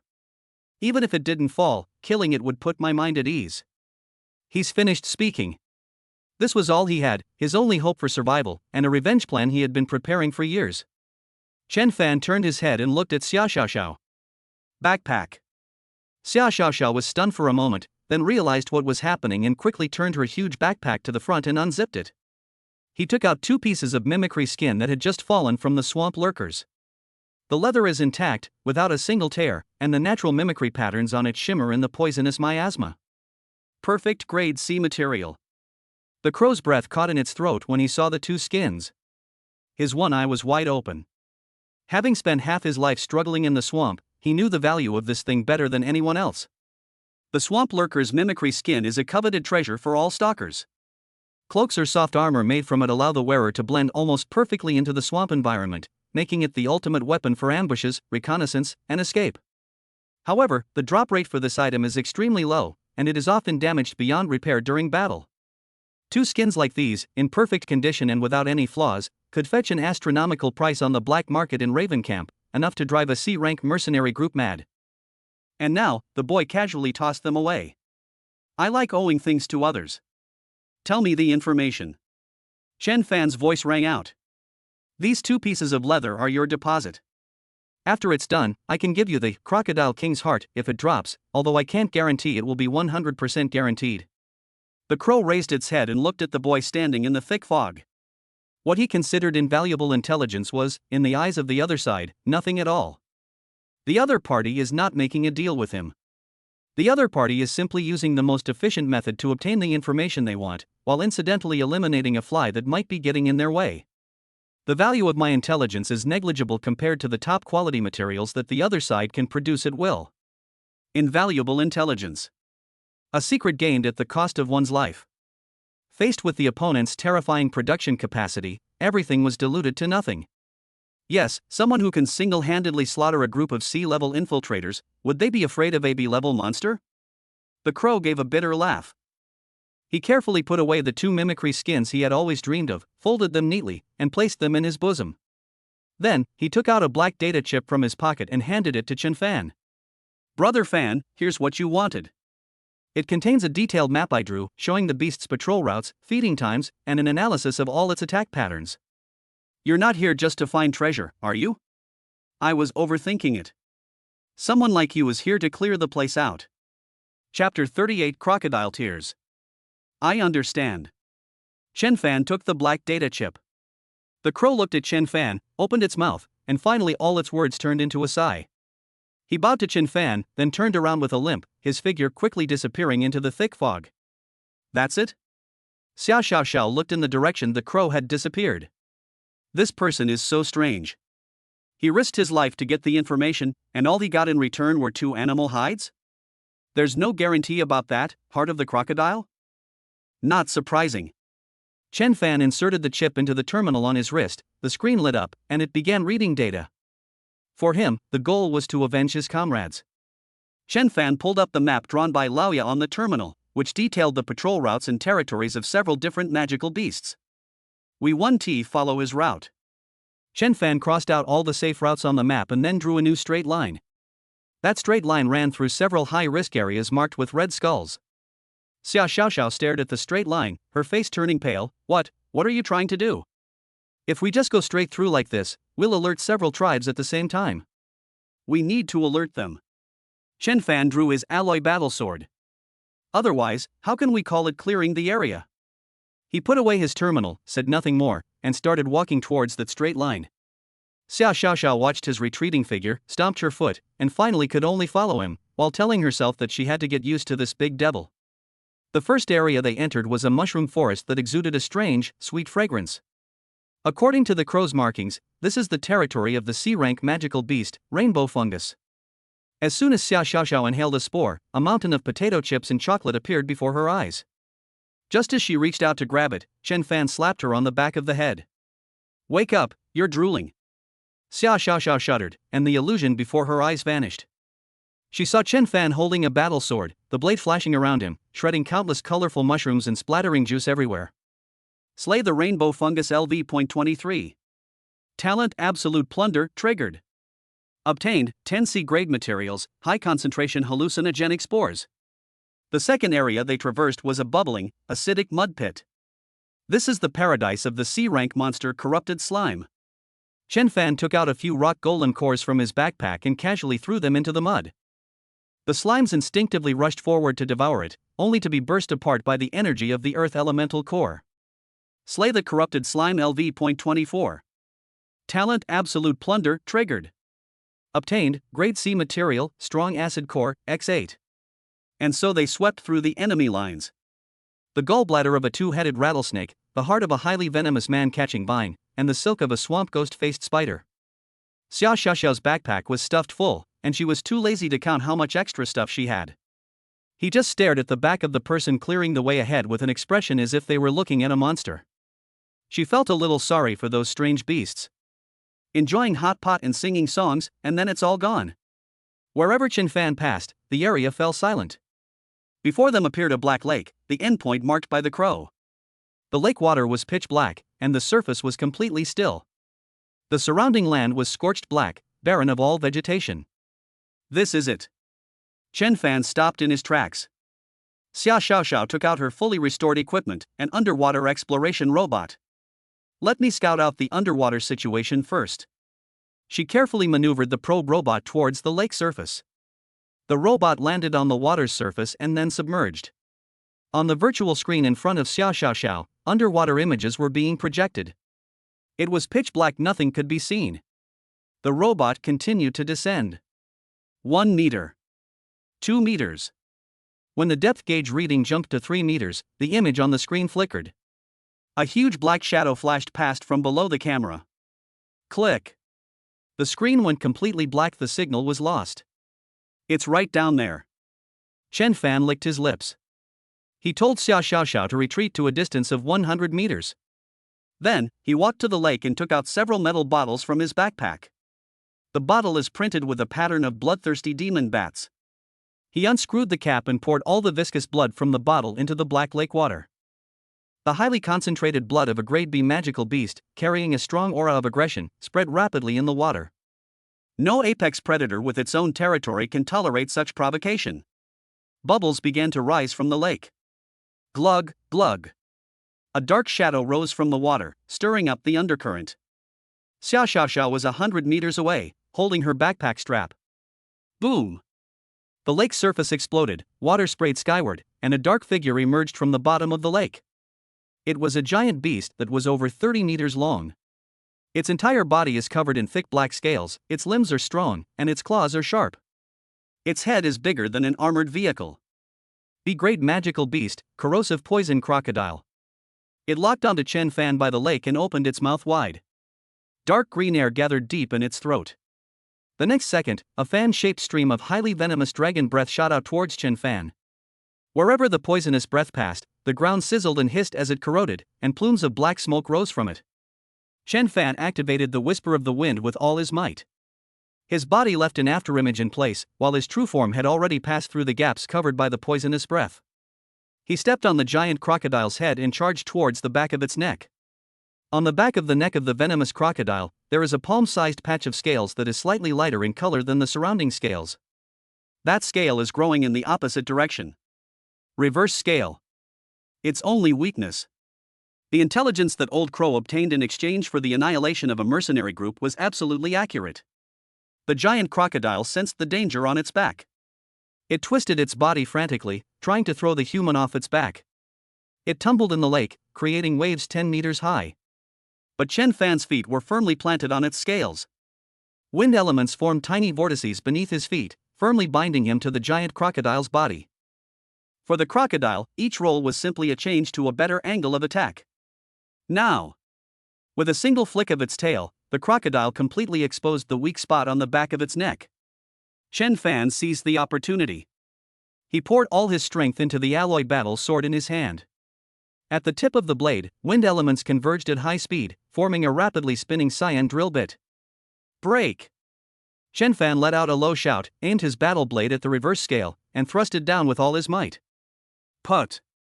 The thick scales were pierced directly by the high-speed rotating wind elemental drill.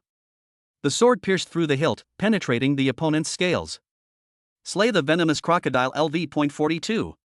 Talent Absolute Plunder triggered. Obtained, Grade B material, Crocodile King's Heart, X1. The venomous crocodile froze in place. Then, starting from the pierced spot, its body transformed into a rain of light and slowly dissipated. Xiao Xiao watched this scene from a distance, her mouth agape, unable to close. Chen Fan landed on the lake's surface, his feet resting on a few floating pebbles. After the crocodile's body completely disappeared, he saw something floating silently in the center of the lake, in a nest made of bones and silt. It was a lotus flower that was entirely black. Chapter 39 Director Zhao laughs out loud.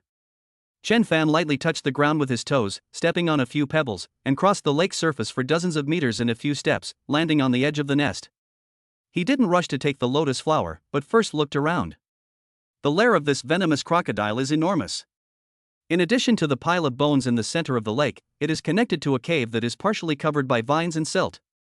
Before it died, the giant crocodile was clearly trying to protect the cave. Good things usually come in pairs. Chen Fan muttered to himself before bending down and holding the black lotus of life in his palm. The lotus flower felt warm to the touch, and a surge of life energy flowed into my body through my palm. The internal injuries sustained during the fight with the giant crocodile were instantly healed by the cleansing power of this energy. Nice one. Xiao Xiao. Here. Xiao Xiao quickly ran over from 100 meters away, her calves covered in mud. Keep it safe. Chen Fan handed the black lotus to her. Xiao Xiao hurriedly took a temperature-controlled sample box from her backpack and solemnly placed the black lotus inside. Her hands were trembling. This was an S-class theoretical treasure, priceless. Chen Fan's gaze had already been fixed on the dark cave. You still want to go in? Xiao Xiao saw through his intention. Since we're already here, we should at least go in and see if there are any local specialties. Chen Fan drew his alloy battle sword and strode toward the cave entrance. What if there are crocodile eggs too? Xiao Xiao frowned. Are they going to take them all at once? The cave was damp and smelly, and the ground was covered in sticky, soft mud. After walking less than 10 meters, a string of bubbles rose from the pool ahead. 9 snake heads emerged from beneath the dark water. These snake heads varied in size, all growing on the same enormous body, their scarlet tongues flicking in and out, and their 18 vertical pupils locked onto Chen Fan. LV.38, Swamp Hydra. It's the giant crocodile's companion magical beast, responsible for guarding the house. The 9 snake heads hissed menacingly, but they did not attack immediately. They could sense the lingering scent of their master on the human in front of them. Chen Fan didn't give them time to think. He pushed off with his feet and launched himself forward.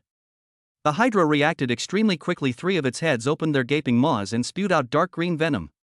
The other 3 snake heads came from both sides. Chen Fan forcibly twisted his body in mid-air to dodge the venom sprayed from the front. At the same time, the alloy battle knife in his hand flew out and spun towards the snake head attacking from the left. Puff! The blade pierced through the snake's eye socket and into its brain. Using the reaction force, Chen Wan changed direction again in mid-air, and stepped on the head of an attacking snake with his right foot, stomping the snake's head into the mud. He landed on the massive body of the hydra. The remaining 7 snake heads twisted around furiously, trying to shake him off. Instead of retreating, Chen Fan advanced, rushing upwards along the monster's thick neck. Swish! Swish! Swish! The blade flashed. One snake head after another was severed from the root and fell into the pool, creating a large splash. When the last snake head landed, a system notification sounded. Defeat the Swamp Hydra LV.38. Talent Absolute Plunder triggered. Obtained, Grade A Equipment Crafting Blueprint Breath of Hydra. A drawing with a metallic sheen appeared beneath the dissipated body of the hydra. Chen Fan reached out and caught it. The drawing shows an incredibly complex mechanical structure, shaped like a giant honeycomb, with each launch unit connected to intricate energy pipelines. Breath of Hydra, Terra Strategic Equipment Blueprint. Effect, can be mounted on warships or heavy mechs, converting bioenergy into high-explosive homing missiles, capable of locking onto and attacking up to 9 different targets at once. Chen Fan looked at the blueprint thoughtfully. The value of this thing goes beyond just being a piece of equipment. This is a complete technical system.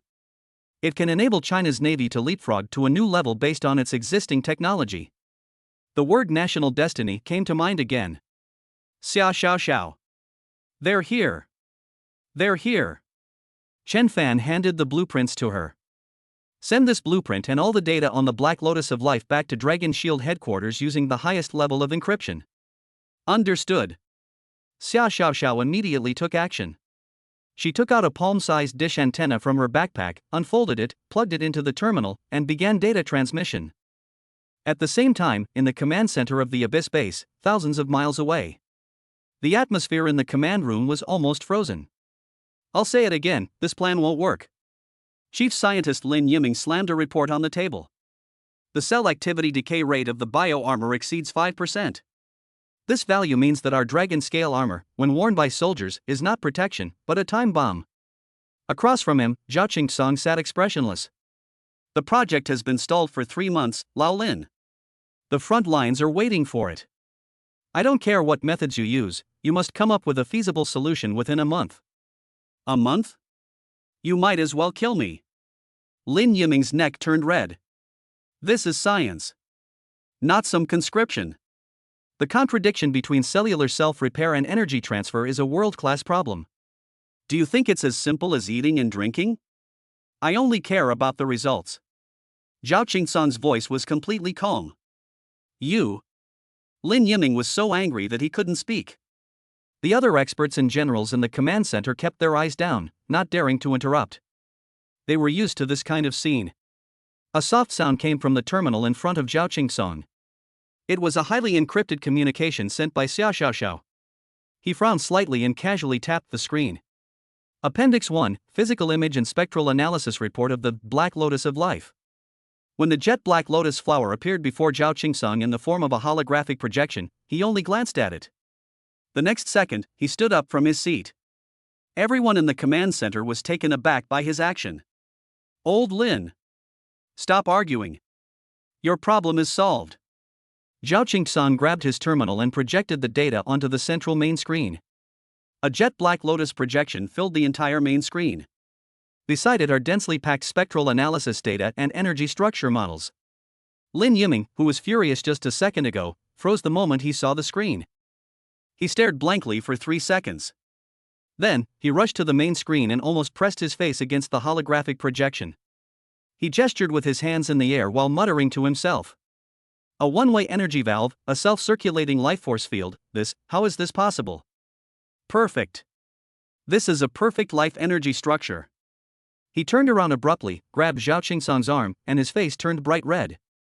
With this, just a small pedal, I can stabilize the activity of biological cells. The decay rate of the Dragon Scale project can be controlled to less than 1 in 1,000. The success rate can reach over 95%. The entire command center was in an uproar. The core problem that had plagued the entire research team for months was solved by just one picture? Zhao Qingsong ignored the agitated Lin Yiming and opened the second attachment in the email. Appendix 2, Design Drawings for Breath of Hydra. The extremely complex blueprint for strategic equipment was projected in its entirety. At the other end of the conference room, a rear admiral in charge of naval equipment research and development rushed to the screen, bracing himself on the table with both hands and leaning forward. Multi-target locking, bioenergy conversion, adaptive target acquisition logic. He muttered the terminology from the blueprints, his voice trembling uncontrollably. He raised his head, turned to Zhao Qingsong, and spoke quickly and urgently. Director! If these blueprints are genuine, a destroyer equipped with Hydra's breath could have firepower equivalent to half an aircraft carrier battle group. Zhao Qingsong looked at the lotus flower in the blueprint on the screen, then looked down at the light spot moving in the misty swamp on his terminal map. His scarred face twitched a few times. Oh. Ha ha. Ha ha ha ha. The only sound in the entire command room was his loud laughter. Everyone looked at this iron-fisted bureau chief, who was laughing like a 300-pound child. Zhao Qingsong picked up the encrypted phone on the table and dialed the number of the commander-in-chief of the East China Sea Fleet. The call was connected. Oldly, Zhao Qingsong's laughter hadn't even stopped. Stop feeling sorry for your few old, broken ships sitting idle in the dock. Get ready to replace the cannons. He paused, then added a sentence. Comrade Baoku, you've delivered more good stuff. Chapter 40: The Cry from the Depths of the Swamp. The data transmission progress bar reached its end, and Xia Xiaoxiao unplugged the dish antenna and quickly put it back into her backpack. Done. Let's go. Chen Fan turned around and walked back the way he came. Thick fog rolled in at the edge of the swamp. A figure emerged from the mist. It was a one-eyed crow. He didn't leave, he was pacing back and forth. When Chen Fan and Xia Xiaoxiao emerged from the mist, Laoya stopped moving. He looked at the boy who had some mud on his body but was breathing steadily, and then at the unharmed little girl behind him. He opened his mouth, but no words came out. These two people actually survived the lair of the venomous crocodile. You. Without wasting words, Chen Fan took out the still beating Crocodile King's heart directly from Xia Xiaoxiao's backpack. Your things. The crow's breath hitched. He stared at the heart in Chen Fan's hand, his body beginning to tremble. The nightmare that had plagued him for half his life was easily resolved by the young man before him. With a thud, he knelt down on one knee in the mud. Brother Fan. Don't give me that crap. I've already told you I still prefer your previous rebellious self. Chen Fan interrupted him. Get up, the deal is done. The crow slowly stood up and held the heart of the Crocodile King in its hands.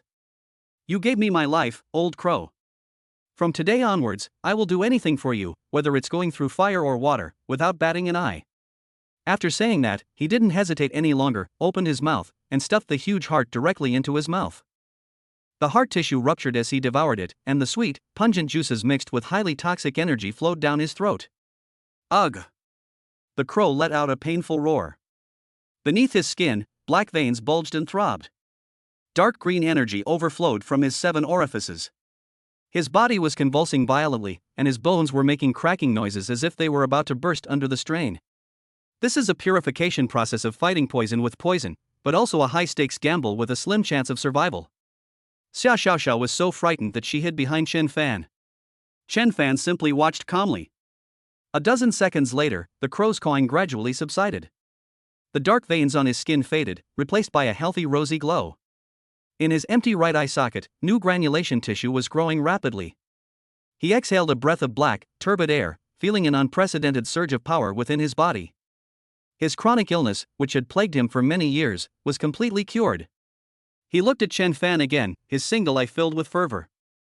Thank you so much, Brother Fan, for saving my life. Next, Chen Fan said succinctly. The crow paused for a moment before realizing what Chen Fan meant. Brother Fan, are you going to continue? Tell me what other B-rank magical beasts are in this swamp, and their locations. Chen Fan took out his terminal, ready to record. This 0 yuan purchase has only just begun. The crow looked troubled. Brother Fan, it's not that I don't want to talk about it, it's just that this swamp has been acting very strangely lately. I observed with a telescope and found that many of the magical beasts that originally occupied their own territories have become extremely frenzied. The swamp serpent from the west charged into the lair of the ghost-faced spider from the east, and the two sides fought fiercely. The flocks of thunderwings in the northern valley also abandoned their habitat, flying aimlessly over the swamp like headless flies. The crow swallowed hard. Something big seems to be going to happen in this swamp. Xia Xiaoxiao chimed in, her terminal displaying an energy distribution map. Old Crow is right, look. She projected the distribution map in front of Chen Fan. On the entire map, the points of light representing the energy reactions of the monsters are no longer clearly defined, but have become a chaotic mess. Countless points of light collided and annihilated each other, then lit up again elsewhere. The ecological balance of the entire swamp has been disrupted. Xia Xiaoxiao's expression was very serious. I've only ever seen this kind of situation in textbooks. Usually, it's the appearance of some higher level being with absolute dominance that triggers this chain of panic and riots. Brother Fan, I advise you to go back to camp and rest for a while. Old Crow's tone was full of worry. I have a bad feeling that something we can't afford to mess with is about to come out of this swamp. Chen Fan looked at the chaotic energy diagram. Everyone saw the danger. What he saw, however, was treasure chests scattered all over the ground. It's good that things are in chaos. Chaos makes it easier to fish in troubled waters. Chen Fan put away his terminal. Chen Fan grinned, I'll go help them maintain order. Old Crow wanted to persuade him further, but seeing Chen Fan's expression, he swallowed all his words. Perhaps, this man is the one this swamp is the most dangerous to mess with. Chen Fan led Xia Xiaoxiao back into the churning poisonous miasma. This time, they had no specific target, they simply headed towards the area with the most chaotic energy reactions. Along the way, they saw many traces left by the battles between monsters. The corpse of a sea-level mud python was torn into more than a dozen pieces and scattered in the mud. Not far away, a gigantic demon spider with all 8 legs broken and a large hole torn in its abdomen stood.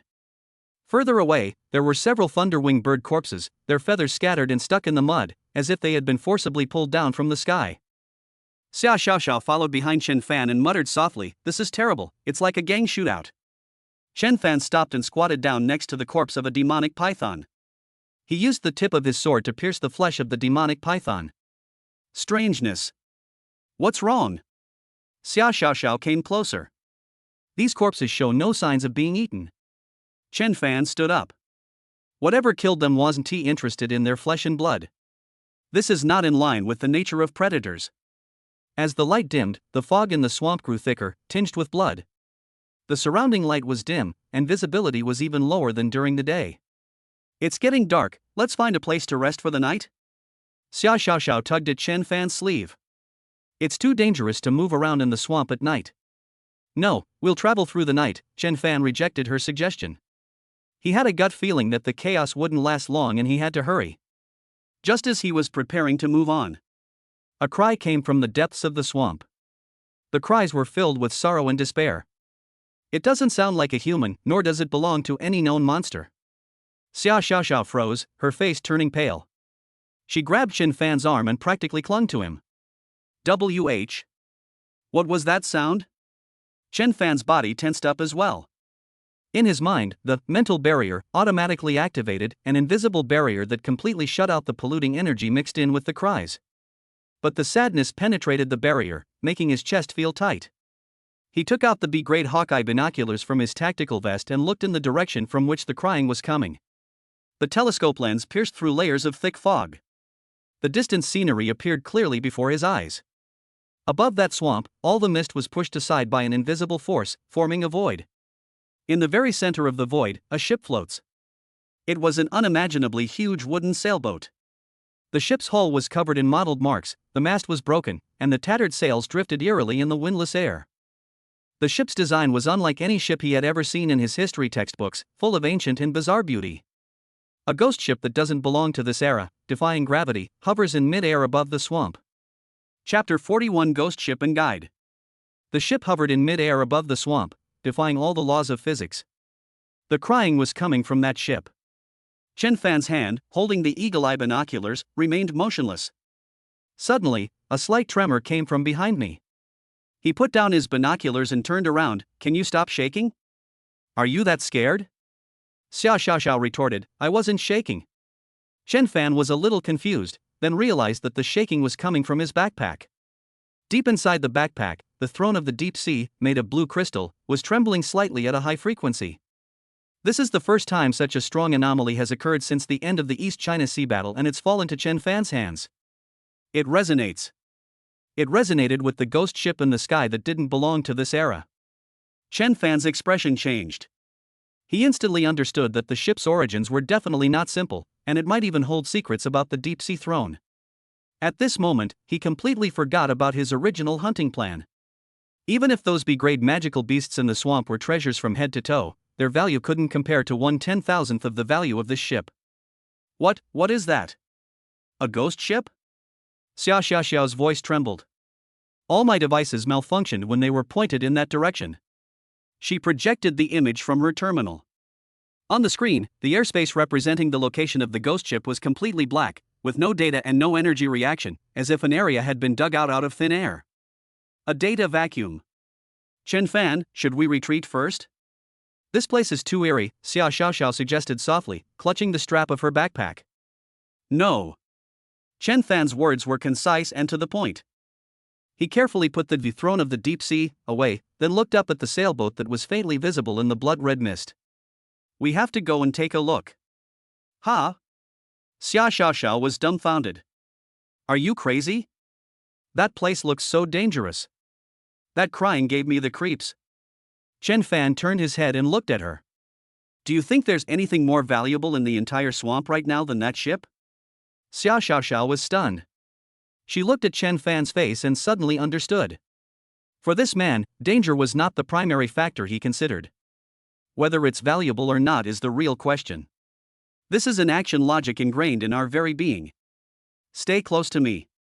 Chen Fan gave her no more chance to hesitate and strode towards the ghost ship. Xia Xiaoxiao watched his retreating figure, then glanced at the ominous ship in the sky, gritted her teeth, and quickly followed after him. As they began heading toward the ghost ship, something even stranger happened. A massive mud python is fighting a demon spider with a ghost face. When they sensed Chen Fan and his companion approaching, the two monsters seemed to have spotted a natural enemy, instantly ceasing their fight and fleeing in opposite directions like madmen. All the magical beasts in the swamp made way for them. No, it's not about making way for them. This cleared an absolutely safe passage for the direction they were heading. They are afraid. Xia Xiaoxiao followed behind Chen Fan, watching the silhouettes of the fleeing monsters, and murmured to herself. She was now 100% certain that the riot in the swamp was caused by the ship in the sky. It was like a monarch. Its appearance plunged all the feudal lords of this land into panic. The two traveled without any obstacles. There were no attacks, not even a single ignorant swamp mosquito. When they finally passed through the last layer of fog and arrived directly beneath the ghost ship, all sound around them vanished. A lantern emitting a dim yellow light hung down from the high hull of the ship, suspended in mid-air. Beneath the lantern, a figure wearing a tattered cloak, whose face was obscured, stood quietly. It was holding the lamp in its hand. Chen Fan stopped in his tracks. His gaze fell on the man carrying the lantern. A guide? A word surfaced from the depths of his memory. Similar records exist in some taboo mythological archives. When certain powerful beings descend, they are always accompanied by such characters. They were responsible for welcoming and guarding the gate, and for bringing qualified candidates to the master. Xia Xiaoxiao also spotted the figure. She nervously grabbed the hem of Chen Fan's combat uniform and lowered her voice. Chen Fan, look! It casts no shadow. It's not just that there's no shadow. The figure never touched the ground.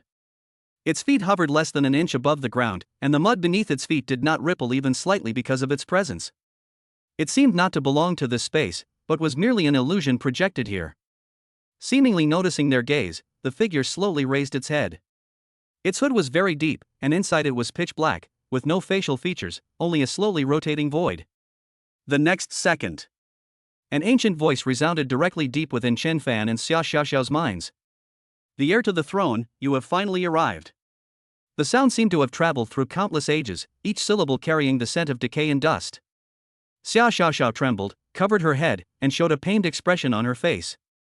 Chen Fan's mental barrier activated automatically, blocking all the mental impact contained in the voice, but he could still feel the sense of vicissitude that transcended time and space. The voice did not stop, continuing to echo in their minds. Master, we have been waiting for you for a long time. The moment the words fell, a staircase made of pure light extended down from the high deck of the ghost ship, silently spreading across the swamp and reaching all the way to Chen Fan's feet. Don't go. Xia Xiaoxiao clung tightly to Chen Fan's clothes, her voice trembling with tears. This is definitely a trap. Chen Fan remained silent. He placed his hand on his backpack. Inside, the vibration of the deep-sea throne model had changed from an initial hum to a rapid pulsation. It was calling to him. That's not a trap. It was an invitation from a shared source of power. Chen Fan patted Xia Xiaoxiao's hand reassuringly. Don't worry, it's not a trap. Since we're already here. His voice was calm. This is more like an interview invitation. After saying that, he no longer hesitated and, under Xia Xiaoxiao's incredulous gaze, stepped onto the staircase made of light.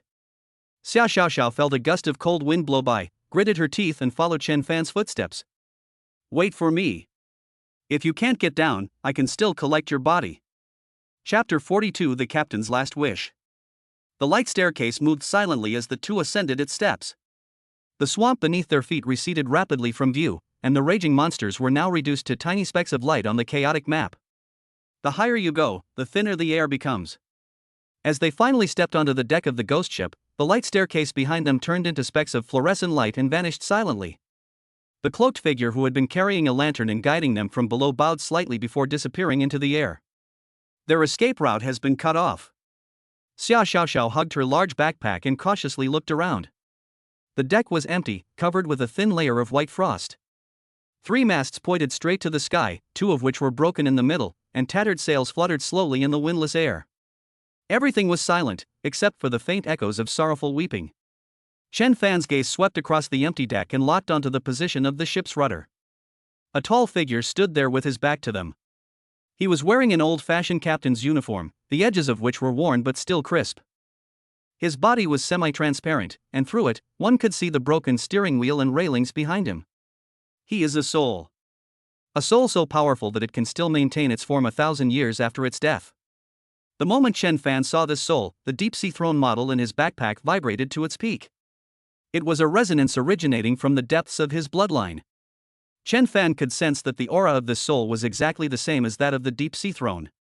However, this aura was extremely weak, like a candle flame about to be extinguished in a strong wind. The captain's soul slowly turned around. Xia Xiaoxiao subconsciously held her breath. Beneath that captain's uniform, there were no facial features, no flesh and blood, only a human-shaped blue flame burning silently. The captain's face turned towards Chen Fan. The humanoid ball of light flickered violently. The next second, a massive torrent of information bypassed language and senses and rushed directly into Chen Fan's mind. That wasn't indoctrination, but an immersive screening. Chen Fan's consciousness was pulled into a vast, ancient blue ocean. A magnificent giant ship named Wave Chaser is sailing against the wind in waves. Its prow resembled a giant bird with outstretched wings, and its deck was filled with powerful sea creatures. A sea king wearing a crown and holding a trident stands at the bow of the ship. Behind him stood the guardian knight dressed as a captain. The scene shifts rapidly. A catastrophe swept across the land, tearing the sky apart and boiling the sea. To protect his people, the Ocean King engaged in a fierce battle with a terrifying shadow whose form could not be discerned. The aftershocks of the battle shattered the continent and evaporated the ocean. In the end, the Ocean King fell, and the core of his power, the deep-sea throne forged from the core of a star, shattered in the battle. The captain, the king's last guardian knight, risked his life to salvage a core fragment of the throne. He carried the souls of the remaining crew members, piloting the wrecked velociraptor into the broken spatial rift, beginning a wandering that would last for thousands of years. Time is the most ruthless enemy. In the endless spatial turbulence, the souls of the crew members dissipated one by one, and the captain's power was gradually worn away. Ultimately, this lost ghost ship was accidentally swept into the swamp, becoming trapped there and unable to leave. Finally, there is the captain's endless sorrow and obsession. He had been waiting. They await the emergence of a new heir to the throne to entrust this final legacy to someone else. The information flow was interrupted, and Chen Fan snapped out of his reverie of that epic saga that spanned millennia. As he watched the dying blue flame fade away, he felt a touch of emotion for the first time towards something beyond plunder. This may be the last glimmer of a civilization. The world he lives in is probably not only affected by the resurgence of spiritual energy. The more coincidences come together, the more inevitable it becomes. As Chen Fan fell into thought, the captain raised his arm, which was made of flames, and pointed it at him. The power of the throne should not be limited to ruling and protecting. A clear thought echoed in Chen Fan's mind. It also needs to tear apart the teeth of darkness. Within the captain's illusory palm, his last strength and lifelong combat skills began to rapidly coalesce. The light distorted and eventually transformed into a thick book radiating a deep blue glow, which slowly floated toward Chen Fan. Received the captain's gift, a rank skill book Ghost Impact. Skill description: consumes mental energy to condense a soul shockwave that cannot be blocked by physical defenses, dealing massive mental damage to the target and having a certain chance to stun them. Active attack skill. It's still mental damage that ignores physical defense. This perfectly fills his biggest weakness at the moment. He has always relied on the high speed and mobility brought by Whisper of the Wind, combined with sharp weapons, to carry out close-range assassinations. This method is invariably effective against enemies of similar level. However, when facing enemies with strong physical defenses or no physical weaknesses at all, he will find himself in a very passive situation. For example, when he encountered the Crystal Nest Queen in the mine, if it weren't for the Tranquility Amulet and his own strong willpower, he wouldn't even have had a chance to get close. Now, he has this brand new trump card. Chen Fan reached out and, without the slightest hesitation, grabbed the skill book and slapped it hard on his forehead. Countless battle scenes, methods of energy utilization, and techniques for concentrating mental power were imprinted deep within his soul at this moment. He felt as if an invisible sword had appeared deep within his consciousness.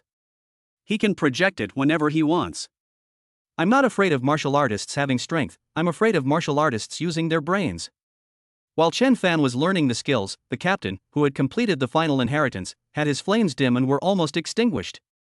He bowed deeply in Chen Fan's direction, performing a standard knight's farewell salute. Immediately afterwards, his humanoid flames transformed into countless blue specks of light, scattering across the deck and disappearing completely. This loyal knight, after wandering for thousands of years, finally completed his mission.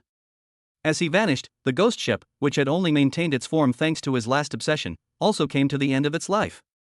The deep-sea throne in Chen Fan's hand also emitted a roar, responding to the knight. Boom! The entire ship shook violently. The deck beneath their feet groaned under the weight, cracks spreading rapidly from the center of the ship outwards. Chen Fan! The boat! The boat is falling apart! Xia Xiaoxiao screamed. Chapter 43 S-Class Trader Thousand Faces. Chen Fan grabbed Xia Xiaoxiao's arm and pulled her to his side. Without the slightest hesitation, he pulled Xia Xiaoxiao along and leaped from the edge of the tilting and crumbling deck into the swamp hundreds of meters below. Ah! Xia Xiaoxiao's scream was drawn out in the air. The sound of the wind whistling as they fell rang in their ears. Chen Fan activated the wind element within his body, and a gentle current of air enveloped the two of them. The speed of the fall suddenly slowed down, and it finally landed lightly on the muddy ground without splashing a single drop of mud. The two had just steadied themselves and looked up. The ghost ship in the sky let out a long, relieved sigh after completing its final mission. Starting from the middle, the massive ship hull transformed into countless blue specks of light, like fireflies on a summer night, fluttering down in a flurry.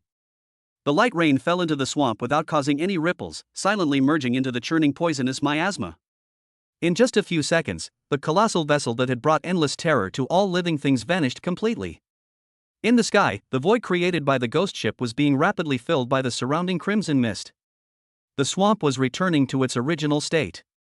Having solved the source of the swamp's anomalies, Chen Fan felt the new skills he had just mastered in his mind. Ghostly Strike ignores physical defense. He felt like a child who had just received a new toy and couldn't wait to find something to try it out. In his eyes, this chaotic swamp was a playground filled with all sorts of targets. The 0 yuan purchase plan can continue, and it can be even more efficient, Chen Fan thought to himself. Let's wipe out those brainless thunderwing birds first. The B-grade material, Thunder Feather, is an excellent material for making high-speed aircraft engines. Director Zhao will definitely like it. He turned his head, preparing to tell Xia Xiaoxiao, who was beside him, the next hunting target. Just then, a rapid and piercing alarm sounded. Xia Xiaoxiao was startled by the sudden alarm. She hurriedly opened her backpack and pulled out her black military terminal. On the terminal screen, a blood-red communication request icon was flashing at an extremely high frequency, with a line of eye-catching text next to it. Dragon Shield Bureau Highest Priority Emergency Encrypted Communication. Signal source, Dragon Shield 1. It's Captain Lei Yi and his team. Xia Xiaoxiao's face turned deathly pale instantly. She knew that unless it was a life or death emergency, Dragon Shield 1 would never make a communication request of this level. She dared not delay in the slightest, her fingers quickly swiping across the screen to connect the call. The light screen unfolds. Lei Yi's blood-stained and exhausted face appeared on the screen.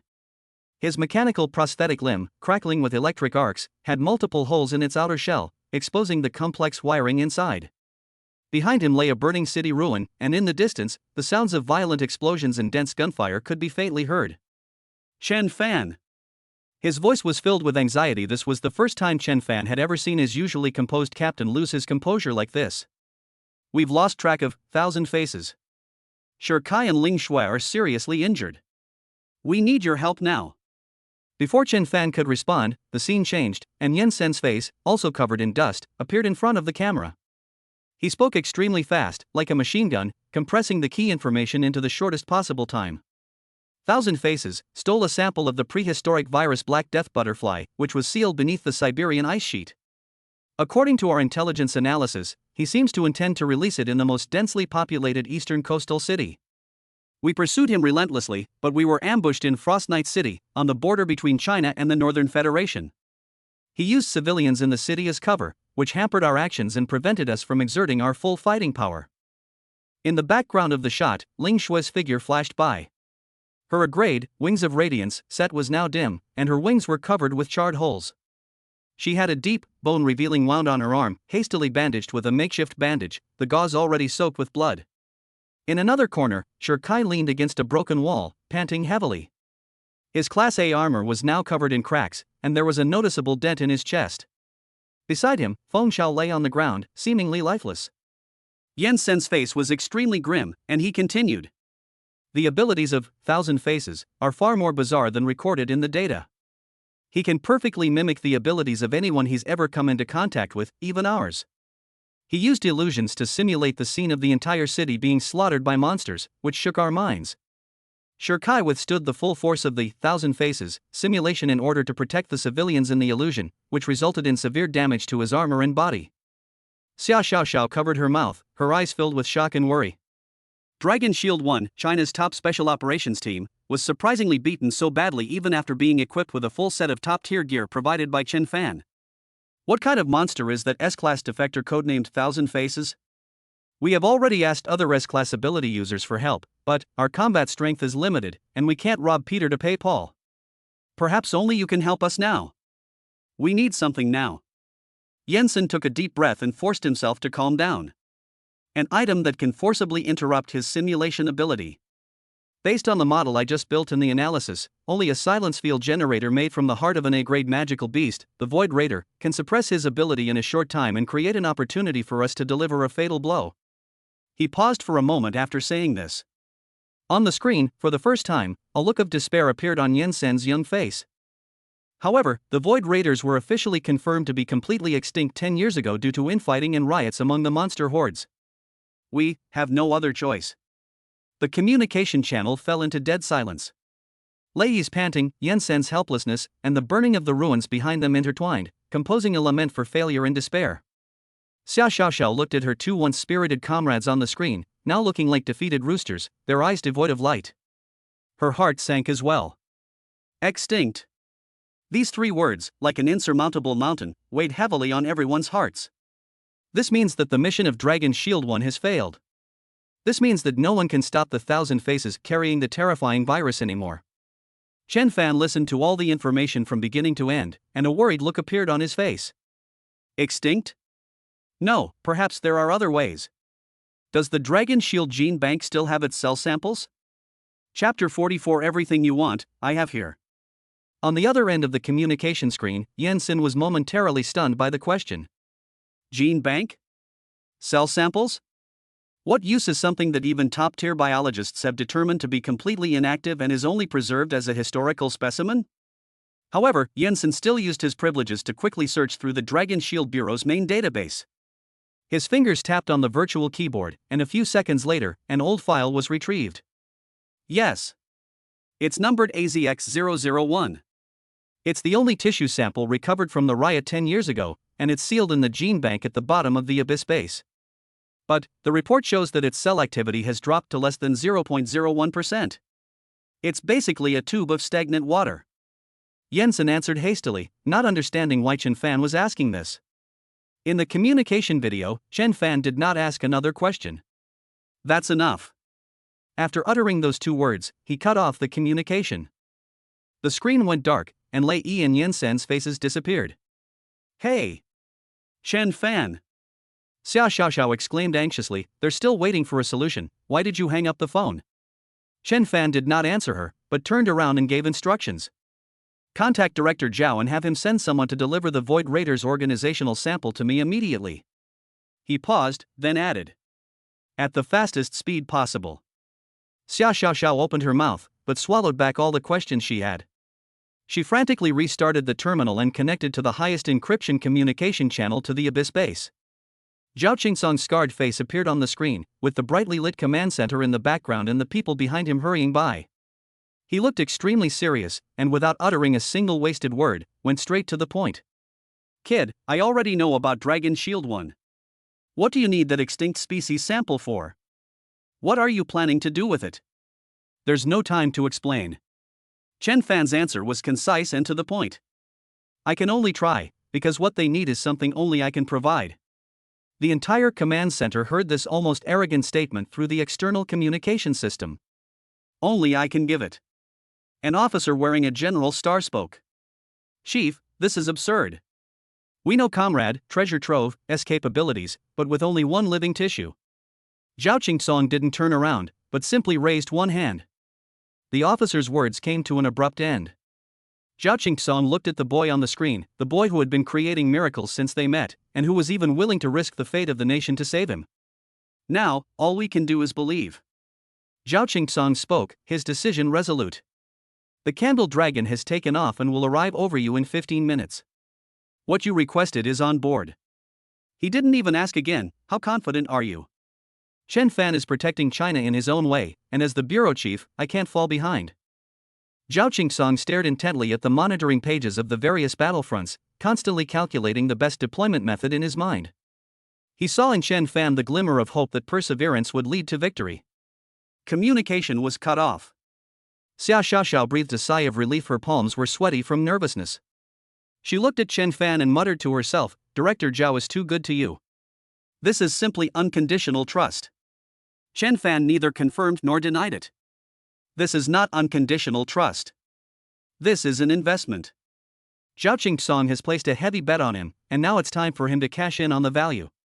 Time passed by, second by second. About 14 minutes later, the fog above the swamp began to churn violently. A muffled rumble came from afar. A transport plane with a wingspan of over 200 meters broke through the clouds and appeared over the swamp. That sleek black fuselage is none other than the Candle Dragon, China's most advanced strategic transport aircraft. The hatch on the belly of the plane opened, and a metallic-looking alloy box was dropped down. A small recoil thruster was attached to the bottom of the box, allowing it to land smoothly in front of Chen Fan. Chen Fan stepped forward and pressed his fingerprint on the identification area of the box. With a click, the box unlocks. He opened the box.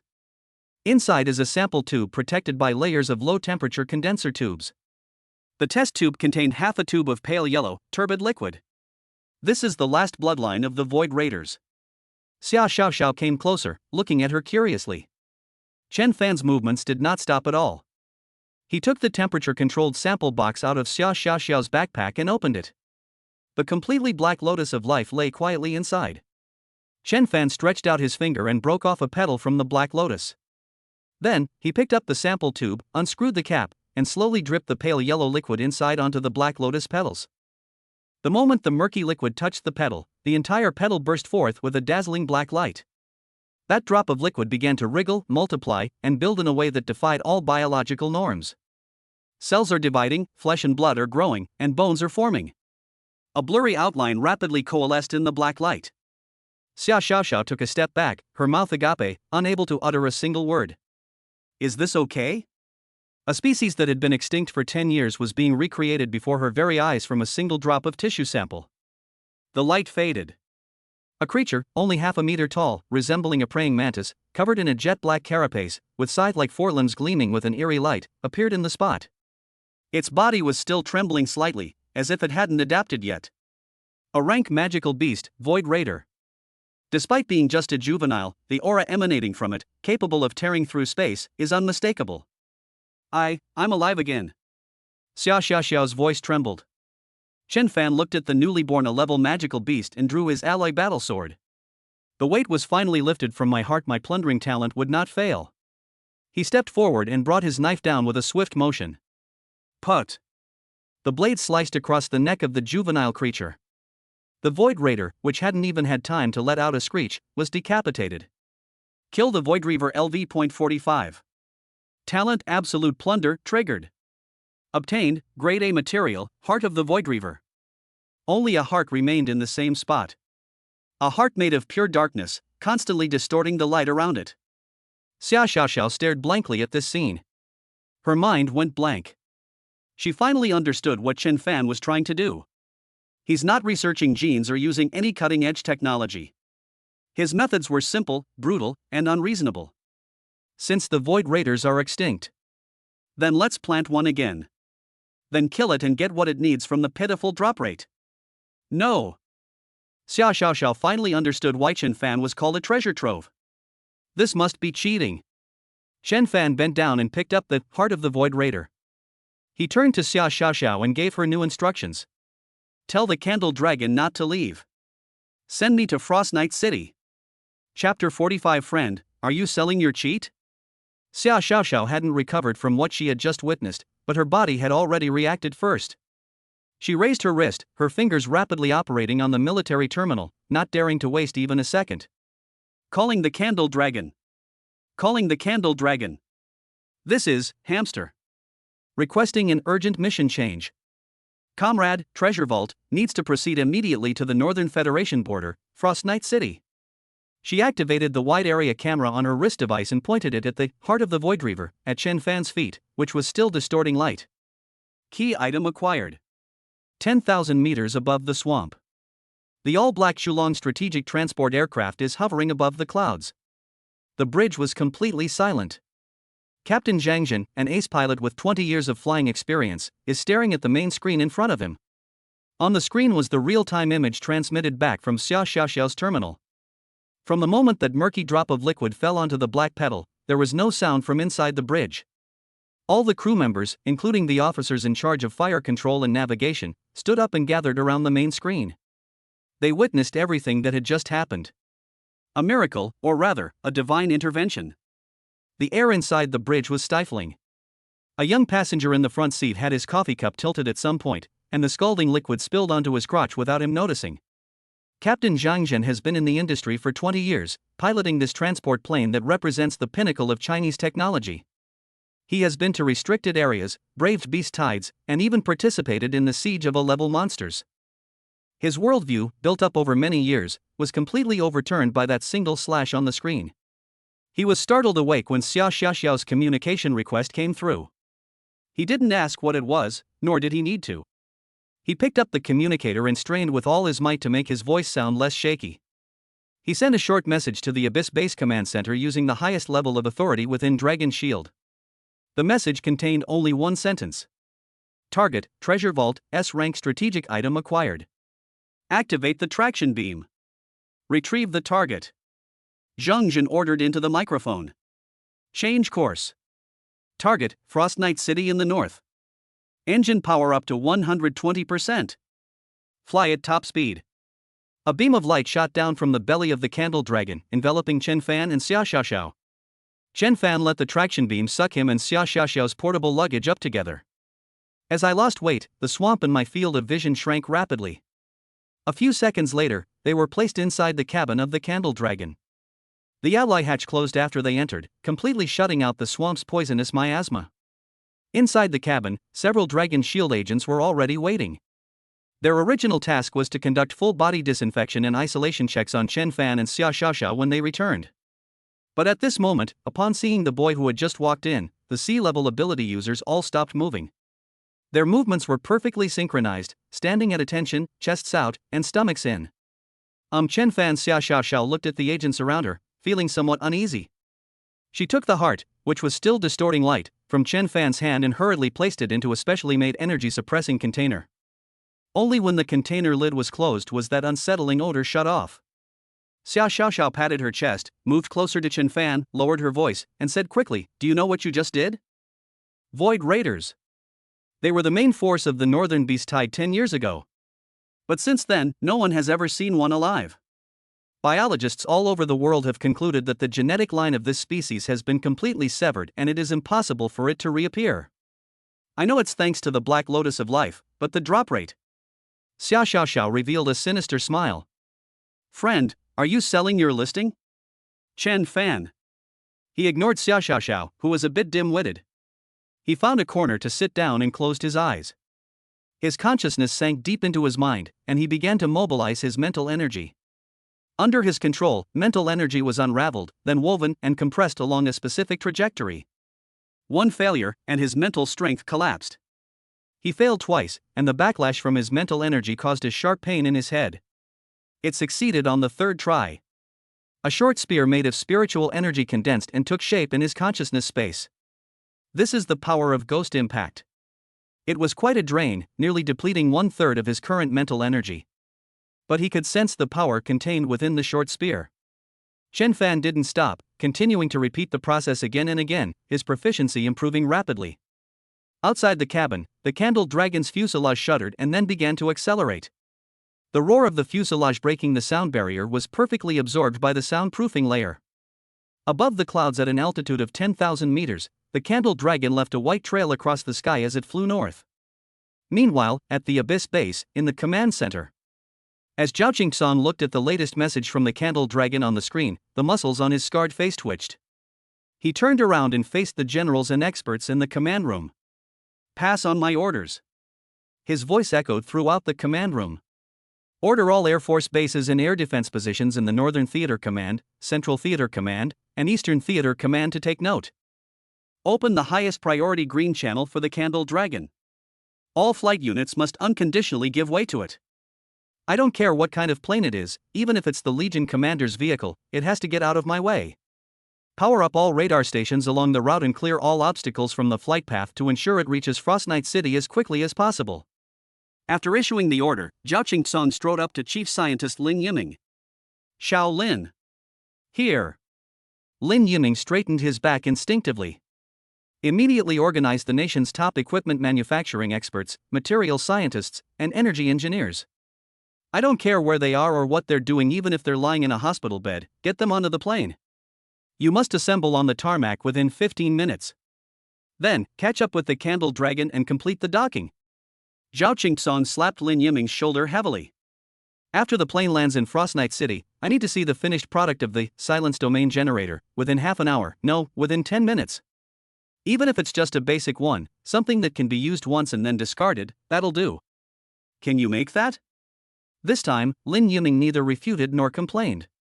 Yes, he roared, spittle flying from his mouth. I guarantee I'll complete the mission. After saying that, he turned around and practically ran out of the command room, shouting at his terminal as he ran. Old Wang. Old Li. Wake up. Get the hell out of bed. Everyone from the Chinese Academy of Sciences and the Arsenal, call them all. We've got a huge job. Inside the cabin of the Candle Dragon, the ride was so smooth that you couldn't feel any turbulence. Chen Fan opened his eyes. He had already simulated the casting process of Ghost Impact in his mind hundreds of times. He turned his head to look at Xiao Xiaoxiao, who was still daydreaming about buying the charm. Project all of 1,000 Faces, battle footage, ability analysis, and personality report. Don't miss a single second. Chapter 46: The Deathly Silence of Frost Knight City. Xiao Xiaoxiao immediately sprang into action, her fingers flying across her military terminal. The next second, dozens of holographic screens of varying sizes lit up simultaneously on the walls inside the cabin, illuminating the entire space in a deep blue light. Above the screen of light is the life story of a man codenamed 1,000 Faces. From the moment he joined DHILD, every mission record, every battle video, and every post-mission evaluation report poured forth like a waterfall. Chen Fan did not sit down. He stood in the center of that sea of light made up of data, his gaze rapidly switching between different screens. He witnessed 1,000 Faces, mimicking the abilities of the B-rank magical beast Phantom Leopard in the South American rainforest, silently passing through the rebel camp and taking the life of the enemy leader. He saw 1,000 Faces in a European castle, replicating the defensive barrier of an A-level mental ability user, enduring the concentrated fire of dozens of guards, and sending out a crucial piece of intelligence.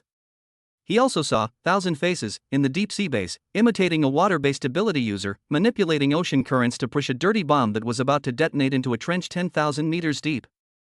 It's too perfect. Chen Fan's voice was very low. Xiao Xiaoxiao was engrossed in filtering and classifying massive amounts of data when she heard Chen Fan's words. She looked up, somewhat puzzled. Isn't perfection good? His mission completion rate is 100%, 0 mistakes, he is the strongest agent in the history of DHILD. No, it's just too perfect. Chen Fan pointed to one of the screens. On the screen, 1,000 Faces had just finished a fierce battle. His teammates were covered in blood, but he himself didn't even have a single wrinkle on the hem of his combat uniform. Look, every action he takes is as precise as a textbook. Every movement, every energy output, is just right, without the slightest waste. This is not like a person, but more like a machine programmed with the optimal solution. A thought flashed through Chen Fan's mind: machines will break down after operating under overload for a long time. Found it! Xiao Xiaoxiao's exclamation interrupted Chen Fan's thoughts. She dragged a file from her terminal directly onto the largest screen. At the top of the document, marked in blood-red font, S-Class Top Secret Read in Byrne's Psychological Profiling Report. The report was very simple, consisting of only a few words. Assessment target, Chen Min. Assessment result: possesses Super S-level empathy talent, capable of almost perfectly perceiving and synchronizing with the emotional fluctuations of any living being in the vicinity. Risk warning: this talent is a double-edged sword. Its extremely high empathy makes it vulnerable to a breakdown of mental defenses when faced with extreme negative emotions. Recommendation: the content following the suggestion has been deliberately blurred out. Super S-level empathy talent. Xia Xiaoxiao murmured to herself, no wonder he can perfectly simulate other people's abilities, because he can fundamentally understand how their energy flows. However, a doctor who can feel everyone's pain and walks through mountains of corpses and seas of blood every day will go crazy sooner or later. Chen Fan finished the second half of her sentence for her. He understands completely now. Thousand Faces didn't defect, he just went astray. The machine known as the Perfect Agent finally succumbed to the strain and burned out its core. Report. Approaching Frostnight City. The announcement from the bridge brought the two back to reality from their analysis. The candle dragon began to slow down, its fuselage tilting slightly. Chen Fan walked to the porthole and looked out. Below is a city shrouded in death. The entire Frostnight City was covered by a thick layer of gray mist, like ashes. Fires burned throughout the city, tinging the gray fog with mottled dark red. The towering flames were reflected on the glass curtain wall of the skyscraper, but no explosions, sirens, or human cries could be heard. A chilling, deathly silence. Buzz. A slight vibration came from the fuselage. As the candle dragon landed smoothly, another transport plane landed next to it. Lin Yiming led his team of top experts from across the country and charged out directly. Where is the heart? Where is the Void Reaver's heart? Lin Yiming's voice came before he even arrived. Xia Xiaoxiao quickly held up the energy suppression container and went to meet it. Lin Yiming snatched the container, and without even saying goodbye to Chen Fan, rushed to an open space in the center and yelled at his team behind him. Don't just stand there. Set up the instruments. Energy analyzer, structural stabilizer, miniature particle collider. 10 minutes. I'm only giving you 10 minutes. I need to see a usable prototype. The experts immediately sprang into action, opening boxes filled with sophisticated instruments and quickly connecting various complex lines and pipes. Chen Fan stepped onto the land of Frostnight City through the tilted hatch. The streets were deserted. The wrecked hovercars lay scattered across the road, their doors wide open and the interiors empty. Shop windows along the roadside were shattered, and goods were scattered all over the ground. A horrific mass exodus took place here. Two figures emerged from the shadows at the street corner and staggered toward the direction of the candle dragon. It was Lei Yi and Yansen. You've arrived. Lei Yi's voice was hoarse and dry. He looked at Chen Fan, who was getting off the plane, and forced a bitter smile onto his tired face. The situation is worse than we thought. He pointed to the desolate city. Thousand Faces used his ability to create an illusion of the apocalypse that covered the entire city. Everyone thought that tens of thousands of monsters had stormed into the city and were carrying out indiscriminate slaughter. Panic is the best weapon. People scream, run, and trample each other in their hallucinations. The number of dead and injured is countless.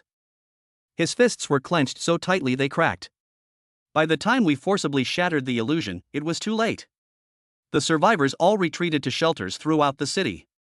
Thousand Faces mingled among the fleeing civilians, and we couldn't locate him at all. So far, the target has been lost, and we still don't know what he's trying to do. I'm still trying to locate him, hopefully in time, Yansen added. Just as they were talking, in the distance, at the top of a building that was over 300 meters tall, a figure wearing a black trench coat and a hood is standing quietly on the edge of the rooftop. He held a high-powered military telescope in his hand, the lens pointed precisely at the massive object that had just landed below, the candle dragon. He looked at the first boy to step off the plane. Looking at the captain of Dragon Shield 1, he rushed forward as if he had seen his savior. He immediately came up with a brilliant escape plan. How delightful! Chapter 47 Failure Generator. Lin Yiming and his hastily assembled team of experts set up a battlefield directly on the open ground.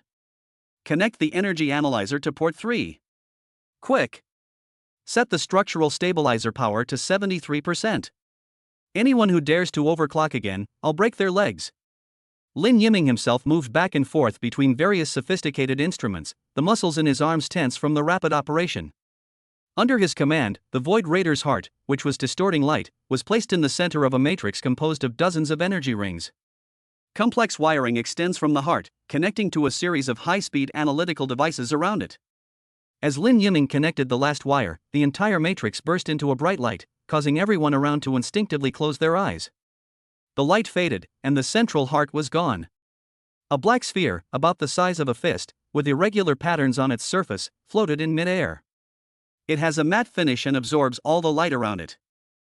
It's done.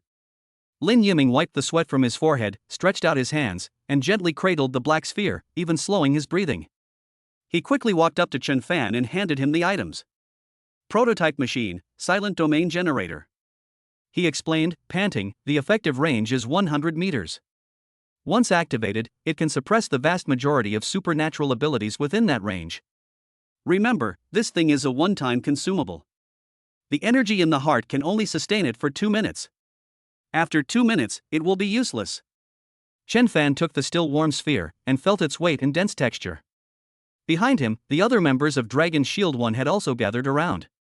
Ling Shui sealed the wound on her arm with medical gel, but her face was still pale, and blood loss had made her lips lose their color. Shirkai leaned against the railing, a crack on his Class A armor extending from his left shoulder to his abdomen. Feng Xiao also woke up from her coma, but she was weak and was supported by Yensen. We don't have time to rest. On Yensen's terminal, a 3D map of Frost Knight City was projected. 3 red dots on the map were flashing rapidly. Based on the analysis of all surviving surveillance cameras and residual energy in the city, I have identified the 3 most likely hiding places for 1,000 faces. He pointed to the map, speaking rapidly. First, the bell tower of St. Mary's Cathedral in the city center, the highest point in the city, with the best view.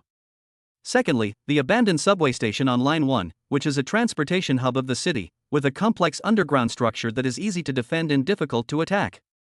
Thirdly, the thermal power plant in the north of the city has an independent energy supply that can support him to carry out more complex energy operations. Lei stared at the map, his face, covered in blood, taut with muscles. Split into 3 groups, he ordered in a deep voice. I'll take Yensen to the clock tower, that's the most dangerous place. Shirkai, you and Feng Xiao go to the subway station, your defensive capabilities can handle complex terrain. Chen Fan, you and Ling Shui go to the power plant, her speed can match yours. I object. Chen Fan immediately rejected the plan. We cannot split our forces, Chen Fan said, meeting Lei Yi's gaze. You've all read Thousand Faces' psychological profile report. He's arrogant, proud, and enjoys the feeling of being in control. He turned Frost Knight City into a giant stage, and he's the director. Do you think a director would hide backstage and watch the show? He pointed to the most prominent red dot on the map, the clock tower. He will surely admire his masterpiece from the best vantage point. Our splitting up plays right into his hands. He can use his familiarity with the terrain and his ability to mimic it to defeat us one by one. Our only advantage now is to catch him off guard and use these 3 minutes to forcefully pull him out of his shell. There is only one silence domain generator. Even if we find the split forces, it will be in vain without this device. Therefore, we must concentrate all our forces and attack one point. Chen Fan looked at Lei Yi. Once the silence domain generator is activated, we will have to rely on our only advantage to defeat him. What are our advantages? Lei Yi asked. With more people, we can gang up on each other. Lei Yi looked at Chen Fan, then at the map, and finally turned his gaze to his wounded teammates. Okay. Lei Yi nodded. Everyone, target the clock tower. Chen Fan, you're responsible for carrying the generator. Activate it at the most critical moment. With the plan finalized, the team began their operation. Dragon Shield 1 and Chen Fan's group disappeared into the shadows of the city ruins in a flash. They quickened their pace, passing through one abandoned street after another. Finally, the towering Gothic clock tower appeared at the edge of their field of vision. The pointed roof pierced the sky, exuding an ominous aura. I sensed it. Yensen stopped and closed his eyes. At the top of the clock tower, there is an energy source fluctuating at a fixed frequency.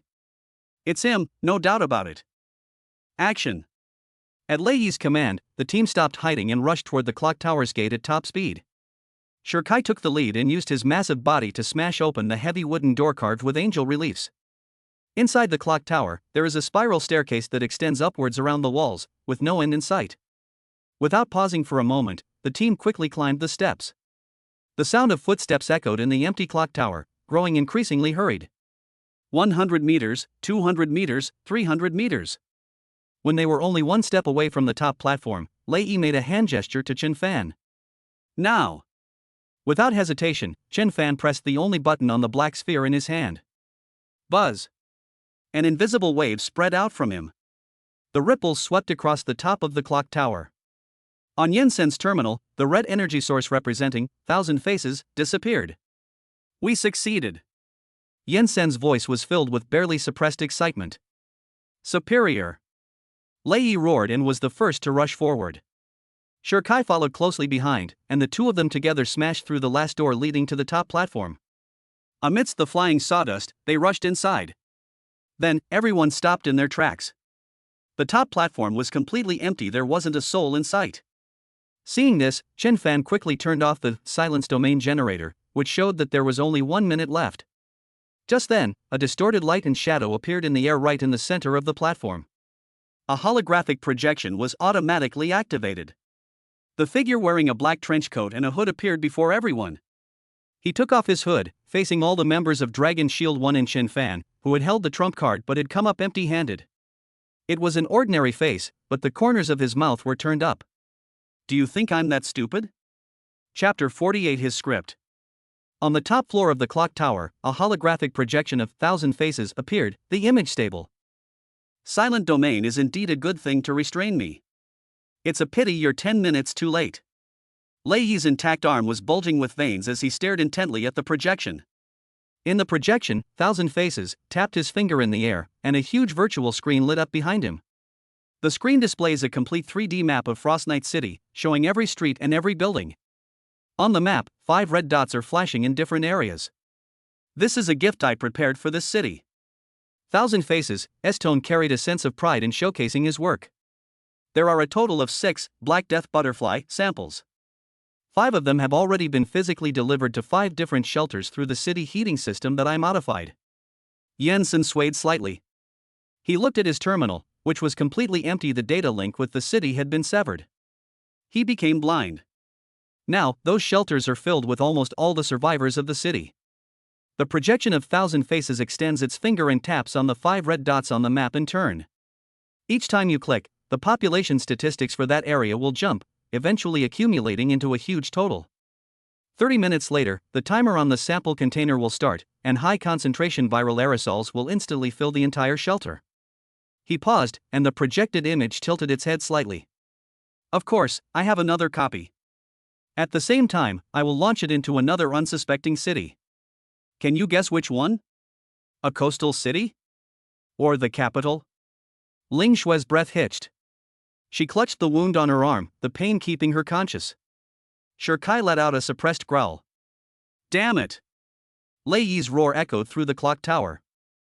1,000 Faces was unmoved by his anger. Yensen, the brain of Dragon Shield 1. He turned his gaze to the pale-faced technical expert. Don't waste your energy. The moment you landed, I took over the city's central AI. Now, every camera and every sensor in Frost Knight City is my eye. This is all thanks to your abilities, and I really have to thank you. This city has become my territory. Information silos. They became complete information islands.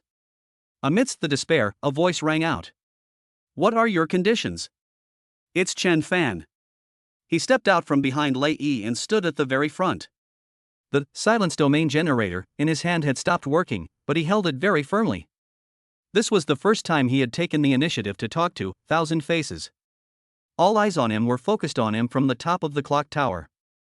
1,000 Faces finally shifted his attention from the members of Dragon Shield 1 to this unexpected variable. He sized up Chen Fan, a D-level martial artist who, in his grand plan, should have been ignored like an ant. Conditions? The projection of 1,000 Faces chuckled softly. No, I never negotiate with anyone. This is a multiple-choice question. He held up 2 fingers. Friendly reminder, there are only 6 of you here, and there are also 6 locations that need to be dealt with. You can choose to split your forces to rescue the civilians in those 5 shelters and fulfill your heroic duty. The image of 1,000 Faces leaned forward, getting closer to Chen Fan. This means that if you choose to go and save people, you have to split up. 5 people, rush to those 5 coordinates at full speed. Maybe, you can stop the spread of the virus at the last moment. In that case, only one person will be left to come looking for me. He looked at Chen Fan, then glanced at the wounded members of Dragon Shield 1 behind him. On the condition that you can find me. Even if you do find it, who among you can defeat me single-handedly? A rank? UB ranks? Or that D rank? Of course, you can also choose to gather all your strength to capture me, this heinous criminal. Come on, make your choice, elites of Dragon Shield 1. Will you choose to sacrifice some civilians and risk a minuscule chance to capture me in order to save more people? Bang! Lei Yi turned around and punched the ancient brick wall of the clock tower hard. This is an open conspiracy. Thousand Faces laid all the cards on the table and forced them to play this game they were destined to lose according to the rules he set. The civilians need to be saved. We must also grasp the concept of 1,000 faces. Otherwise, there will be a second and a third Frost Night City. They had no choice, yet they were forced to make one. Interesting, Chen Fan suddenly said, looking at the projection of 1,000 faces. You're very interesting. Oh? 1,000 Faces became even more interested. Your goal from the very beginning was not to release the virus. Chen Fan's voice was exceptionally clear on the silent top floor of the clock tower. You're just stalling for time. You did all this, with illusions and viruses, playing us for fools, just so you could cross this border safely, right? As soon as Chen Fan finished speaking, Lei Yi stopped smashing the wall. He turned his head sharply. Yensen leaned against the wall, his previously unfocused pupils refocusing. They were all deceived by the illusion of world destruction created by 1,000 Faces, and fell into a mindset of either you or me dying. But they forgot what this man's most fundamental need was. He was a defector. What he needs is escape, not destruction. An eerie silence fell over the top of the clock tower. A moment later, the projection of 1,000 Faces slowly began to applaud.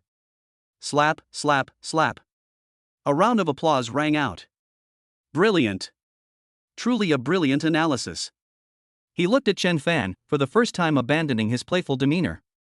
That's right, I have absolutely no interest in slaughtering unarmed civilians. That's too low class and too boring. I just need a little time to deal with some minor transit issues. But you Dragon Shield 1 are following me too closely, like a swarm of flies that I can't shake off, which is very annoying. So I designed this stage for you, a stage that will keep you heroes busy and exhausted, but ultimately you will gain nothing. His projection once again adopted that condescending posture, scanning everyone present. So, heroes, let your performance begin. As soon as the words were spoken, the holographic projection of 1,000 Faces transformed into countless points of light and dissipated into the air. The top floor of the clock tower was once again deathly silent. All that remained was the huge screen displaying the map of Frost Night City, and the 5 frantically flashing red dots on it, serving as a reminder to them. The 30-minute countdown has begun. Chapter 49: The Only Game Changer. On the top floor of the clock tower, the huge screen displaying a map of Frost Night City is the only source of light. 5 frantically flashing red dots made everyone hold their breath. The 30-minute countdown has begun. I'm going to find him. Lei Yi's voice was hoarse. He turned around, and the broken mechanical prosthetic limb no longer sparked. Ling Shui, Shikai, Yensen, Fengxiao, and you, Chen Fan. He called out each person's name in turn. The 5 of you will split up and process the virus samples. 1 person per shelter. Minimize casualties as quickly as possible, at any cost. Lei Yi raised his head, his face covered in blood and showing signs of exhaustion, his muscles taut. As for 1,000 Faces, I will go and drag him out by myself. Captain. Ling Shui was the first to object. She took a step forward, supporting her injured arm. I'll go with you. My speed is enough. No. Lei Yi interrupted her directly. Your speed should be used to save more people. That's an order. Even the taciturn Shikai moved. His massive body shifted forward, blocking Lei Yi in the stairwell. Get out of here, all of you. Lei Yi roared and kicked Shikai in the shin, but Shikai didn't budge. Now is not the time to play the hero. Split up, there's still a chance. If you all follow me, what about the civilians? Do you want to watch them die with 1,000 Faces? After uttering this question, Ling Shui bit her lower lip and fell silent. Shikai also silently stepped aside. They all knew that the 5 people who split up to handle the virus samples were likely facing numerous traps set by 1,000 Faces. Lei Yi, who went alone to find and hold off Thousand Faces, faced a life or death situation. But they had no other choice. I can't crack it. I can't crack it. On the other side, Jensen frantically tapped on his terminal, but each attempt ended up hitting an invisible wall, bouncing back a blood-red permission denied message. He slammed his fist into the wall of the clock tower, his knuckles instantly scraped raw by the rough brickwork, bleeding profusely. The brain of his team became utterly useless at the most critical moment. No. A voice, though not loud, brought everyone to a standstill. Ling Shui, who was about to set off, stopped in her tracks. Shi Kai and Feng Xiao, who were checking their equipment, looked up. Even Lei Yi, who had already reached the top of the stairs, suddenly turned around. Everyone looked at the boy who remained unusually calm from beginning to end. Chen Fan. Lei Yi rushed up to Chen Fan in 3 quick steps, practically pointing his finger at him. Do you know what you're saying? There are less than 28 minutes left on the countdown. You're saying no now? Do you want me to abandon the lives of tens of thousands of people? Why such a strong reaction? Chen Fan said seriously, I didn't say I wouldn't save people. We have no other choice. Lei Yi's fists clenched so tightly they cracked. Chen Fan ignored the captain who was about to explode with anger and walked straight to Jensen, who was still immersed in self-blame and helplessness. Thousand Faces simulated the abilities of all of you, including your mental energy detection, right? Chen Fan pointed to Jensen's terminal, which was displaying a bright red screen. Jensen raised his head, nodded, his voice hoarse. Yes. He has a firm grip on my abilities. All the mental energy nodes I set up were easily bypassed by him, and he even used them against me. So, you were wrong from the start. Chen Fan's tone was very calm. You've always wanted to use your abilities to find him, but have you ever considered that someone who can perfectly mimic your abilities wouldn't be so easily found by you? He pointed his finger at the huge screen on the top floor of the clock tower, showing their current location. The energy source you detected is not Thousand Faces himself. That was just an energy beacon he left behind, a decoy whose power was precisely calibrated to perfectly match your detection habits. The purpose was to lure us all here. Lei Yi's movements froze on his face. He wasn't stupid, he understood the logic behind it. But he still didn't understand the point of what Thousand Faces was making. Chen Fan didn't give them much time to think. His finger began to slowly move across the huge 3-dimensional city map. Everyone's eyes were involuntarily drawn to his fingertips. Think of another question. What is Thousand Faces' real purpose?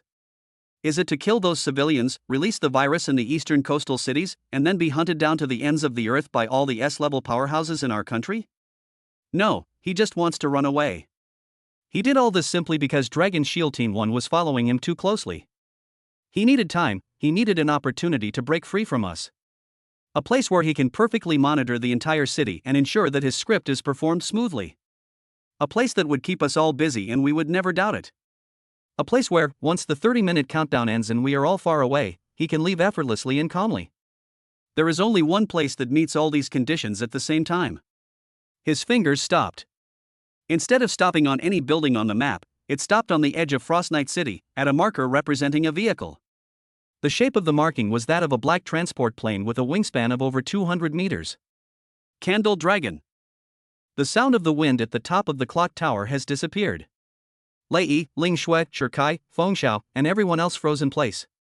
How could a vehicle representing the pinnacle of Dragon Shield technology be the enemy's lair? Jensen's body began to tremble violently.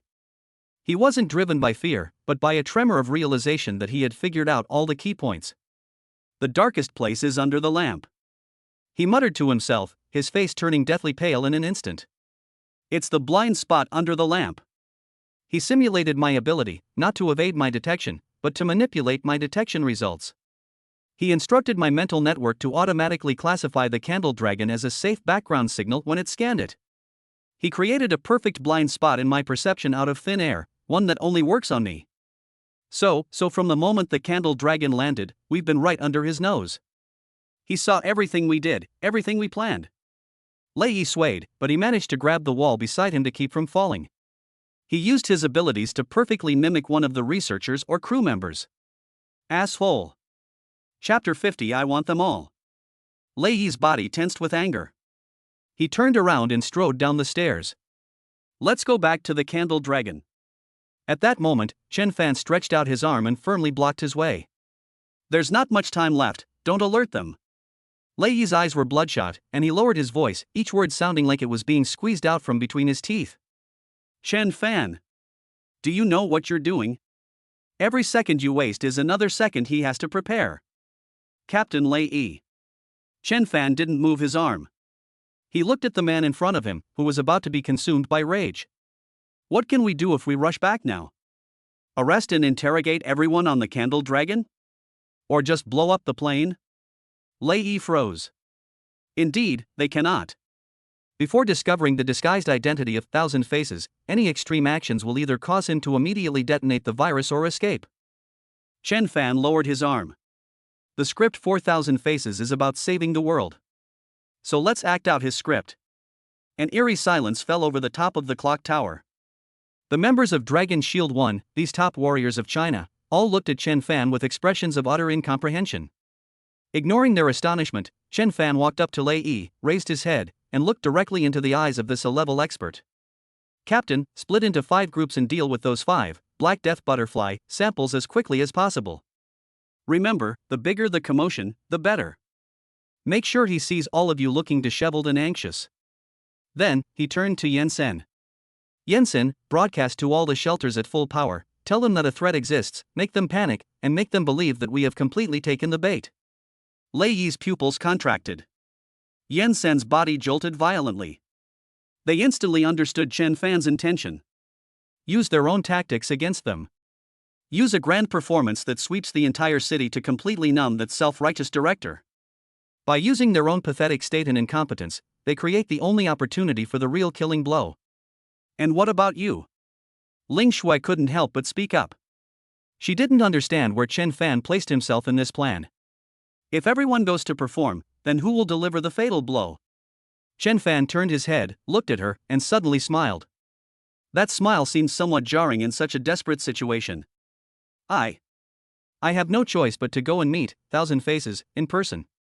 No way. Lei Yi blurted out without thinking, you can't beat him.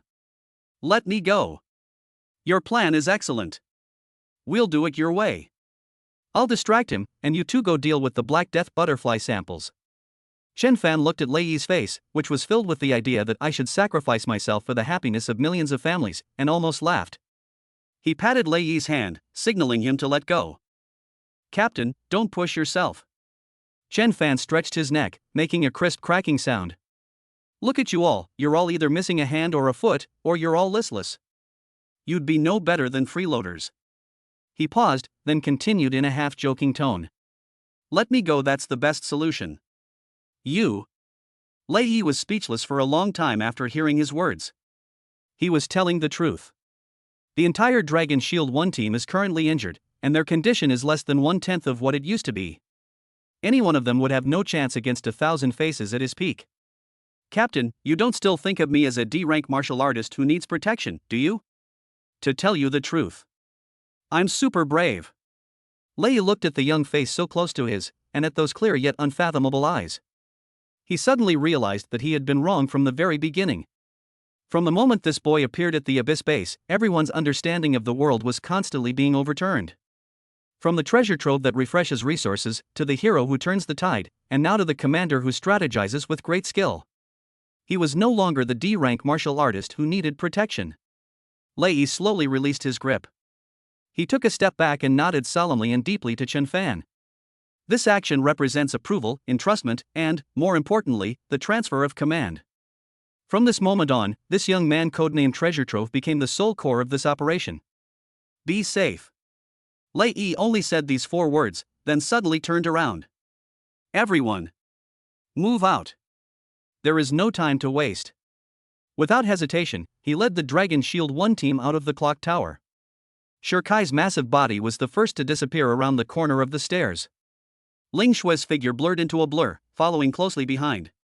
Yansen and Feng Shao supported each other and left as quickly as possible. On the top floor of the clock tower, only Chen Fan remained. He looked at the countdown on the screen, then glanced at the location of the Candle Dragon on the map. The playful smile on his face disappeared. Instead, there is the focused concentration of a hunter when he sets his sights on his prey. The game has only just begun. Only children make choices. I want both the common people and the thousand faces. Instead of taking the spiral staircase he had come up with, he went directly to the edge of the top floor of the clock tower. The wind whipped at the corner of his clothes. He took a deep breath and leaped. The power of the wind lifted him up, and he fell silently into the shadows of the city ruins below, like a ghost. Instead of rushing, he took a route that perfectly avoided all surveillance cameras and walked step by step toward the Candle Dragon. At the same time, the Candle Dragon strategic transport aircraft, inside the bridge. A researcher dressed in a white research coat and wearing gold-rimmed glasses is standing in front of the control panel. Around him, the actual crew members and scientists were scrambling to deal with the sudden chaos that had erupted in Frost Knight City. Report. Dragon Shield Team 1 has split up and is en route to the scene. Report.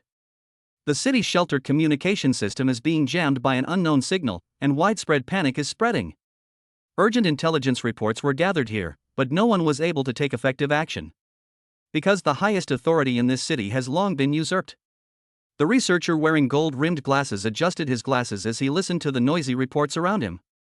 His gaze fell on a separate monitoring screen in front of him. On the screen, Lei Yi was dragging his damaged prosthetic leg, running frantically through the ruins, his face filled with anxiety and anger. In another scene, Ling Shui is seen moving between buildings, her magnificent armor dimming as she nearly falls several times due to exhaustion. A perfect performance. He was very satisfied. Everything was proceeding exactly as he had written, down to the last detail.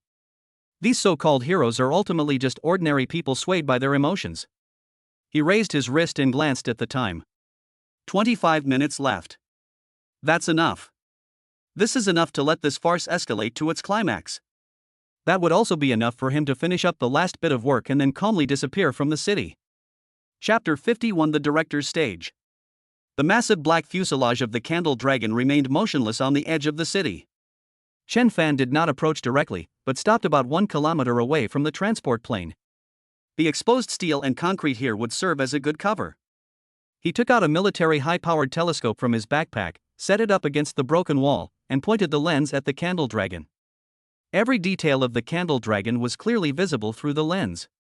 Crew members were running back and forth at the gangway, occasionally shouting out instructions in a hurried manner.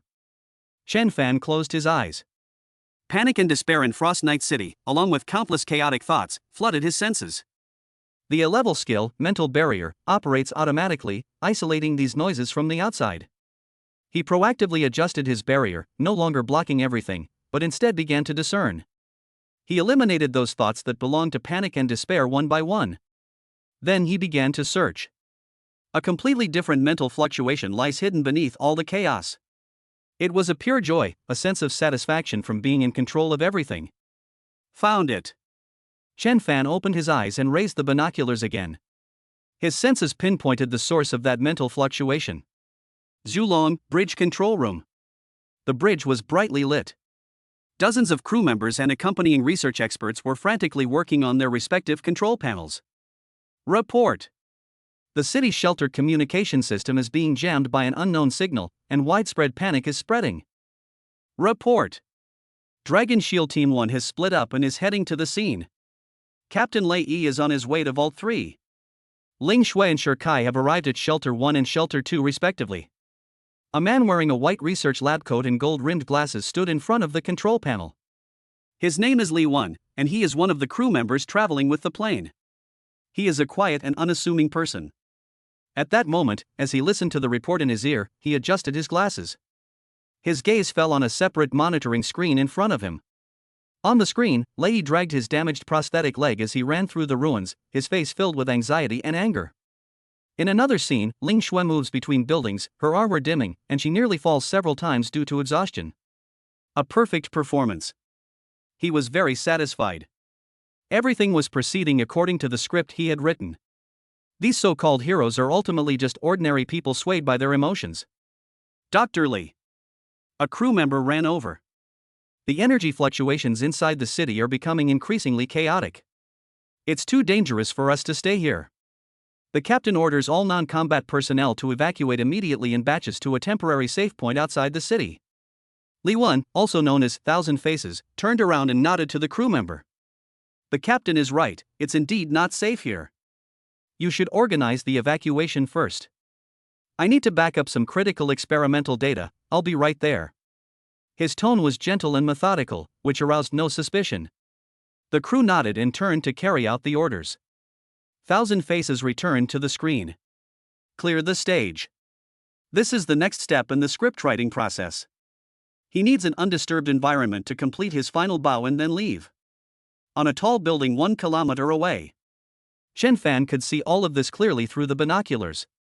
The hatch of the Candle Dragon opened, and the crew began to evacuate in an orderly manner. They boarded small transport boats and quickly left this place of trouble. Chen Fan's camera swept across the face of each evacuee. Captain, co-pilot, engineer, scientist. On everyone's face was a mixture of relief at surviving the ordeal and worry about the future. They moved quickly and urgently, eager to escape the city shrouded in the shadow of death. Except for one person. Chen Fan's camera finally focused on the researcher wearing glasses. He didn't leave.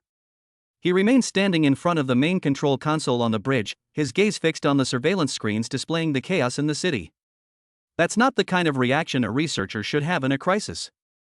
A true scientist is either desperately trying to salvage their research data or has already been the first to rush onto a lifeboat. And this person is admiring his own work. Got you? Just then, the monitoring screen inside the bridge switched again. Lei, Lingshui, Shirkai, Fengxiao, and Yensen arrived at their respective shelters almost simultaneously. Inside the shelter, they found virus sample containers disguised as firefighting equipment and dismantled them as quickly as possible, thus eliminating the threat. In the footage, civilians inside the shelter erupt in cheers of relief after surviving the ordeal. The members of Dragon Shield 1 were all exhausted and collapsed on the ground, looking completely drained. Well done. Chen Fan thought to himself. This whole charade finally managed to completely ensnare the final boss. On the Candle Dragon, the last group of evacuees boarded the transport ship. Before leaving, an officer shouted to Li 1 on the bridge, "Dr. Li. Hurry up. You're the last one." Thousand Faces then looked away from the screen, waved to the officer, and looked on with a sense of mission. You go first, I must stay. The heroes of Dragon Shield 1 are still fighting desperately outside, and I have to stay here to bring them home. This reason is irrefutable. The officer stood at attention, saluted him, and then boarded the transport ship. The massive alloy hatch slowly closed. The noise from the outside world, the alarms, the wind all were shut out. Inside the bridge, only Thousand Faces remained. He stood in the middle of the empty bridge, arms outstretched. Free. He enjoyed the process of being in control of everything and gracefully bringing the curtain to a close. He walked to the control panel and tapped his fingers lightly on the virtual keyboard. A completely new program, never before seen in the Dragon Shield database, was activated. The engines of the Candle Dragon began to warm up in a stealthy mode. In just 3 minutes, he could pilot this top-of-the-line strategic transport aircraft from China to an unsuspecting city. What will the scene look like after the last Black Death butterfly sample is released? As for that D-rank martial artist called Treasure Vault, I bet they're still frantically searching for themselves. He's just an insignificant nobody. He reached out his hand, ready to press the final start button. Just then, a figure appeared out of nowhere in the shadows behind the main control panel of the bridge. Chen Fan removed the disguise of the wind element, and the whole process was completely silent. In his hand, he held a fist-sized, jet-black sphere. Silent domain generator.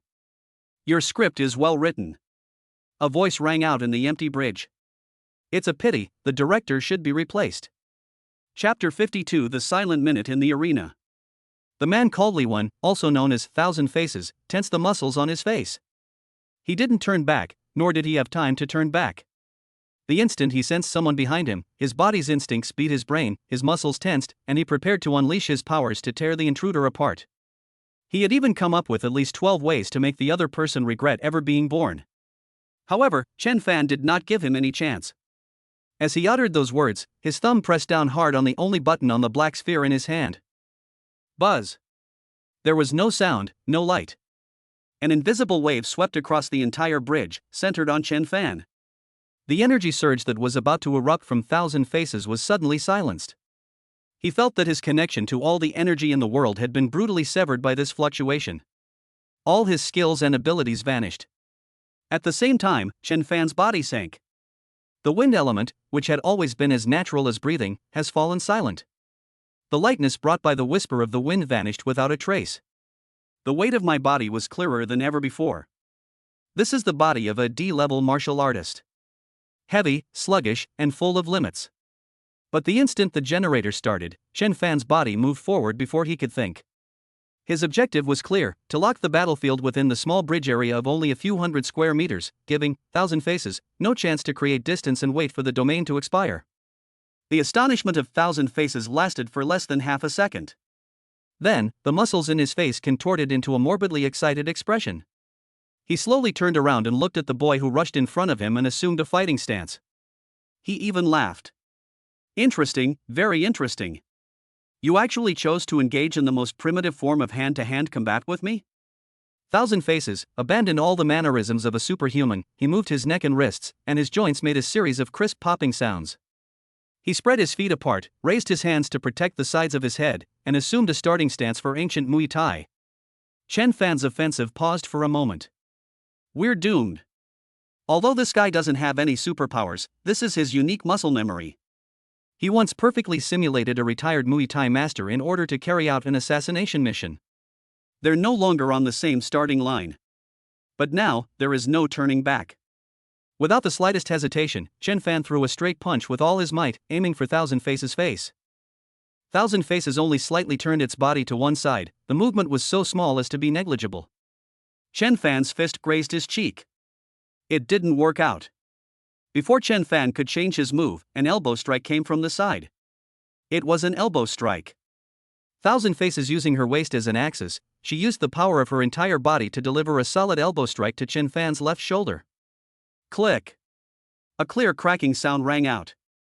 A tremendous force came from his shoulder, and he staggered back 7 or 8 steps before he could barely regain his balance. I felt a sharp pain in my left shoulder, and my entire arm went numb and lost all feeling instantly. He glanced down and saw that his combat uniform had dented at the shoulder. It was just one move. In just one exchange, he lost an arm. Is this the fighting technique of a Muay Thai master? Too weak. Thousand Face shaked his head, his sarcasm growing even stronger. I thought you had some trump card up your sleeve, but it turns out you're just plain stupid. He gave Chen Fan no chance to catch his breath, taking a step forward and closing in. He had completely seized the initiative in the battle.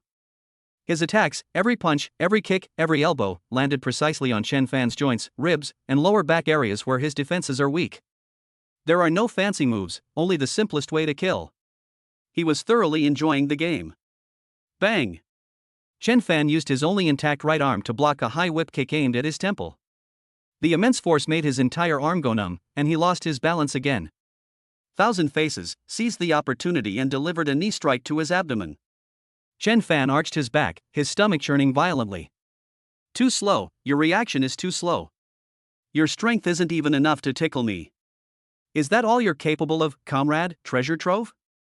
The voice of Thousand Faces constantly stimulated Chen Fan's nerves. Just when Thousand Faces thought Chen Fan would completely switch to defense, Chen Fan pulled out a reflective object with his backhand. A pistol. Times have changed.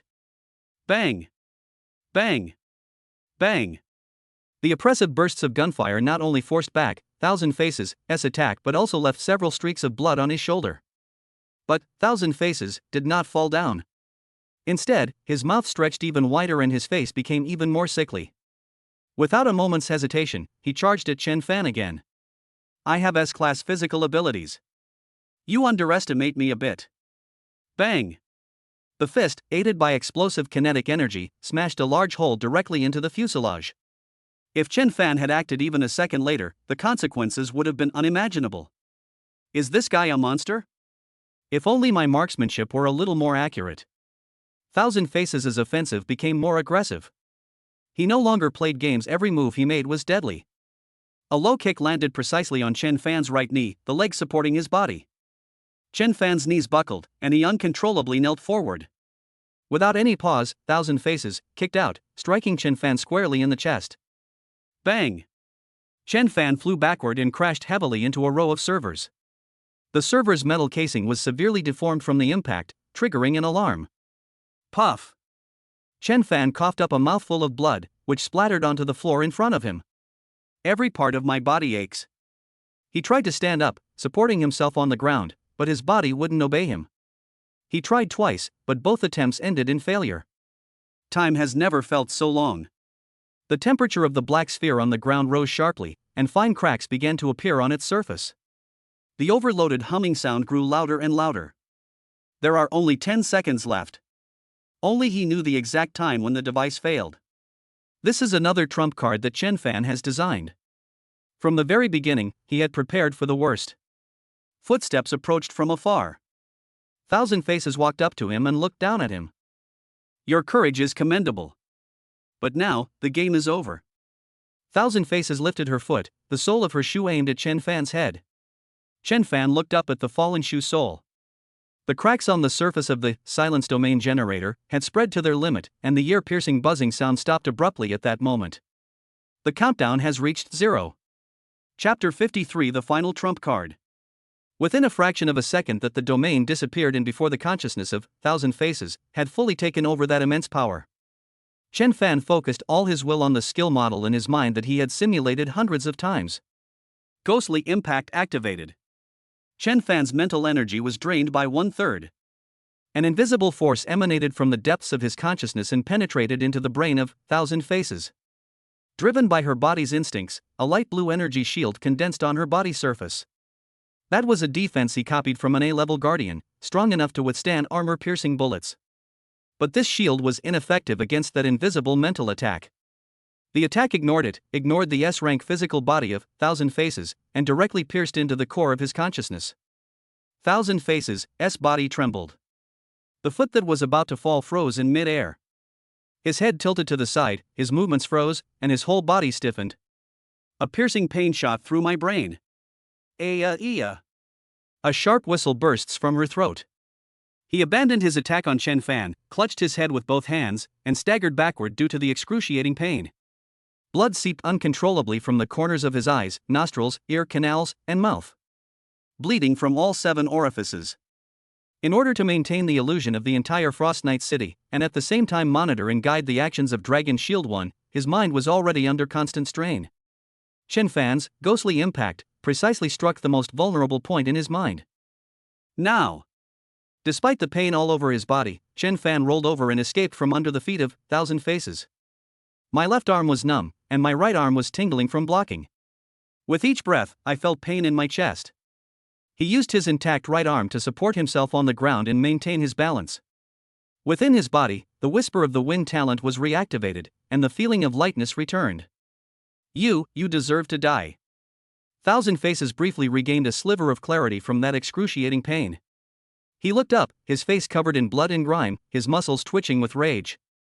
He abandoned physical skills and began to activate the simulated supernatural abilities.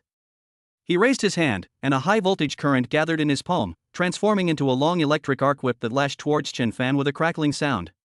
This is Lei Yi's ability. Chen Fan shifted his body half a meter to the left. The electric whip grazed his body and struck the server rack behind him. Sparks flew, accompanied by a burnt smell, and the server was destroyed on the spot.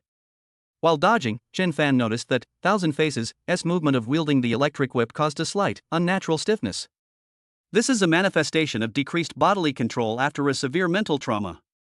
He still has a chance. Missing his first attack, Thousand Faces' figure flickered erratically in place, his presence greatly diminished. Ling Shui's talent is Phantom Step. He tried to create distance by moving at high speed and readjust his position. If he succeeds, once he recovers from this mental shock, it will be me who dies. Chen Fan knew very well that if it was just a speed contest, even if his opponent was not in good condition, he would not be able to catch up. Then, I'll force you to come out. Chen Fan didn't chase after those afterimages. He raised his right foot and kicked a piece of shattered metal from a nearby server. The thick sheet of iron, as big as a wash basin, flew towards the other corner of the bridge with a whooshing sound. The rapidly flashing Thousand Faces subconsciously glanced in the direction of the sound. Even though it was only 0.1 seconds. But for Chen Fan, that was enough. You can't concentrate completely. Chen Fan's figure disappeared from the spot. Wind elements erupted beneath his feet. He lunged forward, his body close to the ground, closing the distance between himself and Thousand Faces. An out-of-control energy surge emanated from Thousand Faces, scorching Chen Fan's skin. But he ignored everything and poured all the remaining strength in his right arm into this punch. Thousand Faces instinctively raised his arm, trying to block. He wanted to activate the rock body he had copied from Shirkai to metallize his arms. A metallic sheen appeared on the skin of his arm. However, it only lasted for less than half a second before collapsing and disappearing without a trace due to unstable subsequent energy supply. His defense was a step too slow. And Chen Fan's fist arrived. Bang! A muffled thud. Chen Fan's fist slammed solidly into Thousand Faces' temple. Thousand Faces' body flew out horizontally. Boom! He crashed heavily into the huge observation window in front of the bridge. Thousand Faces slid softly to the ground along the smooth glass surface. Chen Fan dared not be negligent and once again expended his mental energy to unleash a second ghostly impact. Exhausted both physically and mentally, Thousand Faces could no longer resist, and the mimic's supernatural light on her body completely dissipated. He lost consciousness. Huff, huff, huff. Chen Fan knelt on one knee, supporting himself with his fist on the ground, panting heavily. The excruciating pain in his chest made him feel as if his lungs were being torn apart with every breath. But he still won. He looked up and saw the figure lying motionless in the distance, and his tense nerves relaxed a little. After resting for a few seconds, he forced himself to stand up and limped over to Thousand Faces. He stretched out his toe and kicked the other person to confirm that he was just unconscious and not pretending to be dead before squatting down and quickly searching his body. Pocket. Lining. The inner lining of combat boots. They didn't even spare a single strand of hair. He searched every possible place on Thousand Faces' body where he might have hidden something. There was nothing there. Aside from Thousand Faces' own identification card and some loose change, there is no other container that could possibly contain a sample of Black Death Butterfly. Chen Fan stopped moving, his brows furrowed. Something's not right. Did he hide the sample somewhere else on the bridge? Or perhaps he didn't bring that last sample with him at all? Just as Chen Fan was puzzled and preparing to get up to expand the search area, the person on the ground who should have been unconscious, Thousand Faces, suddenly let out a very faint laugh. The laughter was full of mockery. Chen Fan paused, looking down. Thousand Faces opened her eyes. His head was tilted to one side, and there was blood at the corner of his mouth. But there was no trace of defeat on his face. Instead, it looked as if he had just watched a good show. Chen Fan looked down at him without saying a word. Thousand Faces coughed up a mouthful of blood and tried to raise his hand, but his fingers only twitched once and then fell silent. He used all his strength, his lips moved, and he uttered a few words. Stop looking. Chen Fan's raised arm stopped in mid-air. The blood at the corner of his mouth was pulled open, and he laughed, his voice hoarse. I was lying to you. There is no sixth copy at all. Chapter 50. For the future he saw. Thousand Faces coughing up blood, yet a relieved smile graced his face. Just then, the tightly closed alloy doors of the bridge were forcibly blasted open from the outside by a brute force.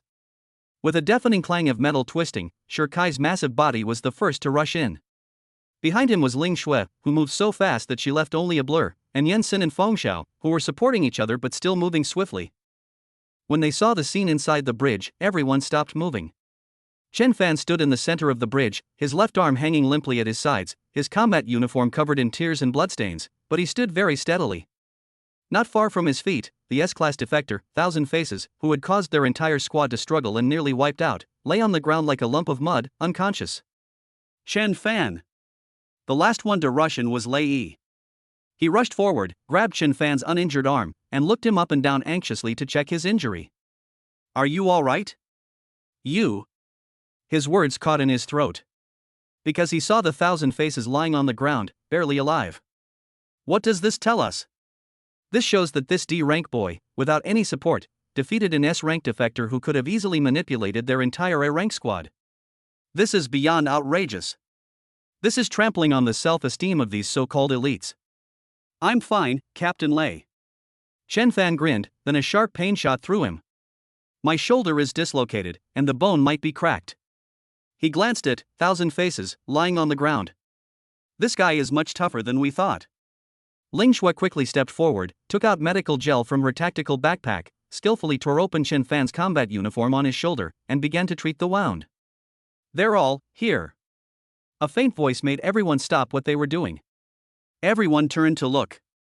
Lying on the ground, Thousand Faces laboriously turned its eyeballs, its gaze falling on Chen Fan. That punch you threw, and that mental attack you delivered, were very powerful. It cleared up all the blockages in my brain. I remembered a lot of things. Chen Fan didn't speak, he just looked at him. He wanted to see what other tricks this guy could pull. Lei stepped forward, his mechanical prosthetic limb flashing with electric sparks. If the other party made the slightest move, he would crush his throat without hesitation.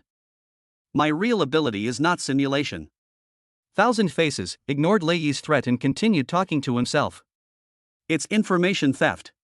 I can briefly steal and experience a portion of the target's abilities and memories. Everyone present, including Chen Fan, was stunned. 1 year ago, in Siberia, deep in the icefields, an exploration mission codenamed Forgotten City. The narration of Thousand Faces took them back to a top-secret, sealed file. Our team has discovered the ruins of an ancient civilization. Deep inside the ruins, there is a glowing crystal. I couldn't resist. I touched it. I stole its power. Thousand Faces he smiled as he said this, a smile filled with sorrow and fear. That's neither a weapon nor an energy core. That's a prophetic crystal. I see the future. As he finished speaking, 2 beams of light suddenly shot out from the unfocused pupils of Thousand Faces. Beams of light converged in the air above the bridge, creating a distorted play of light and shadow that unfolded out of thin air. A 3-dimensional, breathtakingly clear image was presented to everyone. It was a sky stained with blood.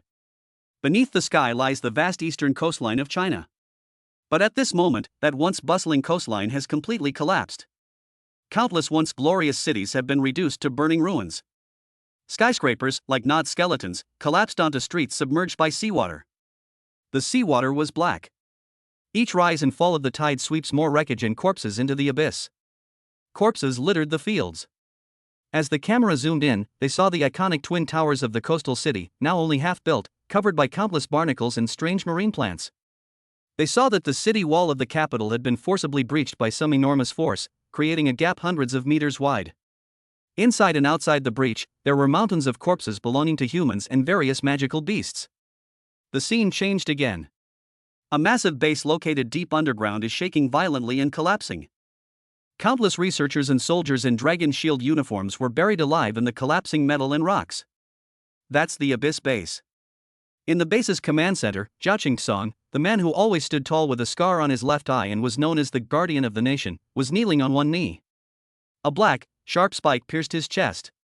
He raised his head, as if he wanted to say something, but in the end he just let it hang down limply, completely lifeless.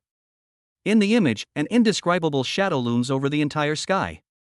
The shadow seemed to be alive, slowly wriggling. A terror from ancient times, surpassing all known life forms, has descended. All of humanity's resistance, all its weapons, seem so ridiculous and so futile in the face of that shadow. The scene abruptly ends there. The light and shadow dissipated. Inside the bridge, there was a deathly silence. Ling Shui covered her mouth to stop herself from screaming, her body trembling uncontrollably.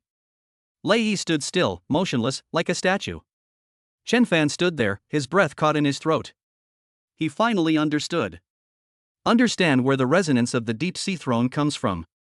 I understand the true meaning of the ghost captain's words, even the throne needs to tear apart the teeth of darkness. That shadow that looms over the sky. The pitch-black limb that pierced through Zhao Qingsong's chest. They all come from the same place. Deep sea. I was terrified. The sound of Thousand Faces broke the frozen silence. My spirit was utterly destroyed by that future. Since then, I have been unable to think for myself. That feeling. I can't explain it. The subsequent developments were completely out of my control. The existence of that shadow utterly shattered my spirit. For the first time, I felt how insignificant humanity is. I'm starting to think that our step-by-step development was a mistake. It was like boiling a frog in lukewarm water, a passive way to wait for death. His mind was completely shattered by the impact of that apocalyptic vision, and his way of thinking became extreme and paranoid.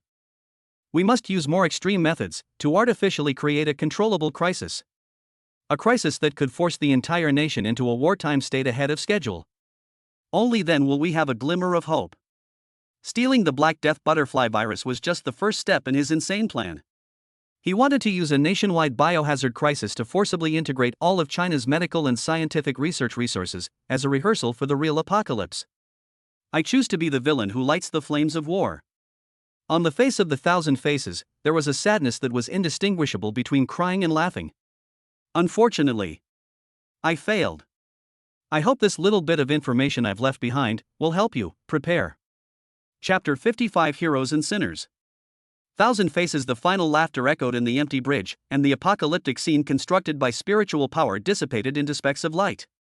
Inside the bridge, no one spoke.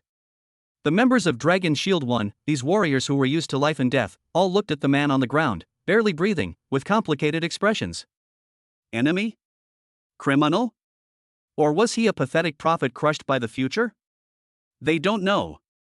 Lei Yi walked to the side, his chest heaving, the muscles in his intact arm taut.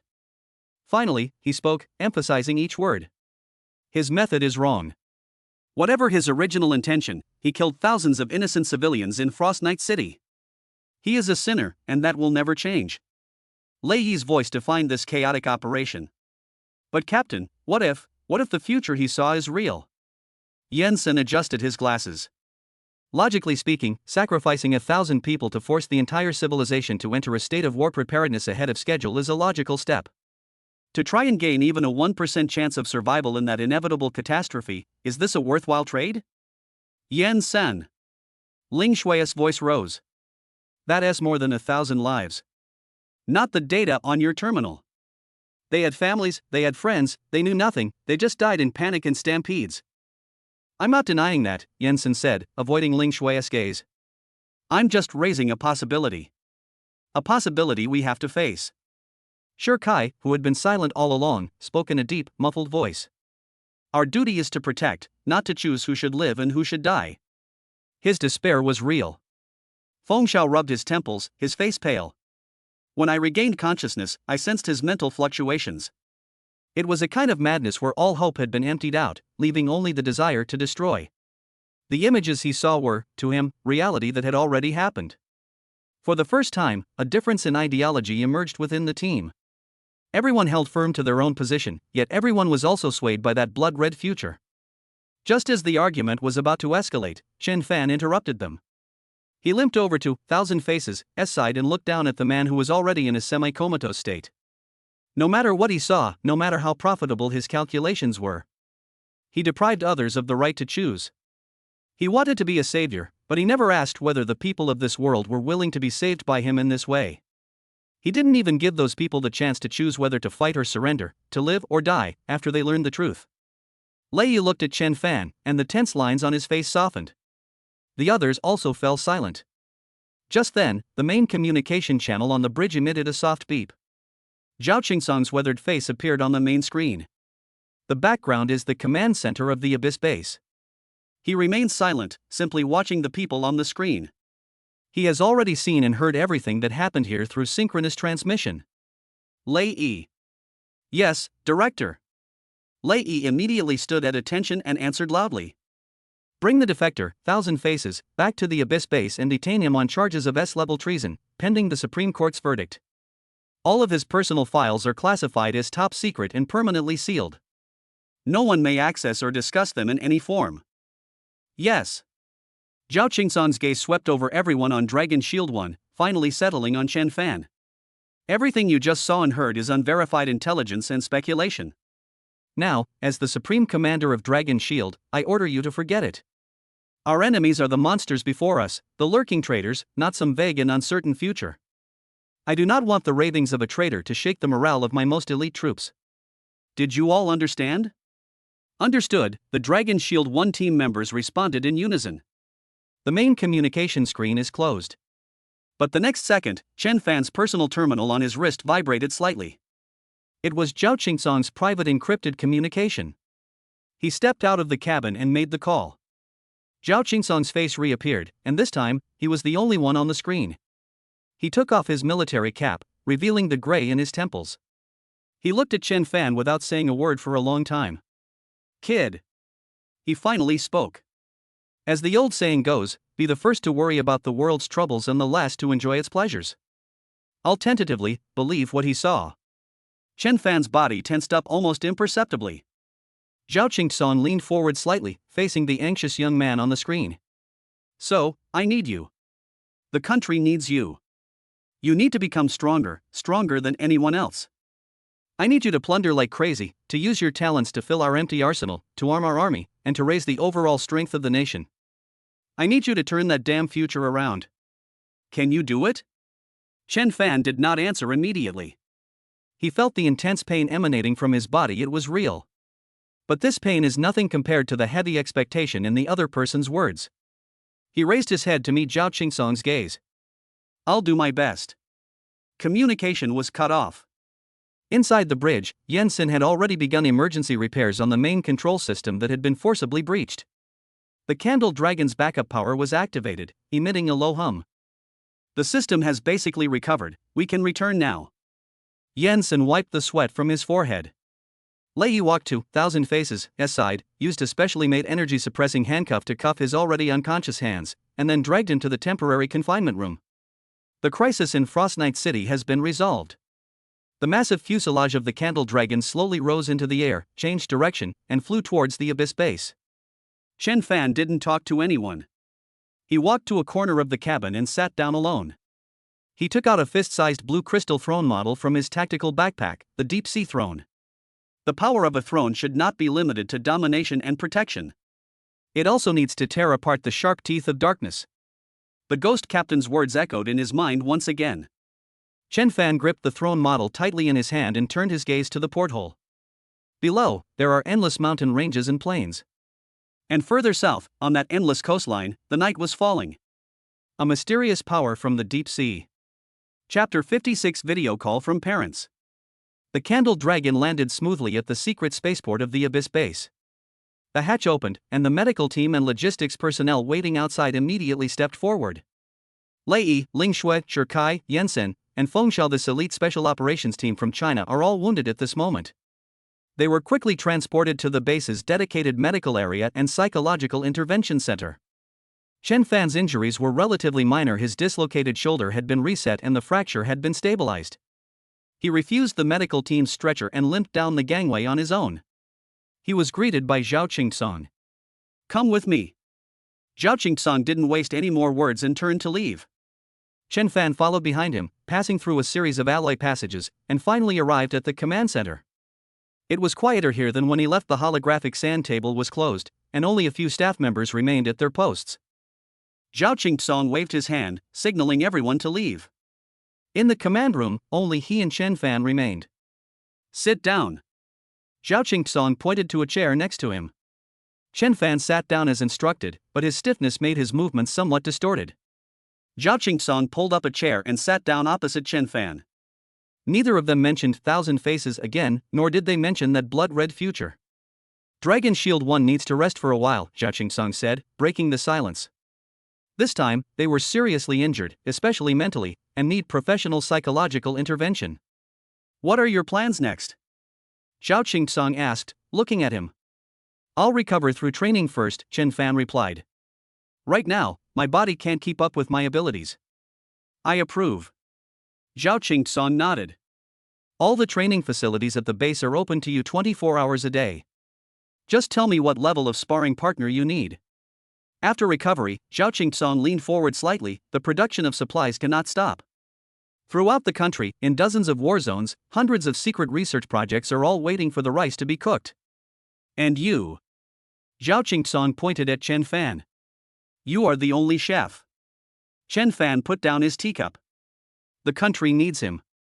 He needs to be like a machine, constantly refreshing the page. Before I recover, I will replenish the inventory of low-level materials, Chen Fan stated his plan. Very good. Zhao Qingxuan stood up, walked to the main control panel, and operated it a few times. I have a surprise for you before you begin the next phase of your work. Surprise? Level 1 encryption access has been granted. Zhao Qingxuan turned to look at him. I've granted you an hour of family time. You can use this to have an encrypted video call with your parents who are in the safe house. Communication will be automatically cut off in 1 hour, Zhao Qingxuan's voice came through. Go back to your room. There is a separate communication terminal in your room. Also, once you've fully recovered, there will be a major decision regarding you. I'll keep you in suspense for now, but you can look forward to it. Chen Fan returned to his simply furnished room. A bed, a table, and a separate bathroom. On the table, there was a palm-sized, silver-white square device. He walked over, stood in front of the equipment, and paused for a moment. He reached out and tapped the screen with his fingertip. The screen lit up, and a confirmation box appeared requesting a connection. After the signal connection sound, the screen flickered a few times, and a face appeared on the screen. It was her mother, Lu Feng. She was in the kitchen, wearing an apron. When she saw Chen Fan's face on the screen, the spatula in her hand fell to the ground with a clatter. Xiao Fan. Lu Feng's eyes immediately reddened. She rushed to the camera, her hands gripping the screen, trying to reach through the barrier to touch her son. Are you all right? Are you hurt? Let Mom see. Let Mom see you quickly. Her voice trembled as a barrage of questions rained down on her. Mom, I'm fine, I'm perfectly fine. Chen Fan forced a smile. You're all right? Look at you. Your face has gotten so thin. Lu Feng's tears streamed down her face. You child, you've been gone for so long and didn't even call home. Do you know how worried your father and I were about you? My job is special, so I'm not allowed to use my phone. Chen Fan could only make up an excuse. Lu Feng wiped away her tears, complaining, Tell me honestly, have you been suffering outside? Have you not been eating properly? Have they been bullying you? No, Mom, what are you thinking? Chen Fan shook his head. I'm eating very well. I have nutritional paste with every meal, dozens of flavors, I can't possibly try them all. Nutritional paste? Can that stuff taste as good as home-cooked meals? Lu Feng sniffed, wanting to say something more. A serious voice came from the side. All right, stop crying. You're making a fool of yourself in front of your son. The camera shook slightly, and the father, Chen Guodong, appeared in the frame. He's still the same. Dad, Chen Fan called out. Chen Guodong did not respond immediately. He took 2 steps back and straightened up.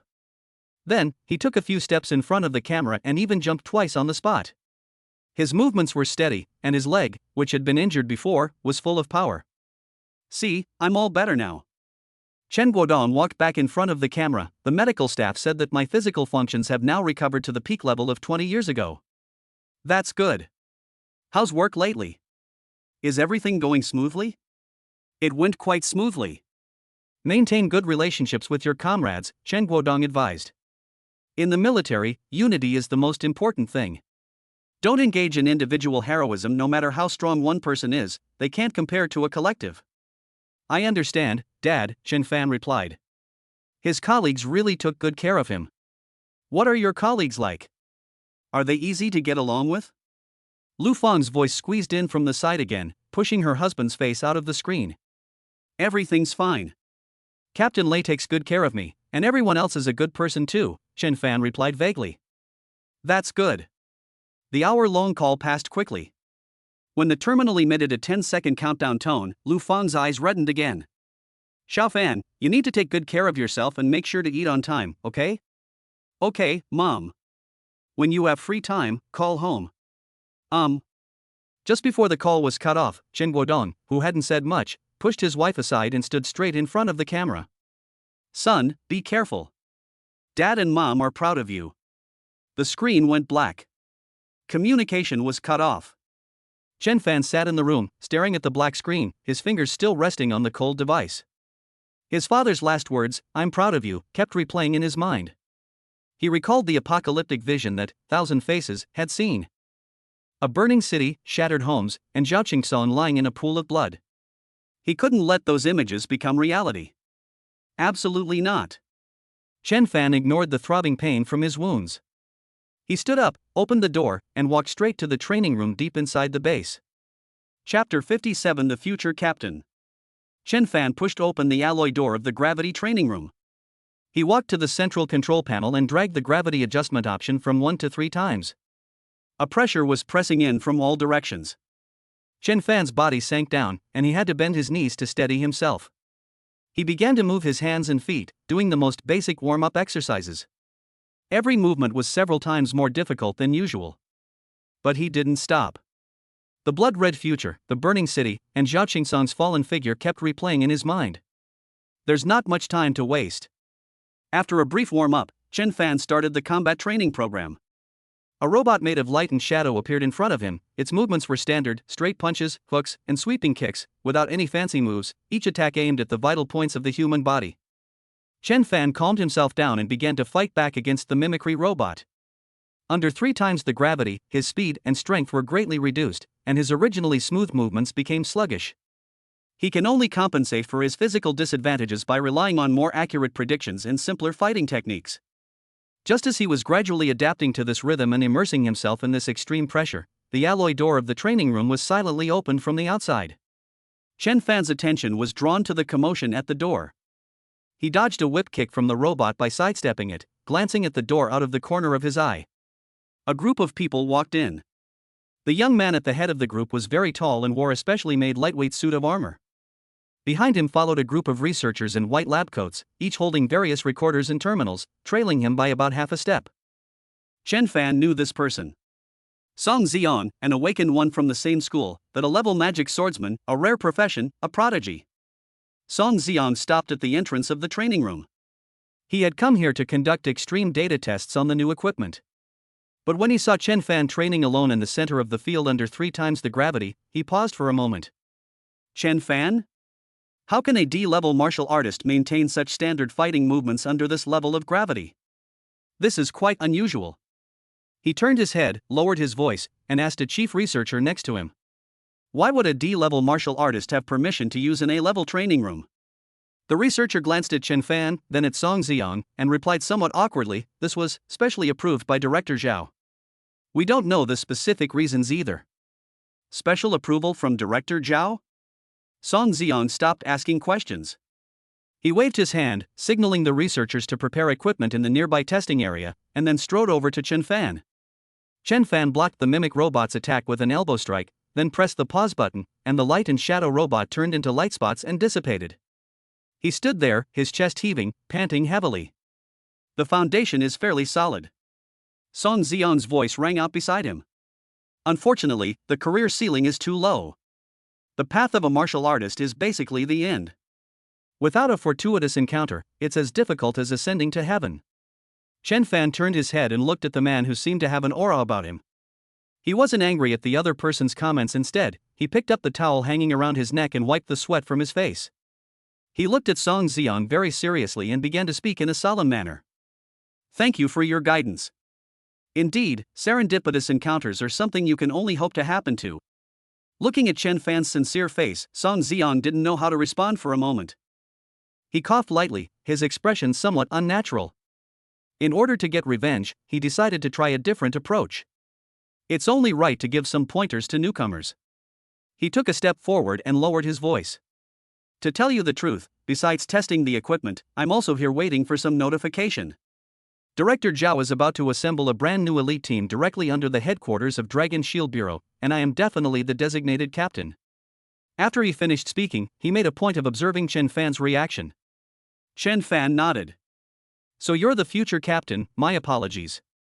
His sincere demeanor helped Song Xian regain some confidence. However, Chen Fan's next words left him speechless once again. Then I'll have to take good care of you in the future. I know Captain Lei from Dragon Shield 1. Shall I introduce you so you can ask him for advice? After all, it's only right to give some pointers to newcomers.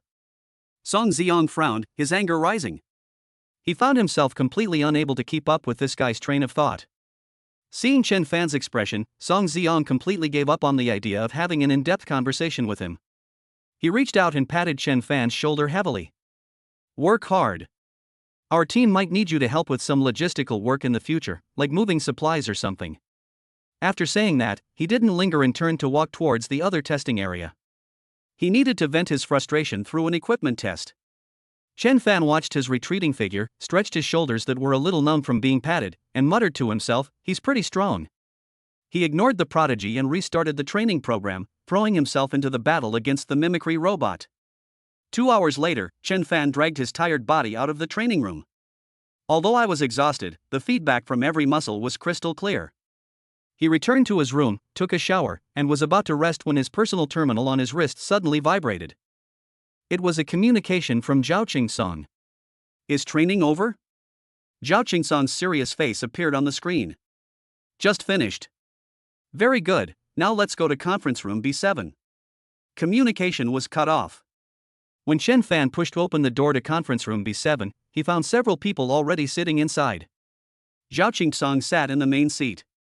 To his left was a girl with long, straight black hair, wearing black-rimmed glasses, and with a quiet demeanor. Next to the girl was Xia Xiaoxiao. She was sitting in a chair, swinging her legs, with a lollipop in her mouth. When she saw Chen Fan come in, she happily waved to him. To Zhao Qingsong's right was Song Ziyang, whom he had just met briefly in the training room. Chen Fan found an empty seat next to Xia Xiaoxiao and sat down. Zhao Qingsong cleared his throat once everyone had arrived. I've called everyone here today to announce something. The higher-ups have approved the establishment of a brand new elite special operations team by the Dragon Shield, with the highest operational authority. As soon as he finished speaking, Song Ziyang straightened his back even more. The squad's mission is to handle the highest priority incidents that other squads and regular troops cannot handle. Now, everyone, please introduce yourselves. Zhao Qingsong pointed in Song Ziyang's direction. Song Ziyang stood up and straightened his collar. Song Ziyang, codename, Demon Sword, a ranked demon swordsman. He possesses both the burst damage of a mage and the melee combat abilities of a swordsman. Then, Zhao Qingsong turned to the girl with long, straight black hair. The girl also stood up and adjusted her black-rimmed glasses. Lu Yehuan, codename, Existence, S-Class conceptual ability user, support type. My ability, I think, therefore I am, is still in the exploration stage. What I can confirm at present is that I can define my teammates' wounds as non-existent, and define my teammates' physical or mental strength as existing, but I cannot apply it to myself. S-Class. Song Ziyang's straight back stiffened for a moment. But when he heard the other person say still in the exploration stage, his tense shoulders relaxed. Lu Yehuan is the only S-Class ability user who is willing to join the combat team, so everyone should cherish him, Director Zhao added. Xia Xiaoxiao raised her hands and jumped up. Me. Me. Me. Xia Xiaoxiao, codename, Hamster, C-level logistics, please take care of me. My talent is the Yi four-dimensional pocket, I can store anything I can't carry. Thanks to Chen Fan, I'm a member of the team now. Song Ziyang frowned. 1 A-level, 1 immature S-level, 1 C-level logistics, and 1 more. He turned his head toward Chen Fan. D-level martial artists, commonly known as super soldiers. With this kind of setup, they dare call themselves an elite squad? Chen Fan also stood up. Chen Fan, codename, Treasure Vault, D-level martial artist. Song Ziyang let out a soft snort from his nose. Zhao Qingsong ignored Song Ziyang's reaction and raised his hand after Chen Fan sat down. The meeting room fell silent as everyone waited for him to speak. The captain is. Zhao Qingsong paused deliberately. Song Ziyang straightened his chest, adjusted his trousers with his hands on his knees, and prepared to accept the appointment. Chen Fan. Chapter 58 The Gamble of Speed. Song Ziyang's chest, which had been puffed out to accept the appointment, shrank back. His gaze fell on Chen Fan, who had no expression. Is a D-level martial artist the captain of an elite squad? Director Zhao, Song Ziyang finally spoke, his confusion barely concealed. Did you mispronounce your name? The atmosphere in the meeting room was somewhat tense. Xia Xiaoxiao stopped swinging her legs and forgot to rotate the lollipop in her mouth. Of course, she didn't question it. After all, in her mind, Chen Fan was someone who had cheated. Lu Yehuan adjusted his glasses, his gaze shifting back and forth between Zhao Qingsong, Song Ziyang, and Chen Fan. I will only say what I say once. Zhao Qingsong did not offer any further explanation. This is no longer a simple matter of appointment. This is a challenge to the authority of the Treasure Vault. The authority of the vault is the cornerstone of Dragon Shield's future strategy, and it cannot be shaken in any way. Just as Zhao Qingsong was preparing to use his position as bureau chief to forcibly suppress the questioning, Chen Fan stood up and first shook his head at Zhao Qingsong, signaling him to calm down. Then, he turned to the proud son of heaven whose face clearly showed his "I'm not convinced" attitude. Song Ziyang, don't get agitated, Chen Fan said. It seems that the director's appointment alone is not enough to convince you. I'll give you a chance. Song Ziyang looked at Chen Fan, a D-level martial artist who was not even qualified to be his team member in his eyes, and now he was saying to him in the tone of a superior, I'll give you a chance. This is absolutely ridiculous. What opportunity? He wanted to see what tricks this guy could pull. It's simple. Chen Fan held up one finger. Let us have a match. Director Zhao, I remember that in the G3 ecological breeding area underground at the Abyss base, there were hundreds of live D-level rot wolves, weren't they? Zhao Qingtsong nodded, that's right. In order to simulate the wilderness survival environment and provide practical combat materials for low-level martial artists, the area has always maintained a scale of more than 300 animals. That makes things easier. Chen Fan clapped his hands and looked at Song Xiang again. The rules of the game are simple. The two of us will enter different entrances to the enclosure at the same time, and each of us will be responsible for cleaning up 100 rotting wolves. The bet is to see who can kill faster. An A-rank magic swordsman versus a D-rank martial artist. A contest to see who can kill D-rank monsters the fastest. This question seems like a free pass for Song Xiang. Song Xiang even wondered if the other person had lost their mind. His magic swordsman class was best known for its wide-range elemental attacks. For him, clearing out these low-level minions was no different than mowing the lawn. And what about martial artists? 1/1 kill. How dare you compare your head to his? If you win, Chen Fan's voice interrupted Song Xiang's thoughts. Captain, you take the lead. I'll talk to Director Zhao. If you lose, Chen Fan paused, from now on, you'll be a teammate and obey all my orders. How about that? Fair enough? If it's a tie, let's see who gets more loot. We have to decide a winner, right? Looking at Chen Fan, Song Xiang felt that his dignity was being repeatedly trampled on in a gentle way. How could a D-rank martial artist be so arrogant as to believe that he could possibly defeat an A-rank magic swordsman in this aspect? He laughed out of anger. Fine. Very well. I agree. I want to see what qualifications you, a D-level martial artist, have to say such things. This was a golden opportunity that fell from the sky, a perfect chance for him to regain face.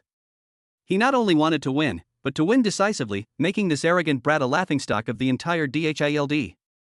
Director Zhao, I request that you be a witness to this duel. Song Xiang turned to Zhao Qingtsong, wanting to show this old fogey his true strength. Zhao Qingtsong glanced at Chen Fan, and seeing that he did not object, he agreed. I'm very interested in this bet. Lu Yehuan, who had been silent all along, suddenly spoke up.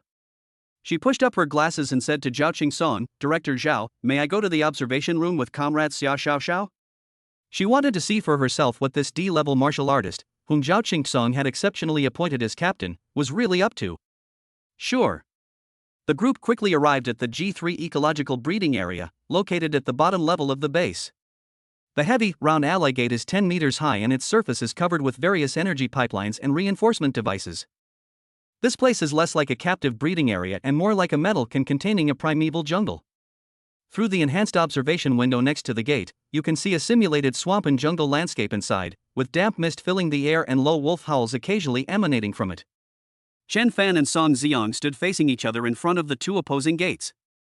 Staff have used the internal system to drive 50 rotting wolves to the two different areas they are about to enter.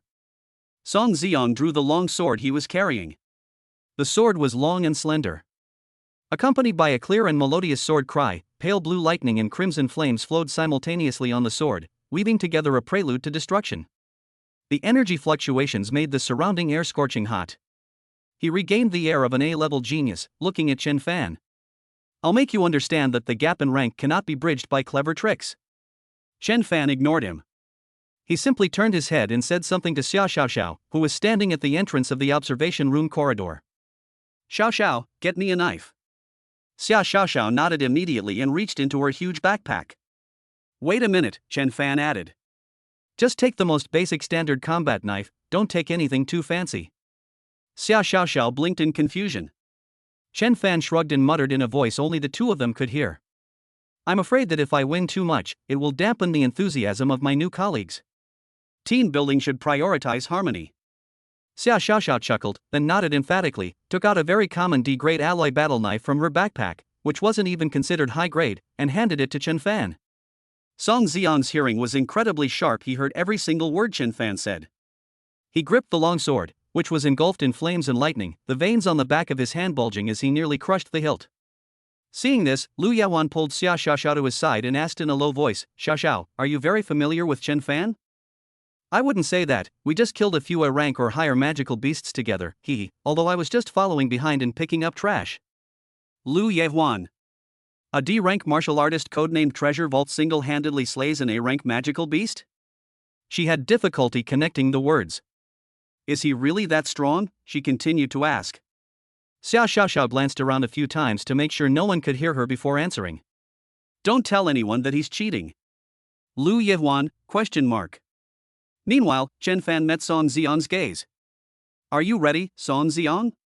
The game is about to begin. Chapter 59 Song Ziyang's team members.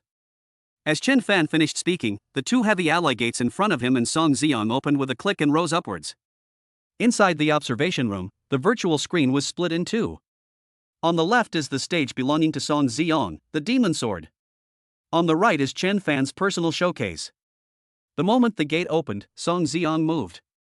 His body transformed into a streak of lightning and fire, rushing into the simulated jungle. Flames and lightning crackled around that specially crafted long sword, and each swing created a fan-shaped area of destruction. A D-rank rotten wolf is no match for him. Boom! A fiery sword aura swept out, instantly severing the 5 rotten wolves at the waist, their bodies burned to charcoal in mid-air by the intense heat. A chain of lightning bolts shot out from the sword tip, leaping through the wolf pack. The rotting wolf that was struck convulsed and fell to the ground, emitting puffs of black smoke. Xiao Xiaoxiao looked at the dazzling special effects on the screen and exclaimed, "Wow! Wow, that's amazing, it's just like watching a movie." Lu Yehuan didn't speak, but turned his attention to the screen on the right. In stark contrast to the scene on the left, Chen Fan's movements on the right screen were simple and unpretentious. After the gate opened, he did not rush in immediately, but instead slowly walked into the field. When the first rotting wolf howled and pounced, he simply turned to the side. In the instant he passed the rotten wolf, his D-grade alloy battle knife, at a tricky angle, sliced across the rotten wolf's soft abdomen from bottom to top. The rotting wolf howled in mid-air, crashed heavily to the ground, twitched twice, and then died. The carcass of the rotting wolf did not fall instead, it convulsed and decomposed into blue specks of light that scattered into the air. A small bundle of tendons tied with straw rope appeared where the body had disappeared, lying on the ground. Slay a D-rank rotten wolf LV.12. Talent Absolute Plunder triggered. Obtained 5xD grade material, wolf tendon. Inside the observation room, Xiao Xiaoxiao grabbed Lu Yehuan's arm. Look! Here it comes. It's cheating. Lu Yehuan's body tensed as she stared at the bundle of wolf tendons in the lower right corner of the screen. Her fingers tapped on the terminal on her wrist. The normal drop rate for D-grade rotten wolves is 3%. Among them, the drop rate for wolf tendon is 1 to 3 pieces per drop. Her fingers stopped. Zhao Qingsong stood to the side, looking at the screen, his smile almost impossible to suppress. Meanwhile, the battle on the screen continued. On the left, Song Ziyang has gone berserk. He used his skills to clear the area. A net of lightning and flames covered half the area, and rotten wolves fell in droves. Under his efficient slaughter, finally, the corpse of a rotting wolf turned into specks of light. A wolf tooth, no bigger than a fingernail, fell to the ground. Song Ziyang didn't even glance at the trophy. His goal was speed in crushing the enemy. On the right, Chen Fan maintained his rhythm. A rotting wolf pounced. He stepped forward, drew his sword, and then sheathed it. The wolf carcass decomposed, and light shone forth. Another perfect bundle of wolf tendons fell out. Another rotting wolf attacked from the side. Without even turning around, he swung his knife and plunged it into the wolf's eye socket. The wolf carcass decomposed, and the light shone again. This time, 10 uniformly sized, crystal clear wolf teeth fell out. Obtained 10 D-grade materials, wolf fang. Every kill will be accompanied by an item drop. The light flashed continuously on the right side of the screen, and the materials at Chen Fan's feet went from several bundles to a small pile. Lu Yehuan stared at the screen, muttering to himself. Isn't something wrong? Xiao Xiaoxiao stood to the side, puffing out her little chest, spinning the lollipop in her mouth very fast. It's routine operation, just routine operation. Time passed by second. When Chen Fan was nearly 30 rotten wolves behind Song Ziyang, he began to activate Whisper of the Wind, pushing his speed to the limit. The test had only lasted 3 minutes. Song Ziyang stood on a scorched black ground, surrounded by the corpses of rotting wolves. With a powerful rising dragon slash, he launched the last rotten wolf into the air and tore it to shreds with lightning and fire. At the same time, Chen Fan walked up to the last rotten wolf. His thrust was still the same simple, clean, and swift motion. The enclosure for livestock has been cleaned up. Test complete. The notification sounds, regardless of their order, echoed throughout the entire G3 area. The two alloy gates opened again. Song Ziong walked out, holding a long sword. He stood still, his breathing slightly rapid, but his chin was raised, waiting to announce his victory. He looked in Chen Fan's direction, preparing to say something. Just then, the final settlement data was projected onto the main screen in the observation room. Tester, Song Ziong. Number of kills, 100. Time taken, 3 minutes and 5 seconds. Loot drops, 1 wolf fawn, 8 wolf tendons. Upon seeing this data, Song Ziong frowned slightly. He could take down 100 D-level magical beasts in 3 minutes, a speed that was enough for him to be proud of. However, the loot consisted of only 1 wolf tooth and 8 wolf tendons, which was indeed a bit unlucky, but it didn't matter much. He has already proven his ability. Immediately afterwards, another set of data appeared on the side. Tester, Chen Fan. Number of kills, 100. Time taken, 3 minutes and 5 seconds. Loot drops. Wolf tendon x 200. Wolf fang x 350. 30 pieces of D-grade leather. The list was so long that the screen even had to be scrolled down to display it completely. At the very bottom of the list, there's even a B-grade skill book. Seeing that the time taken was almost the same, Song Ziong looked surprised. He couldn't understand how a D-level martial artist could possibly catch up with him in terms of monster clearing speed. But when his attention fell on the list of spoils that contrasted sharply with his own, a list that was worlds apart from his own, all the expressions on his face froze. All the prepared arguments he had prepared about the supremacy of strength and the gap in rank got stuck in his throat. He stiffly turned his head to look at the area where Chen Fan had just walked out. Xia Xiaoxia was squatting on the ground, humming a song, stuffing the small pile of glowing materials one by one into her huge backpack. A draw. Lu Yehuan pushed up his glasses forcefully, the lenses reflecting the light from the terminal. This is the most terrifying place. She stared at the two vastly different sets of data on the screen, her voice filled with barely suppressed emotion. With almost the same efficiency, the value he created is hundreds of times that of Song Ziong? No, it's incalculable. This is a devastating blow to the existing resource system. Song Ziong's body trembled at her words. He rushed at Chen Fan, his handsome face contorted with shock. He pointed his finger at the material Xia Xiaoxia was still packing into her bag, his voice trembling. The same time. How is that possible? These things. He was incoherent, his mind completely blank. Chen Fan looked at him like this and didn't say anything. He walked over and, mimicking the other person's earlier gesture, reached out and patted Song Ziong's shoulder heavily. It seems we're even. However, the outcome is obvious. A kind smile appeared on Chen Fan's face, as agreed, please guide me from now on. Team member Song Ziong. Chapter 60, The First Ray of Light. Team member Song Ziong. Chen Fan's smile, coupled with the 5 words he uttered, made Song Ziong sway. We lost? This is harder to accept than losing. The time was the same, so it was a tie. However, in terms of value creation, he was utterly defeated by his opponent in a crushing manner. The elemental light on the Thunderfire longsword, which Song Ziong had been holding tightly, completely extinguished, restoring its original metallic color. Song Ziong raised his head and faced Chen Fan, the D-level martial artist who had always treated him with a calm attitude. Then, in front of everyone, his head, which had always been held high, belonging to the pride of heaven, slowly lowered. I lost. Team leader. Chen Fan was not surprised by the result. He even reached out to help Song Ziong straighten his collar, which was a little disheveled from the fight. Very good, very spirited. This is the first step to becoming a strong person. Welcome to the team, Song Ziong. Song Ziong's body tensed up, and he didn't utter a sound. Inside the observation room, Lu Yehuan paid no attention to this dramatic scene. The speeds are almost identical, which is illogical. She was talking to herself. Song Ziong's dual lightning and fire elemental abilities possess extremely high explosive power, giving him a natural advantage in clearing out low-level magical beasts. How could Chen Fan, a martial artist, keep up with him using only physical attacks?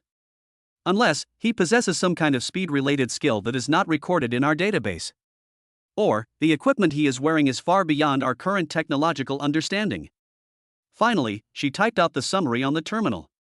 Target, Treasure Vault, suspected to be a pay-to-win player who has top-tier conglomerates or secret forces as their backing and uses massive amounts of rare resources, such as advanced skill books and unknown equipment, to build up their abilities.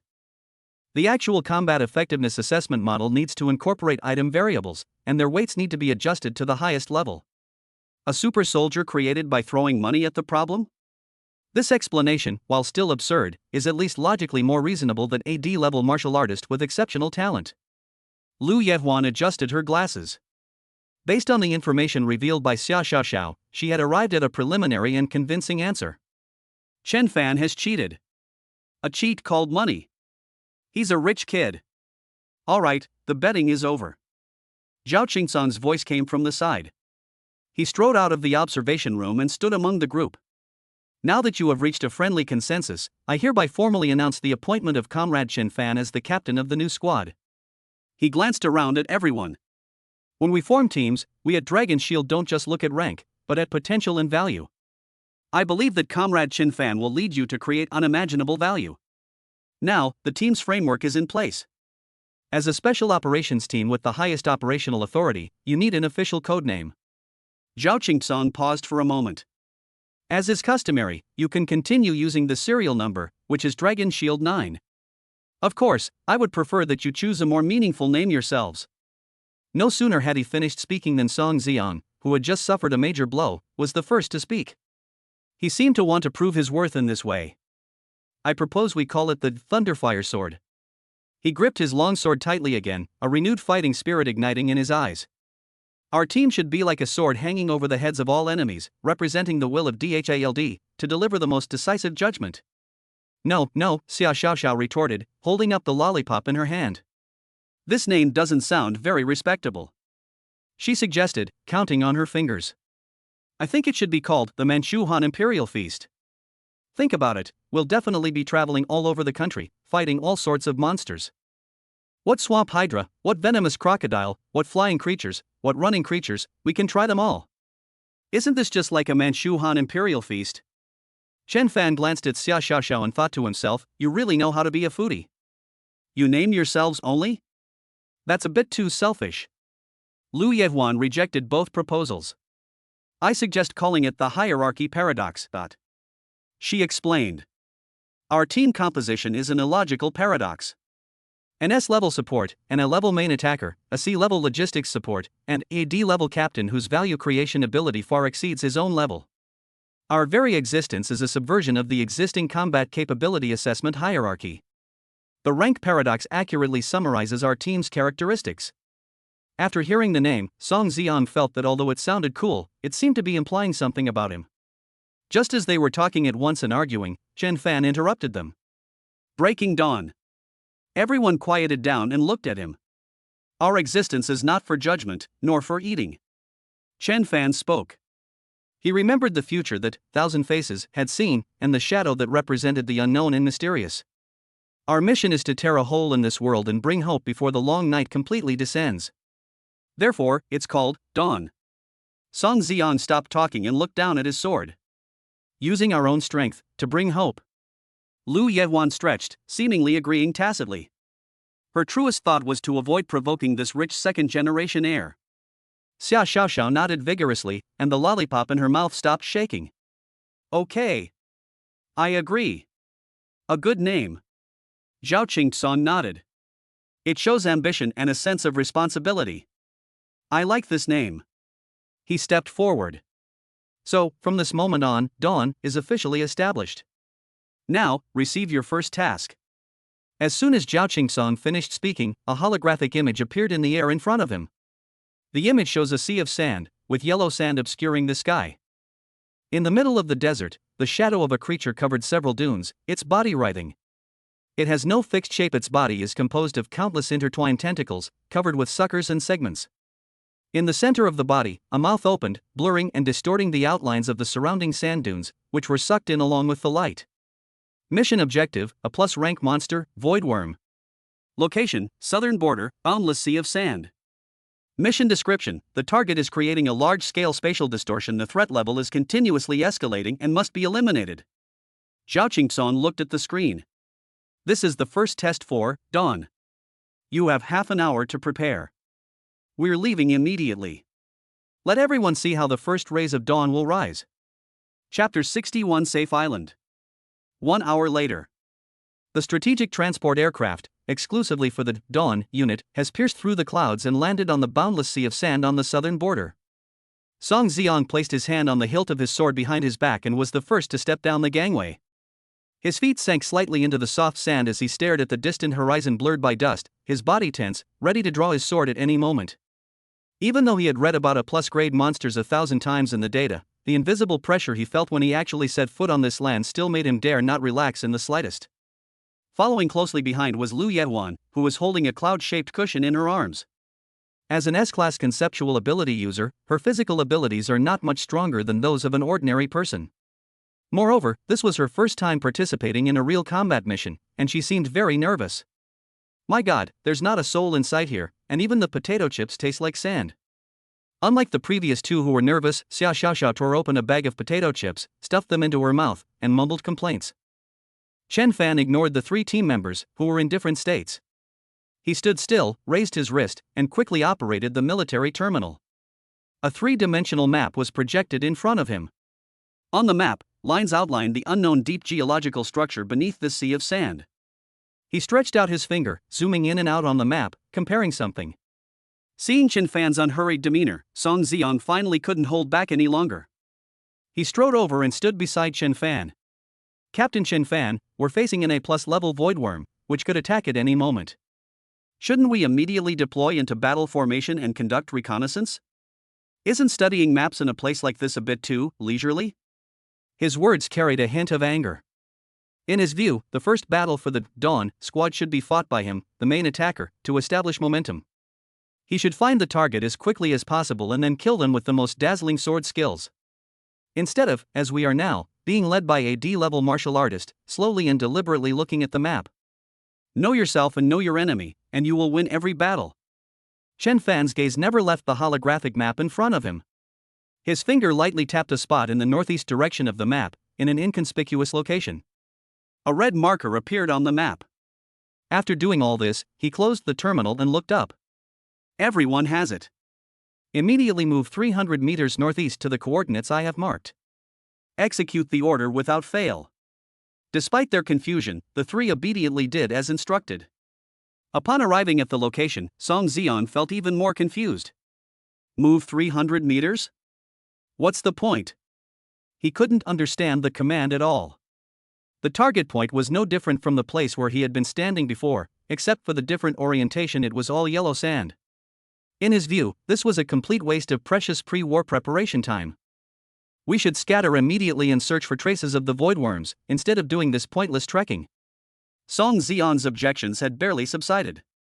The space around where they had just stood began to fluctuate, and the scenery in the air became blurred. Immediately afterwards, the seemingly solid sand dunes silently collapsed. A quicksand vortex with a diameter of over 20 meters formed instantly, its depths unfathomable, spinning and swallowing everything around it. A large rock, because it was too close, slipped into the edge of the whirlpool. The stone was swallowed up by the quicksand without making a sound, disappearing without a trace. Song Ziong's body stiffened. He instinctively took a step back, his face turning deathly pale in an instant. He could clearly sense that if he had remained in the same spot, his fate would have been no better than that of the stone. Lu Yehuan screamed in fright, jumped up, and hugged the soft cushion tightly in her arms, her body trembling uncontrollably. In the midst of this deathly silence, Chen Fan's voice rang out again. He pointed to the stable sand beneath his feet and then turned to Song Ziong. According to data provided by the Dragon Shield Bureau's Deep Exploration Department, beneath this sea of sand lies a honeycomb-shaped bedrock structure formed by years of erosion by void energy. In other words, most of the ground beneath our feet is empty. Only a few load-bearing structural points are stable. The place we are standing now is the safe zone closest to the landing point we just landed on. Otherwise, what do you think all this preparation was for? Song Ziong only understands now. Chen Fan wasn't wasting time just now. He is saving all of their lives. Looking at Chen Fan's calm face, Song Ziong felt a crushing defeat on an intellectual level for the first time. Her own prized combat instincts and keen sense of danger seemed so laughable and naive in the face of this man's terrifying intelligence analysis and battlefield decision-making abilities. In order to regain his composure and vent his frustration, Song Xiang turned around. His gaze locked onto a huge, blurry shadow that was faintly visible in the distant dust. "If I'm not mistaken, that's a void worm. Drink!" With a roar, Song Xiang unsheathed his long sword, which emitted a clear and melodious sound. He gripped the sword with both hands, raising it high, blue lightning and crimson flames swirling wildly across its blade. He suddenly swung his sword. A sword aura, over 10 meters long and composed of lightning and flames, detached from the sword, whistling as it tore through the air and slashed towards the shadow in the distance. This sword strike was unleashed in his rage, and its power was 3 times greater than usual. He wanted to use this sword to prove to everyone, especially to Chen Fan, that he, Song Xiang, the demon sword, was the strongest offensive fighter in this team. If you can't beat them intellectually, then use their most prized fighting prowess. Combat power is the most crucial factor on the battlefield. However, just a moment before the lightning fire sword energy was about to strike the shadow, a bizarre scene unfolded once again. The space in front of the sword energy was once again violently distorted. The incredibly powerful sword energy plunged in, its speed suddenly decreased, and its light quickly dimmed. In the end, it vanished into the distorted space like a clay ox sinking into the sea, without even causing a ripple. Song Xiang's movements froze in the posture of wielding his sword. Before he could react, the next second, the sand beneath his feet naturally sank and shifted. A tentacle, covered with a thick black carapace, over 2 meters in diameter, and topped with barbs and suckers, burst forth from beneath the sand at a speed that breaks the sound barrier. It carried a foul stench and went straight for Song Xiang's chest. Chapter 62: The Pulse of the Earth. Before Song Xiang could retract his sword-wielding posture, all his magical power had already been poured into his body. Sizzle! A spherical shield, interwoven with lightning and fire, took shape in front of him. The tentacles collided with the shield. The expected explosion did not occur. Instead, countless tiny suction cups opened at the tip of the thick tentacle and adhered to the lightning and fire shield. A tremendous force struck, and cracks appeared on the surface of the shield, which quickly spread. Click! The sound of shattering was incessant. Song Xiang's face flushed red as his magic was being frantically absorbed and neutralized by the tentacles. He tried to back away, but his body was firmly locked in place by a force. The tentacle changed its attack method the moment the shield was formed. Instead of brute force, it began to entangle the target. More tentacles surged from beneath the sand, binding him and his shield tightly in layers. Song Xiang roared, and the longsword in his hand burst into light. Streaks of lightning and fire sword energy appeared out of thin air and slashed at the black carapace on the surface of the tentacles. However, those sword energies, powerful enough to cut through steel, only sparked a string of fire when they landed on the carapace, leaving not even a white mark. If his shield is crushed, the consequences will be unimaginable. Just then, a roar echoed across the battlefield. Lu Yehuan. Chen Fan's voice came through. His shield is defined as fully existing. Lu Yehuan, who had been holding the cushion the whole time, turned pale and trembled. She nodded instinctively to Chen Fan. Stay calm, you can do it. Lu Yehuan closed his eyes, and his mental energy began to circulate at an unprecedented speed. She read the definition in an almost trembling voice. Song Xiang's lightning and fire shield is intact. The words fell. All the spreading cracks on Song Xiang's shattering lightning and fire shield disappeared. The shattered concept was forcibly expelled. The shield has held. Since the establishment of the Dawn Squad, Chen Fan has been thinking about how to effectively utilize the abilities of this S-class superhuman. In retrospect, we were on the right track. But more experiments are needed. Continue, define tentacles as non-existent. Lu Yehuan, his lips pale, gritted his teeth and used his mental power again. The tentacles wrapped around Song Xiang are defined as non-existent. However, nothing happened. The color simply faded from Lu Yehuan's face. While the effect of I think, therefore I am is undeniably powerful, its current definition is limited. Moreover, the drain on those with superpowers cannot be ignored. Xia Xiao Xiao.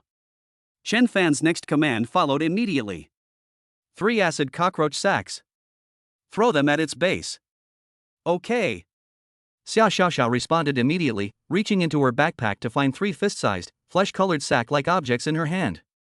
She aimed at the base where the tentacles connected to the sand and forcefully threw the 3 liquid sacks over there. The liquid bladder traced 3 parabolic arcs in the air, accurately striking the target point before exploding. A thick plume of white smoke rose up, and a highly corrosive acid with a pungent odor was splashed onto the black carapace of the tentacles. Hiss! A sharp, silent roar resounded directly in everyone's minds. The tentacle began to spasm. The thick carapace of the area splashed with acid quickly melted and peeled off, revealing the tender, blood-red flesh underneath. In excruciating pain, the tentacles were pulled out of the sand, and the immense force flung Song Ziong, who was bound to them, away. Song Ziong tumbled several times in the air before crashing onto the sand a dozen meters away, kicking up a cloud of dust. Ignoring the pain in his body, he propped himself up and gasped for breath. He glanced down at the still intact lightning and fire shield on his body, then looked up at Chen Fan in the distance. He didn't even have time to understand what had just happened. Then Chen Fan's command rang out again. Song Ziong. Don't stand there. Fire a sword aura at the coordinates I gave you. A light screen was projected onto Chen Fan's terminal, displaying a coordinate accurate to 3 decimal places. Song Ziong did not hesitate. He leaped to his feet, his magical power reactivating, and aimed his longsword at the coordinates given by Chen Fan. He compressed his magic and concentrated it at the tip of the sword. An invisible sword aura detached from the sword and flew away into the distance, skimming the surface of the sand. The sword energy caused a slight tremor in the sand in that area. Song Ziong made his move, and Chen Fan closed his eyes. When he used the whisper of the wind, countless subtle wind elements no longer enhanced his speed, but instead permeated outwards from him in all directions, penetrating beneath the sand. He became connected to this land. The shockwave from Song Ziong reverberated throughout the sands, while Chen Fan listened intently to every feedback brought back by the shockwave. Sand layers, bedrock, cavities, and that enormous, clearly defined structure lurking beneath the entire basin. 300 meters to the northeast, fire another shot. Chen Fan opened his eyes and gave the next command. Song Ziong did as instructed, and another burst of sword energy flew from his hand.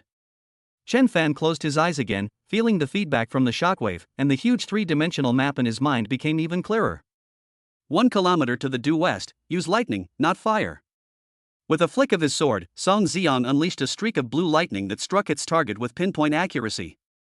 Southeast, 1,500 meters away, flames at maximum power. 700 meters to the left front, area attack, covering 30 meters. Under Chen Fan's increasingly rapid and precise commands, Song Ziong abandoned thinking and simply mechanically carried out the orders. Chen Fan was standing in the center of the safety island, his face pale. Processing such a massive amount of information at the same time is a huge drain on his mental energy. But in his mind, the complete outline of the voidworm had already been drawn. It was a creature over 3,000 meters long, its body stretching across the entire basin. It has no fixed shape. Its massive body is formed by countless intertwined tentacles. Beneath the sea of sand, it waits for its prey to step into its trap. So that's how it is. Chen Fan opened his eyes, looked at the calm sea of sand before him, and figured out how this creature hunted. He turned his head and looked at Song Ziong, who was already panting heavily. Team member Song Ziong. Here. Song Ziong responded loudly, almost instinctively. Chen Fan nodded in satisfaction. Well done. After saying that, he ignored Song Ziong and turned to the logistics staff member in the team who was nervously protecting his backpack. Little one. Xia Xiao raised her head and gave a mumbled reply. Ah. It's your turn to perform. Chapter 63, A False Feast. Me? What am I supposed to perform? I'm good for nothing except eating a lot, Captain. Chen Fan coughed a few times and pointed to the sand under his feet. Before answering this question, I need to share some information. The area beneath our feet, this sea of sand, this basin, spans a full 3,000 meters and is all part of its body. You mean? Song Ziong's voice was a little hoarse, that we've been standing on the monster ever since we landed? That's one way to understand it, Chen Fan nodded. Can we really win? Song Ziong gasped, only now realizing the true value of an A+ grade magical beast. Lu Yawan's body trembled as she calculated on the terminal. Based on the area estimate, the target's total mass exceeds that of any aircraft carrier in human history, its energy level is incalculable, and its biological structure is unanalyzable. We have no chance of winning. Chen Fan shook his head. The new recruits did indeed lack confidence. I was just about to reveal my feat of tearing apart an A+ level monster with my bare hands, to give them a little shock. But thinking about it carefully, it's a bit too discouraging, so I'll pass. Why can't we win? Chen Fan clapped his hands. Alright, questions. What other key information did you get from the battle just now? He glanced around, but no one dared to meet his eyes. It is obvious that the Voidworm has a very low desire to attack and can be ignored. Oh, came a voice that suddenly realized. Ultimately, Song Xiang was attacked by the tentacles because he provoked them. Moreover, for such a long time after repelling the tentacles, the Voidworm did not launch another attack. Furthermore, did you notice the suckers on the tentacles? Question for you, Song Xiang, how did you feel at that time? I feel like it's constantly absorbing my energy when asked this question. Song Xiang suddenly recalled his school days. Very good, then can we understand that the Voidworm has no interest in us at all, and its only purpose is to absorb energy? Since it's a gluttonous insect, let's throw it a feast that it can't refuse. He reached out his hand to Xiao Xiao Xiao. Little one, it's your turn to perform. 100 obsidian cores, now. Oh. Xiao Xiao Xiao seemed to wake up from a dream, frantically rummaging through her backpack. A moment later, she piled 100 fist-sized, glowing black crystals in the center of the safe island. Each of these materials, plundered from the Crystal Nest Queen's lair, contains stable energy. Chen Fan drew a circle with a diameter of 3 meters on the sand with his foot, and then arranged the 100 obsidian crystal cores evenly inside the circle according to a certain pattern, forming a simple magic array.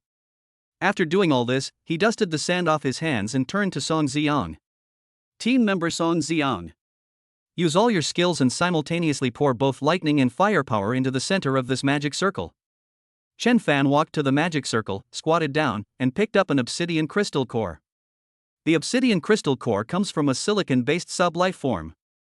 Its most core characteristic is not its solidity, but its energy conduction and resonance.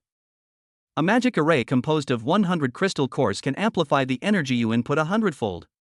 At the same time, by adjusting the position of each crystal core, I can control the flow of energy and the resonance frequency within the magic array. He stood up and tossed the crystal core to Song Xiang.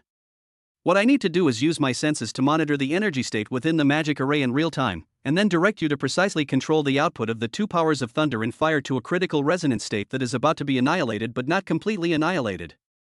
For a Voidworm, a creature that feeds on consuming energy, this is like a sumptuous feast laid out before you, its aroma filling the air.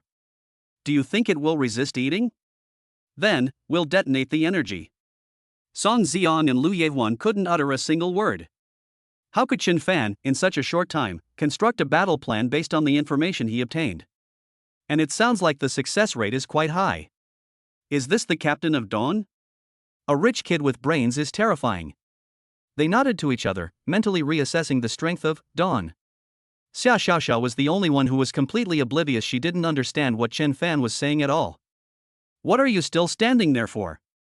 Chen Fan's voice interrupted Song Xiang's stiffness. Time waits for no one, the bugs are starving. Song Xiang planted the Thunderfire longsword in his hand into the sand in front of him. He closed his eyes, and when he opened them again. What do you need me to do, Captain?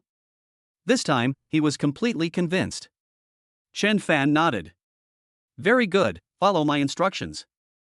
I tell you to add, you add. I tell you to subtract, you subtract. Not a single mistake is allowed. Clear.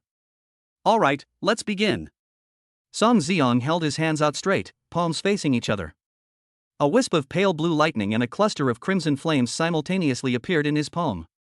He controlled these two distinct energies, slowly channeling them towards the center of the magic circle. The two energies began to violently repel and collide the moment they came into contact, producing an unstable crackling sound. Hold on. Chen Fan's voice rang out. Increase the lightning frequency, decrease the fire frequency. Song Xiang focused his mental energy highly, fine-tuning the energy output according to Chen Fan's instructions. Under his command, the two violent energies reached a delicate balance. Instead of colliding directly, they began to chase and rotate in the center of the magic circle, forming an energy ball that flickered between light and shadow. Very good, keep it up. Chen Fan closed his eyes as well. His mental energy had been completely connected with the entire magic array through Whisper of the Wind. Every flow of energy and every fluctuation of frequency within the magic array was amplified into an incredibly clear signal in his mind. Under Chen Fan's series of commands, Song Xiang had given up thinking and turned his body into a sophisticated actuator. At the center of the magic circle, the energy sphere interwoven with lightning and fire was expanding at a visible speed. Its size grew larger and larger, its internal energy became more and more violent, and even tiny spatial cracks began to appear on its surface. The air throughout the entire safe island became distorted and scorching due to the presence of this energy sphere. Xia Xiaoxiao and Lu Yehuan had retreated to the very edge of the safe island, nervously watching the energy ball that floated in mid-air, resembling a small sun. Finally, when the diameter of the energy ball expanded to 3 meters, Chen Fan suddenly opened his eyes. Now! Song Xiong! Cut off all energy output. Song Xiong instantly withdrew all his power. The fireball that had lost its energy supply did not explode immediately. Instead, after reaching a peak of expansion, it began to contract violently inward and oscillate. Buzz! A surge of energy emanated from the magic array and spread outwards in all directions. The entire desert was shaken. At the horizon, the enormous, indistinct shadow that had been lurking in the distance froze the moment it sensed the energy fluctuation. Immediately afterwards, for the first time, it moved towards the direction of the magic circle on its own initiative. The sand in the entire basin began to flow backwards towards the center of the trap where they were. Chapter 64: The Wrath of the Earth. The sand sea flows backward. Centered on the thunder and fire energy sphere, the yellow sand within a radius of several thousand meters stopped sinking and instead rose upwards, converging towards the center. On the horizon, that shadow was moving toward them at an alarming speed. Rumble! The earth shook violently, and the sand beneath our feet seemed to be jumping. Song Xiong trembled, the veins on the back of his hand gripping the sword bulging. He could feel that the monster craved the energy orbs they had created. It's here! Lu Yehuan hugged the soft cushion, his voice trembling. The next second, a strange change occurred in the area at the center of the trap, where the obsidian crystal core was placed. The sand was ripped apart by a force and surged to both sides. Immediately afterwards, countless layers of keratin, shimmering with a metallic sheen, emerged from beneath the sand. They stacked on top of each other, intertwined and rubbed against each other, forming a giant mouth with a diameter of over a kilometer. The giant maw lunged at the energy sphere on the safety island, ready to devour it. Now! Chen Fan's voice rang out amidst the raging wind and roar. He issued 2 instructions to Song Xiong at the same time. Detonate it. Then, attack the underground mine. Before Song Xiong could think it through, his body reacted first. He pointed at the thunder and fire energy ball that had reached its critical point. Burst! At the same time, he plunged his long sword into the sand beneath his feet. He poured all the remaining lightning magic power within his body into it, flowing in along the underground metal vein that Chen Fan had discovered. Boom! The energy ball was detonated just as the giant maw was about to close, and an energy storm exploded inside the void worm's mouth. The lightning that Song Xiong poured into the ore vein spread along the vein 1,000 meters underground. Sizzle! A grid of lightning erupted from beneath the basin. The entire desert basin was illuminated from within by a blue electric grid, with countless currents surging and rushing along the veins of the mineral deposits. The giant mouth stopped moving when the electric current erupted. Immediately afterwards, a painful roar echoed through the air. Well done! Xia Xiaoxiao jumped up excitedly, forgetting even to eat her potato chips. No, it's not over yet. Chen Fan's voice interrupted her joy. Enraged, the void worms began to fight back. The desert was boiling. Hundreds of black tentacles of varying sizes burst forth from the soil in various parts of the basin. Some are 2 or 3 meters in diameter, while others are as large as mountains. These tentacles blotted out the sky and crashed down on the position where the safe island was located. Song Xiong prioritized dealing with the 2 largest ones at the 10 o'clock and 2 o'clock positions. Xia Xiaoxiao used corrosive liquid bags and stun grenades to disrupt the smaller ones and prevent them from getting close. Chen Fan's instructions were clear and methodical. Clear! Song Xiong roared, his body transforming into a streak of lightning and fire as he charged forward. His sword energy precisely struck the relatively vulnerable joints of those giant tentacles each time. Here it comes! Xia Xiaoxiao also pulled her backpack in front of her, unzipped it, and frantically rummaged through it with her little hands. Various colored liquid sacks and strangely shaped metal bombs were continuously thrown at the small tentacle swarms. Explosions and corrosive white smoke rose and fell around the safety island, forming a temporary defensive line. At Chen Fan's instruction, Lu Yehuan continuously defined the existence of Song Xiong's magic power to ensure that the main attacker would not suffer any accidents due to excessive magic power consumption. However, this A+ level magical beast, which had a low desire to attack, began to make new moves after being hit by both lightning and explosion. Ripples spread across the space around it. Oh no! It's teleporting away to escape. Lu Yehuan noticed the anomaly immediately and screamed to warn them. Once it is successfully transmitted, all previous efforts will be in vain. Moreover, the location of the teleportation is unknown. If such a massive creature were to be teleported to a densely populated area, the consequences would be self-evident. Trying to run? A surge of spiritual energy coalesced deep within Chen Fan's consciousness. Ghost impact. Leave it, for me. A semi-transparent short spear shot out from between Chen Fan's eyebrows, ignoring physical distance and directly bombarding the voidworm. Buzz. The fluctuating space trembled, abruptly interrupting the teleportation process that was about to take shape. Not far away, the voidworm's painful roar echoed once more. But Chen Fan's face also paled in an instant. This attack consumed nearly half of his mental energy. The voidworms, whose teleportation was disrupted, became even more ferocious. It no longer wanted to sit idly by and wait for its demise. More tentacles emerged from the ground, and the attack became several times more ferocious than before. Song Xiang's pressure suddenly increased. He had just severed one of the giant tentacles when another came roaring from behind him, smashing into his shield and sending him flying. Meanwhile, Xia Xiaoxiao, having run out of liquid bladders and bombs, was at a loss. Beside her was Lu Yehuan, who was even weaker. Without Song Xiang's protection, dozens of tentacles were already attacking them. At the critical moment, a red and blue sword aura swept across, forcefully forcing the tentacles back. Damn it! Don't underestimate me, I'm a genius. Song Xiang coughed up blood, but still struggled to stand up. Chen Fan! How much longer? If this keeps up, the captaincy of Dawn will be mine. Chen Fan looked at the space that was beginning to ripple again and knew that the monster was preparing for its second teleportation. Hold on for another 10 seconds. Ghost impact. Another mental shockwave, hitting the target precisely. The voidworm's second teleportation was interrupted once again. Chen Fan swayed, a sharp pain shot through his brain, and his vision went black. My mental strength is about to run out. But the monster seemed to have learned its lesson after its teleportation was interrupted twice.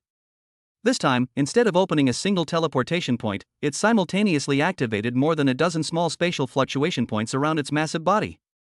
Oh no! Chen Fan's heart sank. With his current mental strength, he can only unleash one more ghost impact at most, which is far from enough to stop more than a dozen teleportation points at the same time. If the next strike fails to inflict actual damage, it may be too late to turn the tide. Chen Fan turned his head and looked at the S-class ability user who was about to lose his balance.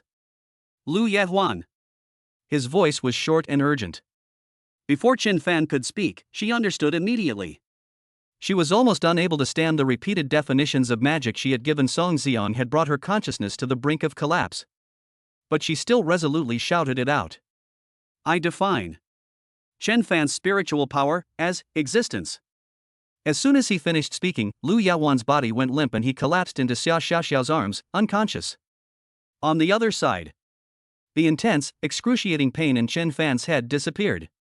A new force suddenly emerged, washing away the fatigue in his mind and straightening his back, which had been slightly bent due to exhaustion. Chen Fan turned his head to look at the flickering spatial fluctuations. Ghost impact. Ghost impact. Ghost impact. 3 spiritual spears were fired in succession, heading towards the same target. All the spatial glands of the voidworm, along with those unformed spatial teleportation points, were utterly destroyed. Chapter 65 A Bad Premonition. The sound of shattering rang out one after another, and the solidified space burst into light fragments, which dissipated in the wind. A desperate wail echoed. Then, the hundreds of black tentacles that blotted out the sky froze in mid-air and then fell limply to the ground. The heavy tentacles slammed into the sand one after another, and the entire basin trembled under the impact. With his last bit of strength, Song Xiang plunged the long sword, now devoid of its lightning-infused glow, deep into the sand, barely managing to keep himself from collapsing. He was breathing heavily, his chest heaving from the excessive depletion of his magic. He discerned the motionless outlines in the sandstorm, and only after confirming that they were truly no longer moving did his tense nerves finally relax. Is it over? His voice was dry. A figure walked over through the sandstorm. No. Chen Fan's answer completely shattered the glimmer of hope that had just risen in Song Xiang's heart. I destroyed all of its spatial glands, so it can no longer teleport for a while. But its core is still alive. Chen Fan's gaze fell upon the seemingly ordinary sandy ground beneath his feet. It's fleeing deeper into the Earth's veins, preparing to enter a dormant state. If we don't dig it out completely, all the sweat we've shed today will have been for nothing. Song Xiang's heart, which had just been at ease, jumped into his throat once again. Still want to fight? She was exhausted, Lu Yehuan was unconscious, and Xia Xiaoxiao had probably used up all her props. What else can they do? Chen Fan ignored his teammates' reactions. He simply glanced at his 3 comrades who had lost their fighting ability, then patted the sand off his own body. Next, it's time for the professional wrap-up.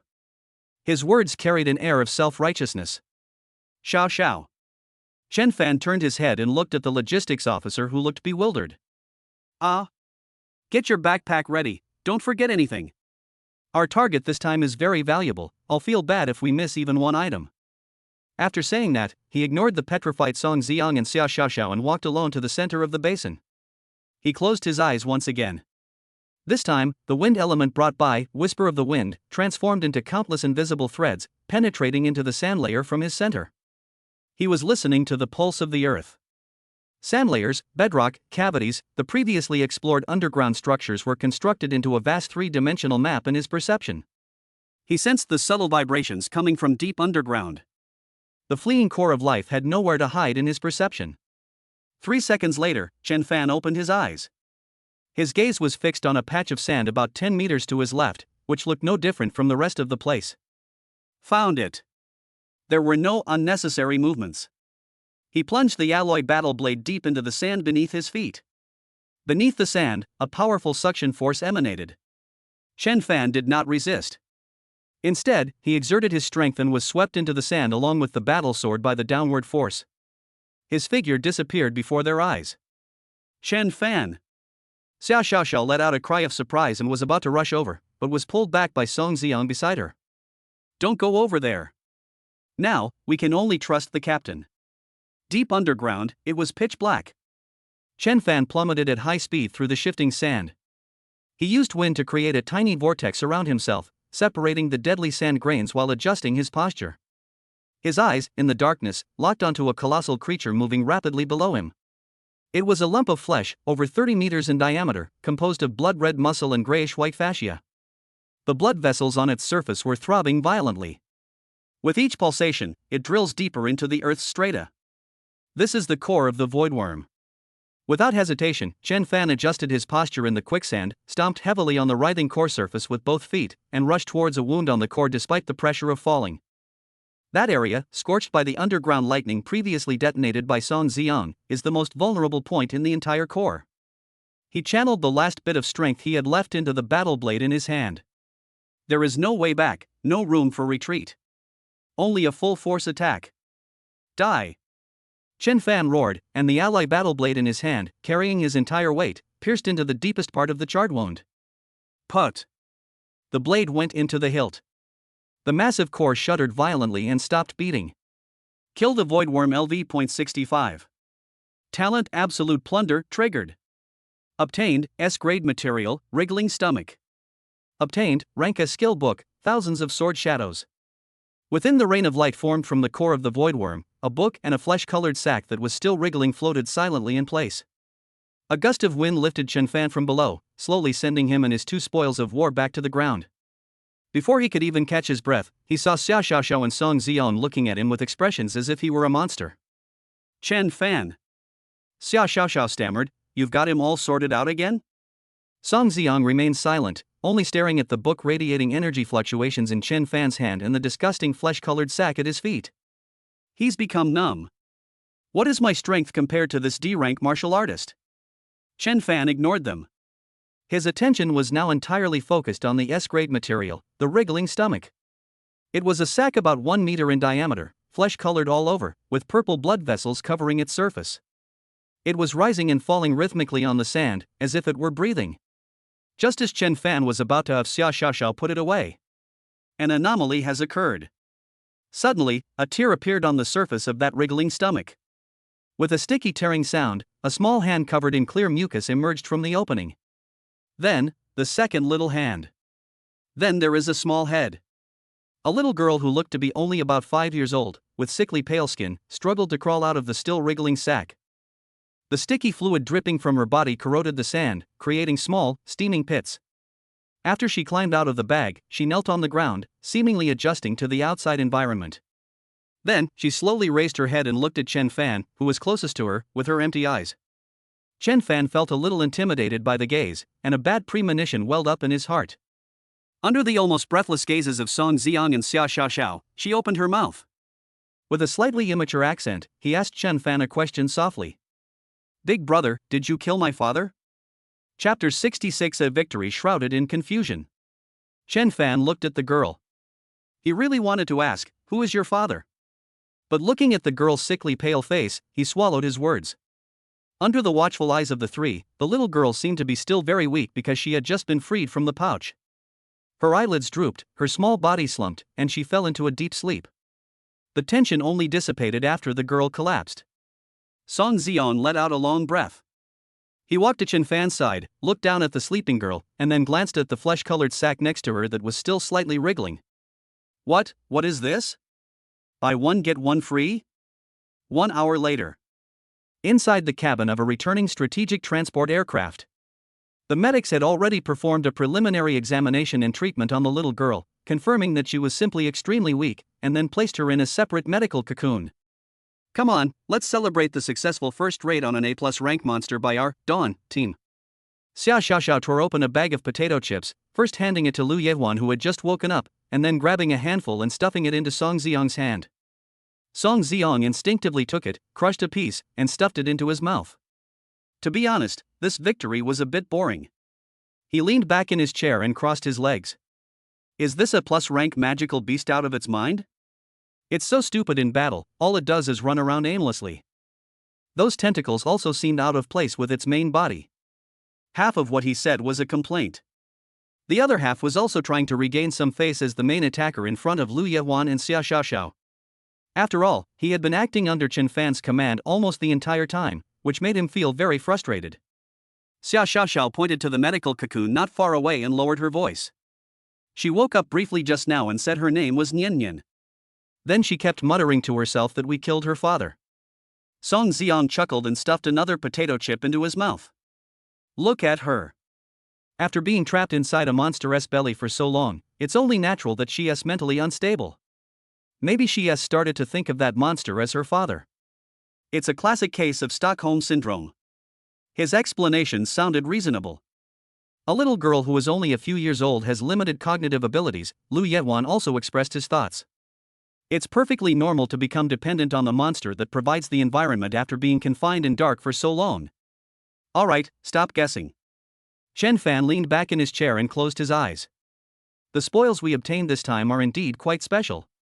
Once we get back to base, we'll have Lin Yiming and his team of professionals take a good look at them and see what their value is. He said he didn't care, but in his heart he still had some doubts about the little girl named Nian Nian and the strange stomach. How was this little girl swallowed, and how did she survive? Chen Fan couldn't figure it out, so he simply stopped thinking about it. Anyway, the answer will be revealed soon. The transport plane landed smoothly at the secret airport of the Abyss base. Zhao Qingsong was already waiting on the tarmac, followed by a team of fully armed medical and research personnel. Seeing that the members of the Dawn team looked tired but were in good spirits, Zhao Qingsong smiled. Well done. He strode forward and patted Chen Fan on the shoulder heavily. I knew you guys could do it. He didn't ask for details about the battle, but simply listened to Chen Fan's briefing on the little girl and the special S-grade material. Alive? Crawled out of S-grade materials? Zhao Qingsong's brow twitched slightly after hearing this, but he quickly returned to normal. He waved his hand and gave orders to the professional team behind him. Medical team, take that child to the highest level isolation ward for a comprehensive physical examination. Lin Yiming, that sample is yours. I need to see a detailed analysis report as soon as possible. Yes. Lin Yiming and his team carried the incubator away. Throughout the process, his eyes were fixed on the wriggling stomach, and he was muttering to himself. After arranging all this, Zhao Qingsong looked at the members of the Dawn team again. You've worked hard. Go and rest well. I've already reported your achievements. Once the commendation order comes through, you'll be heroes of our Dragon Shield. As for that rank as skill book, you can distribute it as you like. His words made Song Ziong straighten his back unconsciously. Song Ziong glanced at Chen Fan furtively, wondering if he would give him the book Myriad Sword Shadows. That night, in the private lounge of the Dawn team, everyone washed away the dust and fatigue, changed into clean casual clothes, and sat around a table. Just as Song Ziong was about to subtly inquire about the ownership of the skill book from Chen Fan, Zhao Qing strode in. His face was tense, without a trace of a smile. The sounds in the lounge stopped abruptly the moment he entered. Zhao Qing didn't speak. He walked to the table and slammed the 2 paper reports he was holding onto it. Snap! The crisp sound made Song Ziong and Xia Xiaoxiao both shrink their necks. Take a look at them all. Chen Fan was closest, so he reached out and picked up the first report. The cover reads, Vitality Test Report of the Unknown Life Form Nian Nian. He opened the report. The report was not complicated, but every word made his hand tense. Subject tested, Nian Nian, female, biological age approximately 5-6 years old. Genetic testing results, more than 13 active gene fragments highly homologous to those of magical beasts were detected in the body.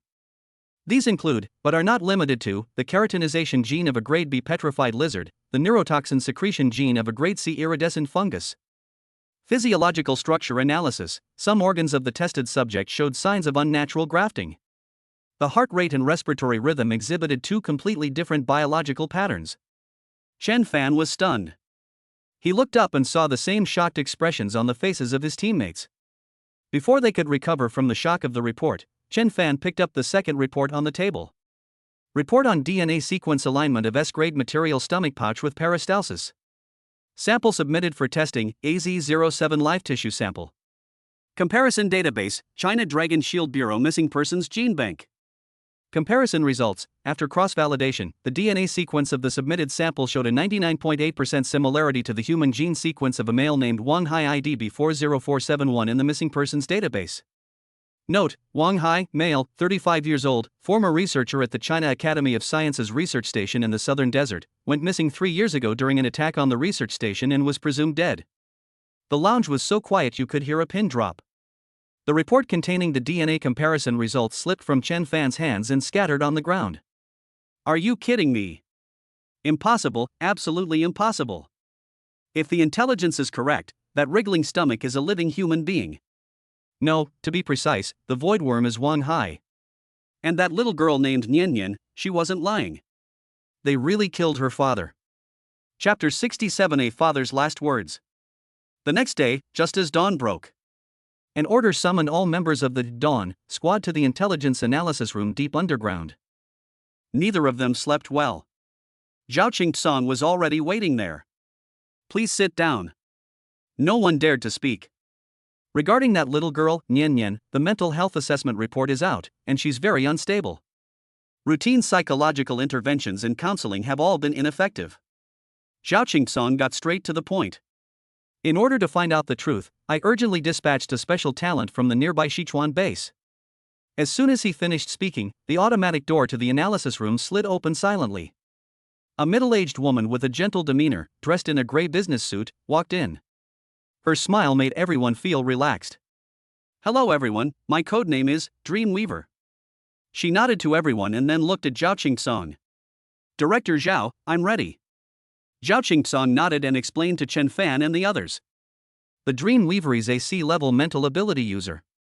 She can deeply soothe the target's emotions and project the target's most core subconscious memories into the form of dreams for us to view.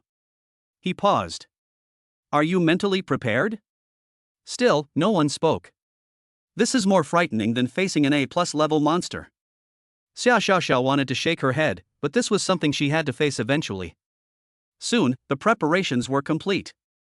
Nian Nian was led into the analysis room by medical staff, her eyes filled with fear and unease about the unfamiliar environment. The Dreamweaver walked behind Nian Nian and gently placed her hands on her head. It's about to begin. As she finished speaking, the lights in the analysis room dimmed. The main screen in the center of the room has points of light converging and rotating, eventually forming a series of moving images. The dream has begun. The first thing to appear was a rental room that was only a dozen square meters. The house was dilapidated, and a man in his early 30s was frantically trying to feed medicine to the little girl lying on the bed with a spoon. The girl had a high fever and kept talking nonsense. The man clumsily wiped the girl's forehead with a damp towel, then tried to see if she had swallowed the pill in her mouth. His movements were very gentle.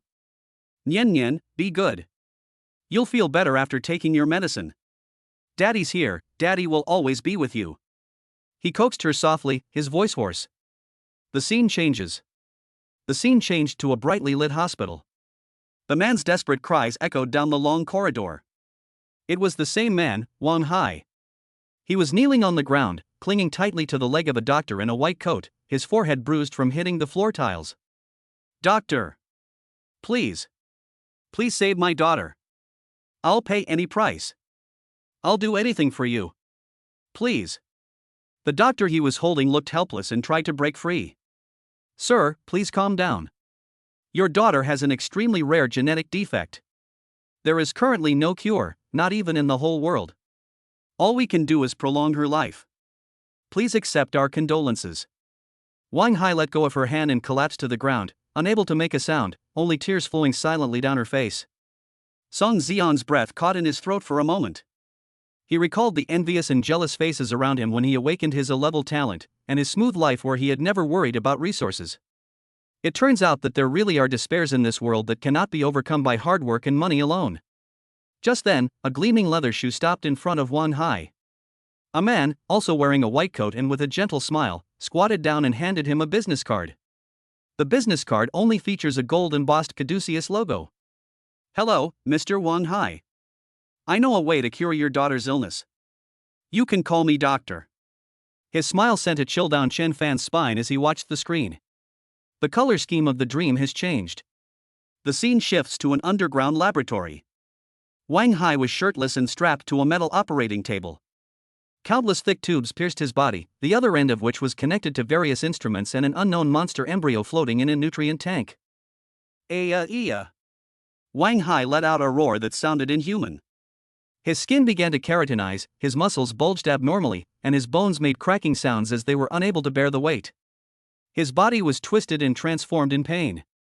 The doctor stood by the operating table, watching everything unfold, his pen still rapidly recording data. During the initial fusion phase, the rejection reaction was strong, but vital signs remained stable. The voidworm gene matching rate was 70%, and the discus tentacle gene matching rate was 20%. I'm getting more and more skilled at grafting. You're showing signs of a mental breakdown, but it's okay, soon you won't need this kind of fragility anymore. Finally, Wang Hai's roaring stopped. He transformed into a monster made of flesh and shell. The ever-growing void worm. At the end of the dream, the doctor turned his gaze to Nyen Nyen, who was lying on another operating table and had been injected with a sedative. Alright, your father's grafting was a success. Now it's your turn. He picked up a syringe filled with an unknown genetic fluid and walked towards Nyen Nyen. Just as the needle was about to pierce Nyen Nyen's arm, the monster, which had just undergone modification and should have been completely unconscious, suddenly struggled. Its size has grown from 2 meters to nearly 30 meters, and it is still growing. Roar!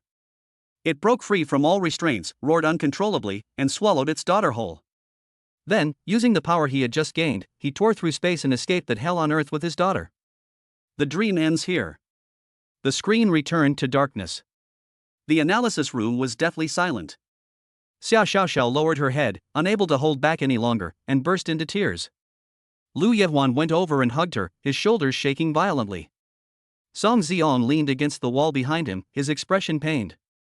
He finally understood why the voidworm had no desire to attack and only wanted to escape. Those tentacles might not be something it can control at all. Is it just trying to absorb energy to feed or heal the girl in its stomach? Ugh! He could no longer control himself and, leaning against the wall, began to gag violently. Chen Fan stood still, motionless. His fists were clenched tightly. Chen Fan, your team is not responsible for this, so don't blame yourself too much. Zhao Qingsan knew he had to say something. If it were me, I would have killed that monster too. The one who was wrong was that, doctor, he. Before he could finish speaking, Chen Fan turned around and, with all his might, slammed his fist into the metal wall beside him. Thump! A loud bang. He smashed a clear dent into the wall. He ignored the open wound on his hand and the stares from the people behind him. He simply walked out of the analysis room without saying a word. Chapter 68 The Silent Massacre. Xia Xiaoxiao watched Chen Fan's retreating figure, wiped away her tears haphazardly with her hand, and chased after him without thinking. Chen Fan! She jogged and caught up with Chen Fan in the passageway leading to the helipad. Chen Fan did not stop, nor did he even turn around. Chen Fan, wait a minute. Xia Xiaoxiao mustered her courage and called out again. Chen Fan paused for a moment, but still did not turn around. Don't follow me. His voice was flat. No. Xia Xiaoxiao's answer was choked with tears, yet she remained stubborn. Chen Fan stopped talking and continued walking forward. Xia Xiaoxiao followed behind him, keeping a distance of 2 meters. She didn't know what she could do, but she just couldn't leave Chen Fan alone. She watched as Chen Fan walked to the emergency communication terminal at the end of the passage, raised his wrist, and sent an application command directly to Zhao Qingsong's highest authority channel. S-level priority order, assault transport aircraft codenamed Hummingbird, immediately proceed to the B7 helipad and standby, ready to carry out the drop mission. Destination, Howling Canyon. Applicant, Treasure Trove. When Chen Fan stepped onto the gangway of the Hummingbird transport plane, he finally stopped and looked back. But he said nothing, turned around and walked into the cabin. Seeing that he did not explicitly refuse, Xia Xiaoxiao immediately jogged after him. Inside the cabin, the seats reflected the light of indicator lights. Chen Fan gripped a Class D standard alloy combat knife, sat down in the spot closest to the hatch, and closed his eyes. The transport plane roared into the sky, passed through layers of checkpoints, and flew towards the ground. They remained silent the entire way. Half an hour later, the transport plane hovered at the entrance of a steep canyon. The canyon is flanked by black cliffs that never see the sun. Inside, a chilling wind howls, accompanied by the occasional roars of monsters. This is Wailing Canyon, the habitat of the B-rank monster, the Canyon Ripper. It was designated as a restricted area many years ago. The hatch opened, and a gust of wind rushed in. Chen Fan stood up, walked to the cabin door, and said to Xia Xiao, who had followed him, "Don't get too close." He paused for a moment, then added, "Be careful when picking things up." After saying that, he walked to the gravel ground at the entrance of the canyon. Xia Xiaoxiao nodded and followed. The transport plane circled for a moment, then, after receiving a standby order, climbed up and disappeared into the clouds. Xia Xiaoxiao found a large rock on a high ground and climbed up it using both her hands and feet. From here, she could barely see about 100 meters into the canyon. Soon, the scene she feared unfolded. A dozen or so magical beasts covered in gray-black bristles burst out from the shadows deep in the canyon. They are the native inhabitants of this place, the Canyon Rippers. They spotted Chen Fan, the intruder, and let out a low growl, their scarlet eyes locking onto his target. The beasts scattered and pounced on Chen Fan from all directions. Chen Fan did not make any dodging movements. They just stood there, facing the oncoming attack. Just as the first Ripper leaped into the air, its claws about to touch his face. Chen Fan took a step forward, his body advancing instead of retreating, and the D-grade battle blade in his hand drew a direct trajectory from bottom to top. Puff! The blade pierced through the Ripper's jaw and emerged from its head. Red and white splattered all over Chen Fan. He didn't stop. With his left hand, he grabbed the still warm corpse hanging from the knife and used it as a shield to smash it against another Ripper that was lunging from the left. With a muffled thud, he charged forward, his right-hand sword flashing with a cold light as he slashed horizontally. Another Ripper's head flew high into the air. The 3 corpses simultaneously turned into blue light and disappeared. What happened next left Xia Xiaoxiao, who was sitting on the rock, stunned. That wasn't a battle, that was a massacre. Chen Fan abandoned all combat skills and battlefield awareness. He responded to each attack in the most primitive and savage way. A Ripper bit into his left arm, its sharp teeth piercing through his combat suit and embedding themselves in his muscle. Without even looking, Chen Fan reversed his grip on the sword in his right hand and stabbed it directly into the eye socket of the Ripper, twisting it forcefully. Another Ripper pounced from behind, its claws slashing several deep, bone-revealing wounds across his back. Chen Fan turned around, smashed its sternum with his shoulder, and plunged his sword into its heart. One slash, splitting open the skull. One stroke, and the spine is severed. One stab, through the heart. He used all his strength in every attack. But his face remained expressionless. There was no anger, no ferocity, only a chilling calm. The blood of the monster, mixed with his own, splattered all over his face and body, turning him into a blood-soaked figure. He didn't care at all. He was just repeating himself. He swung his sword and began to kill. He swung his sword and began to kill again. Inside the canyon, cries of agony rose and fell, but none of them belonged to Chen Fan. On the rock, Xia Xiaoxiao watched the figure charging through the beast horde, and before she knew it, tears were streaming down her face. 1 hour. A full hour. When Chen Fan's battle blade pierced the throat of the last canyon ripper, the entire Wailing Canyon fell silent. Apart from Chen Fan and Xia Xiaoxiao, there was no other living creature. There were no monster corpses on the ground, only piles and piles of dropped items.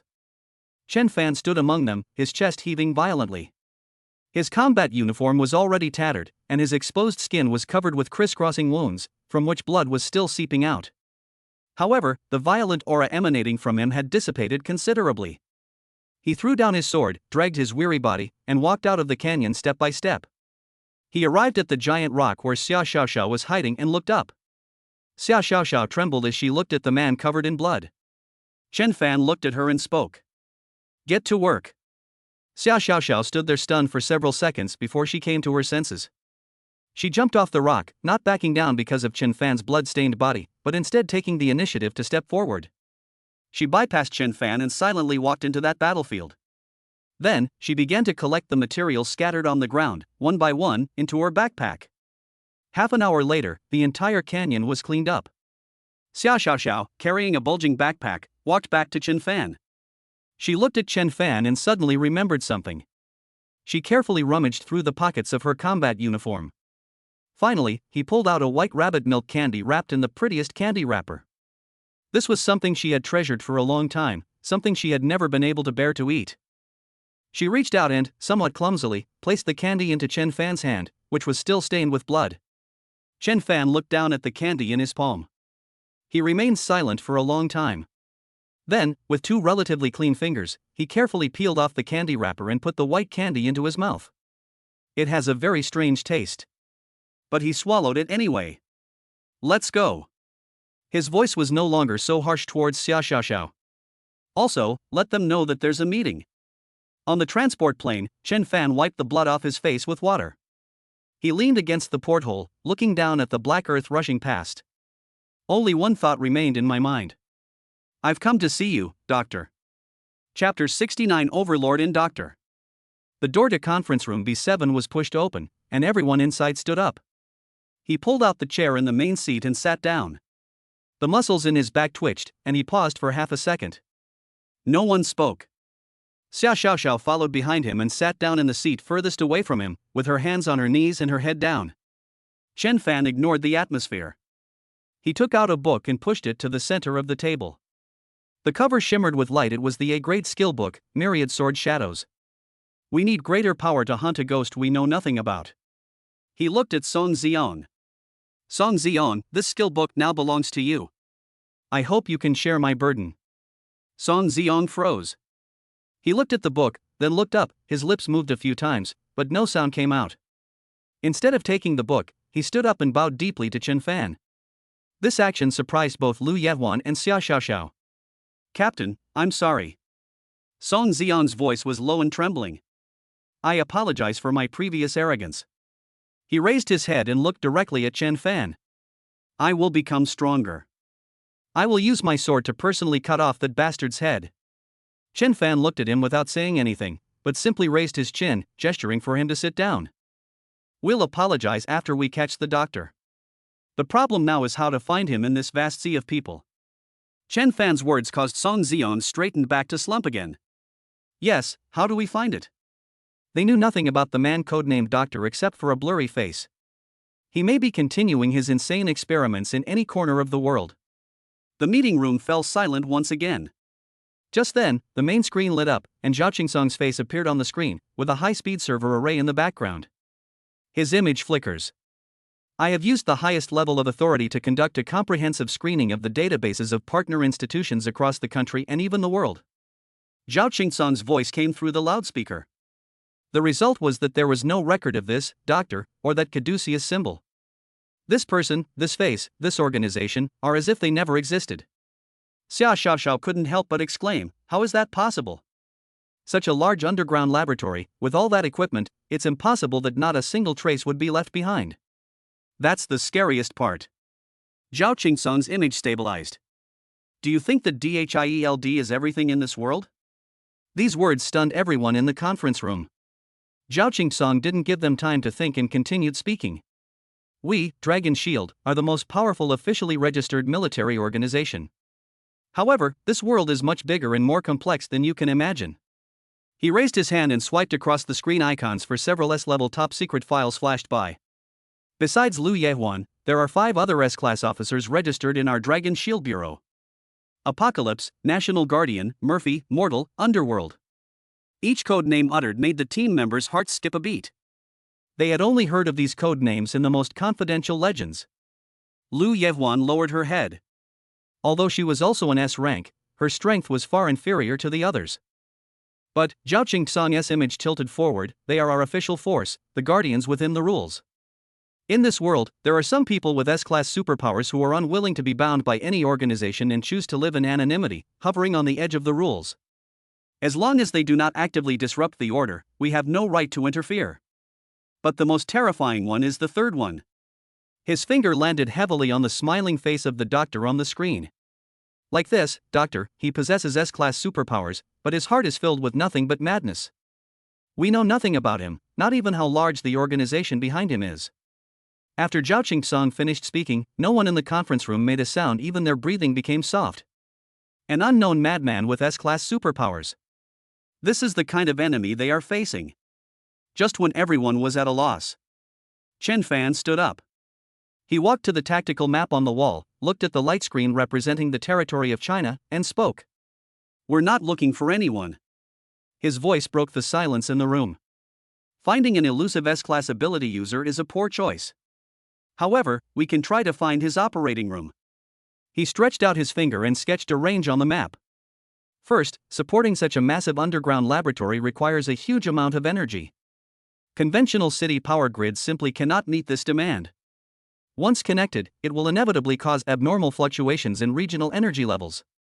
Secondly, and most importantly, his experiments will inevitably produce failures or require the disposal of large amounts of biological waste. To avoid suspicion, he needs a place where he can easily dispose of these things. Chen Fan tapped on the icons of several cities with his finger. Taking these 2 points into account, what we are looking for is a city that simultaneously meets the 3 conditions of unexplained energy supply anomalies and an environment that is easy to handle failed products. With just a few words, he clarified what was originally a tangled mess of clues. Xia Xiao Xiao. Chen Fan turned his head. Clear. Xia Xiao Xiao immediately rushed to her terminal and began typing rapidly on the virtual keyboard. The massive database began to be compared and filtered. Half an hour later, the countless fluctuating data on the screen finally stopped. A bright red city name was locked in the center of the map. Xia Xiao Xiao raised her head, her voice filled with excitement at finding the answer, but also with barely concealed fear. Found it! In the entire China region and surrounding areas, only Steel Curtain City perfectly meets all the conditions you mentioned, Captain. Steel Curtain City? Chen Fan frowned. He had never heard of this city. I should have guessed. Zhao Qingsong's voice came through the loudspeaker. Steel Curtain City does not belong to China. It is located in the eastern high seas and is an independent island city-state, officially named the Sunwheel Kingdom. But everyone who has dealt with it calls it Steel Curtain City. Next to Zhao Qingsong's image, a satellite view of Steel Curtain City appeared. It was a city where steel and neon lights intertwined, with skyscrapers crowding the sky, displaying a kind of morbid prosperity. That place is a convergence of global evils. Arms deals, human experimentation, illegal organ trafficking, all the dirty deals you can and can't imagine are legal there. A true lawless place. But that's not the most terrifying part. Zhao Qingsong tapped the screen with his finger. A codename and a blurry profile picture appeared at the very top of all the materials. Overlord. The absolute ruler of Steel Curtain City, an S-class superhuman whose true face has never been seen and who exists only under a codename. His talent is an S-level domain-type talent, Iron Monarchy. The ability of this talent is very simple. As long as he is within Steel Curtain City, the entire city becomes his weapon and his army. Every skyscraper can be transformed into a giant mech that obeys his commands. Every bridge can be reassembled into a floating aircraft carrier. He is the will of that city, the god of that city. In Steel Curtain City, he is invincible on a physical level. The conference room was eerily quiet. Are all S-class superhumans this terrifying? It seems that the doctors and the overlords are the same organization, and Steel Curtain City is their headquarters. In the midst of this despairing silence, Chen Fan stood up. Director Zhao, what if I, Chen Fan, insist on going in? Chapter 70 Operation Sunset. Song Ziong raised his head and looked at Chen Fan's back as if he were looking at a madman. Has he gone mad? Doesn't he understand what invincible means? Upon hearing these words, Zhao Qingsong's extremely serious face on the screen suddenly crumbled. The next second. Ha ha ha ha. A burst of hearty laughter erupted from the loudspeaker, leaving Song Ziong and the others completely bewildered. Has the bureau chief gone mad too? Zhao Qingsong laughed so hard he almost fell over. He stretched out his hand and pointed at Chen Fan forcefully through the screen. Good. Good. Good. He said good 3 times in a row, then slammed his hand on the table, causing the screen to shake violently. That's exactly what I was waiting for. I thought you were going to start by complaining about your difficulties and then back down at the last minute.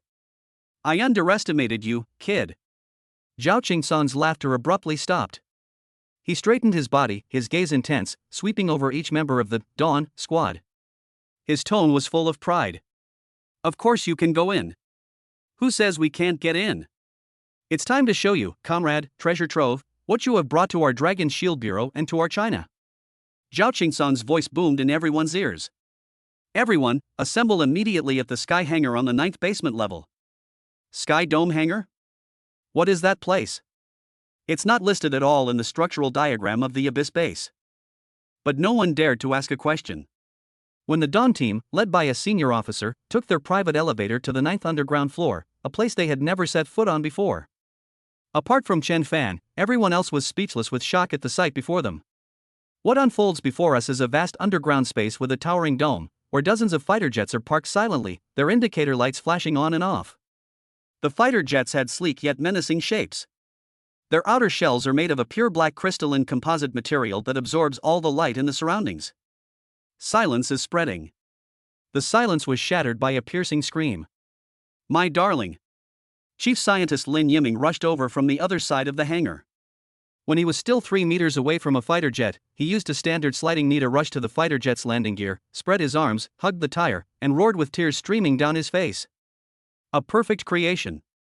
The Ghost Series fighters. You are finally about to make your debut. His crazed appearance made Song Ziong and Lu Yehuan instinctively take a step back. Lin Yiming didn't care about what others thought. He jumped up from the ground, grabbed Song Ziong who hadn't reacted yet, and forcibly pressed his head against the engine cover of the fighter jet. Can you feel it? Ha! You better feel it properly. He pointed at the hood of the car and roared at Song Ziong, spitting as he spoke. This engine is the heart of the sky, developed by reverse engineering the core of the Wind King. It's not burning, it's breathing. It's the breathing of a god. This is the heartbeat of the sky god, unique to our Chinese nation. We don't have to be beholden to anyone anymore. Never again. If we can't defeat high-level magical beasts, can't we at least breach a small city? With his face pressed against the casing, Song Ziong could feel a steady and powerful energy pulse emanating from beneath it. Wind King's core? Before he could figure it out, Lin Yiming pointed at the black casing, his face beaming with undisguised smugness. And this too. See this invisible shell? It's a dark matter coating created by fusing the crystallized exoskeleton and obsidian core you brought back from Blackrock City at the atomic level. Don't even mention radar. Even if the Overlord gouged out his eyeballs and stuck them on, he still wouldn't be able to detect us. His radar is now just a pile of scrap metal. Lin Yiming ran to the side and pulled open a huge metal box. Light emanated from it. Inside, hundreds of black grenades were neatly stacked. He picked one up, walked quickly to Xia Xiaoxiao, and smiled somewhat ingratiatingly. Girl, come here, look at this. This is a weapon mounted on a fighter jet, and it's also a special toy prepared just for you. He handed the grenade to Xia Xiaoxiao. High-frequency crystal oscillator armor-piercing grenade. Just listen to that name. Don't let its small size fool you. Its core is an obsidian crystal core.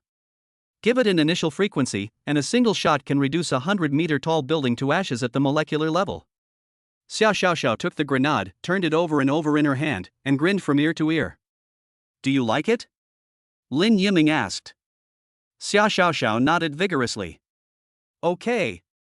Lin Yiming snapped his fingers.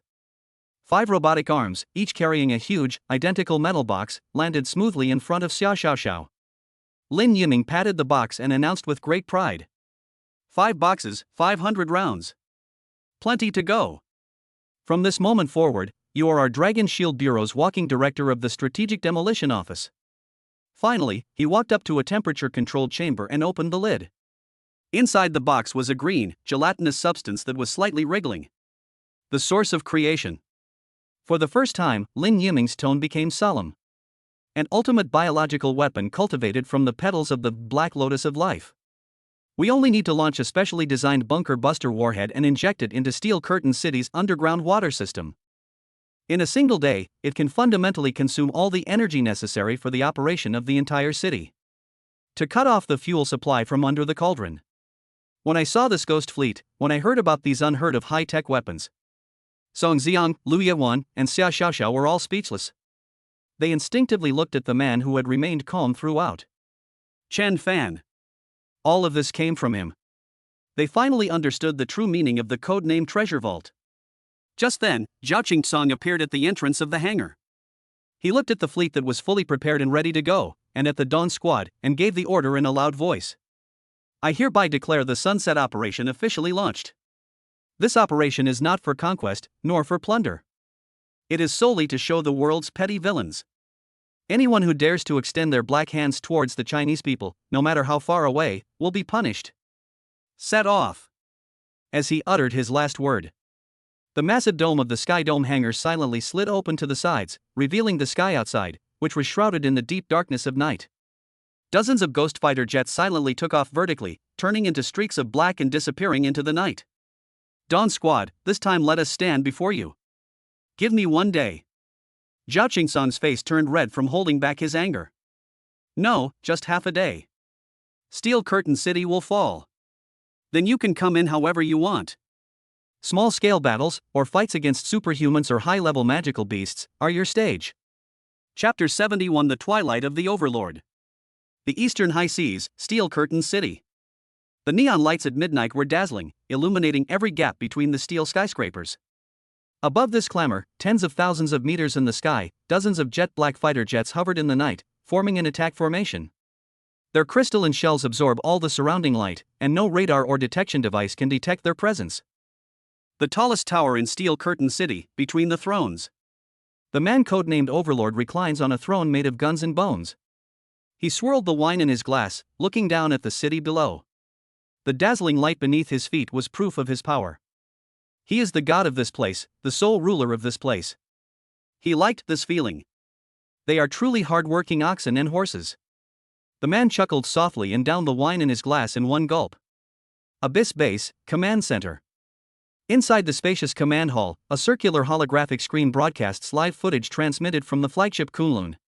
My darlings, my precious babies, have all arrived at their designated spots. Chief Scientist Lin Yiming rubbed his hands excitedly, staring intently at the small black dots on the screen that represented the ghost fighter. Director Zhao, give the order. I can't wait any longer. Zhao Qingsong raised his hand and gave the command into the encrypted communication channel. Operation Sunset, Phase 1, begins. The command was instantly transmitted to an altitude of 10,000 meters via quantum communication. Several launch bays on the belly of the Kunlun silently opened. Several specially made, jet-black, elongated bunker buster warheads fell from the sky and silently penetrated different areas of Steel Curtain City. They easily penetrated tens of meters of concrete and steel bars, reaching deep into the city's underground energy network and water supply system. Upon reaching the predetermined depth, the warhead's outer shell dissolved automatically. Clumps of green, gelatinous substance, the source of creation, were injected into the underground pipes of this sinful city. The moment the gel-like substance came into contact with the energy pipeline, it began an endless process of devouring and replicating. The initial anomaly occurred on the city's busiest central avenue. The sea of neon lights, composed of tens of thousands of screens, began to flicker irregularly, pulsating with snowflakes. A few seconds later, the entire sea of lights, along with the exterior lighting of hundreds of surrounding skyscrapers, went out at once. Darkness spread rapidly from the city center outwards. Financial districts, industrial zones, port areas, one urban area after another went dark, paralyzed. Between the thrones. The overlord rose from his throne, the crystal cup in his hand slipped from his grasp and shattered on the ground. The laziness and arrogance on his face vanished instantly. Just now, his connection with the cities became sluggish, and his previously clear sensory feedback became blurry. The city's nerves have been severed. What happened?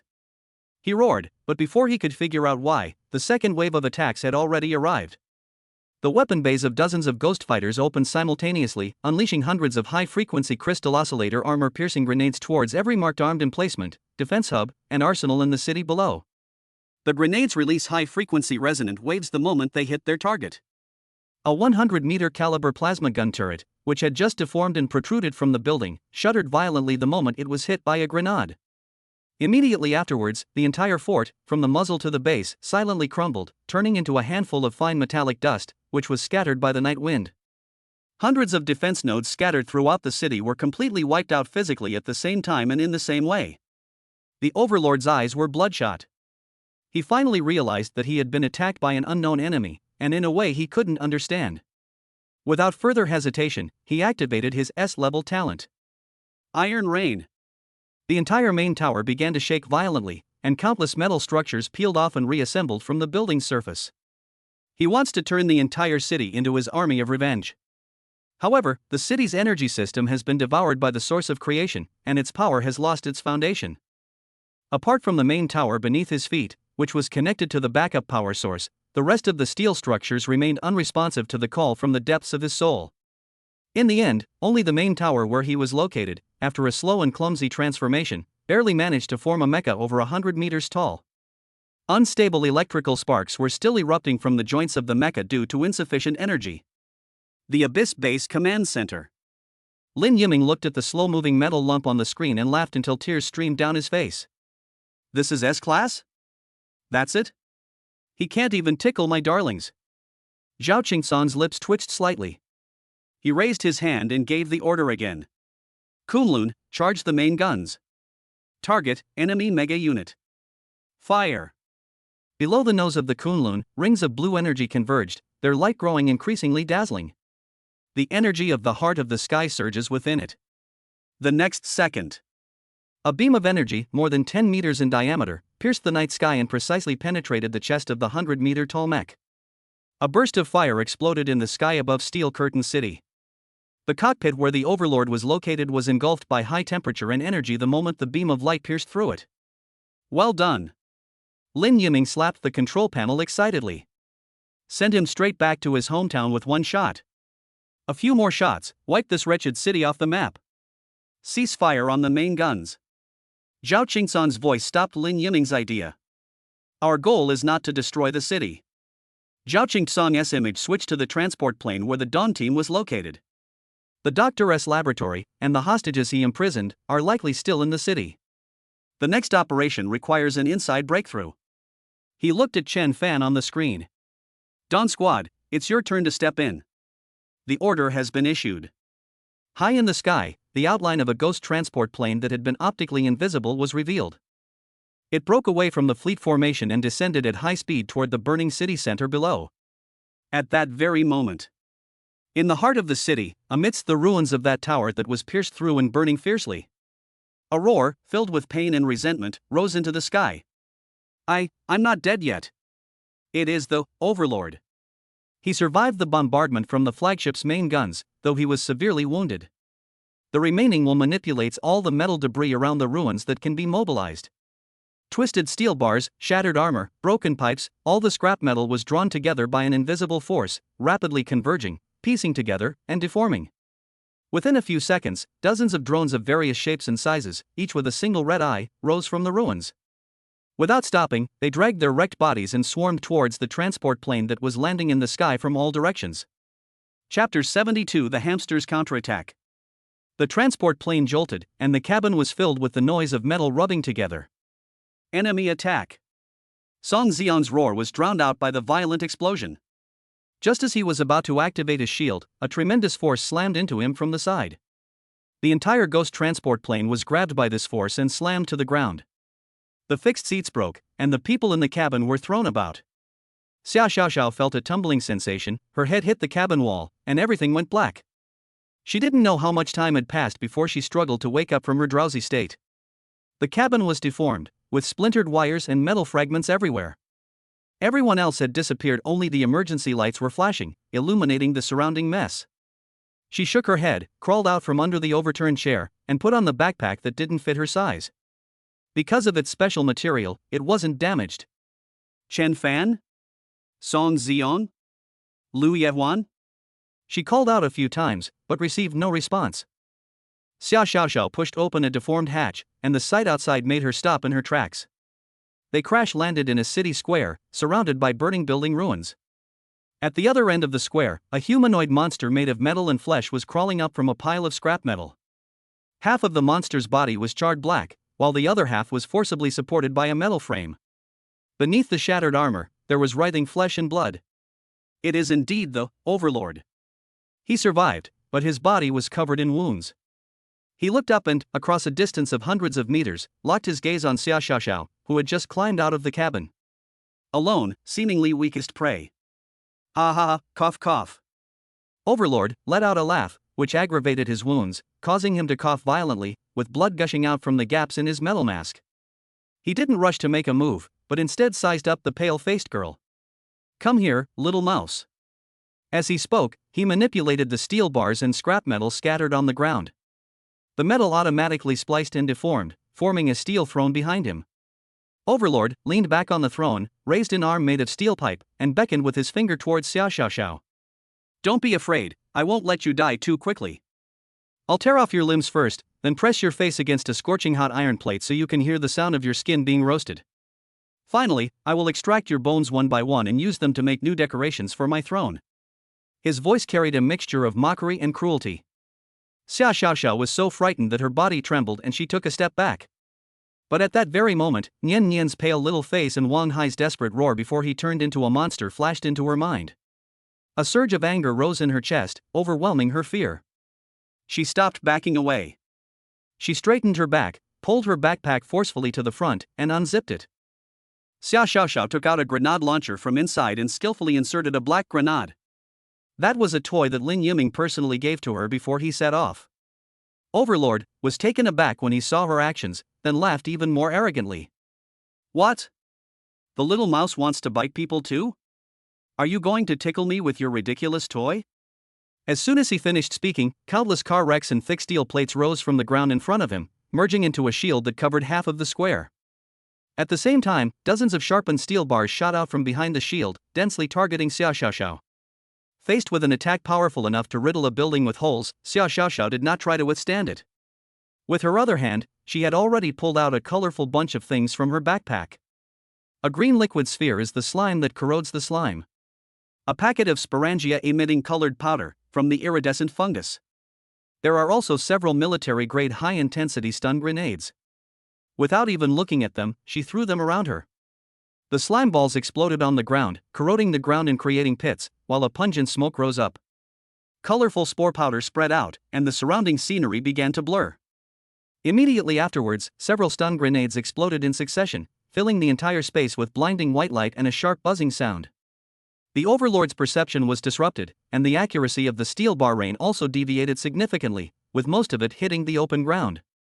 Taking advantage of this opportunity, Xia Xiaoxiao, with her petite body, moved through the ruins and found a blind spot for shooting. Without hesitation, she raised the grenade launcher and pulled the trigger. The high-frequency crystal oscillator armor-piercing grenade struck the Overlord's steel shield. A large section of the shield's edge vanished into thin air, disintegrating into fine powder that was scattered by the wind. What is that? The Overlord's laughter stopped. He couldn't believe his eyes. He extracted more metal from the ground to reinforce the shield. Countless metal particles surged across the shattered shield, mending the breach. However, Xia Xiaoxiao's attack had only just begun. She crouched behind the ruins, expressionless, and pulled a huge metal box out of her backpack. The box was opened, and inside were nearly 100 identical black grenades neatly stacked. She switched the launcher to burst mode and unleashed an entire magazine of grenades. Next came the second magazine, then the third magazine. Unable to aim precisely, she simply provided fire support in the general direction of the Overlord's location. A bizarre scene unfolded in the square. There was no firelight, no roar, only ever-expanding patches of grayish-white light. Within that halo of light, the Overlord's steel shield rapidly melted away. The torrent of metal he used to repair the shield vanished the moment it approached the halo. No! This is impossible! The Overlord roared. His strength was utterly insignificant in the face of these toys. His defenses crumbled, and the grayish-white halos began to act directly on his metal-reinforced body. The metal brace on his arm crumbled inch by inch, turning into dust. The steel throne upon which he relied to act collapsed silently. Finally, the halo enveloped his remaining flesh and blood. In his final moments, the Overlord's face was filled with absurdity and bewilderment. He never dreamed that he, an S-class superhuman who roamed the eastern high seas and even gave the dragon shield a headache, would end up dying here. He died at the hands of someone who looked like only a sea level. He died from a pile of toys whose principles he couldn't even comprehend. When the effects of the last grenade wore off, the entire square returned to tranquility. The Overlord, along with his throne, vanished completely from this world, leaving only a small amount of metallic dust behind. Xia Xiaoxiao's backpack deflated completely, becoming empty. If you can still hear me, listen carefully, I'm not some little mouse. I am Hamster from the Dawn Squad. We won. The moment the thought arose, my body's defenses were completely lowered. Just then, a sudden chill ran down my neck. A blade was pressed against her artery. A flippant voice rang in her ear. Well done, young lady. But killing a critically wounded and dying Overlord is nothing special. However, the doctor will be unhappy. So, I'll have to ask you to go and keep him company first. Chapter 73: The Demon Sword's Fighting Spirit. Double-edged sword, and a level ability user who submits to the doctor. In his view, Xia Xiaoxiao only won by luck thanks to some strange props. Now that she's out of ammunition and supplies, she poses no further threat. He raised the short knife in his right hand, preparing to slit Xia Xiaoxiao's throat. Just then, a sword aura intertwined with lightning and fire shot out from the shadows of the ruins. The sword energy sliced through the air with a sharp crack, heading straight for the head of the double blades. Double-edged paused his movements, his facial muscles tensed. He abandoned his prey, bent his waist backward, almost touching the ground, and pushed off the ground with both feet, sliding backward for more than 10 meters. The lightning fire sword energy flew past his nose, slicing a crumbling wall behind him in two, the cut charred black, still crackling with tiny sparks of electricity. Dual blades, steady herself and look in the direction from which the sword energy came. Song Xiang emerged from the darkness, wielding a demonic sword engulfed in flames and lightning. He quickly approached Xia Xiaoxiao, shielding her behind him, and stared intently at the double blade, not far away. Your opponent is me. Song Xiang didn't turn around, but said to Xia Xiaoxiao, get back to a safe distance and don't come out. Xia Xiaoxiao nodded vigorously, hugged her empty backpack, and ran towards the ruins of a relatively intact building in the distance to hide. In the square, only Song Xiang and Double Blade remained, facing off against each other. Hero saves the damsel in distress? What a cliché! Double-edged laughed, pointing the tip of his blade at Song Xiang. An A-rank magic swordsman, very young, and the fluctuations in his magic power are unstable. It seems you used up a lot of energy just now. His judgment was accurate. In order to escape from the crashed transport plane and protect the other unconscious crew members, Song Xiang had already engaged in a fierce battle. Dual blade, she moved her wrists, making the two short swords fly and twirl between her fingers. What I enjoy doing most is to stifle so-called geniuses like you. As soon as he finished speaking, the ground beneath Double Blade's feet trembled, and he vanished from his spot. Song Xiang held his sword horizontally across his chest, and a shield interwoven with lightning and fire opened up in front of him. The next second, a series of dense metallic clanging sounds exploded on his shield. Dual blades moved at high speed around Song Xiang, attacking the shield from various tricky angles. Song Xiang could only passively maintain his defense, unable to find an opportunity to counterattack. All you can do is hide in your shell? Double Blade's mocking voice came from all directions. A heavy blow slammed into the left side of the shield, with far greater force than before. Song Xiang stumbled, disrupting the defensive rhythm of his shield. Now! Double-edged, seizing the opportunity, she appeared to Song Xiang's left rear, her short sword drawing an arc, bypassing the edge of the shield, and stabbing towards Song Xiang's lower back. Put! The blade pierced flesh, and blood splattered. Song Xiang winced in pain, let out a muffled groan, and swung his sword out with a backhand motion. The lightning and fire sword energy forced back the dual blades, but only left a shallow scorch mark on his arm. The response was good, but unfortunately, they're still too inexperienced. Double-edged looking at the wound on her arm, the smile on her face deepened. The gap in combat experience is too large. Song Ziong gritted his teeth, suppressing the stinging pain in his wound. Xiao Xiao just defeated the Overlord on her own. As a fellow member of Dawn, he had to be here and stop this guy. He abandoned his defensive posture and launched an attack. The powerful and sweeping flame slashes and the rapid and dense lightning spikes forced dual blades to retreat repeatedly. But, double-edged, remained calm and unhurried. As he retreated, he easily deflected each of Song Zion's attacks, waiting for the opportunity to deliver the fatal blow. Sure enough, under the continuous attacks, Song Zion's breathing became rapid, and his moves became sluggish. The opportunity for a double-edged sword has come again. He used the short knife in his left hand to parry Song Zion's slash, but with the short knife in his right hand, he thrust it out from under Song Zion's ribs at a reverse joint angle, aiming straight for Song Zion's heart. In Song Zion's vision, the short knife kept getting bigger. He wanted to get back on defense, but it was too late. Am I going to die? Are we just going to die here so pathetically? No. He remembered the promise he made to Chen Fan after obtaining that A-level skill book. He can't die yet. I haven't cut off the doctor's head yet.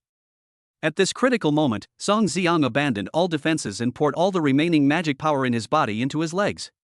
He took a step to the side, twisting his body as much as he could. The dagger slashed through his chest, drawing a spray of blood. The wound was open, revealing the white bone beneath. Although he was in a sorry state, he survived. Double-edged, the first strike missed, and the action paused for a moment. He hadn't expected that this young magic swordsman could make such a precise judgment even in dire circumstances. He gave Song Ziong no chance to breathe, and swung his twin swords again, crossing them to block all of Song Zion's evasive routes. This time, there is truly no way out. As Song Ziong watched the two blades of light getting closer and closer, his breathing actually calmed down. He no longer relied on brute force bursts of magic, nor was he obsessed with flashy magical sword techniques. He recalled Chen Fan's all-knowing composure when facing the Voidworm. It is a decisiveness that strips away all information and gets straight to the heart of the matter. What is my core? It is a sword. It is this sword in my hand. Song Ziong closed his eyes. In his mind, the pages of the newly learned thousands of sword shadows technique were turned one by one. Countless complex sword path diagrams flowed through his consciousness, eventually converging into a single point.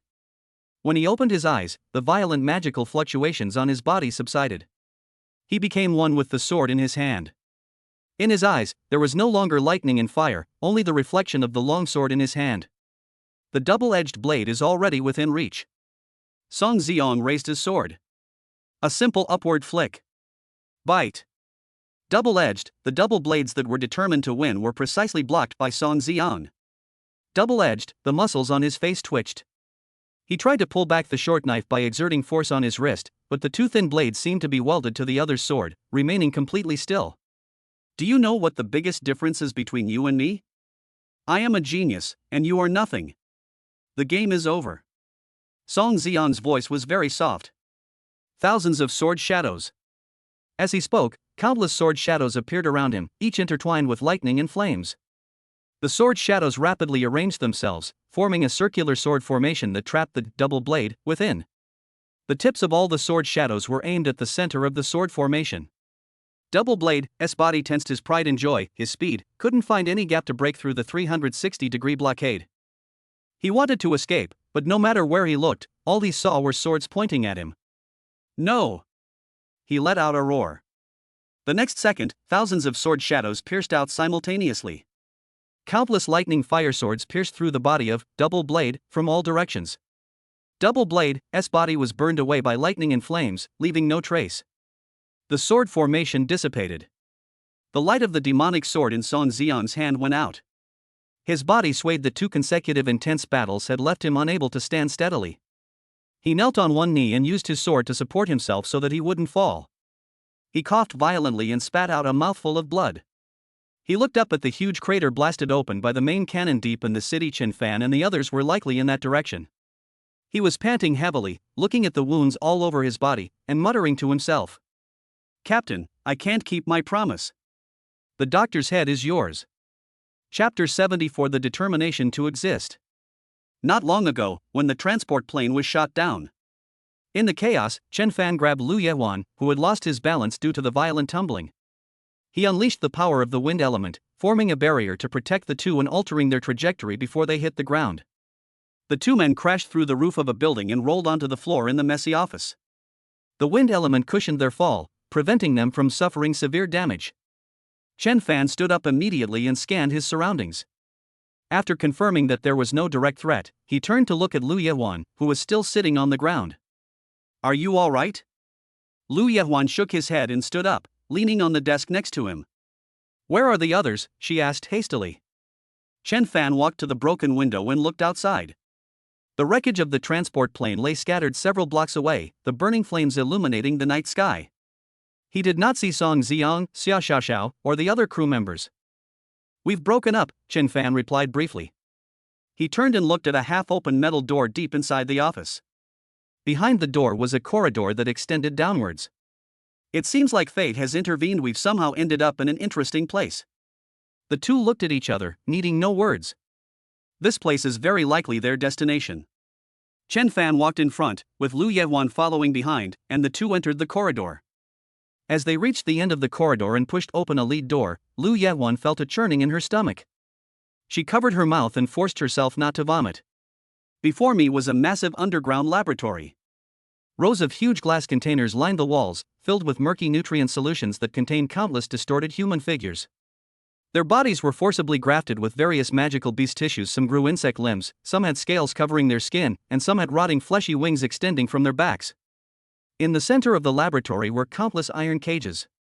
The cages hold even more pitiful failures. Some of them still retain human features, but their bodies have been deformed and their outlines distorted. They huddled in corners or banged their heads against the iron bars, emitting beast-like growls and unintelligible wails. "This isn't a laboratory, it's hell." Just then, several cages that had been damaged by the earlier tremors collapsed. Several experimental subjects, completely out of their minds, roared and charged out, their eyes swollen and drool dripping from the corners of their mouths, as they pounced on Chen Fan and Lu Yehuan, the two intruders. Chen Fan moved quickly, his standard-issue combat knife drawing a trajectory. With several muffled thuds, the heads of the experimental subjects flew off. Chen Fan shook off the blood from the knife, his face showing no emotion whatsoever. His coldness made Lu Yehuan feel like a stranger. However, what happened next shattered her understanding. Those experimental subjects who did not break free of the cages, upon witnessing Chen Fan's clean and efficient killing, showed no fear. Instead, they struggled to climb to the edge of the cages, stretched out their deformed arms, and pleaded with Chen Fan and Lu Yehuan. Kill me. Please, give me a quick death. Liberation, I want liberation." Each of them was once a living, breathing human being, but the doctor turned them into this state where they can neither live nor die. Tears streamed down Lu Yehuan's face. She couldn't bear to look anymore and turned her head away. Chen Fan walked silently to the nearest iron cage. The man in the cage had his lower body completely turned into a writhing mass of rotten flesh. He gripped the iron bars with his only remaining arm, and tears of relief streamed from his cloudy eyes. Chen Fan didn't speak, but simply raised his sword and swiftly severed the lock on the cage door. Then he went in and swiftly brought down the knife. The man's head rolled to the ground, a slight smile on his face. Killed, genetically infected person LV.11. Talent absolute plunder triggered. Obtained, 2 low-quality fused cells. Received, 1 contaminated blood sample. Chen Fan didn't even glance at the fallen items. He turned and walked toward the next cage. One after another. Like an executioner, he opened the cages one by one, using the knife in his hand to give these tormented souls their final release. Lu Yehuan stood there, watching Chen Fan's back. Each swing of the sword was accompanied by a sigh of relief and a pile of twisted spoils. These things should have been taken away by Xia Xiaoxiao with her magical backpack. But now, Xia Xiaoxiao is not here. Song Xiang was not there either. I wonder how they are doing now. Chen Fan's sword-wielding motion quickened slightly. We must find a doctor as soon as possible to end this. When the last test subject collapsed, the entire laboratory was filled with those deformed materials. Chen Fan traversed the ground made of pain and reached the deepest part of the laboratory. There, they found a huge prison. Unlike the outside world, this prison holds hundreds of ordinary people who have not yet been reformed. They were ragged, their expressions blank, huddled together. They were the raw materials the doctors had stockpiled. Upon seeing Chen Fan and Lu Yehuan, a commotion arose in the crowd, but more than anything, fear gripped them. Without much hesitation, Chen Fan turned and gave the order to Lu Yehuan. You take them up there, then send a distress signal to base and protect them until rescue arrives. I'm not leaving. Lu Yehuan retorted, her voice tinged with stubbornness. I'm an S-class ability user. My mission is to fight, not to retreat with civilians. Captain, I should stay and fight alongside you. She was fed up with this powerlessness. This was true in the desert, and it's true now. Despite possessing S-rank talent, she always plays a supporting role in the most crucial battles. Chen Fan looked at her. Comrade Lu Yehuan. He rarely uses such a formal title. Tell me, what is the value of a superhuman? It possesses the power to change the course of the battle. That's right. Chen Fan nodded. Then tell me now, what is the most important battle situation for these hundreds of unarmed civilians? Lu Yehuan was stunned. We left here alive, Chen Fan answered for her. Which is more valuable, a battle with an uncertain outcome, or a mission that guarantees the survival of hundreds of people? Your S-rank ability, its current value, is not in attacking some unknown enemy. It's in defining the path to survival for survivors, ensuring their existence. Making sure that every single one of them returns to Earth unharmed and sees tomorrow's sun is more important than anything else. I don't want to see any more sacrifices. This is the captain's order. Lu Yehuan looked at Chen Fan, then at the survivors in the prison whose eyes had been rekindled with hope. She nodded helplessly. I understand, Captain. Before opening the prison and organizing the survivors' evacuation, she walked up to Chen Fan. I define Chen Fan's mental and physical strength as existing. A surge of life energy flowed into Chen Fan's body, dispelling his previous fatigue. He felt like he was back to his best. Thanks. Lu Yehuan didn't say anything more. She turned around and led the group of survivors who had been given a new lease on life back the way they had come. But the moment she turned around, she clenched her fist. That's far from enough. I need real power. A power comparable to an S-class superpower. Chen Fan watched them leave until the last figure disappeared around the corner of the corridor. He walked toward the exit at the other end of the laboratory. It was a metal door. From behind the door, a cheerful humming sound could be faintly heard. Found you, Doctor. Chapter 75 The Doctor's Madness. Chen Fan raised his foot and delivered a heavy kick. Bang! The lock snapped, and the door flew inward, crashing into the wall with a loud bang. The humming from inside the door stopped. Inside the operating room, the light from the shadowless lamps was blinding. A man in a white coat is standing in front of a glass nutrient tank. With his back to the door, he held an electronic recording tablet and examined the works in the slot. In the nutrient tank, a creature with a human torso was submerged, with a pair of butterfly wings on its back, and golden patterns flowing on the wings. Hearing the loud noise, the man turned around. He had a refined appearance. When he saw Chen Fan barging in, he was not flustered at all. Instead, he adjusted his glasses and spoke politely. Welcome to my operating room. It seems the security system outside still has some flaws. He glanced behind Chen Fan. The laboratory outside the door was a mess. Oh, did you help clean up those junk items? Thank you so much. They've been getting noisier and noisier lately, and they've been affecting my creative mood. Chen Fan ignored his polite words and walked into the operating room step by step, the blood on the scalpel dripping down the tip onto the floor. Wang Hai. Nian Nian. He uttered two names. Upon hearing these two names, the doctor paused for a moment. Ah, so you came here for that piece of art. He snapped his fingers, and a holographic screen next to him lit up, displaying a 3D model of the void worm and Nian Nian's pale little face. What a perfect piece of work, isn't it? The doctor opened his arms wide, his tone full of admiration and delight. The emotion of fatherly love has been perfectly solidified through the most precise genetic grafting. It will never disappear, never change. It has become eternal, a tangible reality. He looked away from the screen and returned his gaze to Chen Fan. This time, his expression as he looked at Chen Fan completely changed, revealing a fanatical desire to dissect and analyze him. But I was wrong. The doctor spoke, his voice slightly distorted with excitement. After seeing you, I realized that all my previous works were just clumsy doodles. Your body is too perfect. It's the perfect material for the ultimate transformation. His breathing became heavy as he walked step by step toward Chen Fan, opening his arms as if to embrace him. Bring it on! He extended an invitation to Chen Fan, his voice filled with uncontrollable fervor. Become my greatest masterpiece. I will make you transcend life and death, and become eternal. Every cell of yours will bloom with the most dazzling brilliance in my hands. Chen Fan finally responded. Are you done talking? The wind element within him began to surge, poised to unleash its power. Then go die. Before he finished speaking, Chen Fan had already rushed in front of the doctor, his battle knife whistling as it aimed straight for the doctor's neck. Despite the sudden attack, the doctor's smile remained unchanged. What an impatient little fellow. He raised his arm to meet Chen Fan's blade. Just as his arm was about to make contact with the sword, his skin tore open, and a layer of gray-black rocky keratin grew out of his flesh, covering his forearm. At the same time, a piece of bone blade gleaming with metallic luster burst forth from his elbow, blocking upwards. Grafting.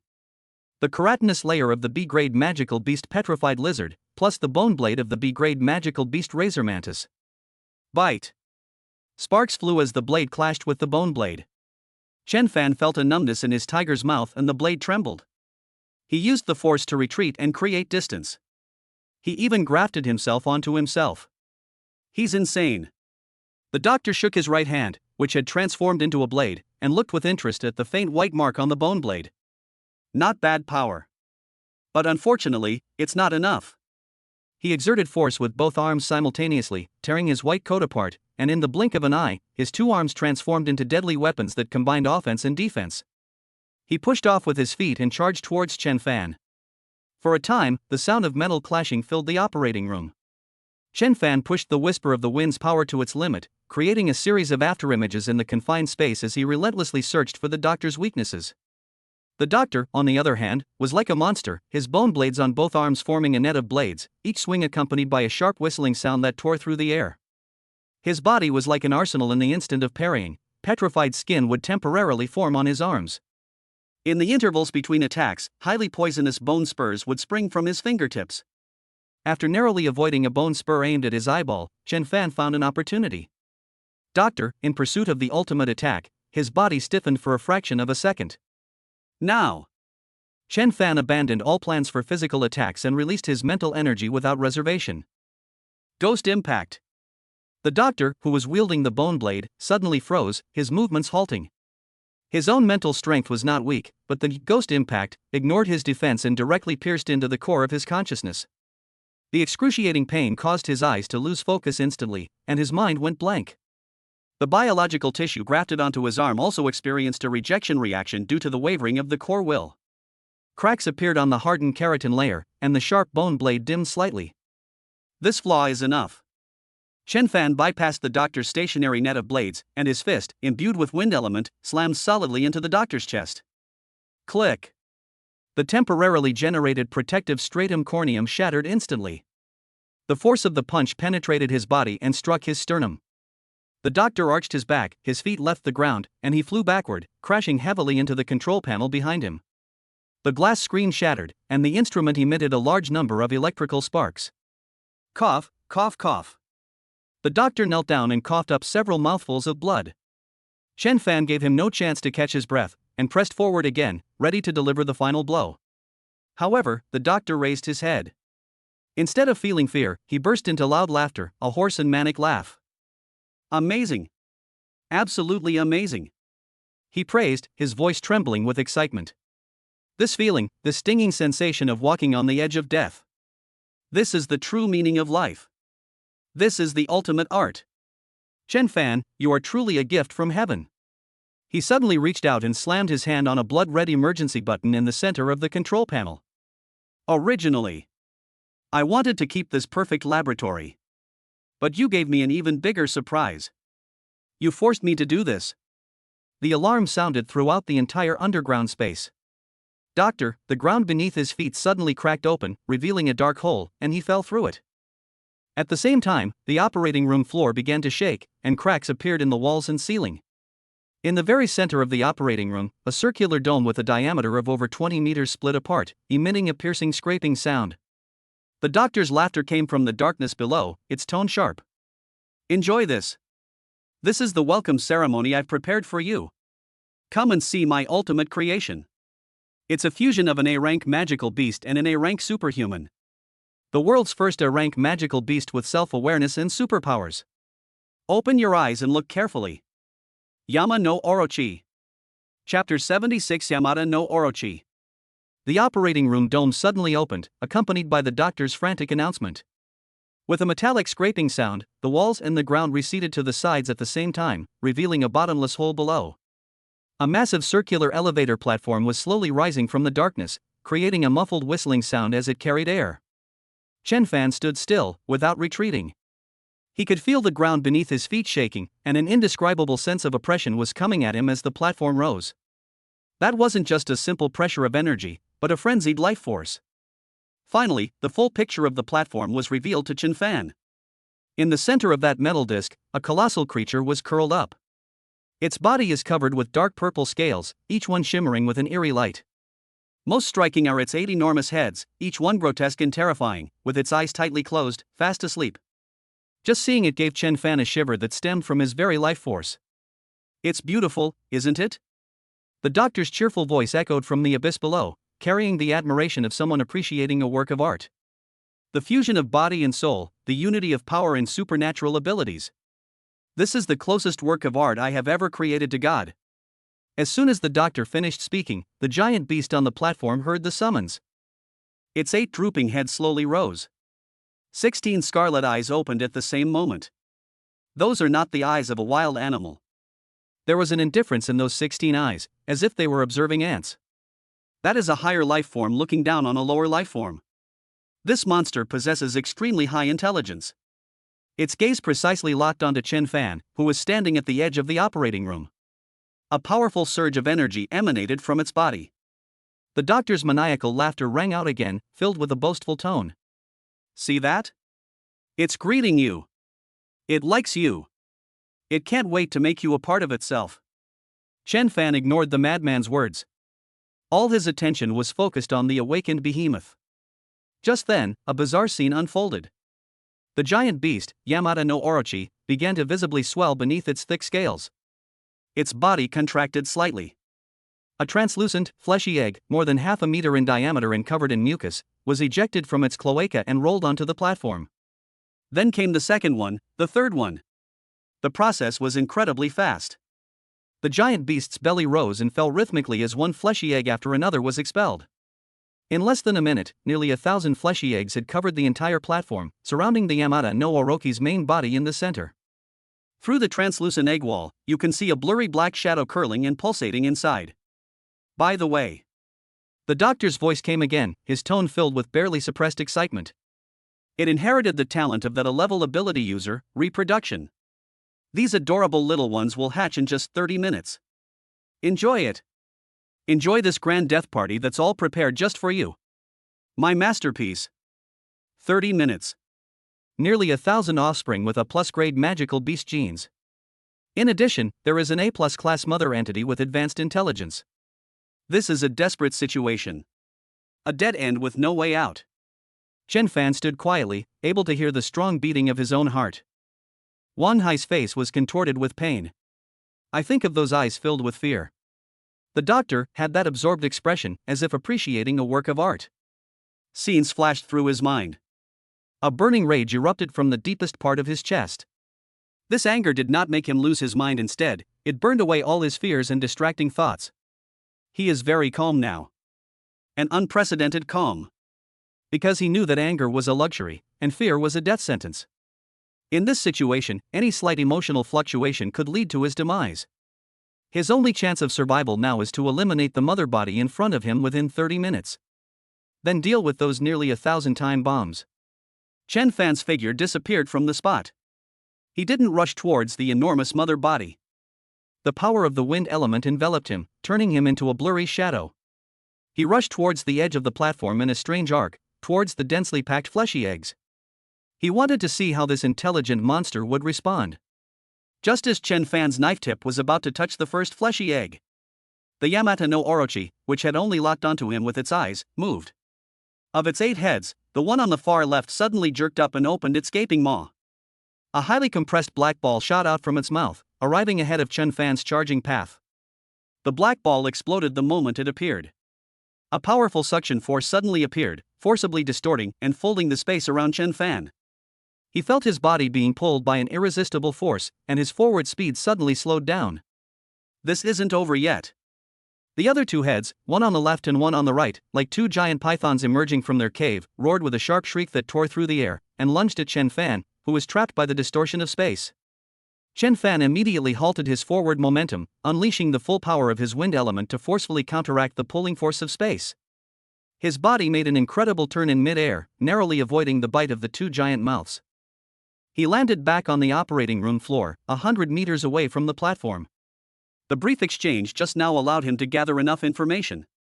This Yamada no Orochi not only possesses intelligence far exceeding that of ordinary magical beasts, but also knows how to use its abilities to carry out exquisite tactical coordination. More importantly, it has an extremely strong protective instinct towards those fleshy eggs. This means that he simply cannot bypass the mother to clean up the eggs. Any attempt to attack the fleshy eggs will provoke its fiercest counterattack. Those eggs are both its weakness and its strongest armor. Oh. Chen Fan let out a soft chuckle. So that's how it is. Then there's nothing to hesitate about. He looked up at the enormous thing in the center of the platform that was staring at him. Concentrate all your strength in your legs. The power of Whisper of the Wind was pushed to its limit. There was no probing, no roundabout approach. This time, it was a desperate charge. Chen Fan's figure vanished from his original spot once more, leaving a trail of afterimages as he charged straight toward the Yamada no Orochi's true form. Faced with Chen Fan's undisguised and desperate charge, the 8 heads of the Yamada no Orochi simultaneously rose high. Roar! 8 roars converged into a deafening sound wave that swept through the entire underground space. A major battle has officially begun. Chapter 77: The Call of the Throne. Halfway through his charge, Chen Fan's figure was torn apart by an invisible force and veered several meters to the left. It's that snake head that can distort space. Before he could regain his footing, a pungent, fishy wind swept over him. The snake's head on the right opened its massive mouth and sprayed out a large amount of dark green corrosive venom, sealing off all his evasive angles. At the same time, one of the 2 snake heads directly above emitted an invisible mental shockwave, while the other condensed hundreds of high-pressure water needles, which shot down in a barrage. Within a single second, the 8 heads worked together to form a comprehensive firepower network that encompassed physical, energy, and mental attacks. This is the true power of an A+ level monster. That's a bit disrespectful. Instead of retreating, Chen Fan advanced, compressing the power of the wind element to its limit, transforming it into a blue stream of air that swirled around him. Just before the venom fell, he forcefully rose into the air in an anti-physical manner, skimming close to the ground. The mental shockwave followed immediately, and Chen Fan did not try to withstand it, but chose the most direct approach. Mental barriers. Although most of the damage was mitigated, the body still became stiff. In a battle between masters, victory or defeat can be decided in an instant. This brief pause was enough for Orochi. A massive snake, over 50 meters long, lashed out at Chen Fan around the waist with a piercing shriek that seemed to tear through the air. The speed was too fast, the area too large, there was no way to avoid it. Chen Fan only had time to cross his arms in front of his chest and mobilize wind elements to form a shield. The next second, a tremendous force slammed into him. Click! The shield shattered instantly. Chen Fan felt his bones groaning as he was thrown through the air by the force, tracing an arc before crashing heavily into a distant metal wall. Cough, cough, cough. Chen Fan slid off the wall and coughed up a mouthful of blood. He struggled to stand up, but the giant python-like body attacked again, this time not by whipping, but by coiling around him. The hard scales tightened, and Chen Fan felt his bones squeezing under the immense pressure. All the blood in his body rushed to his brain, and his vision turned bloodshot. The Yamada no Orochi raised the head that was coiled around Chen Fan, and a hint of human-like mockery appeared in its 16 scarlet eyes. It lifted Chen Fan high into the air, then slammed him heavily to the ground. Boom! The entire underground space shook, and a deep crater was smashed into the ground. Smoke and dust filled the air. Chen Fan lay at the bottom of the pit, his combat uniform torn, revealing his bloodied and mangled body underneath. He felt a piercing pain whenever he tried to move a finger. But he still moved.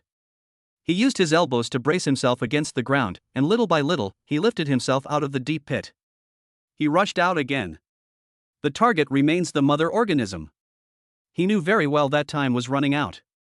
The mucus on the surface of the fleshy eggs was drying, and the shadows beneath the egg walls were wriggling faster and faster. He must eliminate the mother of these little monsters before they hatch.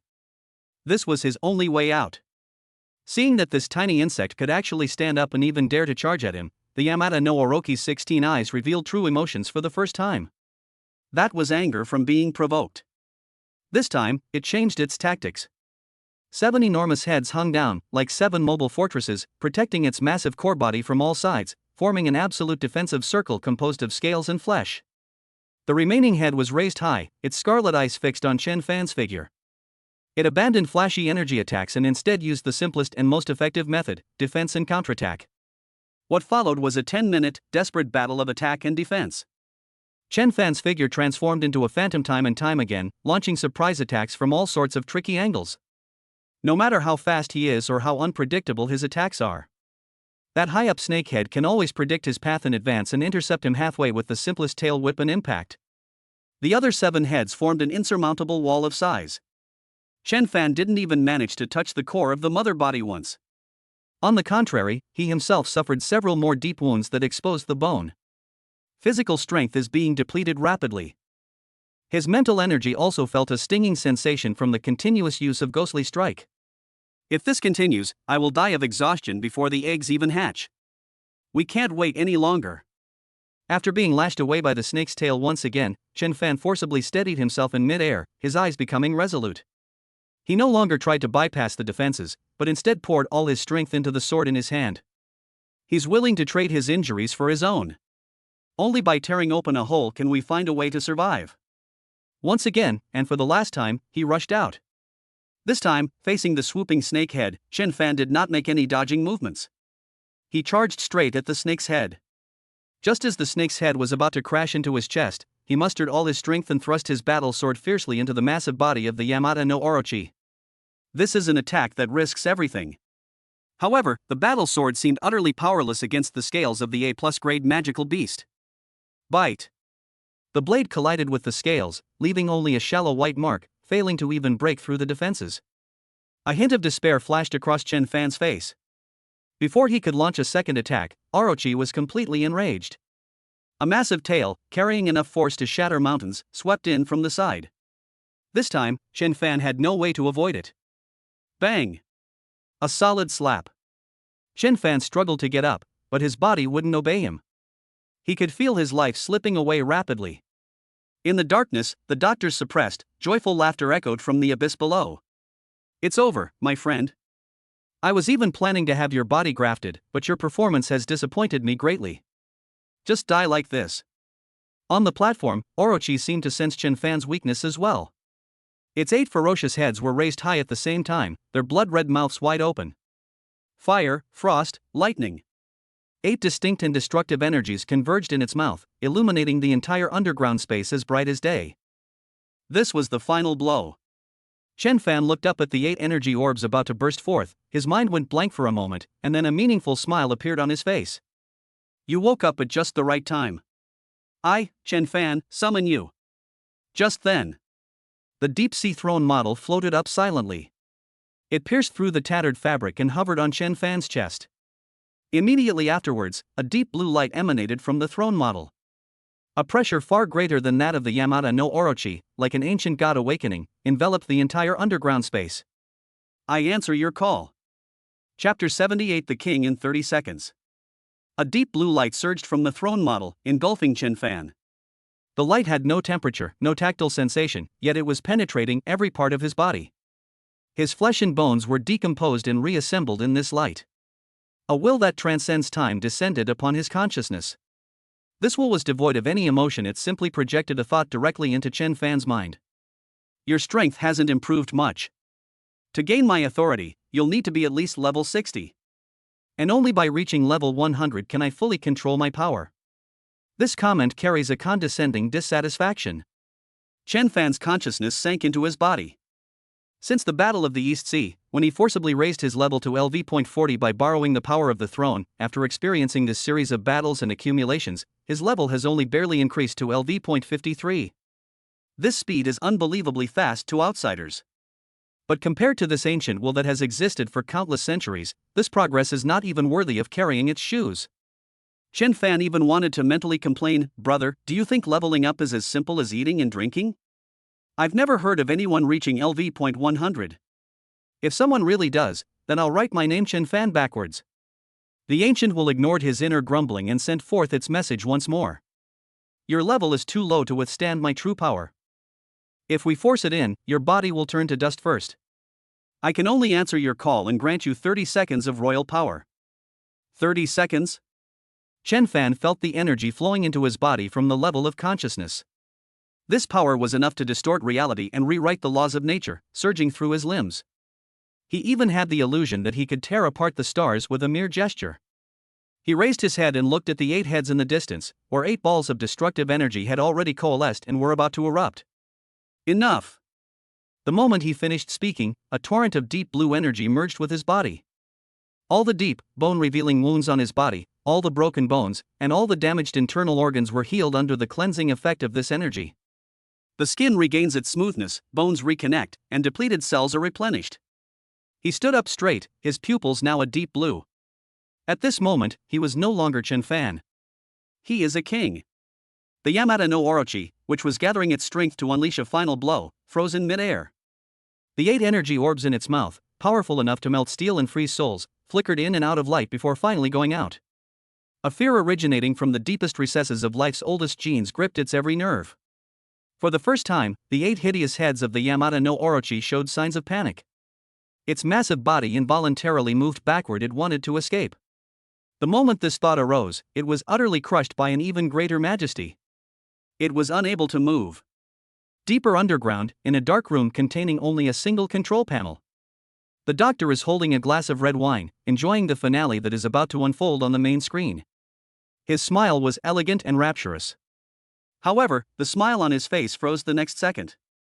On the main screen, the values representing Chen Fan's vital signs and energy response broke through the top of the screen at an angle perpendicular to the coordinate axis, from the red warning line that was on the verge of 0.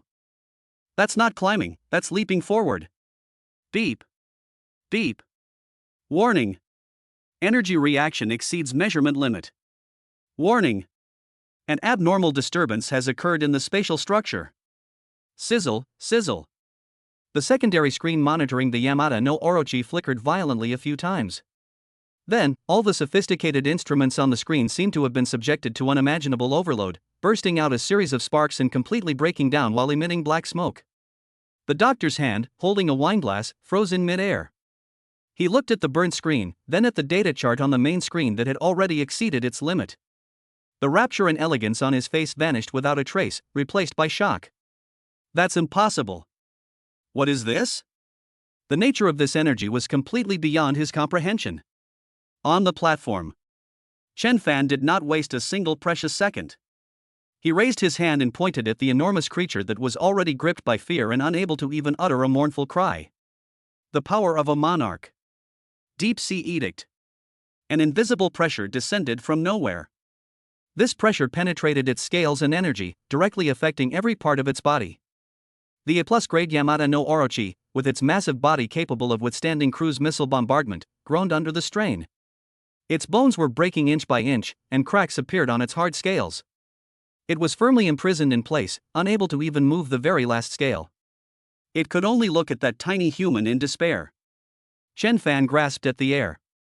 The Yamata no Orochi, bound by power, was crushed from the inside out with a silent thud. Everything about it was broken down into the most basic particles of dust and dissipated into the air. Defeat Yamata no Orochi LV.68. Talent Absolute Plunder triggered. Obtained, S-rank weapon, Ama no Murakumo no Tsurugi. With a notification sound, a phantom image of an ancient-looking longsword flashed and disappeared in his right hand. Finally, the phantom transformed into an exquisite longsword mark, imprinted on the back of his hand, merging seamlessly with his skin. In the dark abyss. After a brief moment of disorientation, the doctor, instead of showing fear, burst into an even more morbid and maniacal laugh than before. Ha ha ha ha ha ha ha ha. His laughter echoed sharply and distortedly in the empty underground space. Fantastic. Absolutely fantastic. He threw down the wineglass in his hand, opened his arms, and embraced this unexpected turn of events. So what if you kill it? Your power of unknown origin is about to run out of time. He watched as the data representing Chen Fan plummeted. His voice was filled with malicious pleasure and anticipation. Now, enjoy watching my children tear a hero, exhausted and on his last legs, to shreds. That kind of scene is the ultimate art. The most moving tragedy. As the doctor said. The blue light surrounding Chen Fan was rapidly fading away at a speed visible to the naked eye. That all-powerful force is being drawn out of his body. A strong sense of weakness swept over me. He swayed, unable to support himself any longer, and collapsed heavily to his knees. The 30-second royal experience is over. On the platform, the mucus on the surface of the nearly 1,000 translucent fleshy eggs had dried up. The dark shadow beneath the egg wall throbbed faster and stronger. Click. A crisp sound came from the fleshy egg closest to him. Chapter 79: The Countdown to Despair. The sound was like a signal cracking sounds echoed throughout the empty underground space. On the platform, nearly 1,000 fleshy eggs trembled violently at the same time, and cracks spread on the egg walls. After the 30-second experience of being a king, Chen Fan was left with a deep-seated exhaustion. The force receded like a tide, and every muscle protested.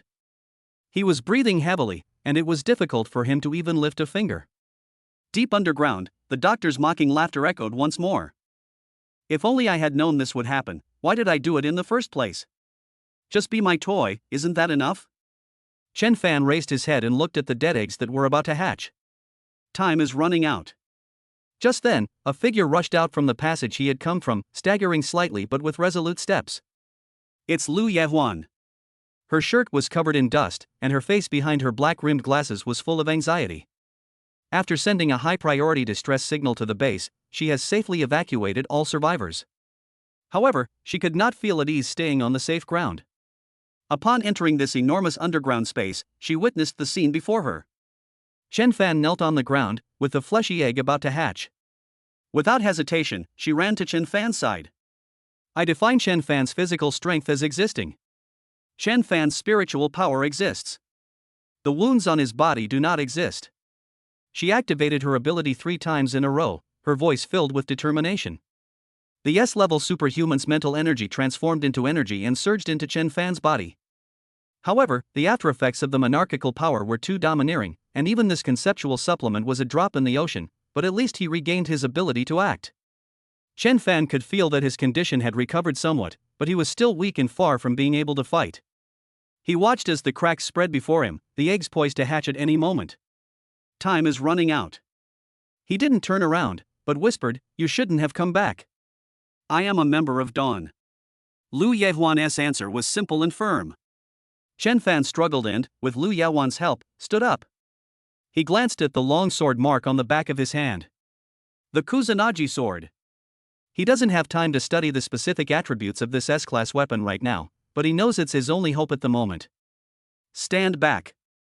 After saying this, Chen Fan used the meager strength granted to him by Lu Yehuan to drag his heavy steps toward the dense cluster of eggs at the edge of the platform. He was about to begin the final cleanup. He extended his right hand, and the mark of the long sword glowed faintly. With his will, a long sword with a thick central blade and a sharp edge like a calamus leaf appeared from the void and was held in his hand. Without any further movement, he raised his long sword and stabbed it fiercely into a cracked egg-shaped lump at his feet. Put. Wherever the sword points, nothing can withstand its might. The viscous liquid splattered out, and the still-formed monster inside let out a hiss before falling silent. Efficient. Chen Fan was overjoyed and continued his movements without stopping. The long sword in his hand transformed into a white phantom, constantly emitting light. Each sweep precisely pierced through several fleshy eggs, ending the lives that were about to be born. In just a few dozen seconds, he was like a slaughtering machine, clearing out a space with a diameter of more than 10 meters. Approximately 200 flesh eggs were destroyed in his reckless outburst. But his body finally reached its limit. A strong sense of dizziness washed over him, his vision went black, and the Kusanagi sword in his hand felt as heavy as a mountain. At that very moment, the countdown reached 0. Bang! A muffled thud. On the platform, the remaining 800 or so fleshy eggs burst open at the same time. Foul-smelling slime splattered everywhere. More than 800 monsters, each over 3 meters long and resembling miniature versions of Yamata no Orochi, emerged from the broken eggshells. They shook off the slime, and their 8 small but ferocious heads rose up simultaneously, emitting a piercing screech. Their bodies are still growing, and their scales harden rapidly in the air, emitting a metallic sheen. More than 6,000 scarlet eyes simultaneously locked onto the only two living creatures in the arena. It was a kind of greed and hunger that stemmed from the predator's instinct. Lu Yawan's face was completely bloodless. She rushed to Chen Fan's side, shielding him behind her as they faced the tide of monsters. She knew that running away was pointless now. She mustered all her mental strength, preparing for a final struggle. In this space, all snakes are defined as non-existent. She shouted those words with all her might. However, this time, she was not facing a single object, but a vast concept composed of more than 800 independent life forms. The moment she activated her ability, a torrent of life information surged back through her connection with reality. Ugh! Lu Yewan let out a painful groan, as if his brain had been pierced by steel needles. Her vision went black, her body convulsed, and a trickle of blood spilled from the corner of her mouth. S-rank abilities seemed so pale in the face of sheer numbers. For the first time, she truly felt how fragile her prized talent was. She wanted to protect her teammates behind her and change the hopeless situation, but found that she could do nothing. The snakes gave her no more time to grieve. After a brief period of adaptation, they roared like a tsunami, moved their limbs like a black tide, and surged toward the two of them. The ground was shaking, and the air was filled with the excited roars of monsters. Lu Yewan closed his eyes in despair, preparing to face the fate of being torn to pieces. Chen Fan no longer had the strength to even lift the trident. What other methods are there? He has no more cards to play. At this critical moment, a voice, tinged with helplessness and mercenary intent, suddenly rang out in this underground space filled with death and despair. Phew, finally found it. No wonder the roads in Steel Curtain City are like a maze, and the GPS was malfunctioning. Looking in the direction of the sound, a man with an ordinary face appeared at the entrance of the laboratory. Wearing sunglasses, a floral shirt, beach shorts, and flip-flops. Excuse me, is this the site of Operation Sunset? He scratched his messy hair and looked around. Where is Zhao Qingsong, the one who notified me to come? Can he reimburse my taxi fare and boat ticket? Wow, so many snakes? Judging by this setup, I shouldn't be late, right? By the way, my name is Lu Rin, or you can call me by my codename. Mortal. Chapter 80 Mortal. Mortal?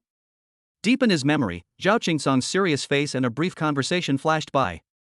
So, this tourist uncle who looks like he wandered onto the wrong set is one of the 5 S-class superhumans in the Dragon Shield? The contrast is too great. The surging swarm of snakes paused briefly at the appearance of this new target. Instinct told them that the man before them had no energy fluctuations, posed no threat, and even his life force was as faint as a candle flickering in the wind. But it is precisely this ordinariness that makes them hesitate about their ferocious instincts derived from their genes.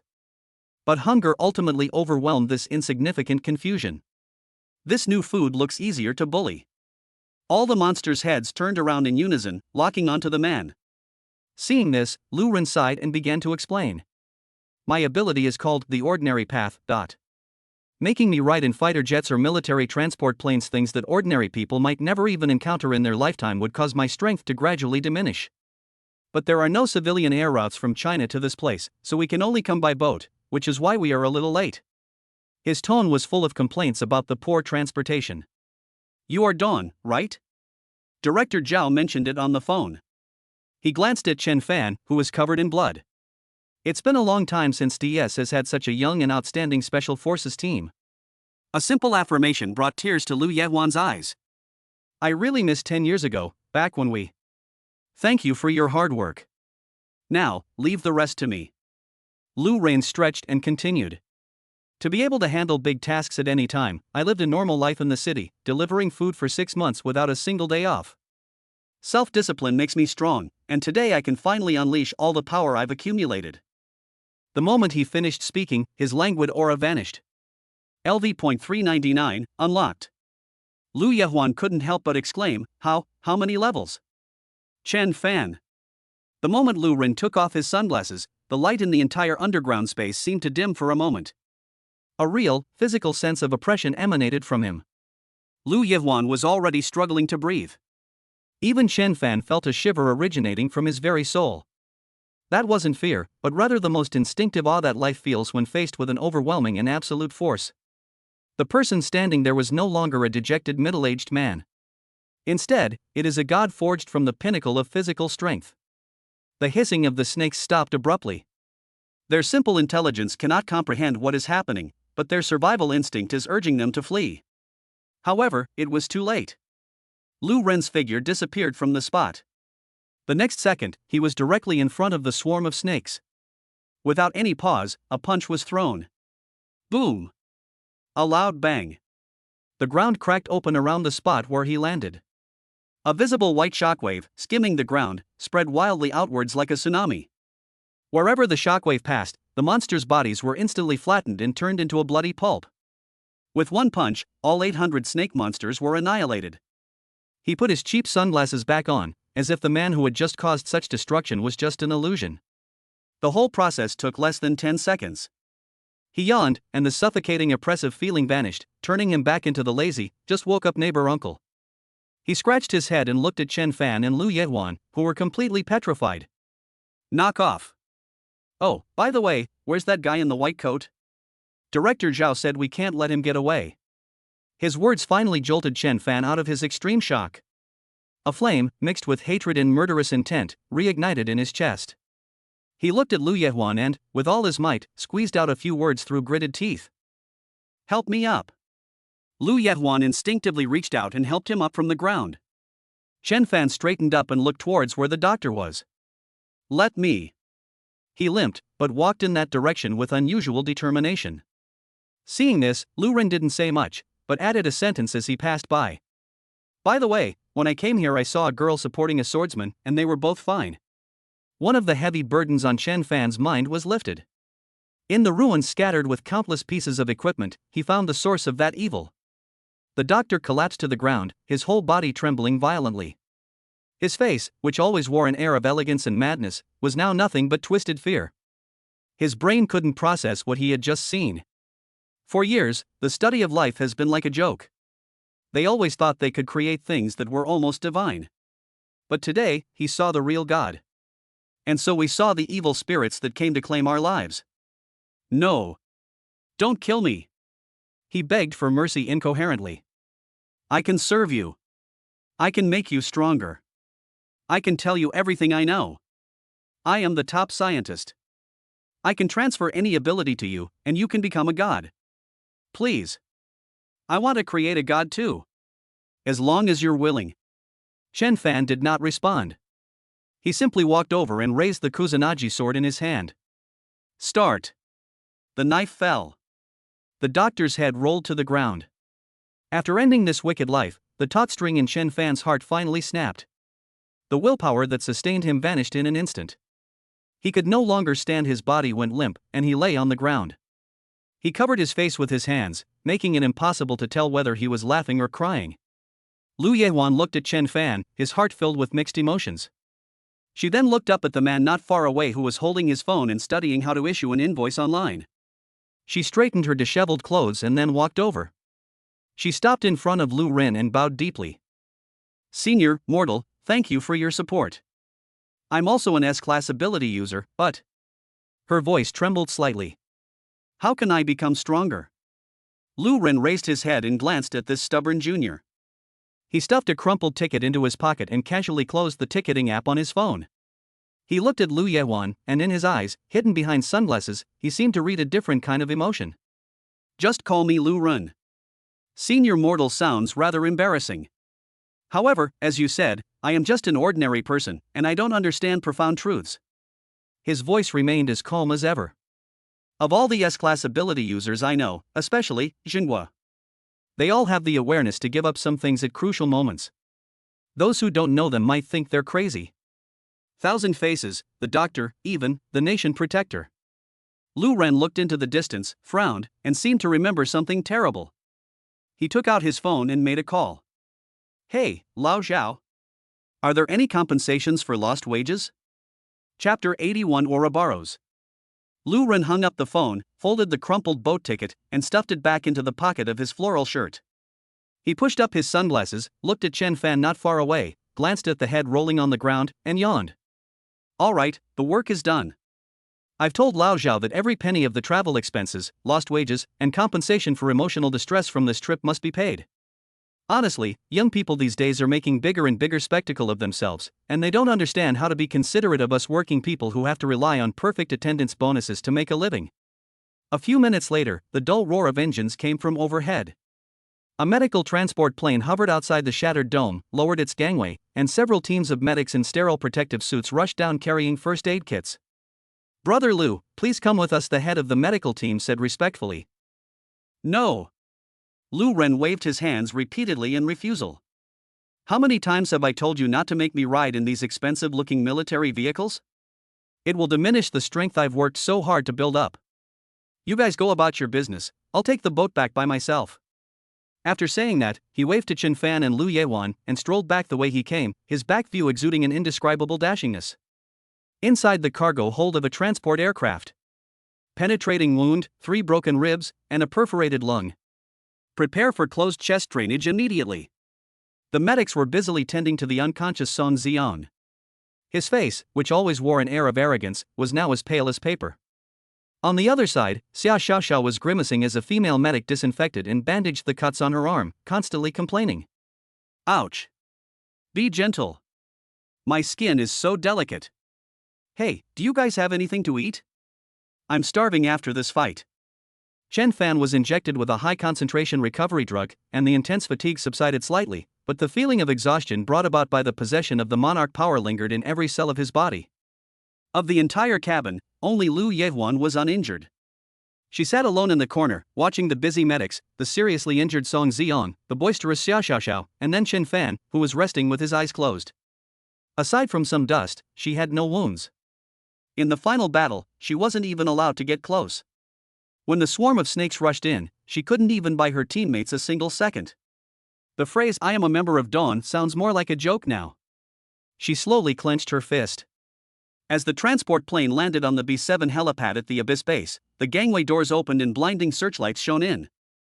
Zhao Qingsong stood directly in front of the gangway. Behind him, Lin Yiming, Hui Yuanshan, and a dozen or so high-ranking base officers carrying general stars on their shoulders stood in a row, each with an extremely serious expression. When Chen Fan refused the stretcher and stood up on his own, he walked down step by step. Zhao Qingsong, along with all the high-ranking officials behind him, collectively gave a perfectly standard military salute to the group of wounded young men. This military salute carries the gratitude of the civilians who were rescued from Steel Curtain City, and even more so, it carries a nation's supreme glory for its heroes. Chen Fan stopped in his tracks, the violence he felt after killing the doctor replaced by something much heavier. He straightened his back and returned a military salute.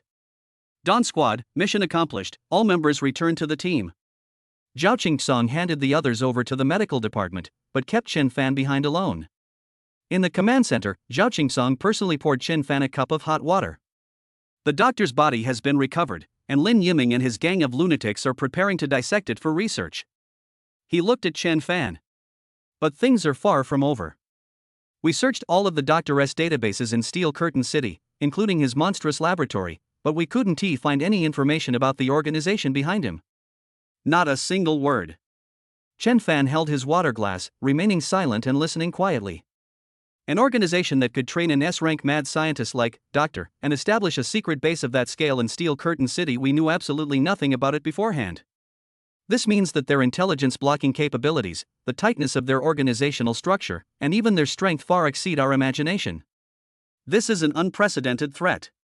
He exhaled, as if he had made up his mind. We conducted a preliminary risk assessment of this organization, which was rated S+. Furthermore, based on a vague symbol extracted from the fragments of the doctor's shattered consciousness, we gave it a temporary code name. Zhao Qingsong looked up and spoke slowly and deliberately. "Ouroboros." Meanwhile, in a classically styled room at unknown coordinates.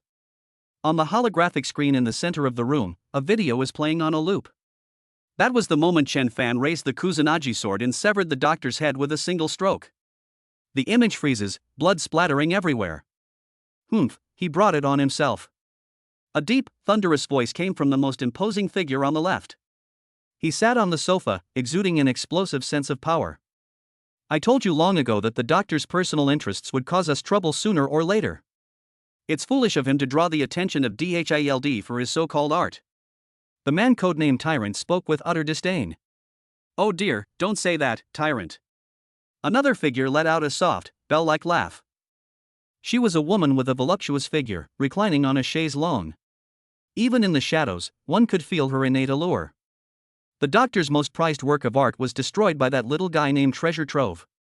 He must be very sad down there now. The woman codenamed Phantom stuck out the tip of her tongue and licked her lips. But speaking of which, that kid called Treasure Trove is really interesting. A D-rank martial artist, yet he can do this much. I'm quite interested in his physique. A brief silence fell over the room. Finally, the figure who had remained silent throughout, sitting in the main seat, moved. He slowly stood up, the light from the fireplace outlining his blurry silhouette, but his face remained obscured. He announced the final verdict in a completely emotionless tone. The doctor's failure has tarnished the organization's perfection. Command, Clown, Phantom, begin cleaning up all traces left by this incident. Target, Dragon Shield Elite Team, Dawn. As the order was given, Phantom stood up and bowed to the figure on the main seat with her hand on her chest. From the darkest corner of the room, another figure, small as a child, emerged. He was dressed in comical clothes and wore a smiling mask on his face. Yes, ma'am. The two bowed simultaneously. The figure in the main seat added another sentence. Dragon Shield. Is it time? Chapter 82 Protecting the Nation. 2 days after the Steel Curtain City incident, in Conference Room B7 of the Abyss Base. Dawn, everyone has recovered. Zhao Qingsong walked in and looked directly at Chen Fan. Chen Fan, Zhao Qingsong's voice was low. What was the last power you used in the underground of Steel Curtain City? Chen Fan did not hide anything. Reporting to Director Zhao, that power comes from the Throne of the Deep Sea, that I obtained in the East China Sea battle. The Throne of the Deep Sea? Zhao Qingsong recognized the name, but he didn't know the specific details. Yes, Chen Fan continued to explain, however, the original will of the throne tells me that in order to truly obtain and control its power, I must reach LV.60. Once I reach LV.60, I will be able to unlock its two core powers, Domain Vast Ocean, and Seas Familiar. Zhao Qingsong recalled the scene of the ocean monsters making a pilgrimage to Chen Fan. Great! That's wonderful! He paced back and forth in the conference room, trying to calm his breathing. He then stopped and gave instructions to Chen Fan. From this moment forward, your sole mission, Chen Fan, is to reach LV.60. Make it your highest priority. Dragon Shield will provide you with all the resources you need, regardless of the cost. As for the reason, Zhao Qingsong stopped in his tracks. He looked at the young man in front of him and decided to let them know the truth. Follow me. He walked to the wall of the conference room and placed his palm on a scanner. Authorization confirmed, Zhao Qingsong. Open the SSS level secret passage. A mechanical beep sounded, and the wall silently slid open to reveal a private elevator shimmering with a deep blue light. What you are about to see is the deepest secret of Dragon Shield, and even the entire China, Zhao Qingsong said in a low voice. The team members followed Zhao Qingsong into the elevator. The elevator plummeted downwards, the numbers on the depth gauge fluctuating rapidly, soon surpassing the 500-meter mark where the Abyss Base was located, and continued its descent. Finally, the elevator stopped at a depth never before heard of. The elevator doors opened, revealing a pure white, enclosed room. This place doesn't feel like a base, it's more like a life science laboratory, with life support instruments flashing indicator lights everywhere, and only the low hum of the equipment running. In the very center of the sealed room is a one-way glass panel. Through the glass, they saw a man. A handsome man who looked to be only in his early 20s. He was shirtless, his body covered with countless tubes, while the vital signs monitor next to him showed readings as weak as those of a centenarian on the verge of death. Who is he? Xia Xiaoxiao's voice was dry. Zhao Qingsong didn't answer immediately. He just stared at the figure behind the glass for a long time before introducing it in a hoarse voice. His name is Ho Zabin. He awakened the S-level talent, Suppression of All Spirits, at the age of 18, codenamed National Guardian. The reason why powerful magical beasts are suppressed in various forbidden zones and unable to flood into the cities on Chinese soil is because of their abilities. Whether it's inland or along the coast, there's an invisible wall to prevent these monsters from running rampant. He perfectly embodies the weight of the title National Protector. However, it requires burning one's own life as the price. The team members reacted differently, but all expressed their admiration. However, even the most perfect machine will have flaws, and it is our duty at Dragon Shield to fill these gaps. And my codename, the Wall of the Nation, is to remind me of my duty to protect it at all times. Anyone who wants to touch it will have to break down this wall first. After saying that, Zhao Qingsong swiped on the control panel next to him, and a holographic data model appeared in the air. Based on our calculations from 10 years ago, we thought he could support us for another 30 years. However, as time goes by, the rate at which his vitality is fading is also accelerating dramatically. On the model, the curve representing vitality drops downwards at a steep angle. The latest models show that he may have less than 2 years left. Zhao Qingsong's shoulders were shaking. He turned around, his back to the crowd. After a long while, he turned around, his eyes red. Xiao Ho is a good boy. He murmured softly. He was only 18 when he awakened to his true potential. His life was just beginning. He gave up his studies, his love, everything an ordinary person could have, all to pull this country out of its nightmare and then bring about 10 more years of peace. These words silenced all the team members. Lu Ren's words echoed in Lu Yehuan's mind. They all have the awareness to give up some things at critical moments. She looked at the young man burning himself behind the glass, and then thought of her own helplessness in Steel Curtain City. Her clenched fist loosened weakly. After a long while, Zhao Qingsong calmed down, turned around again, and faced Chen Fan. Once Jinghua falls, the defense line will completely collapse. The doomsday that Chen Nian foresaw may become a reality. Comrade Chen Fan, Zhao Qingsong said, emphasizing each word, your throne of the deep sea, the power you will wield after reaching LV.60, will allow you to build a new line of defense at sea. This can greatly alleviate the burden on Jinghua, and perhaps he will see the day when peace comes. Do you understand? Chen Fan looked at this hero, young yet old, who was nailed to the cornerstone of the nation. As long as I can suppress the coastline. Director Zhao, I understand. I request to act alone. Dragon Shield has provided me with all known rank magical beasts and intelligence. I need to reach LV.60 as quickly as possible. All right. Zhao Qingsong nodded emphatically. So, what are your plans for this period of time? I'm free, I can help the team leader with logistics. Xia Xiaoxiao raised her hand. I've already urged Dr. Lin Yiming to quickly develop more and more powerful new props based on the existing materials. Although Song Xiang really wanted to go, he shook his head. Before the next mission begins, I need to undergo extreme magic control training. My endurance was a huge problem in the Battle of Steel Curtain City. We cannot rely too much on Lu Yehuan. We must make up for our shortcomings as soon as possible and keep up with the captain's pace. Only Lu Yehuan remained silent, staring at the figure behind the glass, lost in thought. What exactly does an S-rank ability mean? Is it the kind of art that is unrestrained and reckless, like the Doctor, or the kind of protection that burns itself out, like the Guardian? And for whom would I give up anything? She couldn't find the answer. After the meeting ended, everyone dispersed and immersed themselves in their own intense preparations. Chen Fan returned to his room alone. Instead of resting, he raised his right hand. With a thought, the sword mark on the back of his hand glowed, and a sharp-bladed longsword appeared from the void, which he grasped in his hand. Ama no Morakumo no Tsurugi. He could feel the power contained within the sword. Finally, his gaze fell on the terminal on his wrist. On the screen was a map showing the distribution of all known A-level magical beasts within China. Those crimson coordinates burned quietly in his pupils. Chapter 83: The Frenzied Buying.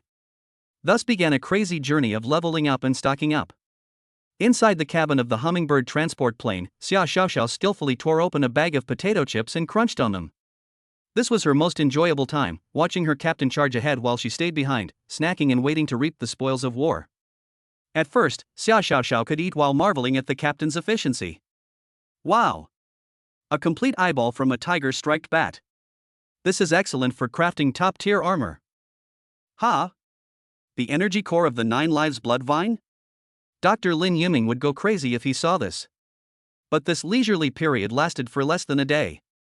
On the afternoon of the first day, when she tried to stuff another bag of potato chips into her backpack, which was her 4-dimensional pocket, she found that it was already full of all kinds of materials. Captain! It's full! We can't hold anymore. Xia Xiaoxiao sent a message to Chen Fan, who was fighting at the front, with tears in her eyes. Call a transport plane to unload the cargo, Chen Fan replied simply and clearly. Thus began Xia Xiaoxiao's most surreal 3 days of her career. Her daily work consisted of following Chen Fan around picking up things and constantly traveling back and forth in the transport plane. Hello? Is this the logistics department? Yes, it's me again. Get ready to receive the goods. The head of the logistics department, a middle-aged man with already thinning hair, felt that his head was about to turn into a barren desert over the past 3 days. The encrypted communications he received gradually shifted from initial excitement and elation to humility and pleading. Day 1, supplies received. Well done. Comrade, Baku, thank you for your hard work. The next day, received. Comrade, treasure trove, could you slow down the speed a little bit? On the third day, the logistics minister's voice was choked with sobs on the radio. Little comrade. Please. I'll call you grandma, okay? Let Comrade Baku rest for a while.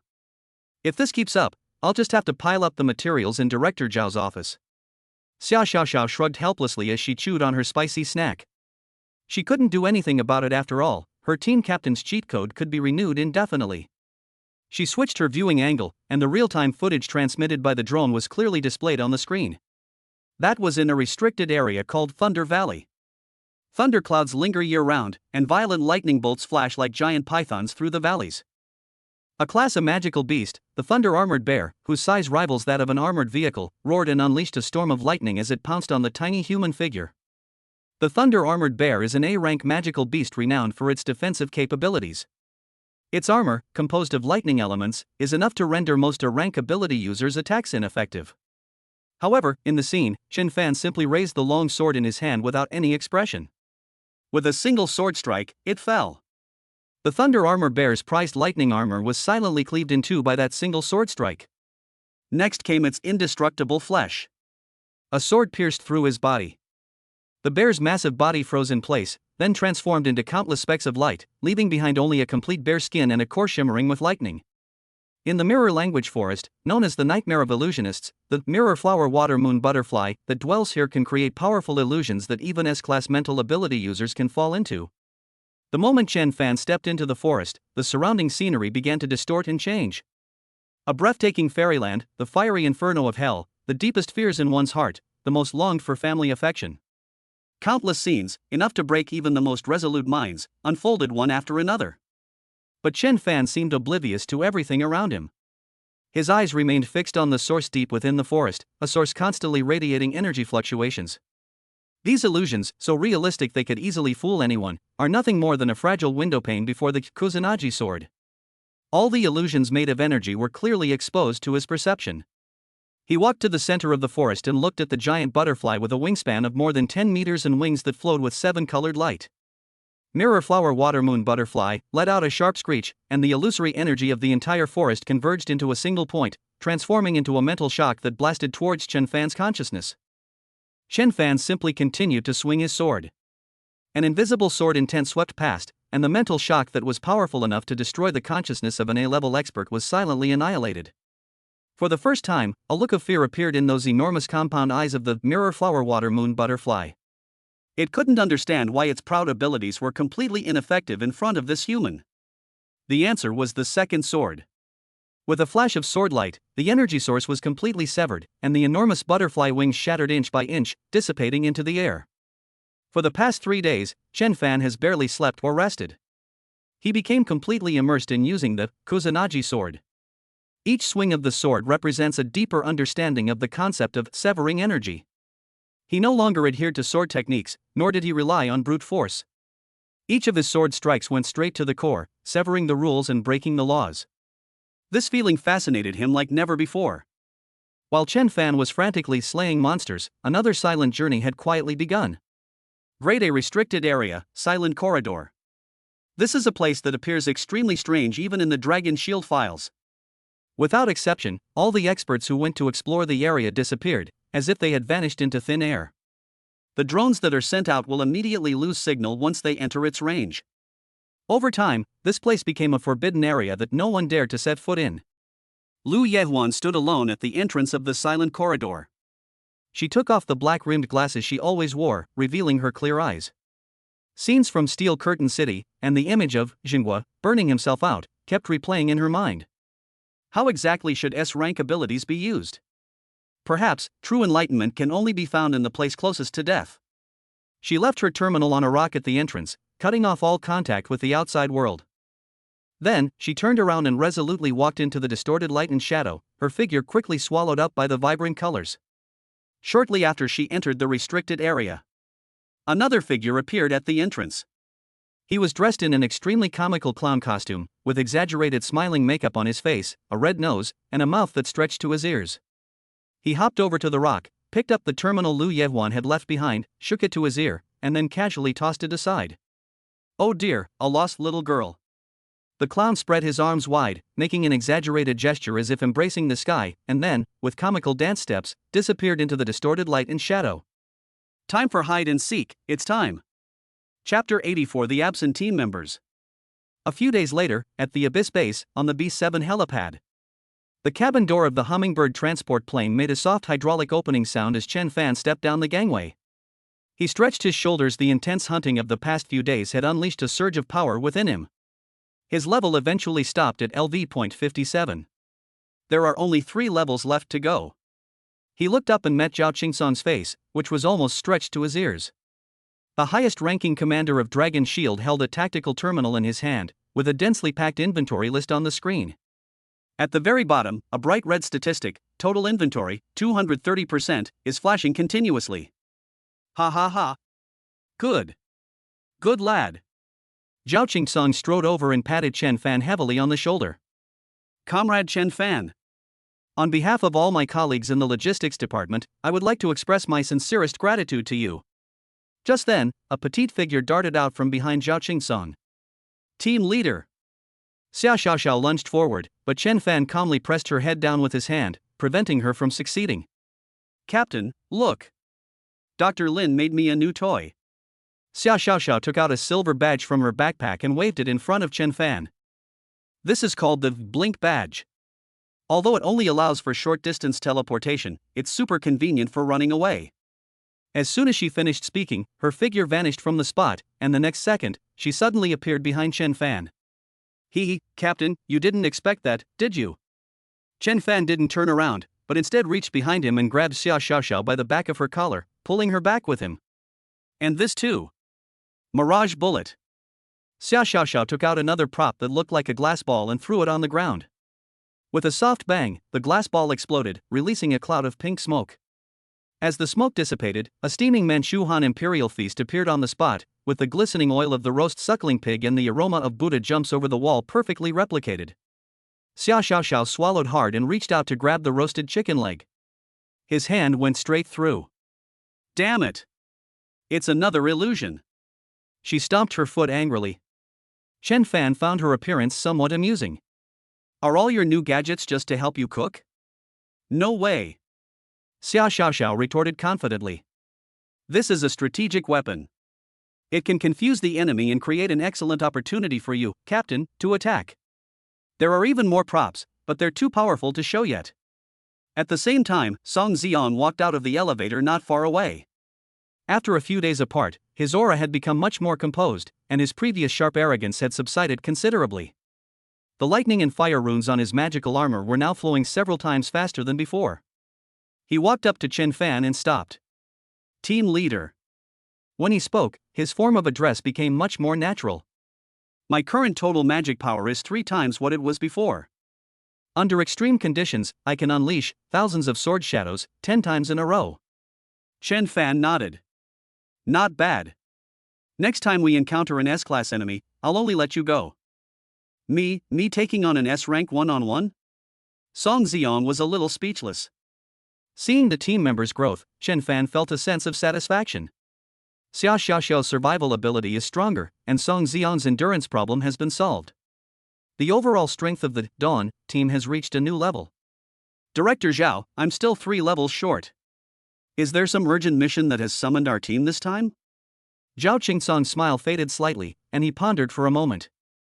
3 hours ago, a distress signal came from the wind-eroded highlands of the western frontier.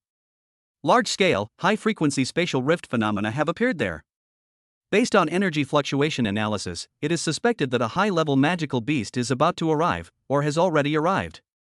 Order, Dawn Squad, proceed immediately to investigate, assess the threat level, and eliminate the threat if necessary. In addition, I hope you can go and bring someone back." Zhao Qingsong's voice was very low.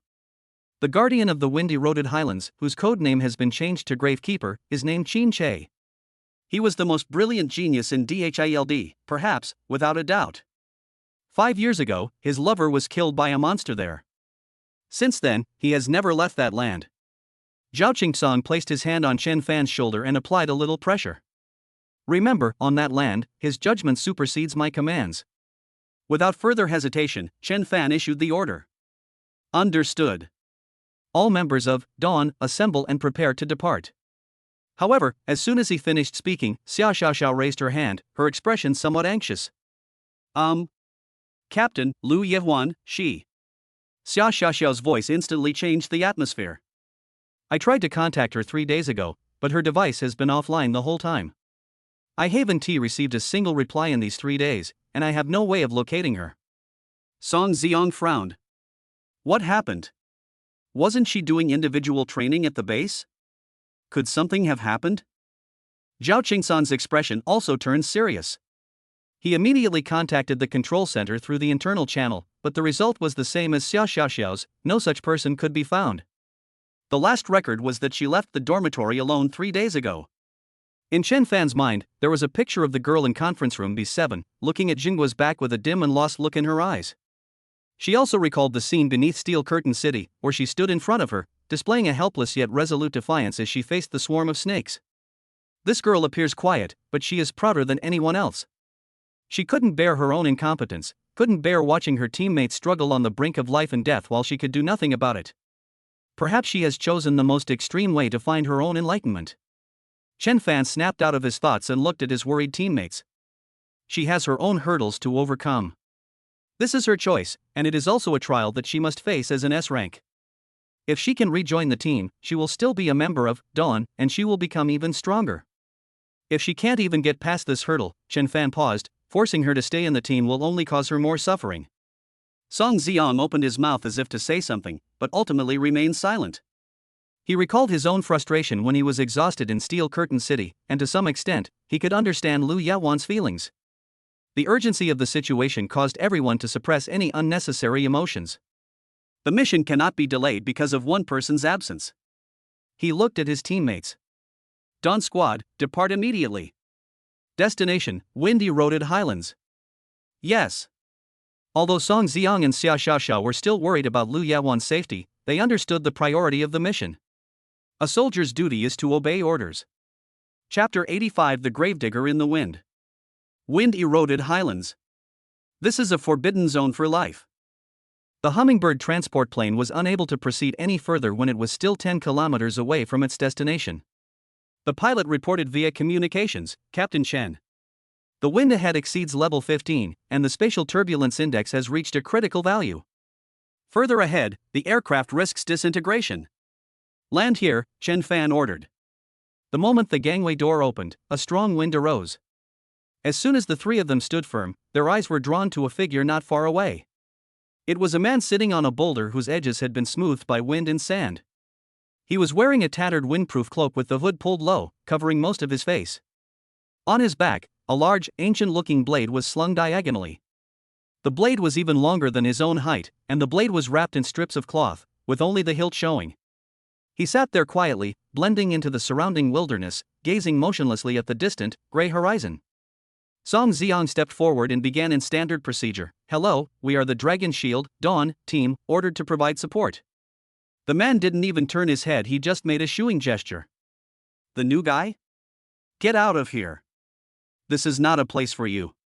Song Xiong frowned. He could sense the cold indifference emanating from the other person, but his pride as an A-level expert made it impossible for him to accept such disregard. "We are." "I know who you are," the man interrupted him, "but we don't need rookies like you here." Chen Fan reached out and blocked Song Xiong's way. He took a few steps forward, keeping a distance that was neither too close nor too far from the man. "We're here to deal with the cracks. Director Zhao sent us to assist you." The man finally reacted. He slowly turned his head. Beneath the hood was a weathered face, with chapped lips and stubble. His gaze lingered briefly on Song Xiong and Xia Xiaoxiao before finally settling on Chen Fan. "Has Captain Zhao lost his mind? He only sent 3 brats like you? Does he realize how urgent the situation is? Does he want to repeat the mistake he made 5 years ago? Team leader Zhao?" The mistake from 5 years ago? Qin Che stood up from the boulder.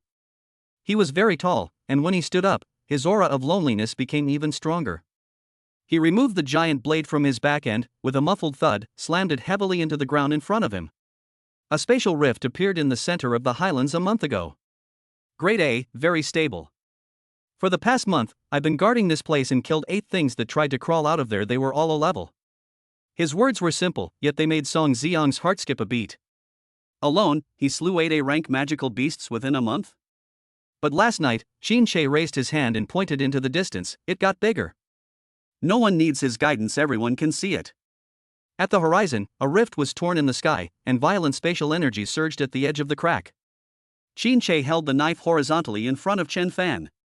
So, do you even think you deserve to stand here? Chen Fan met his gaze without backing down. I killed 23 A-level magical beasts in 5 days. Qin Che, I. Seeing that Qin Che was speechless, Chen Fan ordered, Xiao Xiao, analyze. Yes. Xiao Xiao immediately took out a palm-sized portable analyzer from her backpack and pointed it at the distant rift. A few seconds later, the analyzer emitted a sharp alarm. Beep. Beep. Beep. Xiao Xiao's voice tightened as she watched the numbers on the screen soar. Captain, the energy level is climbing towards S rank. Moreover, its structure is extremely unstable. It could explode completely at any moment. She looked up. Once it's fully opened, it will form a permanent gate of monsters. At that point, it will never be able to be closed again. Song Xian's expression also darkened. He knew all too well what a permanent Warcraft gate meant. That would be an inexhaustible source of monsters, continuously supplying high-level monsters into China. By then, will we still be able to hold on? However, Qin Che's expression remained unchanged in the face of this news that would have made anyone despair. He simply turned around and looked in another direction. Following his gaze, Chen Fan saw a tombstone standing alone on a flat piece of land not far away. It was a tombstone carved from the most ordinary rock, with no words engraved on it, only a bunch of dried flowers placed in front of it. In the midst of the raging wind, the simple tombstone stood stubbornly. It was here 5 years ago. I failed to protect her. Now, at least I want to let her sleep peacefully. Zhao Qingsong's words flashed through Chen Fan's mind. This man is not protecting this land, nor is he protecting the country behind him. He was simply guarding a tomb. To protect a love that has long since passed. Xiao Xiao sniffed, her eyes slightly red.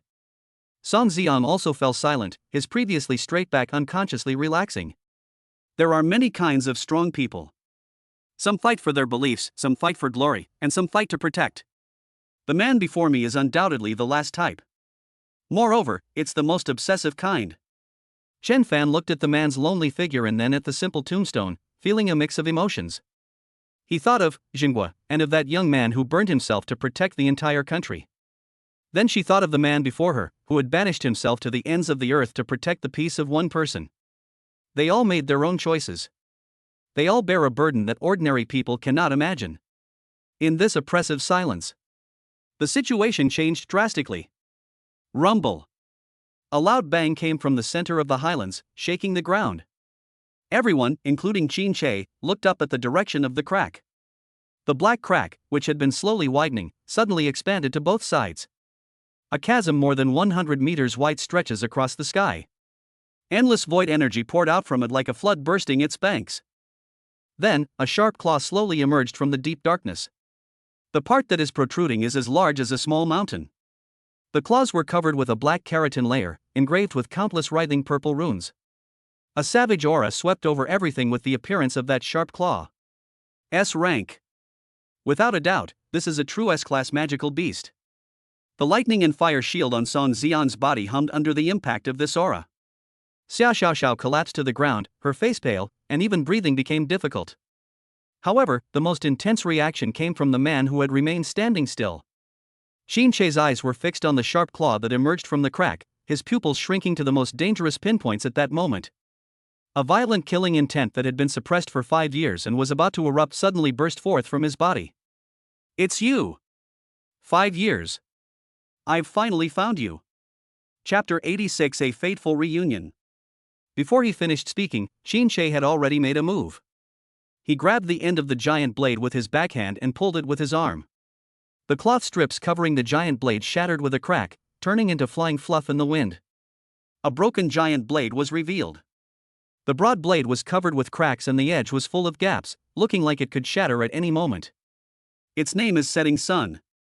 From within the rift, the enormous claw was no longer content with merely probing. A ferocious head forced its way out of the dark void. Its head was covered with the same black keratin as its claws, and bone spurs grew on its head.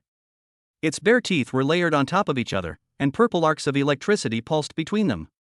The S-rank magical beast, named Void Curse Binding Dragon, pointed its compound eyes at Qin Che. A deep roar shook the heavens and the earth. Prepare for battle. Chen Fan spoke, unaffected by the S-level pressure. He took a step forward, closely following behind Qin Che, ready to provide support at any time. Yes. Xia Xiaoxiao immediately took action. She took out a small device, created a miniature defensive force field, and held the blink badge in her palm. Song Zion stepped forward and stood shoulder to shoulder with Chen Fan, his Thunderfire sword poised to strike. In the howling wind, Qin Che turned around and glanced in that direction. The direction where the lonely tombstone stands. His lips moved, and he uttered a sentence in a voice only he could hear. Yenjin, I'm bringing it to be buried with you. The moment he finished speaking, a layer of red flames appeared on his body, a radiance overflowing from his body after his life force was highly condensed. Talent, dust to dust. Boom! The ground beneath Qin Che's feet exploded into a deep crater the instant he stomped on it. He left a red trail as he charged toward the void-cursed dragon that had just poked its head out of the crack. One person, one dragon. The next second, the red trail collided with the mountain-like dragon claw in mid-air. At the center of the collision, the air was compressed into a substantial white wave that spread in all directions. Qin Che's figure was blasted away by the immense force, flying backward at an even faster speed than when he arrived. He forcefully twisted his body in mid-air, his feet carving 2 half-meter-deep furrows in the ground, barely managing to steady himself. Chen Fan noticed that after the collision, a streak of gray appeared at Qin Che's temples. This talent has many drawbacks. Qin Che himself didn't care about this at all. He didn't look at the new cracks on the Setting Sun sword. He just shook his slightly numb arm, picked up his sword again, and charged forward without any hesitation. This isn't a battle, it's a fight to the death. We can't wait any longer. Chen Fan understood that Qin Che's fighting style was a life-for-life exchange he never intended to return alive. Let's do it. Chen Fan gave the order. Song Zion could no longer contain himself. He took a step forward, pointed his demonic sword at the sky, and a bolt of lightning fire sword energy shot into the sky, slashing towards the huge compound eyes of the void-cursed dragon. The void-cursed binding dragon merely tilted its head, letting the sword energy strike its facial stratum corneum. After a piercing scraping sound, the lightning exploded, leaving only a charred mark on its black shell. Not a single scratch was left. Song Zion's attack enraged it. The void-cursed dragon's enormous head turned toward Song Zion, its huge compound eyes scrutinizing the daring insect. In that very instant when it was distracted. Take this. Xiao Xiaoxiao's figure flashed and she appeared on another boulder hundreds of meters away, creating an absolutely safe distance between herself and Chen Fan and Song Zion. With a flick of her small hand, she forcefully hurled several mirage bullets. Bang! Bang! Bang! Several plumes of pink smoke exploded in various parts of the battlefield. As the smoke cleared, 7 or 8 identical Qin Chis, each carrying the same broken giant blade, charged towards the void-cursed dragon from different directions. For the first time, a human-like confusion appeared in the enormous compound eyes of the void-cursed dragon. It stopped its outstretched movement, its scarlet compound eyes scanning back and forth between the several Qin Che figures. Roar! It opened its massive maw, and a purple beam of light, imbued with destructive energy, shot towards the nearest Qin Che. Wherever the beam of light passed, space itself was distorted. However, the figure of Qin Che shattered and vanished the moment it was touched by the beam of light. This successful disruption created an opportunity for the real Qin Che. Taking advantage of the moment when the void-cursed dragon attacked the illusion, Qin Che had already rushed under the dragon's claw from an extremely tricky angle. The Setting Sun in his hand drew a blood-red arc from bottom to top, slashing at the joint of the dragon's claw, where the scales were relatively thin. Clang! A cluster of sparks exploded at the point of impact. Qin Che's giant blade left a deep, bone-revealing wound on the opponent's body. Ah! The excruciating pain caused the void-cursed binding dragon to let out a deafening roar. It completely abandoned its attention to other targets, focusing all its attention on this insignificant human who dared to harm it. The battle was completely ignited at this moment. Qin figure leaped between the sky and the ground, each appearance accompanied by a violent collision with the dragon's body. He was a tireless madman, pouring all his power into the shattered giant blade, charging at the massive body again and again. The void curse binding dragon was thoroughly enraged. No longer content with attacking with just one claw, its massive body began to writhe violently, attempting to squeeze its entire body out of the spatial rift. More claws, twisted limbs, and even a tail covered in bone spurs began to appear at the edge of the crevice. An energy attack poured down. Purple beams of light, spatial blades, mental shockwaves. The entire wind-eroded highlands were transformed into a true apocalyptic scene by the struggle between the man and the dragon. The ground was torn open with huge ravines, and the rocks were blasted into dust by the aftershocks of energy. Song Ziong and Xia Xiaoxiao could only retreat continuously, searching for an opening in the battle to intervene, using ranged attacks and illusions to harass and restrain the enemy with negligible effort. While providing support for Qin, Chen Fan also observed the situation, trying to find the weakness of this S-class magical beast. The battle has entered a fierce stage. Qin was struck by another beam of energy, his body tumbling through the air and crashing to the ground. However, he used the force of his fall to stabilize himself just before hitting the ground. He pushed off the rock wall with his feet and once again transformed into a red streak of light, shooting upwards. The setting sun in his hand collided fiercely once again with the void-cursed dragon's sky-covering claws. The giant blade and the sharp claws were locked together, sparks flying from the friction. The man and the dragon remained locked in a stalemate. Chapter 87 Contradiction. Taking this opportunity, Song Ziong infused his magic into the sword, and thousands of lightning and fire sword shadows appeared, forming a torrent of sword blades that washed towards the head of the void-cursed dragon. Thousands of sword shadows. Chen Fan also moved. He used the Hama no Murakumo no Tsurugi to slash at the area where the void-cursed dragon connected with the spatial rift. What he wants to sever is the channel through which it draws energy from the void. Faced with Song Ziong's torrent of swords, the void-curse binding dragon allowed the sword shadows to bombard its carapace, exploding into bursts of light and flame, yet remained unharmed. Chen Fan's sword was deflected when it touched the distorted space, causing his hand to go numb. Is this the power of an S-class magical beast? At the same time, the void-cursed dragon was enraged. It realized that although these insects were weak, the red creature, with their cooperation, could indeed cause it some harm. Its compound eyes scanned the entire area, and it ceased to launch any single-point attacks.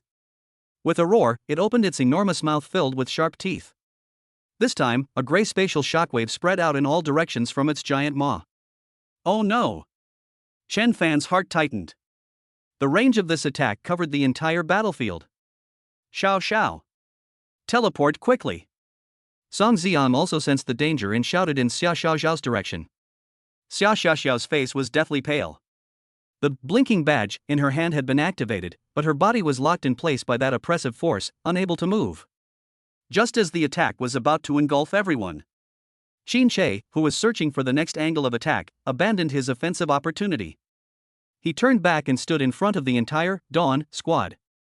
He held the setting sun horizontally across his chest, pouring his life force into it. Get down! He used all his strength to roar out those two words. The gray spatial shockwave collided with that tiny red figure. Centered on Qin, everything within 100 meters of him, whether rock or sand, turned to dust in the gray ripples. Chen Fan, Song Ziong, and Xia Xiaoxiao behind him felt a wave of air rush towards them, sending them flying. A tremendous force pierced through Qin's body, sending him flying backward and embedding him heavily into the rock. The world before his eyes began to fade. Without any pause, the void curse binding dragon's claws arrived in an instant. Quick! Protect him! Chen Fan rolled on the ground a few times to dissipate the force, and got up immediately. Protect Qin. His physical destructive power is the only way to win. Song Ziong and Xia Xiaoxiao also got up from the ground. Upon hearing the order, they immediately rushed towards Qin and protected him behind them. They withstood the attack using various shields and defensive devices. He watched as the young men stood in front of him, using their fragile bodies to shield him from the next attack of the void-cursed dragon. This scene is so similar. In Qin's vision, the scene before him began to distort and overlap. The sounds of the wind, the roar, and the roar of energy have all faded away. The memories deeply buried in his mind overwhelmed his consciousness. 5 years ago, the highlands were eroded by wind. This is not a restricted area, there is a small village with a few dozen households at the foot of the mountain. Conflict. The team and the Dragon Shield researchers are investigating the newly appeared spatial rift in this location. The team leader is naturally Zhao Qingsong. Team member Qin Che was a genius at the time, with the A-level talent Dust Returns to Dust. He was known as the strongest spear in the Dragon Shield team, codenamed Dragon Spear. His partner is his lover, Tang Yanjin, and a level talent named Nine Gates Triple Wall, the strongest shield in the Dragon Shield team, codenamed Dragon Shield. Unexpectedly, in the blink of an eye, the Void-Cursed Dragon had already extended half of its body out of the rift. The sudden attack caught everyone off guard. Just then, Tang Yanjin of Dragon Shield stepped between the two. She opened her arms. 3 semi-transparent walls of light unfolded behind her, protecting all the villagers and the 2 men she cared about most. 9 gates and 3 walls, the strongest form. You all need to get the researchers and villagers out of here first. I'll hold them off here. How could that be? You can't hold out for long. Let's attack together, there's a chance. Qin Che said, raising his sword to charge forward. No. It's too powerful. Evacuate the villagers. That's an order. This was the first S-class magical beast they had encountered, and without any information, Zhao Qingsong could only make this judgment. Tang Yanjin smiled and ruffled Qin Che's hair. Fool, if someone has to sacrifice, it can only be me. Lin She, you are a genius, you deserve to stay in this world more than I do. And Captain Zhao, he is the brain of Dragon Shield. So, let me stay. The first layer of light barrier shattered, and the intense light covered her face, but her final smile was still clearly visible. If you come to me too soon, I'll beat you up. Qin Che tried to rush back, but Zhao Qingsong held him back tightly. Let me go. Let me go. Qin Che. Wake up. Your mission is to protect civilians and researchers during their evacuation.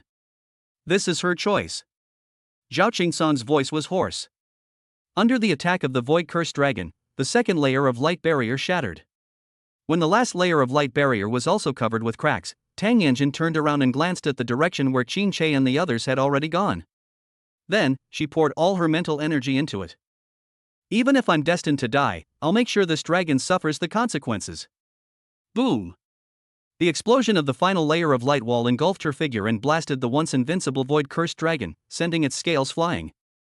With a roar of resentment, it retreated back into the rift. Qin Che knelt on the ground, watching the light go out. His world, too, went out. He rushed up to Zhao Qingsong and punched him in the face, his eyes turning bloodshot. You coward! Why? Why didn't you save her? Why couldn't I save her? Zhao Qingsong did not fight back, letting him vent his anger, his bloodshot eyes staring at him. Fragments of memory dissipate amidst the excruciating pain. Qin Che's consciousness was pulled back to reality. He looked at the young people before him, who were also fighting desperately to protect their comrades. Something in those eyes, which had been fixated on this for 5 years, quietly shattered.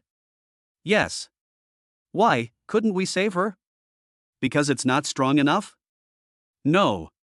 It's because, from beginning to end, he was afraid. If he rushes forward regardless of everything. Even if it means sacrificing myself, I'd rather perish together with everyone else. Actually, I'm the coward. He looked at the 3 figures standing in front of him. In a daze, he saw the shadow of contradiction. Cough, cough, cough. Qin Che coughed up several mouthfuls of blood and shouted loudly in Chen Fan's direction. I remember now.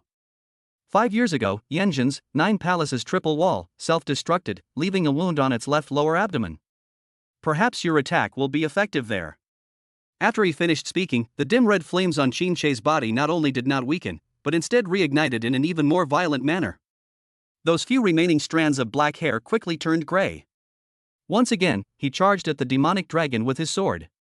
This time, his departing figure carried a resolute air of entrustment. Everyone! Give me 3 minutes. I'll kill it. Chapter 88 Dust to Dust, Ashes to Ashes. Without the slightest hesitation. Chen Fan had already launched his attack, wind elements swirling around him. He stayed close to the ground, using the cover of the sand and the aftershocks of energy to cut in at high speed from the side of the Void-Cursed Dragon's body. At the very moment he took action, a surge of spiritual energy emanated from him. Ghost Impact.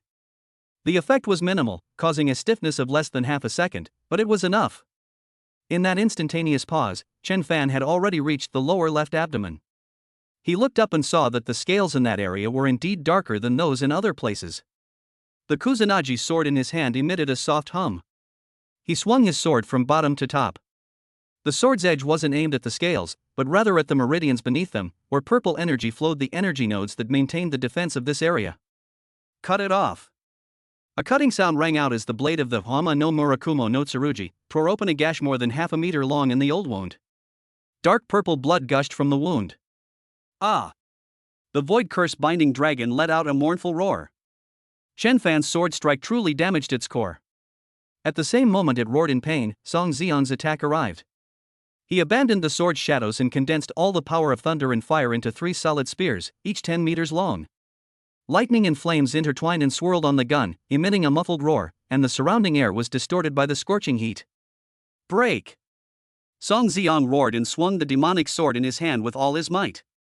3 thunder and fire spears, arranged in a triangular formation, were precisely aimed at the wound that Chen Fan had just slashed open. Boom! Boom! Boom! 3 heavy explosions rang out in succession from the belly of the void-cursed dragon. This time, it's not the kind of superficial effort that came before. The violent power of lightning and fire poured in through the wound and raged within its body. Large chunks of flesh were blasted away, and charred scale fragments flew everywhere. A horrifying bloody hole appeared in its left rear abdomen. Efficient. This coordinated attack finally dealt a truly devastating blow to this terrifying S-class monster. The void-cursed dragon's attention was completely diverted by the intense pain. Its compound eyes were fixed on Song Xiang in the distance. This tiny insect, which had caused it immense harm, had replaced Qin Che as its primary target. This shift in hatred created an opportunity for Qin Che. He leaned on the broken giant blade, breathing heavily, each breath bringing out mouthfuls of blood. The burning red aura around him was visibly thinning and on the verge of being extinguished. His skin began to show cracks. But he didn't care. He turned his head and looked at Chen Fan not far away, his blood-stained lips twitching. Kid. If I don't come back, please tell Captain Zhao that I was too harsh with my words back then. Qin Che's gaze drifted into the distance, piercing through time and space, and he saw the man who also carried a heavy past. He is not a coward. He lowered his head and his voice became softer. I am. Chen Fan looked at the man's eyes and saw the relief and determination in them, but said nothing more. He simply nodded solemnly. Qin Che smiled after receiving a response. That smile was one of pure acceptance. The next second, he roared to the sky. That long howl was not like a lament, but more like a declaration of breaking free from all shackles. All the red flames that were about to dissipate from his body surged back and into his body at this moment. He remembered what Tang Yanjin had told him. Qin Che, what do you mean by the user will eventually return to dust? Is your talent that terrifying? Then you're not allowed to use it. Bah, what's the use of the title of the strongest spear? Is it more important than me? Oh, so it's only used on the strongest attack. Then you're not allowed to use it either. Don't laugh. I'm not joking. I'm scared. What if you're not here? Ha, pinky promise, never to change for 100 years. Qin Che completely released the suppression of his talent, dust returns to dust. I'm sorry, I broke my promise. Sacrifice. To sacrifice one's last remaining life, to sacrifice one's soul. To sacrifice the resentment I've harbored for the past 5 years. All for that final blow that severs destiny. That strike that should have been made 5 years ago. His body began to shrivel and wither. His jet black hair turned gray in an instant, then broke apart inch by inch and scattered in the wind. However, in stark contrast to this rapidly decaying body, a terrifying aura far surpassing his previous strength, even faintly exceeding the S-rank limit, erupted from his body. That power was so pure that its mere existence caused the surrounding space to groan in agony, unable to bear its weight. There are no more gravekeepers in the world. Qin Che used his withered hand to stroke the broken giant blade that had been with him for 5 years. I, the strongest spear, request permission from the contradiction squad. Dragon Spear, requesting to rejoin the team. Finally, he raised his head and looked at the lonely tombstone, his already cloudy eyes revealing tenderness. Yanjin, I'm late. The moment he finished speaking, his figure transformed into a streak of light. A streak of light so fast that even Chen Fan's senses couldn't detect it. The giant blade, named Setting Sun, traced a path through the air. This single strike contains the power to sever all cause and effect in the world and to cut open the rules governing the laws of all things. The void-cursed dragon, which was attacking Song Xiang, paused. It abandoned its target and the purple runes all over its body frantically converged towards its chest. In the blink of an eye, a massive purple shield, over 30 meters in diameter, incredibly thick, and covered with countless wailing faces, appeared in front of it. This is the culmination of all its power, its strongest defense. Then, the sword and the shield clashed. Under the incredulous gazes of Chen Fan, Song Xiang, and Xia Xiaoxiao, the seemingly indestructible purple spell shield shattered instantly. At the same time, the weathered giant blade, Sunset, also disintegrated along with the shattered spell shield, turning into a shower of flying metal powder. Destruction against destruction. To meet the end with the end. Finally, when the entire spell shield completely dissipated into specks of light, the streak of light revealed its form. It's Qin Che. At the terrible cost of losing his entire right arm and having half of his shoulder completely erased by the power of the law, he sent the remaining half of the blade into the massive chest of the void-cursed dragon. Put. The sound of a blade piercing flesh broke the deathly silence. Qin Che could no longer stay in the air and his body fell downwards. His body, having burned out of life, was completely withered. But he still mustered his last strength and roared in Chen Fan's direction. Its core has been exposed. Take action. Chapter 89 The Final Blow. Qin Che's roar echoed through the gale. His body fell straight down, but did not hit the ground. Instead, it turned directly into dust and vanished without a trace. The broken half of the giant blade, Sunset, was stuck in the chest of the void-cursed dragon. Dark purple blood gushed out wildly, and centered on the hideous wound, the purple runes covering the dragon's body were collapsing and disintegrating piece by piece, turning into uncontrolled energy that dissipated. Its life force is weakening at an alarming rate. Chen Fan's gaze fell on the lonely tombstone. The tombstone still stands in the fierce wind, like a silent promise. He gripped the Kusanagi sword tightly in his hand. The long sword emitted a slight hum, as if urging him to complete this 5-year-long endeavor. However, dying beasts are often the most ferocious. Just as Chen Fan was about to deliver the final blow, the dying void-cursed dragon let out a roar filled with despair and resentment. It abandoned all defenses and recklessly activated the last remaining spatial power within its body. The surviving claw slashed fiercely through the air in front of it. Sizzle! It forcibly tore open an extremely unstable spatial rift. At the other end of the rift lies the dimension from which it originated. Don't even think about escaping. On the edge of the battlefield, Xia Xiaoxiao was the first to react. She reached into her backpack and pulled out a strangely shaped metal object. The thing looked like a spinning top, covered with red lines that were flashing an unstable light. Space stabilizing anchor. A one-time use item given to her by Dr. Lin Yiming. Xia Xiaoxiao used all her strength to hurl it toward the spatial rift that was trying to form. Go back. The anchor traced a silver arc in mid-air before precisely embedding itself in the center of the fissure. An invisible wave, centered on the anchor, suddenly spread out. All the disordered spatial energy was forcibly suppressed under this fluctuation. The torn rift closed completely. The void-cursed dragon's last chance of survival has been completely cut off. Ah! The failed escape drove this S-class magical beast completely mad. It raised its head and let out its final roar. Immediately afterwards, its massive body shuddered violently, and all the remaining energy within it transformed into a rain of corrosive purple blood, which poured down across the entire battlefield. Every drop of blood rain contains terrifying energy powerful enough to melt through rock. In the blink of an eye, the area with a radius of several hundred meters centered on it was transformed into a veritable death zone. Any creature that tries to approach will be instantly corroded and destroyed. It will drag everyone down with it. Captain, I'll clear the way. Song Xiang's roar echoed amidst the rain of blood. Qin Che's final, life-consuming strike ignited the fighting spirit within him. He held nothing back, condensing the surging thunder and firepower within his body without reservation. A narrow passage made of lightning and flames forcibly opened in front of him. All the corrosive blood rain that fell into this passage was completely incinerated the moment it came into contact with lightning and flames. Chen Fan did not hesitate at all. The moment Song Xiang opened up the passage, the whisper of the wind beneath his feet was already activated. He was enveloped by cyan wind elements, and his speed was increased to an unprecedented limit. He transformed into a streak of azure lightning, rushing along the path of thunder and fire cleaved through the rain of blood towards the exhausted demonic dragon. the moment he stepped into the passage. The scene before him suddenly overlapped eerily with an image deep within his mind. Above the wind-eroded highlands, there was a black crack stretched open by the void-cursed dragon.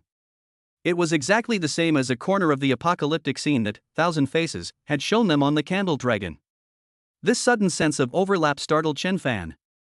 Why? Why does the apocalyptic scene predicted in the Thousand Faces prophecy appear here? Is it just a coincidence? Or? The thought only lingered in his mind for a second. The battlefield was constantly changing, leaving him no time to think. Chen Fan immediately banished all distracting thoughts and focused all his willpower on the single goal before him. Go ahead. The path of thunder and fire stretched out beneath his feet, and corrosive blood rain fell on both sides of the passage, making a sizzling sound. Chen Fan's speed was extremely fast. In the blink of an eye, he had already crossed the hundreds of meters of the death zone and arrived in front of the void-cursed dragon's body. He leaped high into the air, his body tracing a sharp arc in the air. He gripped the hilt of the Kusanagi sword tightly with both hands. He poured all the remaining strength in his body into it without reservation. A pure white light, capable of severing the very source of energy, shone from the blade of that long sword. Chen Fan's gaze was firmly fixed on the wound left by the half of the setting sun blade on the demon dragon's chest. He used all his strength to thrust the sword down. The sharp tip of the Hama no Murakumo no Tsurugi pierced its energy core with unimpeded precision. The void-cursed dragon's massive body trembled violently.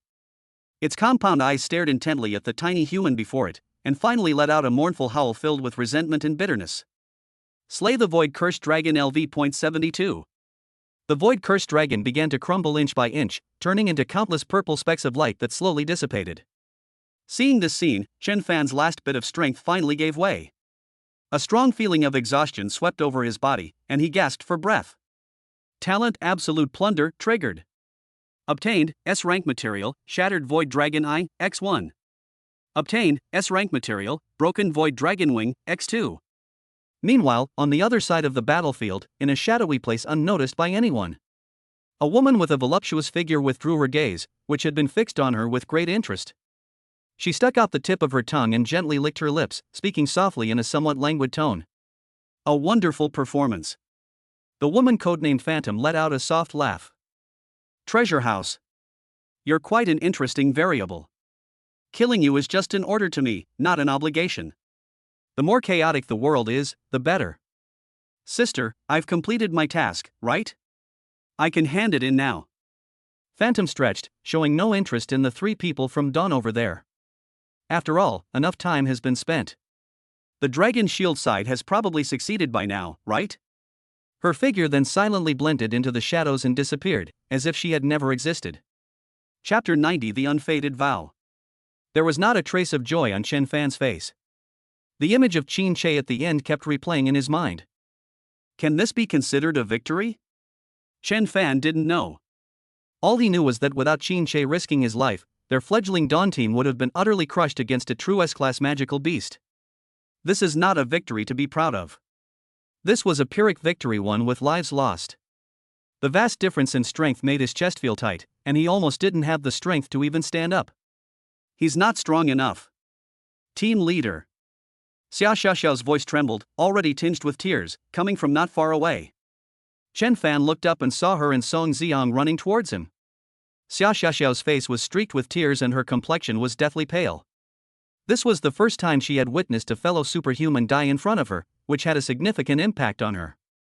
Song Xiang's magical armor was badly damaged, his face was covered in soot, and his former arrogance was gone, replaced by a complex expression of relief after surviving a disaster. Compared to Qin Che, he is not a genius at all. I'm fine. Chen Fan tried to stand up, but found his legs were weak and he couldn't muster any strength. Song Xiang quickly stepped forward, grabbed his arm, and pulled him up from the ground. Captain. I saw it clearly, Brother Chen Che was smiling at the end. Chen Fan did not respond, but turned his head to look at the place where the S-class magical beast had disappeared. There, half a broken blade was stuck in the scorched earth. It is the setting sun. Chen Fan broke free from Song Xiang's support and walked over step by step, somewhat unsteadily. He bent down and picked up the broken blade.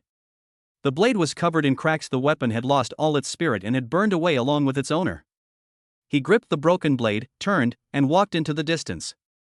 On that desolate wasteland, where the wind howls, a tombstone still stands. It is just an ordinary stone, without any carvings, yet it is extraordinary. Chen Fan walked up to the tombstone and stopped. He looked at the tombstone, then at the broken blade in his hand. Today, a man burned his life out to fulfill a belated promise. A long silence followed. Finally, he walked to the very back of the tombstone, gripped the hilt of the sunset sword with both hands, and with all his might, plunged it into the ground behind the tombstone until the hilt was completely submerged. The broken blade was embedded in the ground, leaving only the hilt. The tattered blade was pressed against the stone tablet from behind. This gesture is an embrace. A hug that was 5 years overdue. After doing all this, Chen Fan stood up straight and silently prayed to the wordless tombstone. Xin Che, I will definitely convey your words to Director Zhao. Rest in peace. The wind and sand stung his cheeks. As a squad leader, what path should you choose? He straightened his back and made up his mind. Facing the tombstone, and also facing himself, he made a vow. I will never let any teammate, any comrade I know, die in front of me again. No way. As he made his vow, Song Xiang and Xia Xiaoxiao walked to his side. They stared silently at the tombstone and the broken blade before them. The two men didn't speak, but stood beside Chen Fan and, imitating him, gave a standard, solemn military salute to the tombstone and the broken blade of the hero. Let us go, it's time to find Lu Yehuan.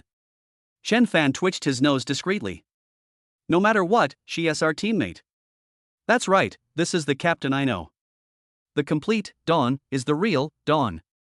Song Xiang tried to use words to encourage everyone and help them get out of their grief. Okay.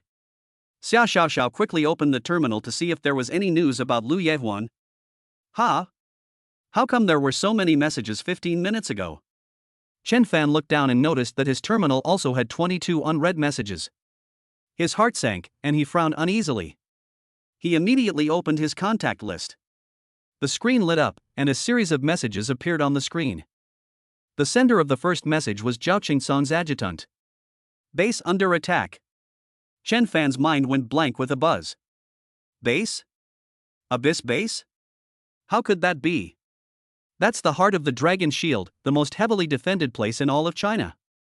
His heart skipped a beat, and he quickly swiped down the screen. The next dozen or so messages popped up one after another. He scrolled down quickly, his face growing increasingly grim. The senders came from various departments within Dragon Shield, operations, intelligence, energy, etc. Alert, enemy attack. Repeat, Abyss base is under attack. Threat level assessment in progress? Alert, the outer defense system of Area A has been breached. Requesting backup. Alert, attention all nearby ability users. Regardless of your current mission, return to headquarters immediately. Repeat, return to headquarters immediately. Alert, enemy confirmed, it is the Ouroboros organization. The barrage of alarms made his head spin. Something really happened at the Abyss base. Moreover, something major has happened that could shake the very foundation of the entire DHALD. Ouroboros is the organization behind Overlord and Doctor. Are they here for revenge? Or is there another motive? Is it too late to go back now? The three of them exchanged glances and saw the shock on each other's faces. Just as Chen Fan was about to order a return to the base, he thought of something. He suddenly turned around and looked up at the sky. There, the wind was gentle and the clouds were light. The black rift that had been opened by the void-cursed dragon had long since closed, leaving no trace. A rift in the sky.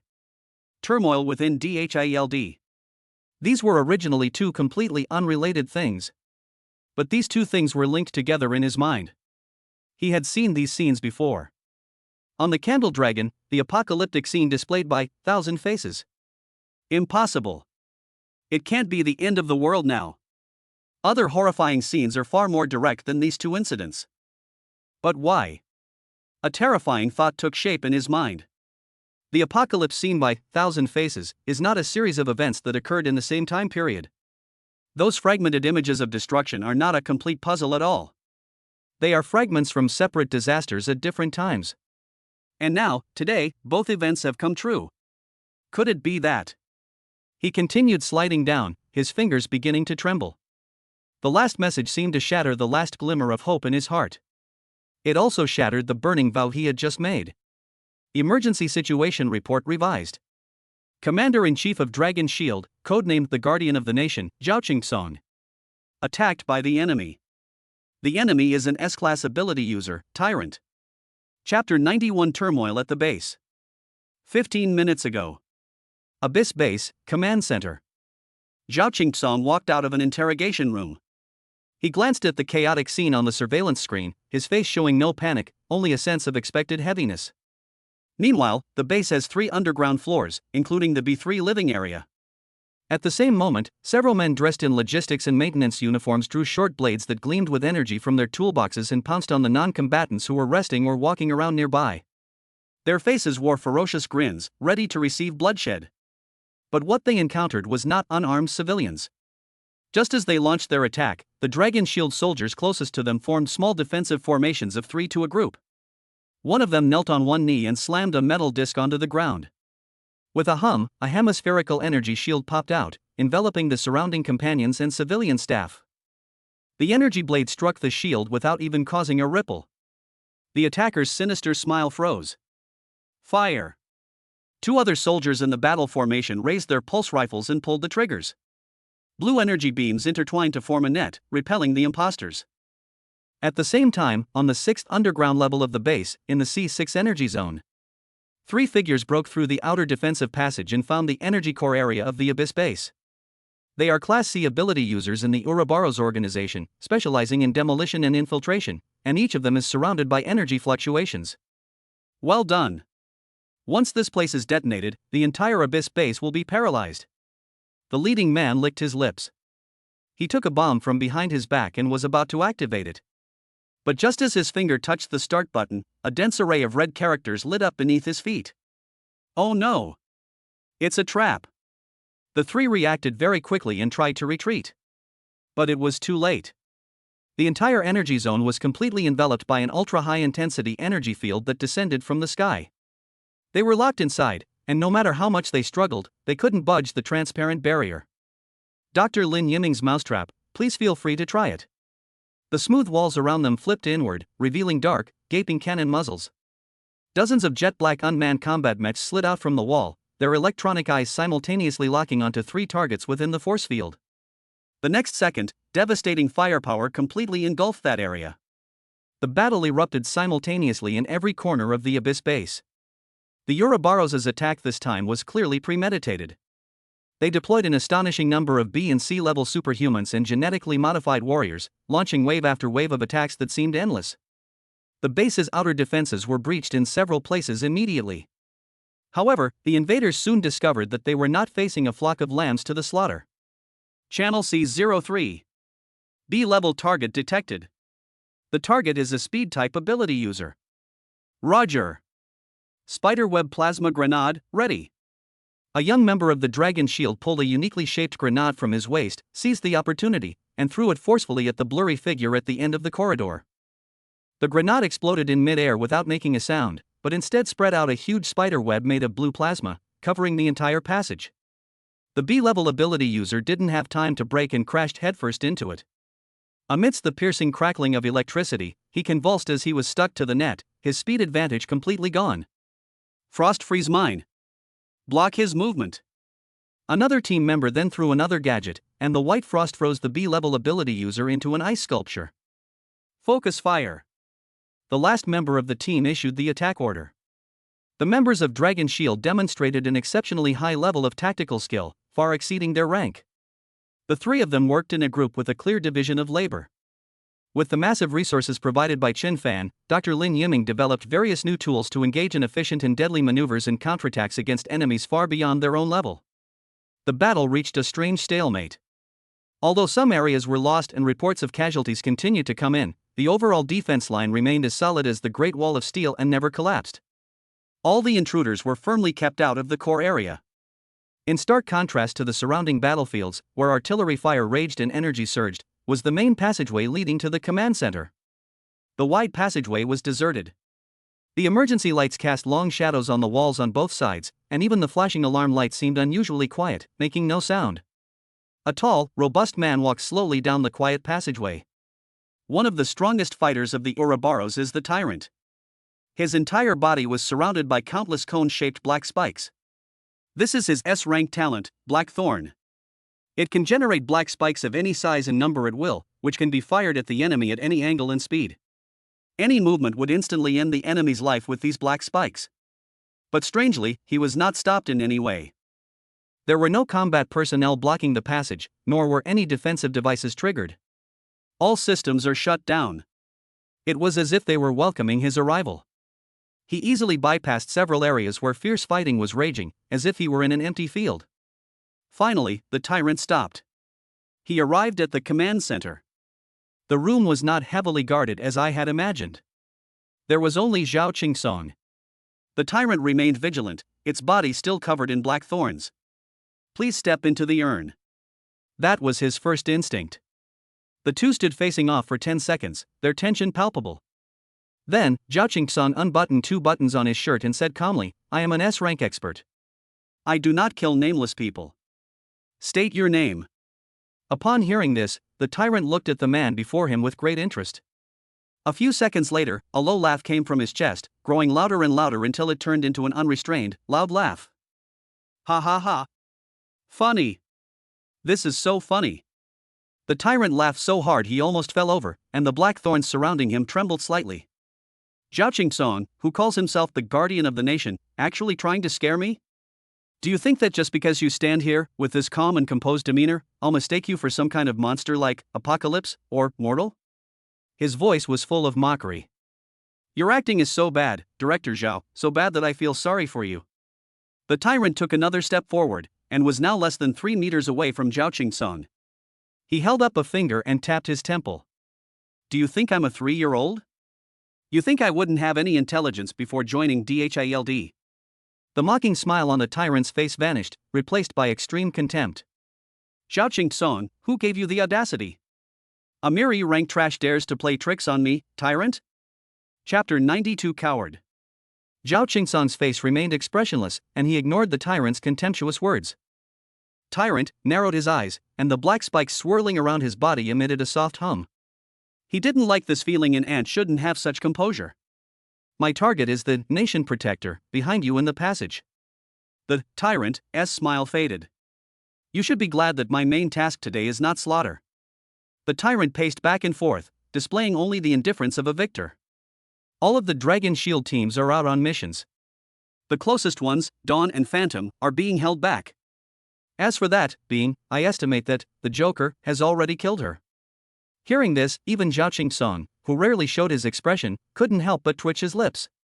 Seeing the changes in his micro-expressions, the tyrant became even more smug. As for your 5S class members, let me analyze them for you. Mortal, I admit he's very strong, but by the time he gets here, it'll be too late. Xinhua, a sitting duck. Murphy, she is not good at direct combat. Huangquan, her abilities are indeed a bit troublesome, but I think she's someone who has seen stronger people than me die, right? She's not a threat. As for the Apocalypse that I fear most, it's just a legend. It hasn't appeared for many years, and it's probably long since died of old age. He stretched out his finger and pointed at Zhao Qingsong from a distance. No one in the entire DHIELD can stop me now. If you can tell me some information I don't know, I might let you go. With each word the tyrant uttered, Zhao Qingsong gained a clearer understanding of his current predicament. Every word the other party said was true. Ouroboros' infiltration and understanding of DHILD far exceeded his imagination. They seized upon the moment when DHILD was most vulnerable and launched this deadly raid. Zhao Qingsong turned around, his back to the door leading to the deepest secret, and also to the young man who had burned himself to protect China for 10 years. Then, he admitted it. You're right. He even shrugged. I admit it, I can't beat you. The tyrant frowned, puzzled as to what this man was up to. Zhao Qingsong ignored his doubts. He simply raised his head, looked directly at the tyrant, and a smile suddenly appeared on his face. He recalled Qin Che's bloodshot eyes and the heart-wrenching words coward from 5 years ago. He carried that label for 5 years. I don't know if Chen Fan can bring him back. Has he forgiven himself? But I am Zhao Qingsong, the commander-in-chief of Dragon Shield. His voice echoed in the empty command room. Codename, the Guardian of the Nation. My duty is to protect everything behind me. He took a step forward, actively facing the oppressive force. 5 years ago, I took a step back. But today, right now, He straightened his back. I'm not a coward. The tyrant's impatience reached its peak. What he hates most are these fools who put up meaningless resistance in the face of an absolute power gap. You talk too much nonsense. He was too lazy to say another word, and simply raised his hand. Some floating black spikes around him coalesced under his command. A giant black thorn is emerging. The moment the aggregation was complete, it thrust forward at a speed imperceptible to the naked eye. The stab pierced straight through Zhao Qingsong's chest. The scene foretold in the prophecy of Thousand Faces has become a reality at this moment. Zhao Qingsong's body trembled. The black spike protruded from his chest, without a trace of blood on it. He looked down at the dark hole in his chest, from which blood was gushing out, staining the dragon shield metal that symbolized honor. Power is rapidly fading away. His knees buckled, and his body fell forward uncontrollably. But he did not fall. With his last bit of strength, he braced himself against the ground with both hands, his bloodshot eyes still fixed on the tyrant. Finally, his head drooped limply, and he was no longer alive. The tyrant looked at the still warm corpse and spat. I wasted so much of my mental energy maintaining Blackthorn, and this is all? I thought there was some kind of trap, Shaw. I really don't know how a piece of trash like you became the commander-in-chief. He curled his lip, and the black thorn swirling around his body disappeared. Without glancing at the corpses on the ground, he strode forward and entered the passage that Zhao Qingsong had guarded with his life. A pure white, secret room appeared before us. Through that one-way glass, the tyrant saw his ultimate goal. Ho Zabin. Code name, Jinhua. Ha ha ha ha ha ha ha. Maniacal laughter echoed in the secret room. Tyrant spreads out his arms. Do you see that? This is Dhield. This is humanity's guardian angel. Vulnerable. From today onwards, the old era will come to an end. A new world dominated by Warcraft is coming. He walked step by step to the glass, greedily gazing at the fragile life inside. Your existence is the biggest mistake in this world.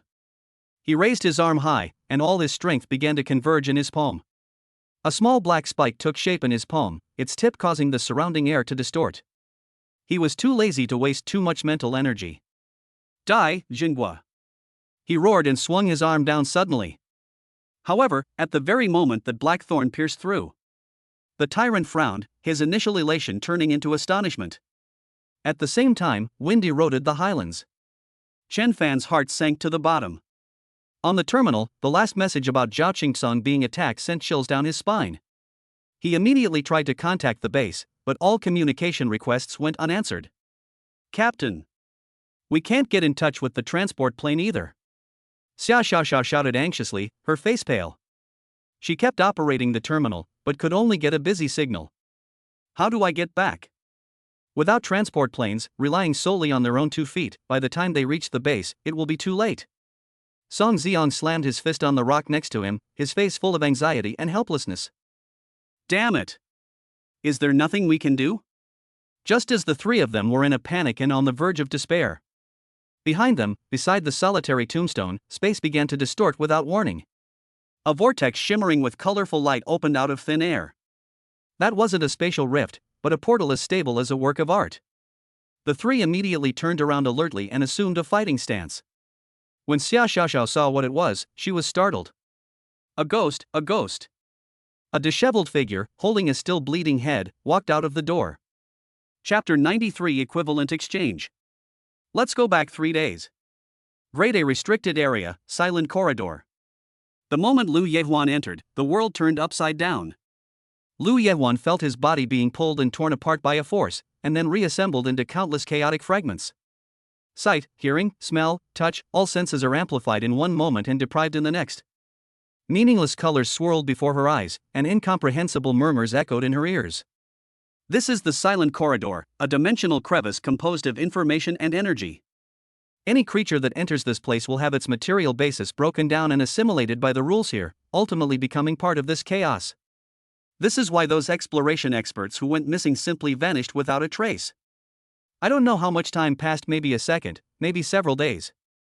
When Lu Yehuan regained consciousness, she found herself standing on a street. On both sides of the street are old-fashioned residential buildings where she lived in her childhood. The sun was shining brightly, and the air was filled with the fragrance of gardenias from the garden downstairs. Not far ahead of her, on the second-floor balcony of a residential building, a gentlewoman was hanging bedsheets to dry. The woman turned around, saw her, and smiled. "Yi Huan, what are you daydreaming about? Come home for dinner. I made your favorite braised pork today." "It's Mom." Lu Yehuan is unable to move her body. "What are you standing there for? Come up here." A tall man poked his head out of the living room, holding a newspaper in his hand, and shouted, pretending to be angry. "It's Dad." "No. This is not reality. It was just a projection of her previous life. They died in a car accident. She can't get involved." But her body wouldn't obey her commands. "We'll keep moving forward step by step, wanting to see things more clearly." She misses them. I want to so much." Various scenes flashed by rapidly, and Lu Yewon felt the warmth brought by the illusion. "If only I could stay here forever." Next scene. That was the toy section of a shopping mall. The little girl was lying on the ground, pointing at a Barbie doll on the shelf, crying her heart out. "I don't care. I want it. I want that doll." The mother, looking somewhat helpless, knelt down, wiped away her tears, and spoke gently to her. "Yi Huan, this doll is too expensive. It's not that you can't have it, but you have to do housework for Mom for a week first, washing dishes and mopping the floor, okay?" The young girl looked up in confusion, sobbing as she asked, "Why?" The mother gently pinched her little nose and answered in a very serious tone.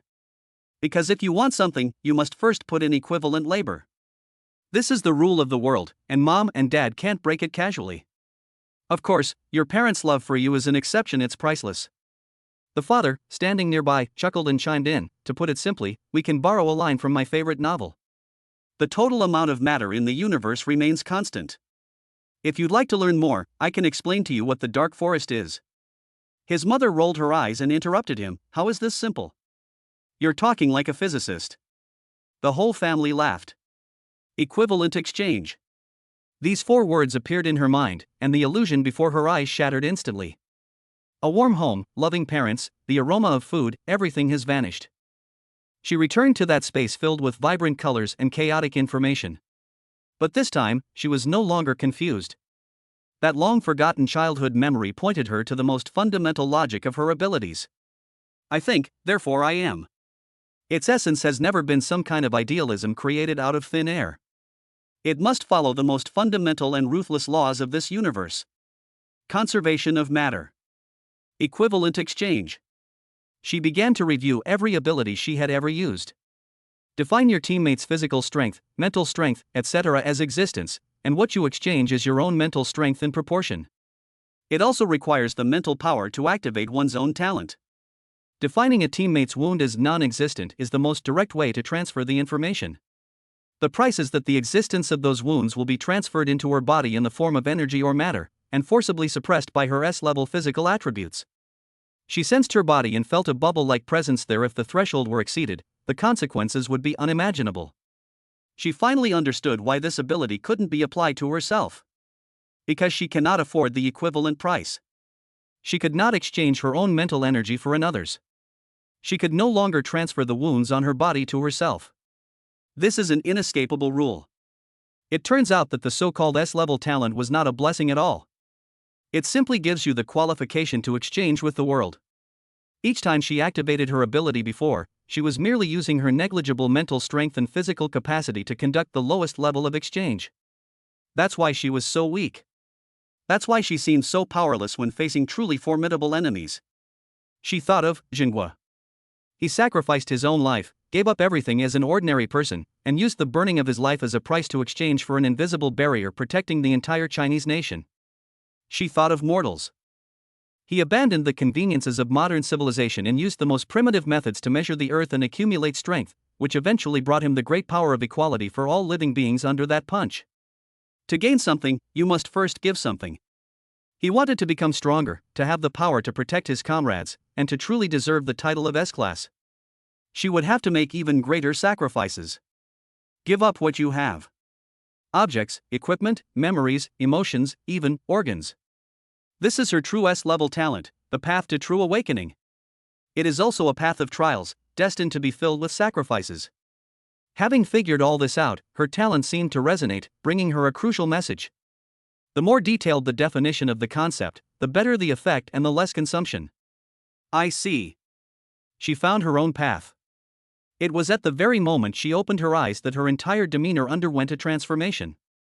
A comical figure, hopping and skipping with exaggerated dance steps, appeared in front of her. The newcomer was dressed in a brightly colored clown costume, with a heavily painted smiling face, a red nose, and a mouth that stretched to his ears, looking like he had run out of a circus. He walked around Lu Yehuan, stopping every now and then, tilting his head, and looking at her with the eyes of someone appraising merchandise. Finally, he stopped in front of Lu Yehuan, opened his arms, made a stage curtain call gesture, and spoke loudly in an aria-like voice. "Oh dear. I've finally found you, lost little girl. Chapter 94 I think, therefore I am. Let me see, who is this? Oh, so it's that S-rank support lady from the newly formed Dawn squad of the Dragon Shield Bureau. TSK, what a waste. An S-rank talent, yet it has absolutely no offensive capabilities. All it can do is cheer on teammates and replenish their health." The clown's words were full of contempt and mockery, each word piercing Lu Yawan's most sensitive sore spot. Is Dragon Shield out of people? They actually let someone like you get into an elite team. The Joker relished this verbal torment. Seeing Lu Yehuan with his head down and not saying a word, he assumed his words had worked and his smile became even more distorted. But don't be too sad.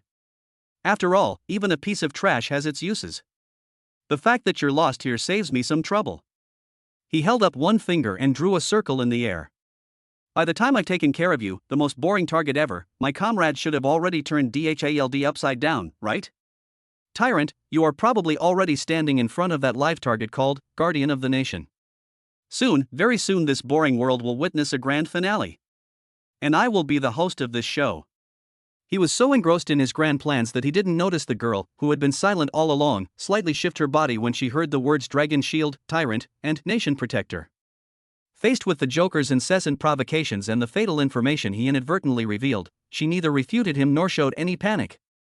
She simply closed her eyes. Deep in her heart, she made a decision. One decision, enough to change everything. The Joker's solo act continued. He even started gesticulating wildly, mimicking the panicked and pathetic state of the people at the Bureau of Dragon Shield Base after it was breached. He laughed so hard he almost fell over, a laugh that was both comical and cruel. It was at the very moment when his laughter was at its most unrestrained. Lu Yehuan opened his eyes. She slowly raised her hand and reached out to the clown who was still laughing wildly. I define. A power powerful enough to instantly kill this S-class ability user codenamed the Joker exists in my right hand. Discarding and exchanging. Without much thought, I already had enough leverage in my mind to match this exchange. It was an ability she naturally gained after gaining insight into her talent, and multiple options were clearly listed. This time, she abandoned her own cowardly emotions.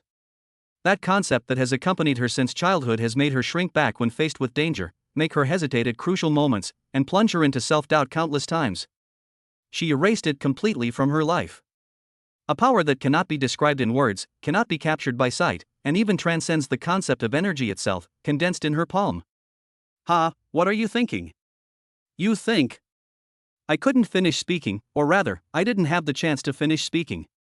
The Joker lost his life under the impact of that force. Aren't you talking too much nonsense? Lu Yehuan felt the changes within her heart.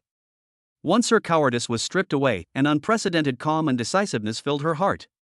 She is no longer afraid, no longer hesitant. But at the same time, she also felt a sense of emptiness.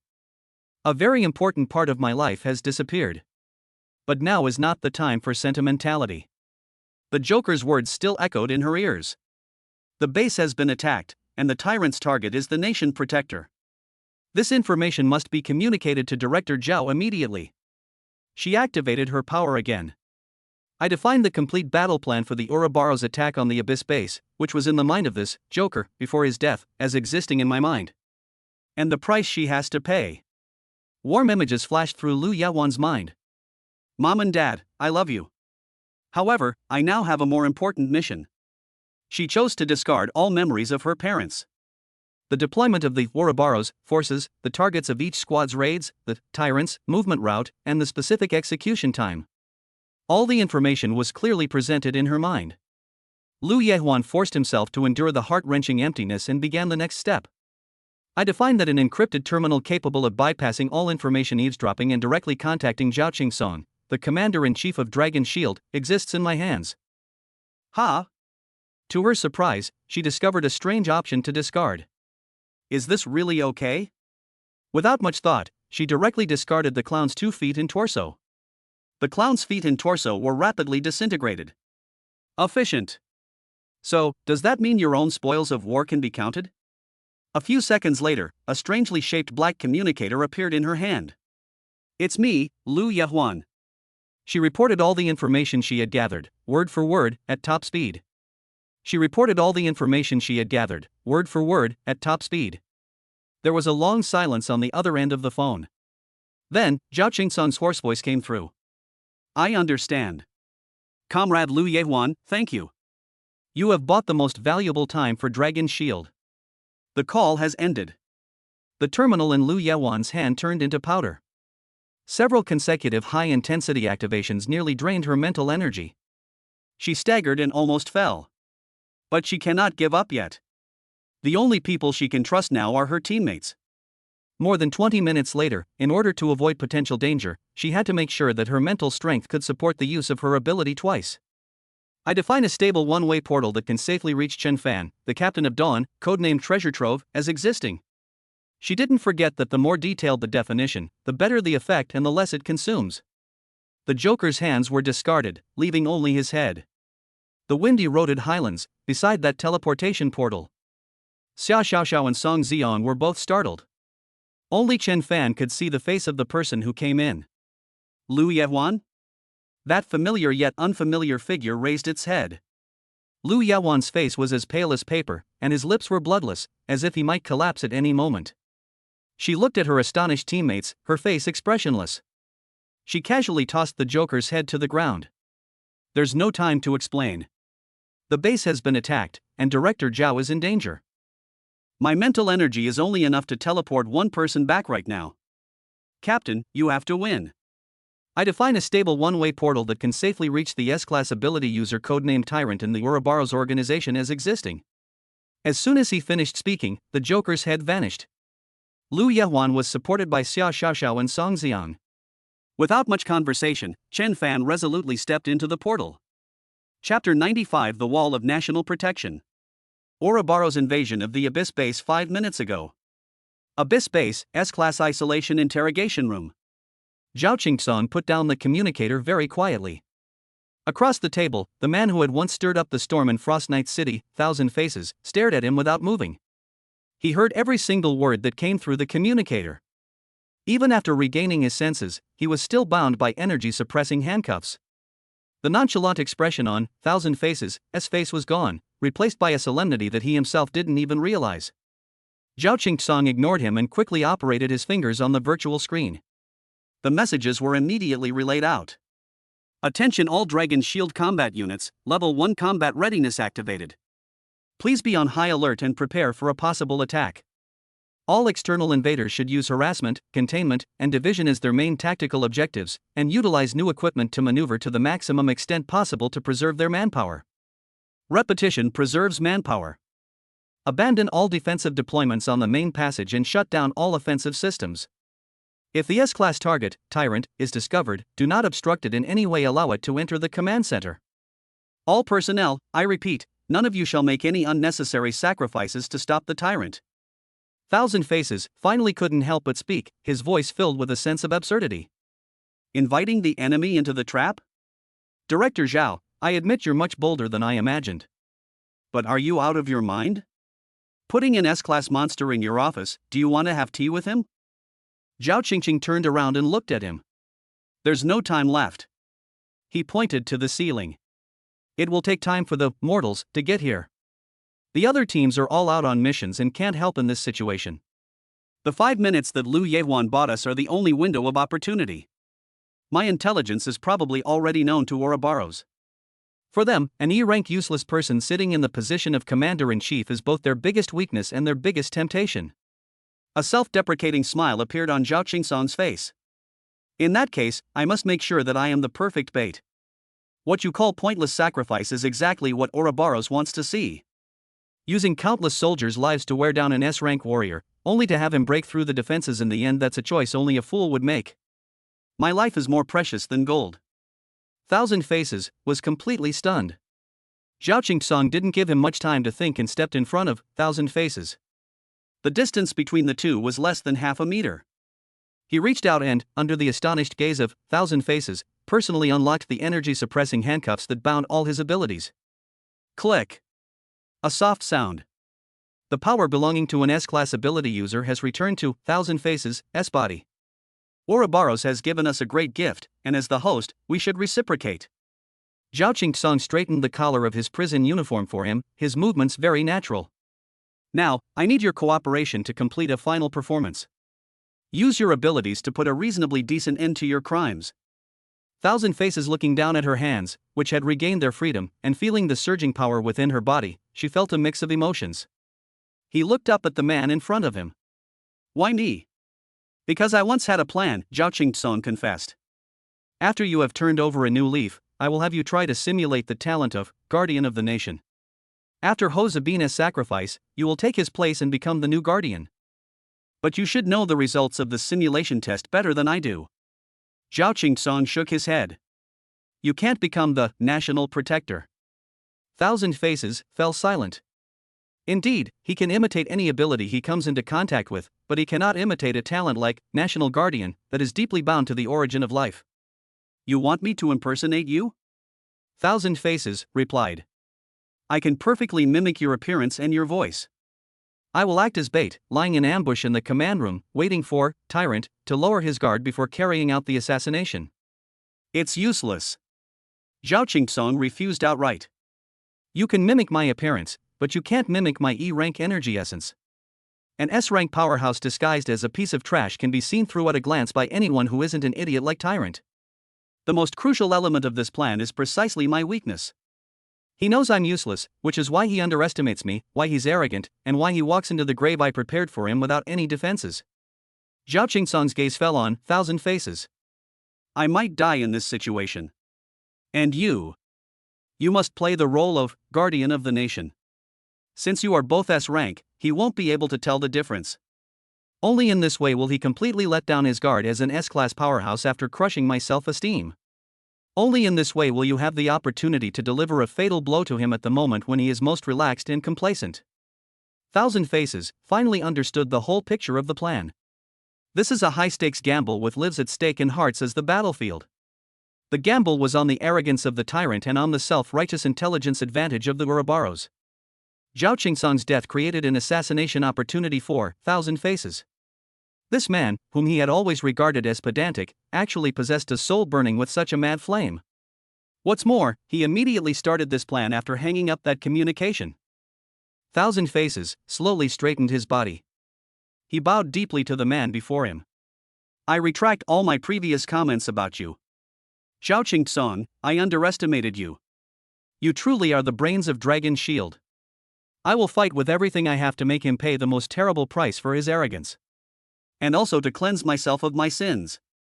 Zhao Qingsong helped him up, a smile appearing on his face. He looked at Thousand Faces and asked one last question. How confident are you that you can kill the Tyrant? Was about to answer. Zhao Qingsong waved his hand, refusing to listen any further. He turned around, strode out of the interrogation room, and walked down the path that had been paved for him. His back showed no hesitation or lingering attachment. Actions have already spoken for themselves. Trust needs no words. Cut back to the present. The Tyrant's wild laughter still echoed. However, at the very same instant he fired the black spikes at Xinhua. A black spike, almost blending into the darkness, shot out without warning. The angle of that spike was extremely tricky. The Tyrant's maniacal laughter froze instantly. A sharp pain shot through his right shoulder. He looked down in disbelief and saw a familiar black spike piercing through his shoulder blade, completely severing the energy flow in his entire right arm. It's his ability. Blackthorn. Immediately afterwards, an irresistible energy erupted from the wound.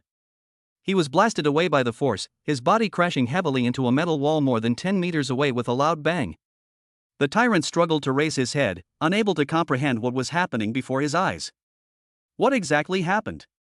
Just as his mind was in complete chaos, a portal opened beside him. Chen Fan stepped out, holding the Kusanagi sword, his eyes filled with rage. At the same time, a voice, brimming with suppressed murderous intent, clearly emanated from inside the glass room. I heard your conversation just now. Now, give the National Guardian wall. Apologize. Chapter 96: The Sword That Cuts Through the Rules. Before the words were even finished, the person inside the glass room had already made their move. He punched the one-way glass, and the glass shattered. With a swift movement, he entered the tyrant's attack range, and another black thorn appeared out of thin air. Tyrant channeled his power, and an even thicker black thorn rushed forward. Two black spikes collided in mid-air, a flash of white light, and the energy shockwave sent surrounding precision instruments flying. Thousand Faces let out a muffled groan as the dissipated energy grazed a deep gash on his side.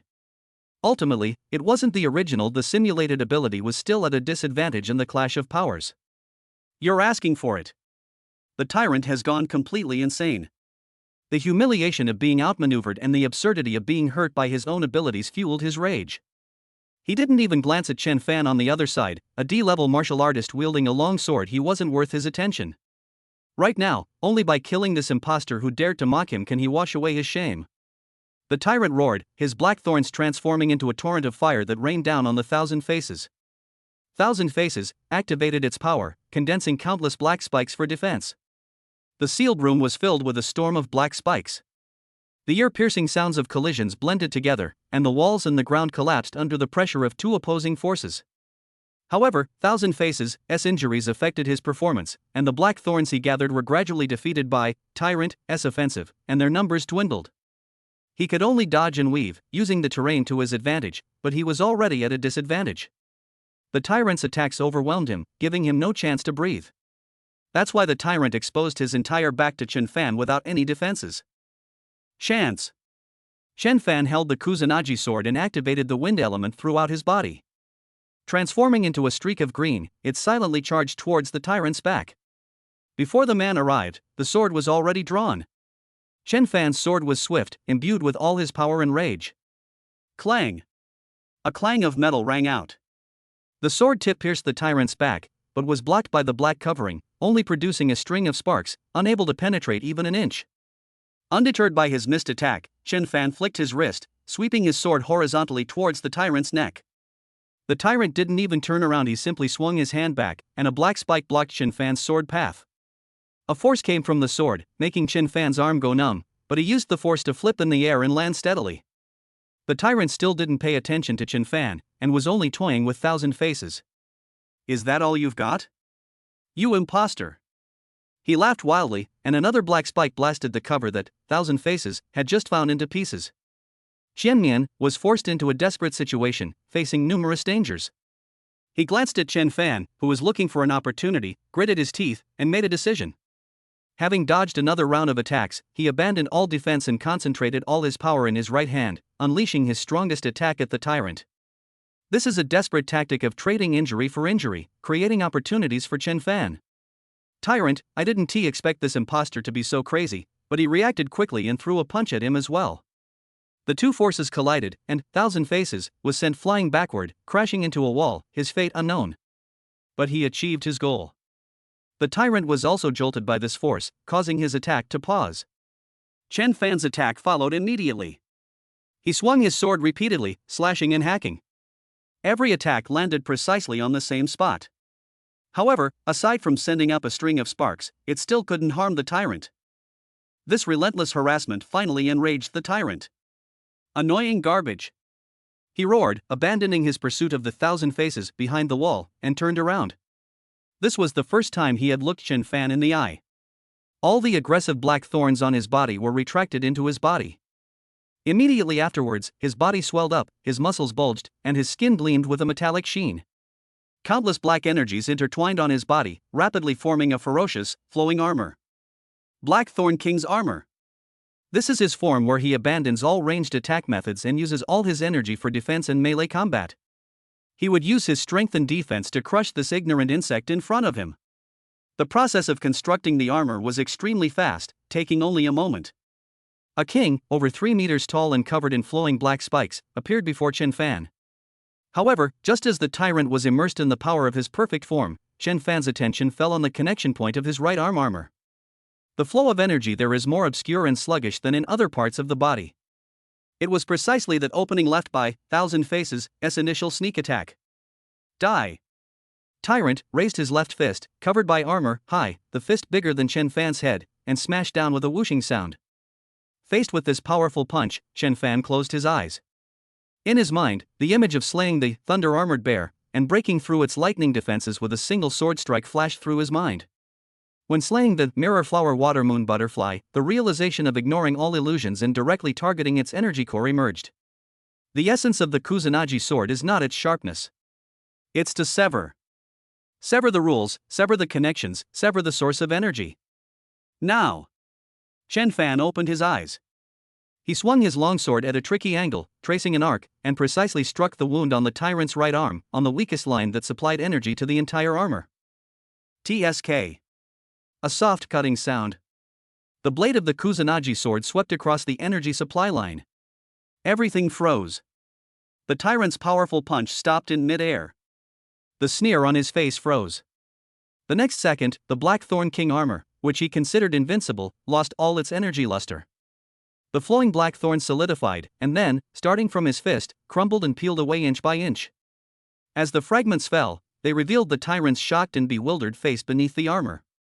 He couldn't understand it. Why? Before he could figure it out, Chen Fan had already closed in, gripping the sword in his backhand, the tip pointing directly at his heart. On this brink of life and death, the tyrant let out his most vicious roar before his death. He detonated all the remaining energy in his body, condensing it into a thin black nail, which he shot towards Chen Fan. This is the last resort for S-class superhumans. The speed was so fast that Chen Fan couldn't react at all. The long nail was about to pierce him. A battered figure suddenly appeared in front of him. It is Thousand Faces. He crawled out of the rubble at some point and used his exhausted body to shield Chen Fan. Puff! The black spike pierced through Thousand Faces' chest without any obstruction. He shuddered and looked down at the bloody hole in his chest. Then, he turned his head and looked at Chen Fan, who was standing right in front of him. You didn't kill me back in Frost Knight City. This life. I'm returning it to you. After saying that, his body went limp and he fell silent. No! Chen Fan let out a roar. With a backhand swift motion, he pierced the heart of the tyrant with the Kusanagi sword. The tyrant's tall body froze, then slammed heavily backward onto the ground, and remained motionless. Chen Fan stood between the two corpses, panting heavily. He looked down at the man on the ground who had protected him with his life, and then at the enemy he had personally killed not far away. He won. But the sword in his hand was so heavy that he could barely hold it. Chapter 97. No one is a coward. Chen Fan stood there, his chest heaving, each breath aggravating the pain throughout his body. He walked out of the secret chamber that had been turned into a tomb and stepped into the main passage leading to the command center. There was no sound. There was no scene of corpses strewn across the field as expected, nor the groans of the wounded. Zhao Qingsong's orders were carried out perfectly, and everyone survived except for himself. Chen Fan walked forward step by step, his footsteps unusually clear in the silence. He pushed open the half-open, heavy metal door to the command center. What he saw made him pause. Zhao Qingsong fell there, at the entrance to the passage leading to the secret chamber, before the last line of defense he had guarded with his life. Blood gushed from his empty chest, staining the floor beneath him red. Chen Fan rushed over and knelt down beside Zhao Qingsong. He discovered that Zhao Qingsong was still alive. Medical team. Medical. He instinctively reached for the terminal to call for help. A blood-stained hand grabbed his wrist. Zhao Qingsong raised his head, his gaze fixed on Chen Fan's face, stopping him from moving. No need, I'm dying. It's just that my talent is giving off its last bit of energy. This is also one of the reasons why I was chosen to be the director. Zhao Qingsong shook his head. He was well aware of his physical condition. The black thorn not only pierced his body, but also shredded all his internal organs. There was no chance of survival. With his last ounce of strength, he managed to squeeze out a few words. Dragon Spear. Qin Che, did you bring him back? Chen Fan's breath hitched. He looked into Zhao Qingsong's expectant eyes, which held no fear of death, only concern for his comrade. The final scene of Qin Shi burning out his life and turning into dust flashed before his eyes. He opened his mouth, but no sound came out. What should he say? Tell him that Qin Shi sacrificed his last breath to avenge himself, dying together with that beast. No. Looking at the light in Zhao Qingsong's eyes that was about to go out, Chen Fan made a decision. He grasped Zhao Qingsong's cold hand and answered. He said he would stay there for a while longer. He asked me to tell you that he overreacted when he said it 5 years ago. Chen Fan paused, then repeated the man's final declaration word by word. You are not a coward. Upon hearing this, Zhao Qingsong's tense body relaxed. His lips moved, and he forced a smile. Good lad. Of course I'm not a coward. He murmured to himself, his gaze passing over Chen Fan's shoulder and looking towards the empty space behind him. His consciousness began to fade. He saw what he had seen 5 years ago. Wind-eroded highlands. The hot-blooded young Qin Shi was carrying the giant blade, setting sun, and arguing with a girl who had 2 dimples when she smiled. Tang engine. Don't think you can boss me around just because you have strong defense. I am the dragon spear. The strongest spear. Pa. What good is your strength? You dare to get injured on a mission and I'll break your legs when you get back. TCH, who's afraid of who? He himself stood not far away, shaking his head and urging the 2 young lovers on. All right, stop showing off, it's time to get going. The sunlight back then was so warm. Zhao Qingsong's gaze became unfocused, and he uttered his last words. We are conflicted. No one is a coward. As the last word fell, the hand that had been holding Chen Fan slid down and fell to the ground with a soft thud. There was no more life. Zhao Qingsong, the chief commander of Dragon Shield, codenamed the Guardian of the Nation, died in battle. Chen Fan knelt there, feeling the lingering warmth in his hands gradually dissipate. He neither cried nor spoke. He reached out and gently straightened the crooked collar of Zhao Qingsong's blood-soaked military uniform. Then, he wiped the blood off his face and closed the eyes that had not yet closed. Let him leave with some dignity. The only sound in the entire command center was suppressed breathing. At the same time, inside the mobile headquarters of Ouroboros, Phantom knelt on one knee, reporting the results of the mission to the wind-eroded highlands. The tyrant and the clown have lost contact. Meanwhile, at the Abyss base, I was responsible for holding off the Dawn squad. During the mission, we encountered the S-rank magical beast Void Cursed Dragon, which delayed us and prevented us from providing timely support, leading to the failure of the operation. I failed in my duty, please punish me, leader.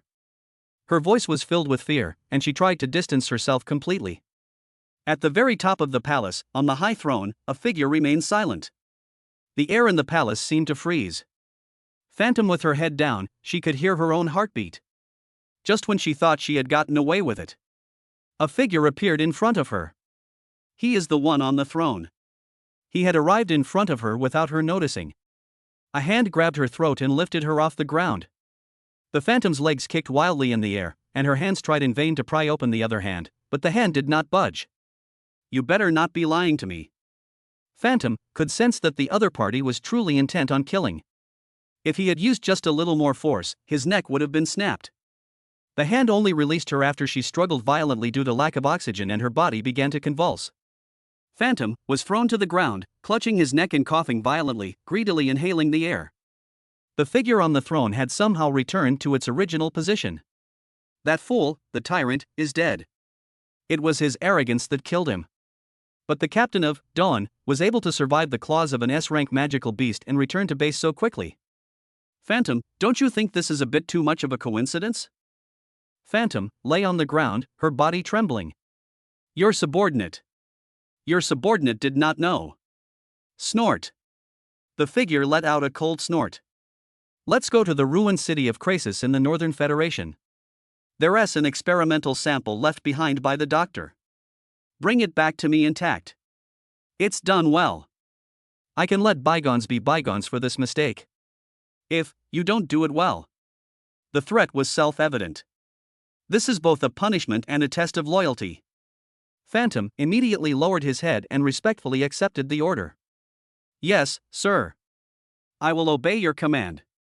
I will never betray your trust, leader. Having said that, she didn't dare linger for a moment and scrambled out of the palace. She straightened up only after her figure had completely disappeared into the shadows of the palace. She touched the finger mark on her neck, the fear and submission on her face fading, and the corners of her mouth turned up in a smile. She spoke softly to herself in the empty darkness, in a voice only she could hear. Old fox. It seems the plan needs to be moved up.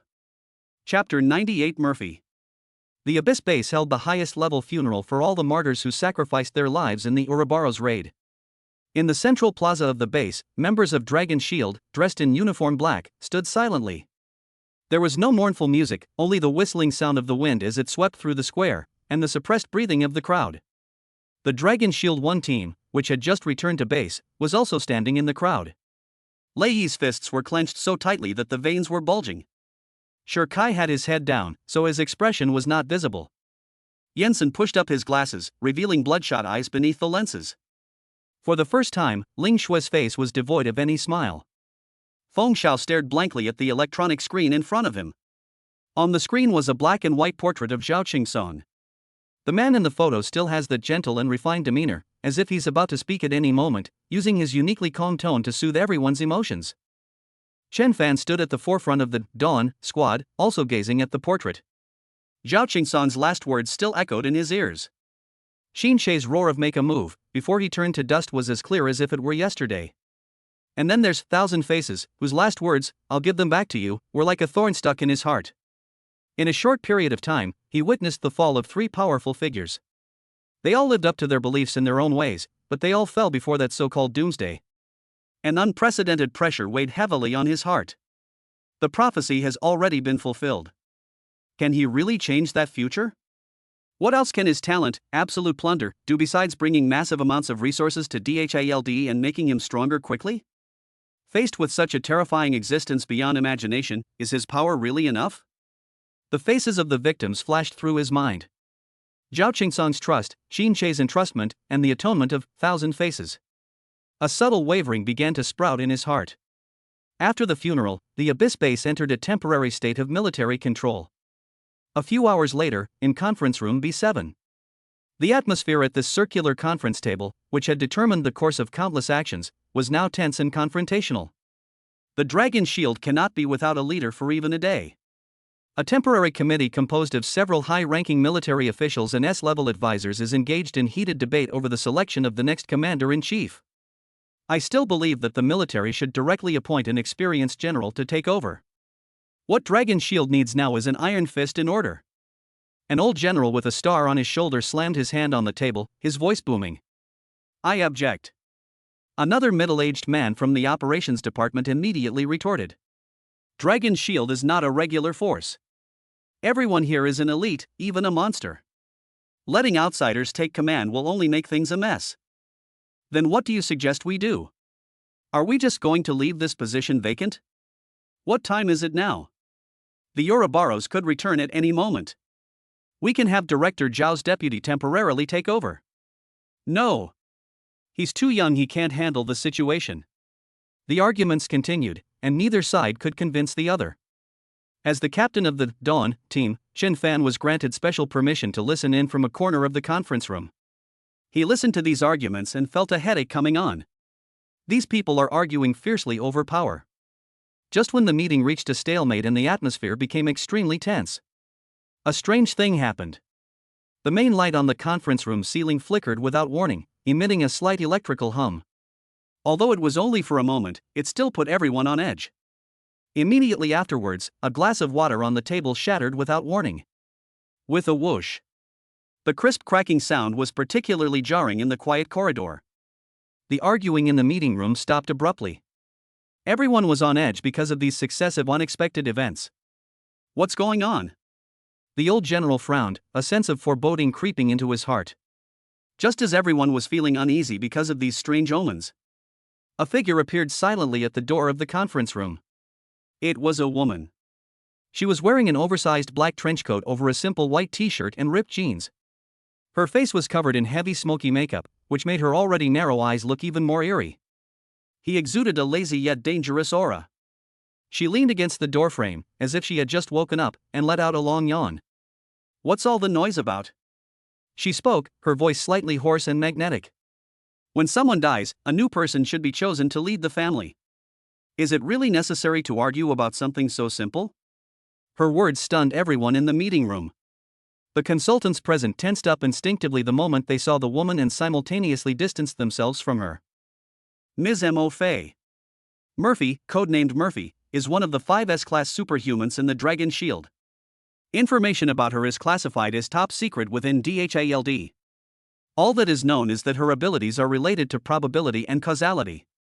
She is known as the most mysterious ghost cleaner in the Dragon Shield, and is responsible for dealing with troubles that cannot be solved by conventional means. She never participates in any direct combat and her whereabouts are unpredictable. I never expected her to appear here. Ignoring the wary looks from everyone, M.O. Fay strode into the conference room. She bypassed the generals and advisors with their varied expressions and went straight to the head of the conference table. That spot is still empty. Above, Zhao Qingsan's black and white portrait was placed neatly. M.O. Fay stopped and extended a finger with black nail polish, gently touching the glass frame of the portrait. Everyone's heart was in their throat.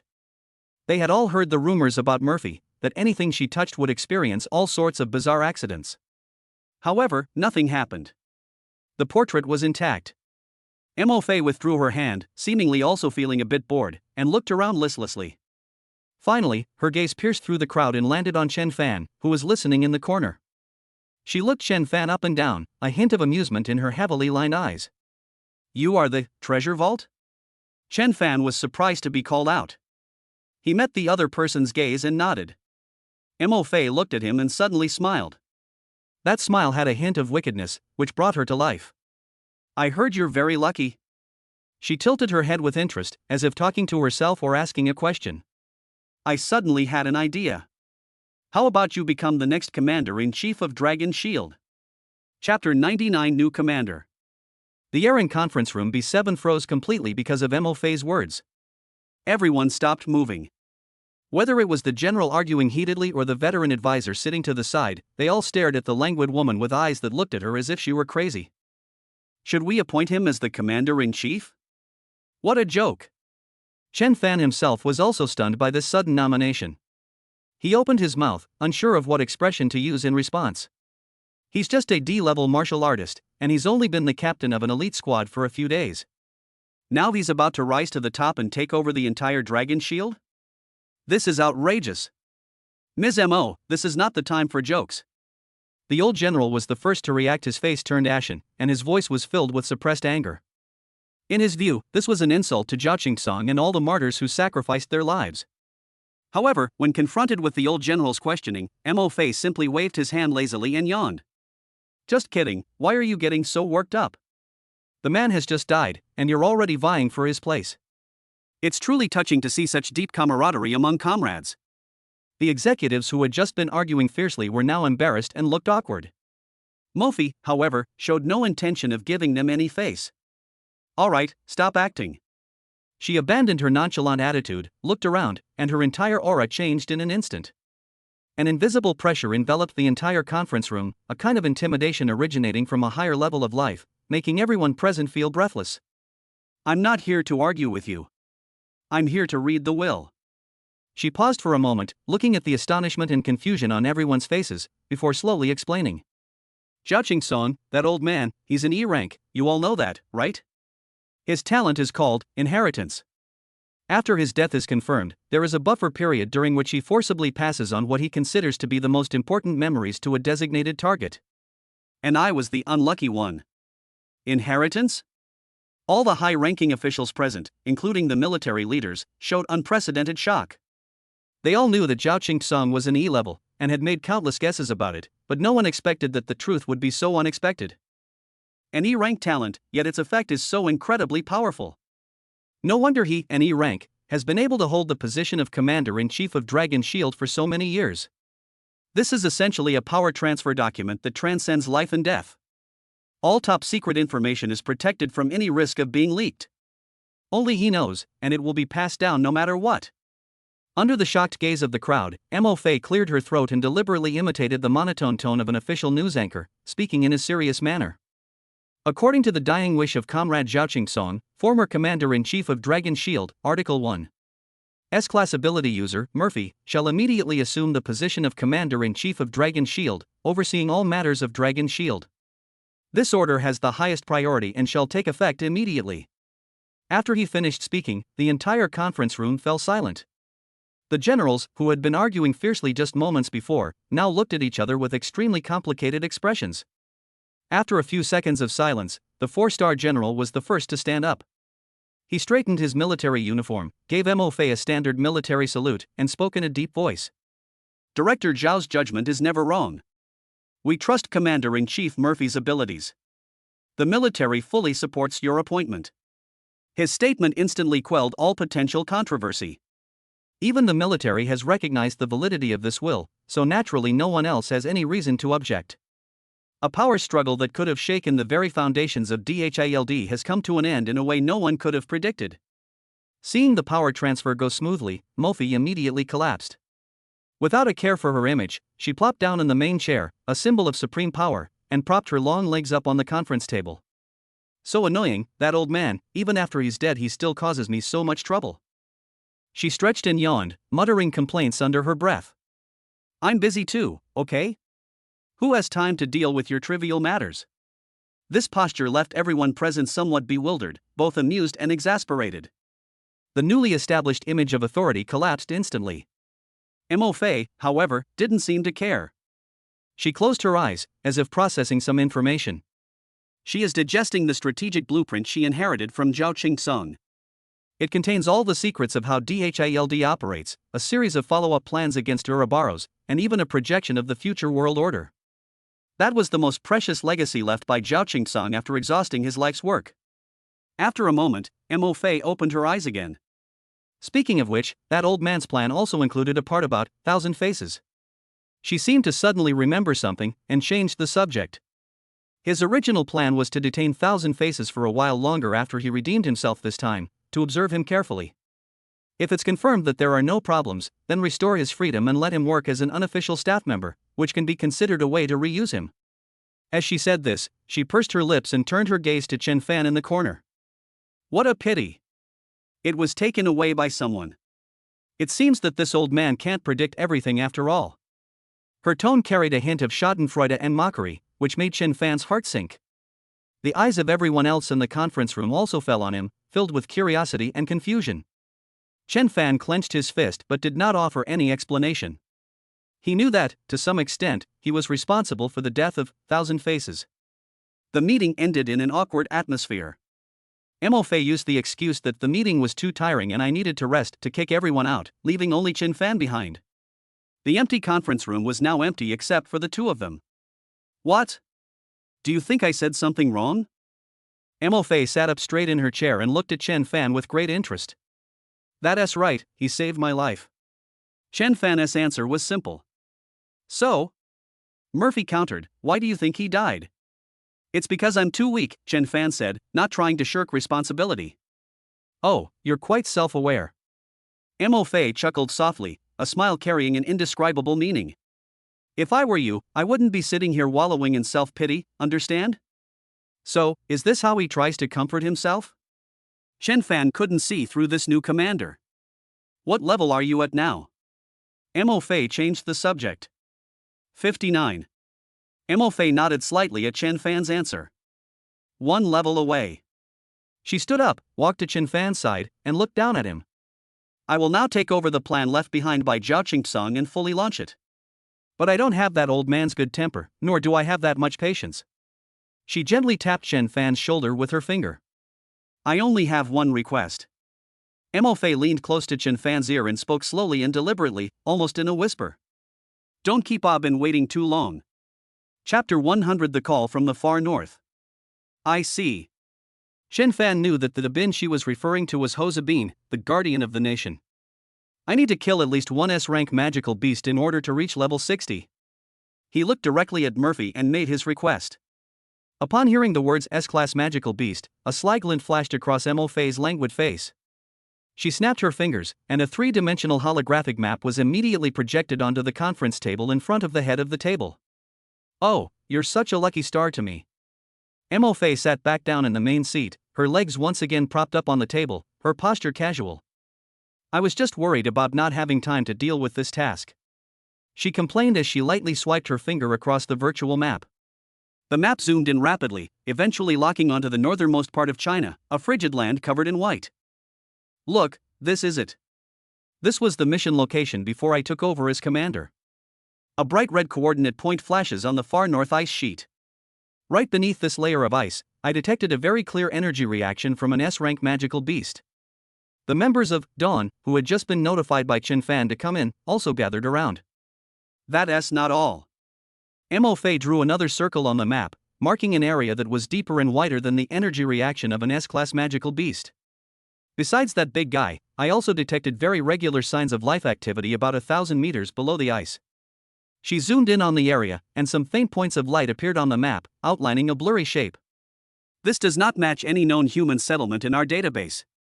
1,000 meters beneath the ice, there is an unknown city? This news was even more unbelievable to everyone than the existence of an S-class magical beast. There are survivors? Xia Xiaoxiao exclaimed first, her round face filled with anxiety. Then why aren't we organizing a rescue immediately? They must be in great danger trapped in that kind of place. Lu Yehuan also frowned and calmly analyzed, if there is an unknown human civilization, this would be a revolutionary discovery, and its priority should be above the extermination of S-class magical beasts. Song Ziong also unusually agreed, that's right, we should first confirm the safety of civilians. Faced with the three men's successive questions, Mo Fei's eyes clearly darted away.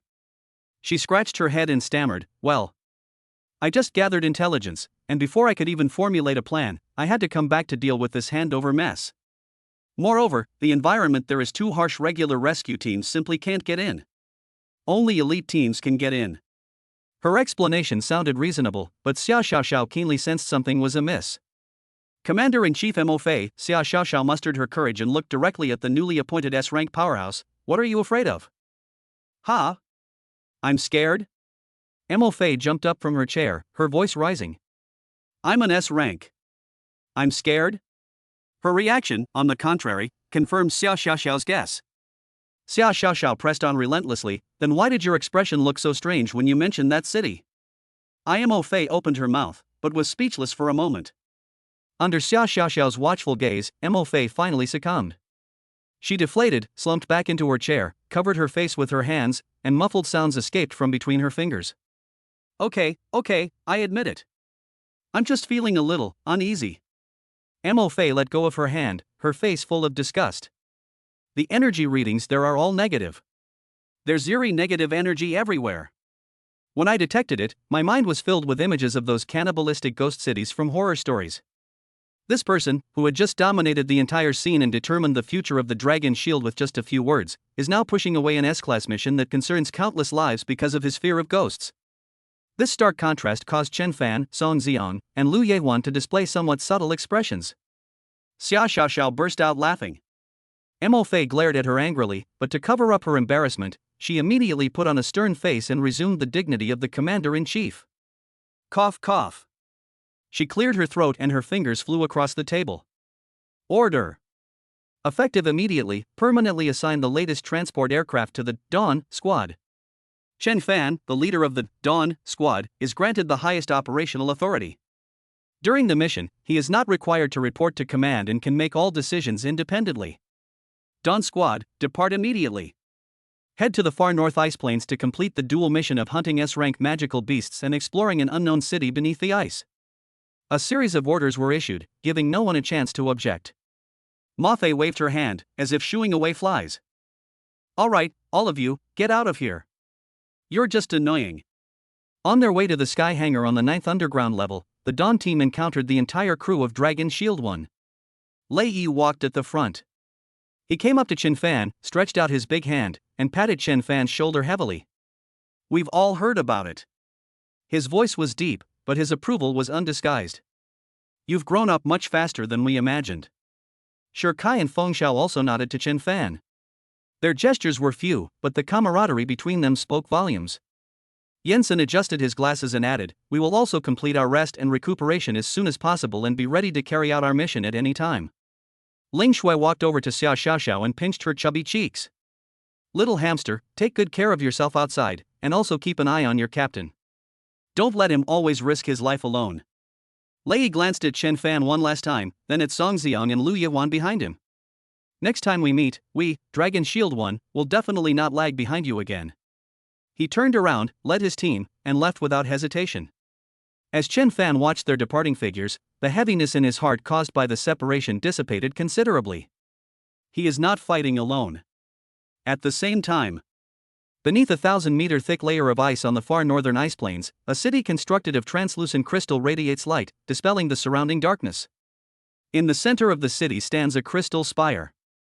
Inside the temple at the top of the tower, a tribesman dressed in animal skins with totems painted on his face knelt before a white-haired elder. His voice trembled. "Elder! Her Highness the Princess, is she not coming back? The darkness outside is growing ever deeper. How much longer must we wait in this pitch-black place?" The elder did not turn around, but stared at the crystal in front of him, which was taller than a person and shimmered with light. He reached out and stroked the surface of the crystal. After a long while, he finally spoke. "She will come back. She swore to the holy crystal that she would come back to save us." The elder's voice echoed in the temple. "We must believe unconditionally. Your Highness Princess Xia Xiaoxiao." Chapter 101 Beneath the Ice Crevice. The transport plane, exclusively for the Dawn crew, hovered over the far north ice field, its thermal imaging scanner protruding from beneath the fuselage, working with difficulty amidst the wind and snow. Target coordinates area has been reached. Environmental readings, 43 degrees Celsius, wind speed exceeding 40 meters per second, visibility less than 5 meters. Warning, the aircraft's outer shell is rapidly freezing. Immediate return to base is recommended. The synthesized mechanical voice echoed in the cabin, and Song Xiang could only see a gray-white expanse through the porthole. "Captain, the coordinates given by Commander-in-Chief Mo Fei have an error margin of 5 kilometers. Xia Xiaoxiao held up a military terminal, her round face full of worry. "How are we supposed to find it in this environment?" Lu Yiwan didn't say anything, but silently draped a thermal cloak over Xia Xiaoxiao. Chen Fan walked to the cabin door, ignored the pilot's warning, and pressed the start button. The cold wind, carrying ice crystals, filled the entire cabin. He took a step forward, letting the blizzard hit him, then closed his eyes, a gentle breeze surrounding him. It's not about fighting the wind, but about listening to it. Listen to the direction of every wisp of air and the trajectory of every snowflake on this icy plain. A few seconds later, he opened his eyes and pointed to the left front of the transport plane. Over there, 300 meters. The transport plane changed direction and flew towards the direction Chen Fan pointed out, braving the wind and snow. 300 meters felt like an exceptionally long flight. When the transport plane arrived over the ice cliff, everyone was stunned by the sight before them. At the edge of that ice cliff, there was a very inconspicuous crack. The crack was very narrow, no more than 5 or 6 meters wide at its widest point, and was covered by thick snow. It was impossible to spot unless viewed from directly above. From the depths of the crack, a stream of air, completely different from its surroundings, was blowing upwards. It was faint, but enough for Chen Fan to detect. "Jump," Chen Fan said succinctly. "Ha?" Xia Xiaoxiao peeked into the bottomless crack, her face turning pale. "Believe me." After Chen Fan finished speaking, he was the first to jump out of the cabin. Song Xiang and Lu Yiwan followed without hesitation.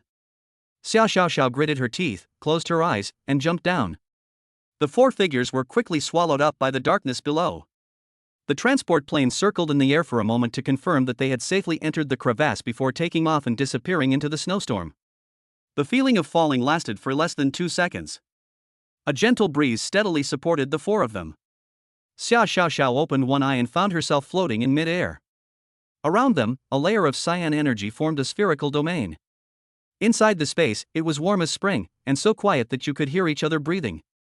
"Stand firm, everyone." Chen Fan's voice came through.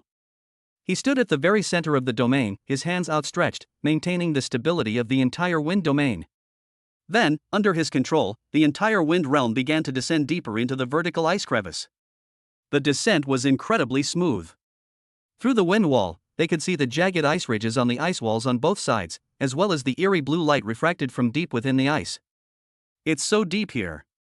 Xia Xiaoxiao clung to the edge of the wind wall, looking down into an endless expanse of darkness. "It feels like we've descended more than 500 meters, Lu Yiwan guessed. The energy reaction is getting stronger and stronger." Song Xiang gripped the hilt of his sword, his expression wary. The deeper you go, the denser and more violent the energy currents surging from the depths become. Maintaining the wind domain is becoming increasingly difficult. Captain, do you need any help? He asked. No need. Chen Fan shook his head. This amount of energy is nothing. He definitely felt the pressure. But this pressure is more like a form of tempering. He could feel that his understanding of the whisper of the wind and his control over the wind element were rapidly improving during this extreme application. It descended another 500 meters. Finally, they landed smoothly on the solid ice. Chen Fan dispersed his domain and gently exhaled. Arrive.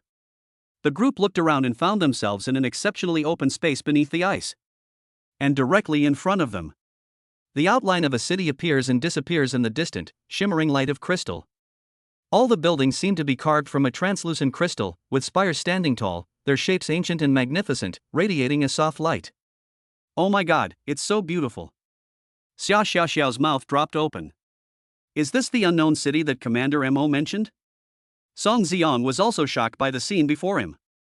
Just as everyone was marveling at the magnificence of this crystal city, they also discovered a problem. Between them and the city lies a nearly completely transparent ice wall. The ice wall completely sealed off the only entrance to the city. Let me. Song Xiang stepped forward to test the strength of the wall. The power of thunder and fire intertwined on his sword blade, condensing into a sword aura several meters long. Drink! He roared and slashed down with all his might. The sword energy, powerful enough to cleave mountains, slammed heavily against the ice wall. However, the moment the Thunderfire sword chi touched the ice wall, it was swallowed up silently by the thin layer of ice, like a mudox sinking into the sea. The surface of the ice wall was completely undisturbed, not even a ripple. What? Song Xian's attack missed, and his body staggered forward due to inertia. Before he could even stand up straight, the ice wall that had swallowed his attack flashed with light. The next second, an attack exactly the same as the lightning and fire sword energy he had just unleashed bounced off the ice wall and hurtled toward him at an even faster speed. Song Xiang was shocked and could only parry with his sword. Boom! The immense force sent him flying, sliding nearly 10 meters across the ice before coming to a stop. Are you all right? Chen Fan helped him up. It's nothing. Song Xiang shook his head and looked at the ice wall. This damn thing can absorb attacks and reflect them perfectly. It's not just about energy defense. Chen Fan walked to the ice wall, reached out his hand, and gently touched the cold surface. He did not feel any blockage of energy. This isn't a wall. Chen Fan withdrew his hand, seemingly lost in thought. It is a rule. A rule that forbids passage, which applies to all energy bodies and physical entities that attempt to force their way in. In that case, let me define it. Lu Yehuan was about to show off her skills when Chen Fan immediately interrupted her. Your abilities, except in emergencies, can only be used after you have obtained my permission. After learning about the principle of I think, therefore I am, Chen Fan, as the team leader, felt obligated to stop her from misusing it. He had a vague feeling that this ability was a bottomless pit. My domineering captain? Xia Xiaoxiao narrowed her eyes. You'd better uninstall the novel app from your phone right now, Song Xiang complained. Chen Fan gave a wry smile, and the mark of the Kusanagi sword on the back of his hand lit up. The long sword appeared in his hand. Then he walked to the ice wall and pressed the tip of his sword against that invisible rule. He activated the most core power of this S-class weapon. Cut it off. At the point where the tip of the Kusanagi sword touched the ice wall, a tiny vortex appeared. Immediately afterwards, the entire seemingly indestructible ice wall began to tremble violently. Finally, like melting ice, it silently dissolved, revealing a circular opening large enough for one person to pass through in front of everyone. Chapter 102 Your Highness. Chen Fan retrieved the Kusanagi sword, and the S-rank longsword turned into points of light in his hand, re-imprinting itself onto the back of his hand. Beyond the cave entrance lies a vast space constructed of crystal. What is this place? Song Xiang stood at the cave entrance, completely captivated by the scene before him. He had expected to see ruins or some kind of primitive tribe. But what he saw was a wide crystal street lined with exquisitely designed buildings. The city stretched into the darkness, with countless spires towering high, like a fairy tale kingdom sleeping beneath a layer of ice. It's spectacular! Lu Yehuan exclaimed. Xia Xiaoxiao was completely attracted by the glowing crystals. She curiously reached out her hand, wanting to touch a rhombus-shaped crystal by the roadside. Just then, a series of orderly footsteps came from deep within the street. Something's up. Song Ziong drew his sword and assumed a defensive stance. Chen Fan reacted even faster, pulling Xia Xiaoxiao behind him and slightly shifting his body to block the front of the group. A squad of guards dressed in animal skins and simple ice crystal armor, carrying spears, were seen approaching them in a well-organized formation. Their movements were completely silent, clearly indicating they were well-trained.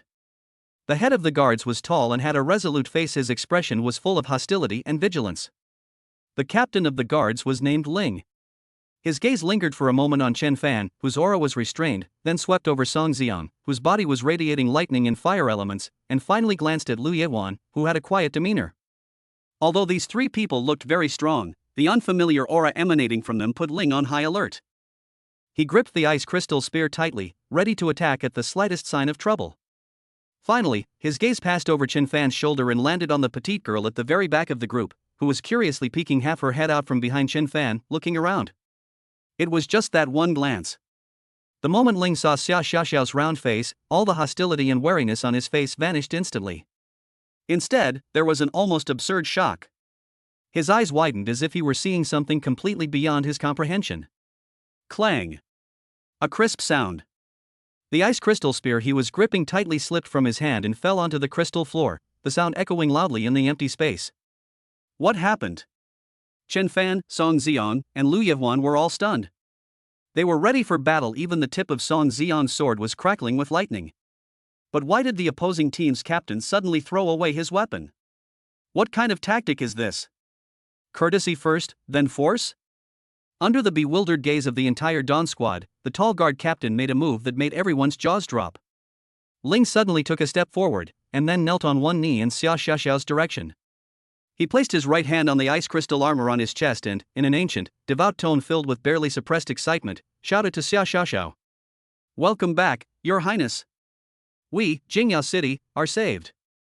His voice echoed through the cave, each word filled with power and faith. Your Highness? Chen Fan and his group collectively went blank. Song Ziong almost lost control of the lightning in his hand.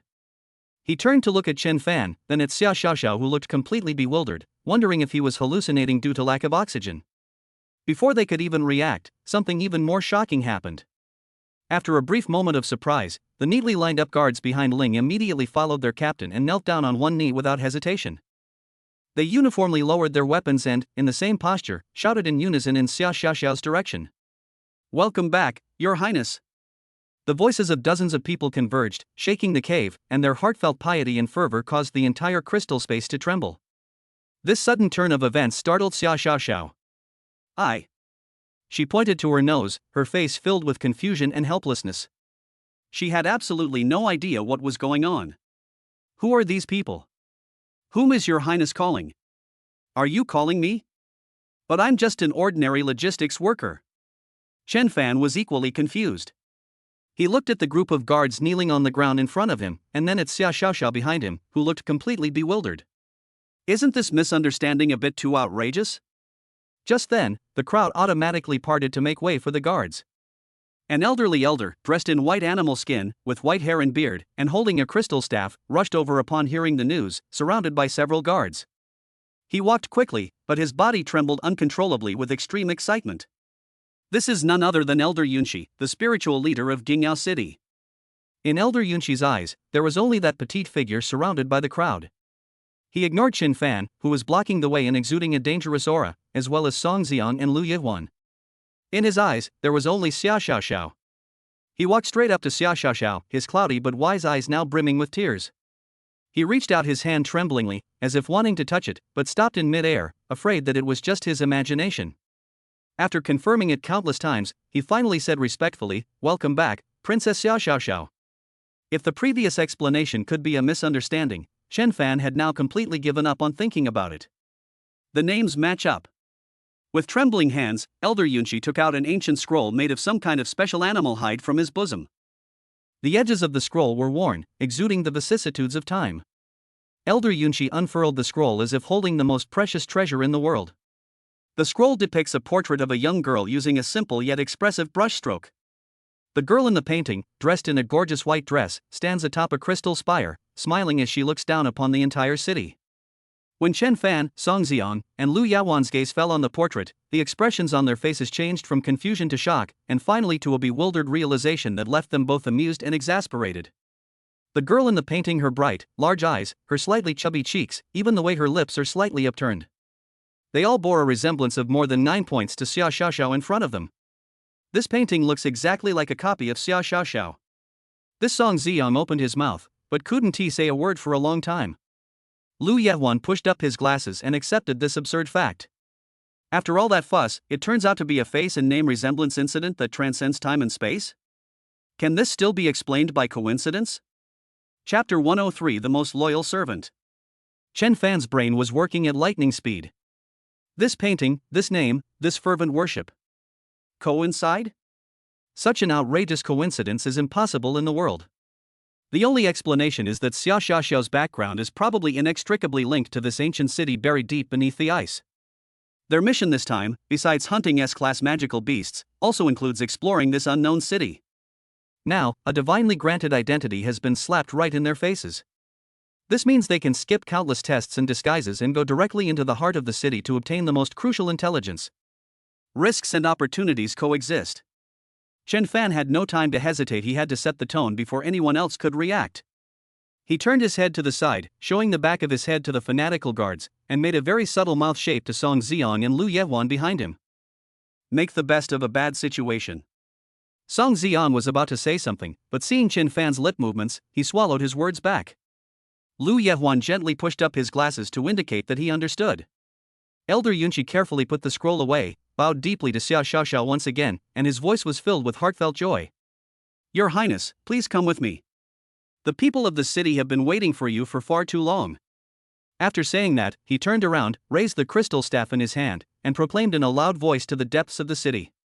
The princess has returned. The eternal night is about to end. The princess has returned. The eternal night is about to end. One by one, residents of Jingyao City began to emerge from the buildings lining both sides of the street. Men, women, and children all wore similar animal skin clothing, their faces filled with excitement and hope after a long period of suppression. They automatically lined up on both sides of the street, and when Xia Xiaoxiao walked by under the escort of Elder Yunqi and Ling, everyone bowed and touched their chests to pay her the highest respect. Xia Xiaoxiao had never seen such a scene before. She was completely dumbfounded, not knowing where to put her hands and feet, and could only let Elder Yunqi lead her forward stiffly. The surrounding area was filled with thunderous cheers and countless gazes filled with reverence and anticipation. Gradually, Xia Xiaoxiao's tension and panic dissipated. A wonderful feeling of being worshipped arose from the bottom of my heart. Just feeling lightheaded.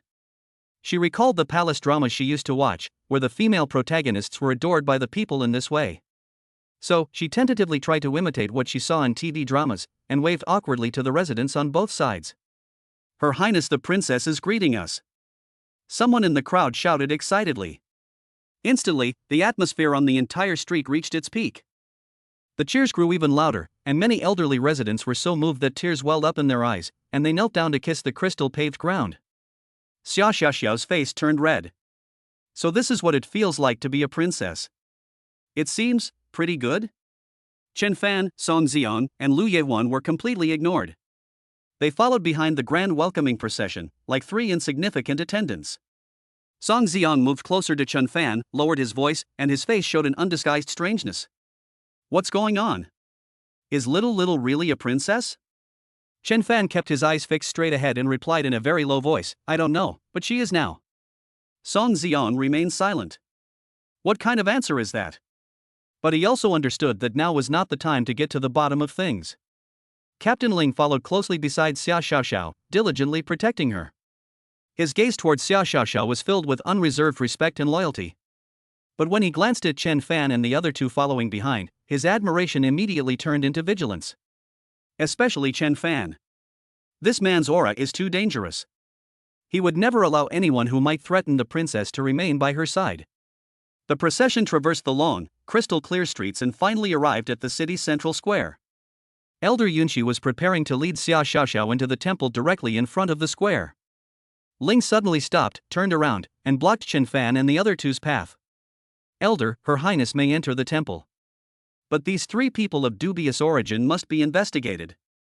Song Xian's temper flared up immediately. He was about to lash out when he saw Chen Fan shake his head at him. At this tense moment, Xia Xiaoxiao, who had always been protected in the center, stepped forward. For the past few months, the captain and his team have been protecting her. Now, it's her turn. Moreover, she couldn't let a mere captain of the guard challenge the princess's authority that she had just established. Thinking of this, Xia Xiaoxiao cleared her throat. Presumptuous. Ling, who was confronting Song Xiang, instinctively wanted to kneel down. Xia Xiaoxiao took a few steps forward and stood in front of Chen Fan and the others, shielding them with her body. They are not people of unknown origin. They are my followers, and the heroes who have journeyed with me through the darkness to save Crystal City. Attendant. Song Xiang had a bad feeling. Xia Xiaoxiao first stretched out her finger and pointed at Chen Fan behind her. This is my most trusted chief bodyguard. Bodyguard Chen. Chief bodyguard? Ling frowned slightly. This position was essentially placing someone above him, the captain of the guards. But he couldn't argue with that, since protecting the princess was a matter of course. He could only raise the danger level of this man again. Xia Xiaoxiao then turned her gaze to Song Xiang, who was looking on with anticipation. Song Xiang was in a very pleasant mood at this moment. Chief bodyguard, that sounds impressive. When it's my turn, I can't be worse than Chen Fan, can I? I'm a genius. Giving him a title like Great General or Sword of the Kingdom wouldn't be too much to ask, would it? He held his head high, ready to accept his new title.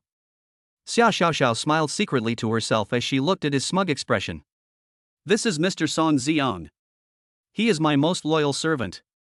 Servant. Song Xiang's face first turned red, then slowly turned ashen. This is an absolute disgrace.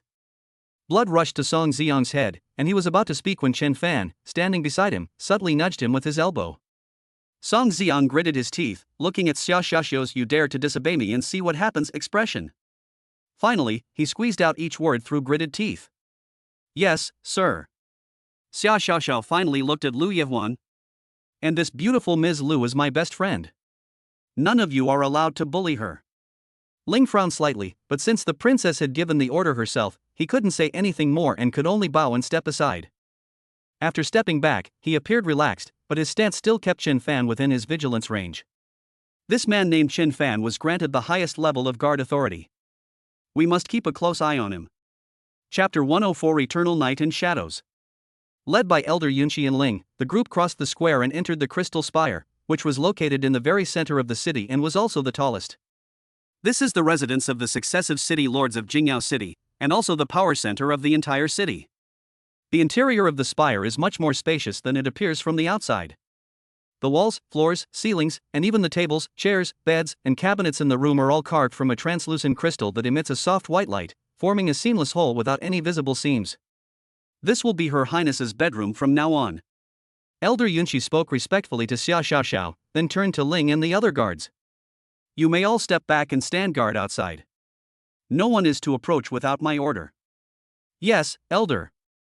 Although Ling was still wary of Chen Fan and the other two, he dared not disobey the elder's orders.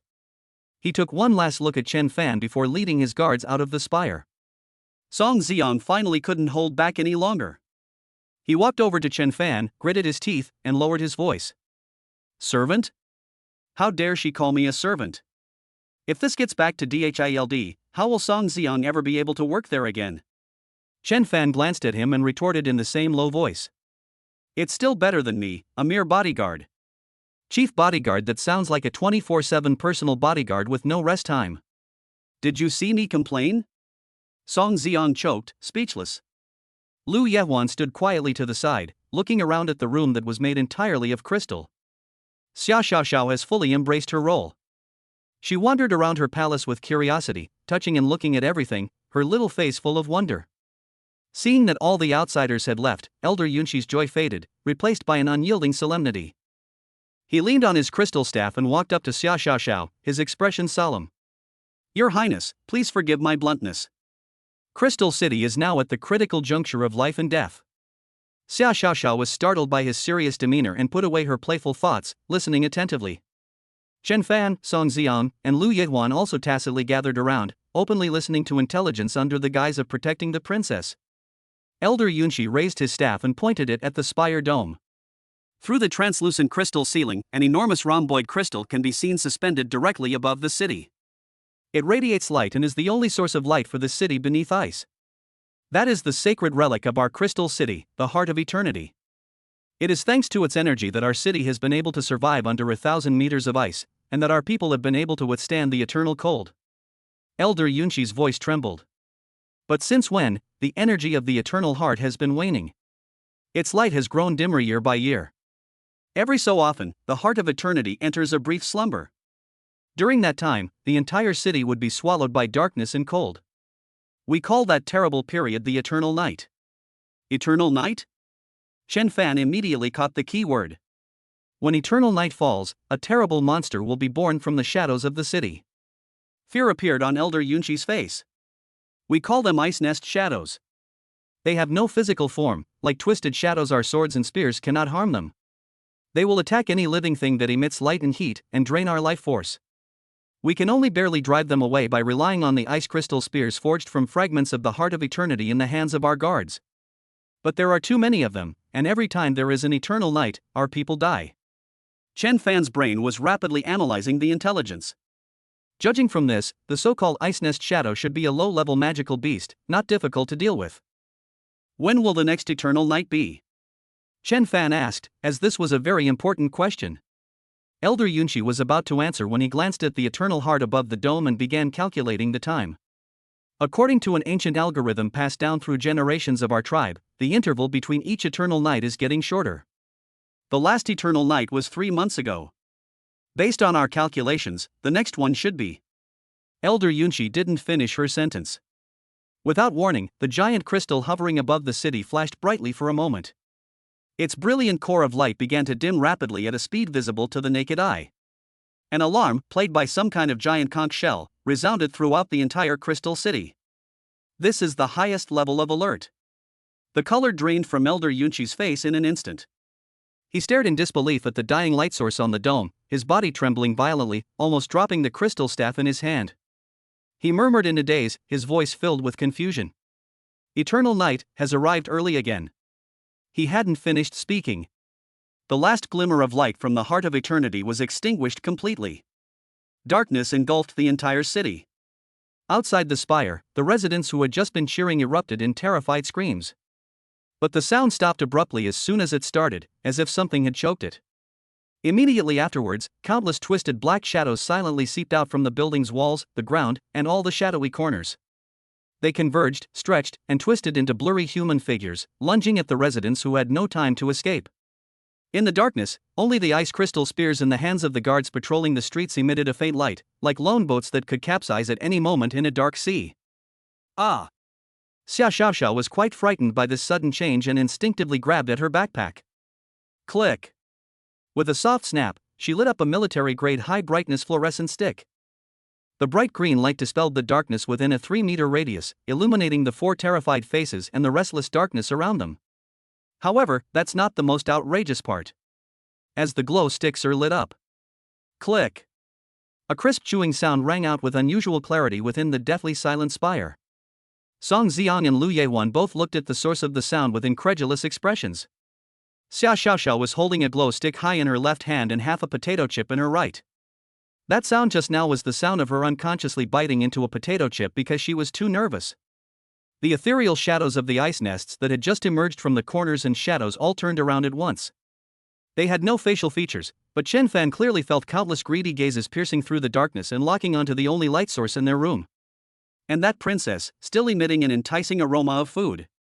Chapter 105. This monster, can it be farmed infinitely? Dozens of ice nest shadows abandoned their readily available prey outside, transforming into twisted black shadows as they surged toward the light source within the spire. Your Highness! Turn off the light immediately! Elder Yunshi's face turned pale. He immediately raised the crystal staff in his hand, and the crystal at the top of the staff emitted a faint white shield, which barely covered the 4 people. His voice trembled as he urged Xia Xiaoxiao on. Light will attract them, and the aroma of food is an even more irresistible temptation. They will flock to it in droves. Oh! Startled, Xia Xiaoxiao frantically tried to throw away the glow stick and swallow the potato chip in her mouth. Need not. Chen Fan reached out and pressed down on her wrist. He stepped forward and stood at the very front of the line. Perfect timing. He also wanted to see what good stuff these so-called energy bodies could actually produce. The mark of the Kusanagi sword on the back of his hand shone brightly. Upon seeing Chen Fan's actions, Song Xiong instantly understood his captain's intention. The power of lightning and fire flowed around him, and the lightning and flames illuminated the entire room as bright as day, even more dazzling than Xia Xiaoxiao's glow stick. He grinned, revealing a battle-ready smile to the shadowy figures surging into the room from all directions. "Captain, these guys don't look very sturdy. They should be much easier to kill than those rotten wolves from last time, right?" Before the words were even finished, the first ice nest shadow had already pierced through Elder Yunqi's thin shield and pounced straight at its most delicious prey. Chen Fan didn't even turn around. He gripped the sword in a reverse grip, and the Kusanagi sword brought up a wisp of blue wind as its blade lightly sliced across the shadowy figure. The shadowy creature's body was smoothly severed in the middle, and the black negative energy it emitted was completely absorbed the moment it came into contact with the sword. Killed, Ice Nest Shadow LV.15. Talent Absolute Plunder triggered. Obtained, 3xc grade material Shadow Remnants. Really? Chen Fan understood. Standing behind him, Elder Yunqi stared wide-eyed with disbelief, his mouth slightly agape. What did he see? One sword. He only used one sword. The man whom the princess called the chief bodyguard completely wiped out an ice nest shadow that even a squad of guards had to expend a lot of effort to dispel. This isn't dispelling, it's erasing. He could clearly feel that the negative energy contained in the shadowy creature was completely absorbed by that strange weapon. He had never heard of such a method of killing. My turn. Seeing this, Song Xiong could no longer hold back. He shouted, and the long sword in his hand burst forth with dazzling lightning and fire. Thunder and fire sword energy crisscrossed, weaving an impenetrable net of death within the room. Dozens of shadowy figures that had just flooded into the room were instantly vaporized by the violent power of lightning and fire before they could even get close. The room was instantly emptied. Song Xiong readily sheathed his sword, looking at Chen Fan with a smug expression, as if showing off his achievements. However, there was nothing beneath his feet apart from a few wisps of charred black smoke. Nothing remained. Tisk. Chen Fan glanced at Song Xiong. Bad news, Song Xiong has cleared the ghostly figure from the room. Good news. The commotion caused by Song Xiong was enormous. The brighter light and more intense energy fluctuations were like a lighthouse in the night for the countless shadowy figures in the city. Countless shadowy figures surged forth from every corner of the city, converging into a black tide that relentlessly surrounded the spire. It's no use, it's no use. As Elder Yunqi gazed at the endless black waves outside the window, her expression shifted from shock to despair. During the eternal night, as long as darkness remains, the ice nest shadows are endless and inexhaustible. Can't kill them all? Upon hearing these three words, Chen Fan felt no fear whatsoever. Instead, his eyes lit up. He turned his head and repeated it to Elder Yunqi in a confirming tone.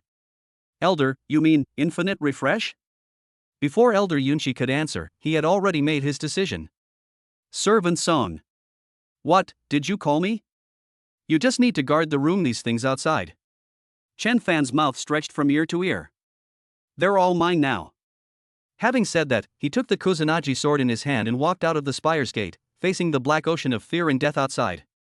Outside the spire, Ling Zhang led his squad of guards, forming a defensive formation to desperately fend off the ice nest shadows surging in from all directions.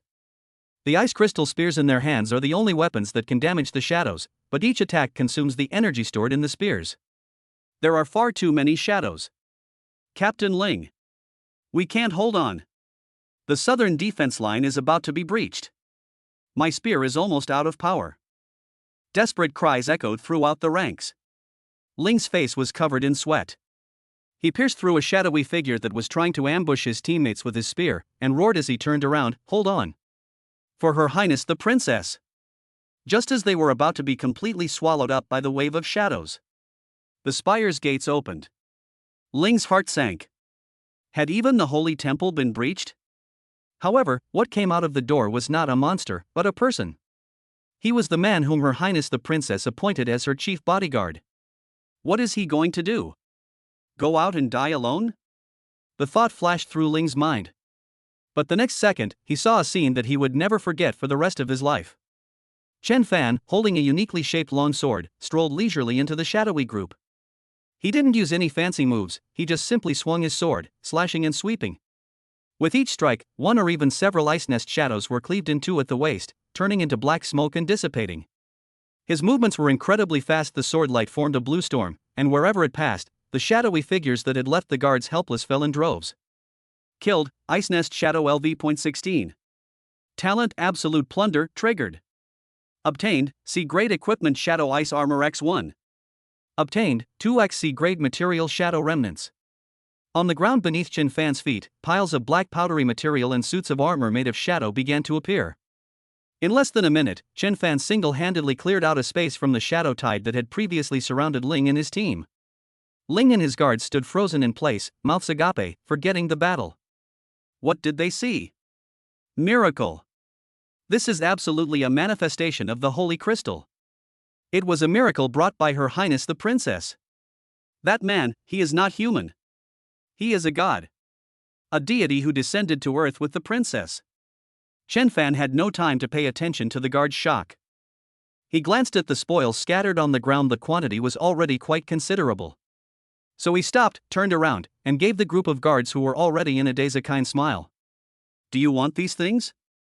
Ling nodded subconsciously. Take as much as you want. Chen Fan waved his hand generously. There's plenty. Just leave some for me to finish. After saying that, he glanced deeper into the city, at the ever-growing shadows drawn by the light of the spire, and couldn't help but utter a single word. Cool. Chapter 106 A Plea for Nothing. Cool. Ling and his teammates looked at each other, unable to understand the word. Faced with this endless, terrifying shadow that could drag the entire city into the abyss of death, this powerful figure actually said it was enjoyable? They don't understand. Chen Fan was naturally delighted. To him, these ice nest shadows, which represented death and fear in the eyes of the residents of Crystal City, were nothing more than moving material warehouses. Chen Fan's figure weaved through the black tide, each swing of the Kusanagi sword in his hand precise and accurate. He didn't waste a single ounce of strength. The sword always managed to cut right into the most vulnerable energy core within the shadow's body. Unlike Song Xiang's powerful and wide-ranging lightning and fire sword energy that aimed for area of effect damage, Chen Fan's attacks were unusually economical. Every sword strike is solely for the purpose of killing. Every strike is accompanied by a guaranteed looting. Ling and his guards were completely dumbfounded. They initially wanted to help, but soon realized they were completely superfluous. Their prized combat skills appeared clumsy and crude in front of Chen Fan. A shadowy figure bypassed Chen Fan's attack range, its sharp claws silently clawing towards the back of a young guard. The guard didn't even have time to react. Just as the claws were about to touch its back, a streak of cyan sword light arrived first, precisely severing the shadowy creature in two. Chen Fan didn't even turn his head, as if he had eyes in the back of his head. The young guard, still shaken, touched his back. When he looked at Chen Fan's back, he was filled with gratitude and admiration for surviving such a close call. A similar scene played out repeatedly over the next few minutes. Chen Fan was like a tireless guardian, efficiently slaughtering the shadows while effortlessly protecting the entire guard squad. Gradually, Ling and his team members were no longer shocked, but instead felt a sense of security welling up from the bottom of their hearts. With this man around, it's as if even if the sky were to fall, there's nothing to fear. Chen Fan slew hundreds of shadowy creatures in one go, leaving behind shadowy remnants and pieces of ice armor exuding an ominous aura. Just then, the silent, eternal heart in the sky above the city suddenly emitted a faint light once more. Though dim, it truly exists.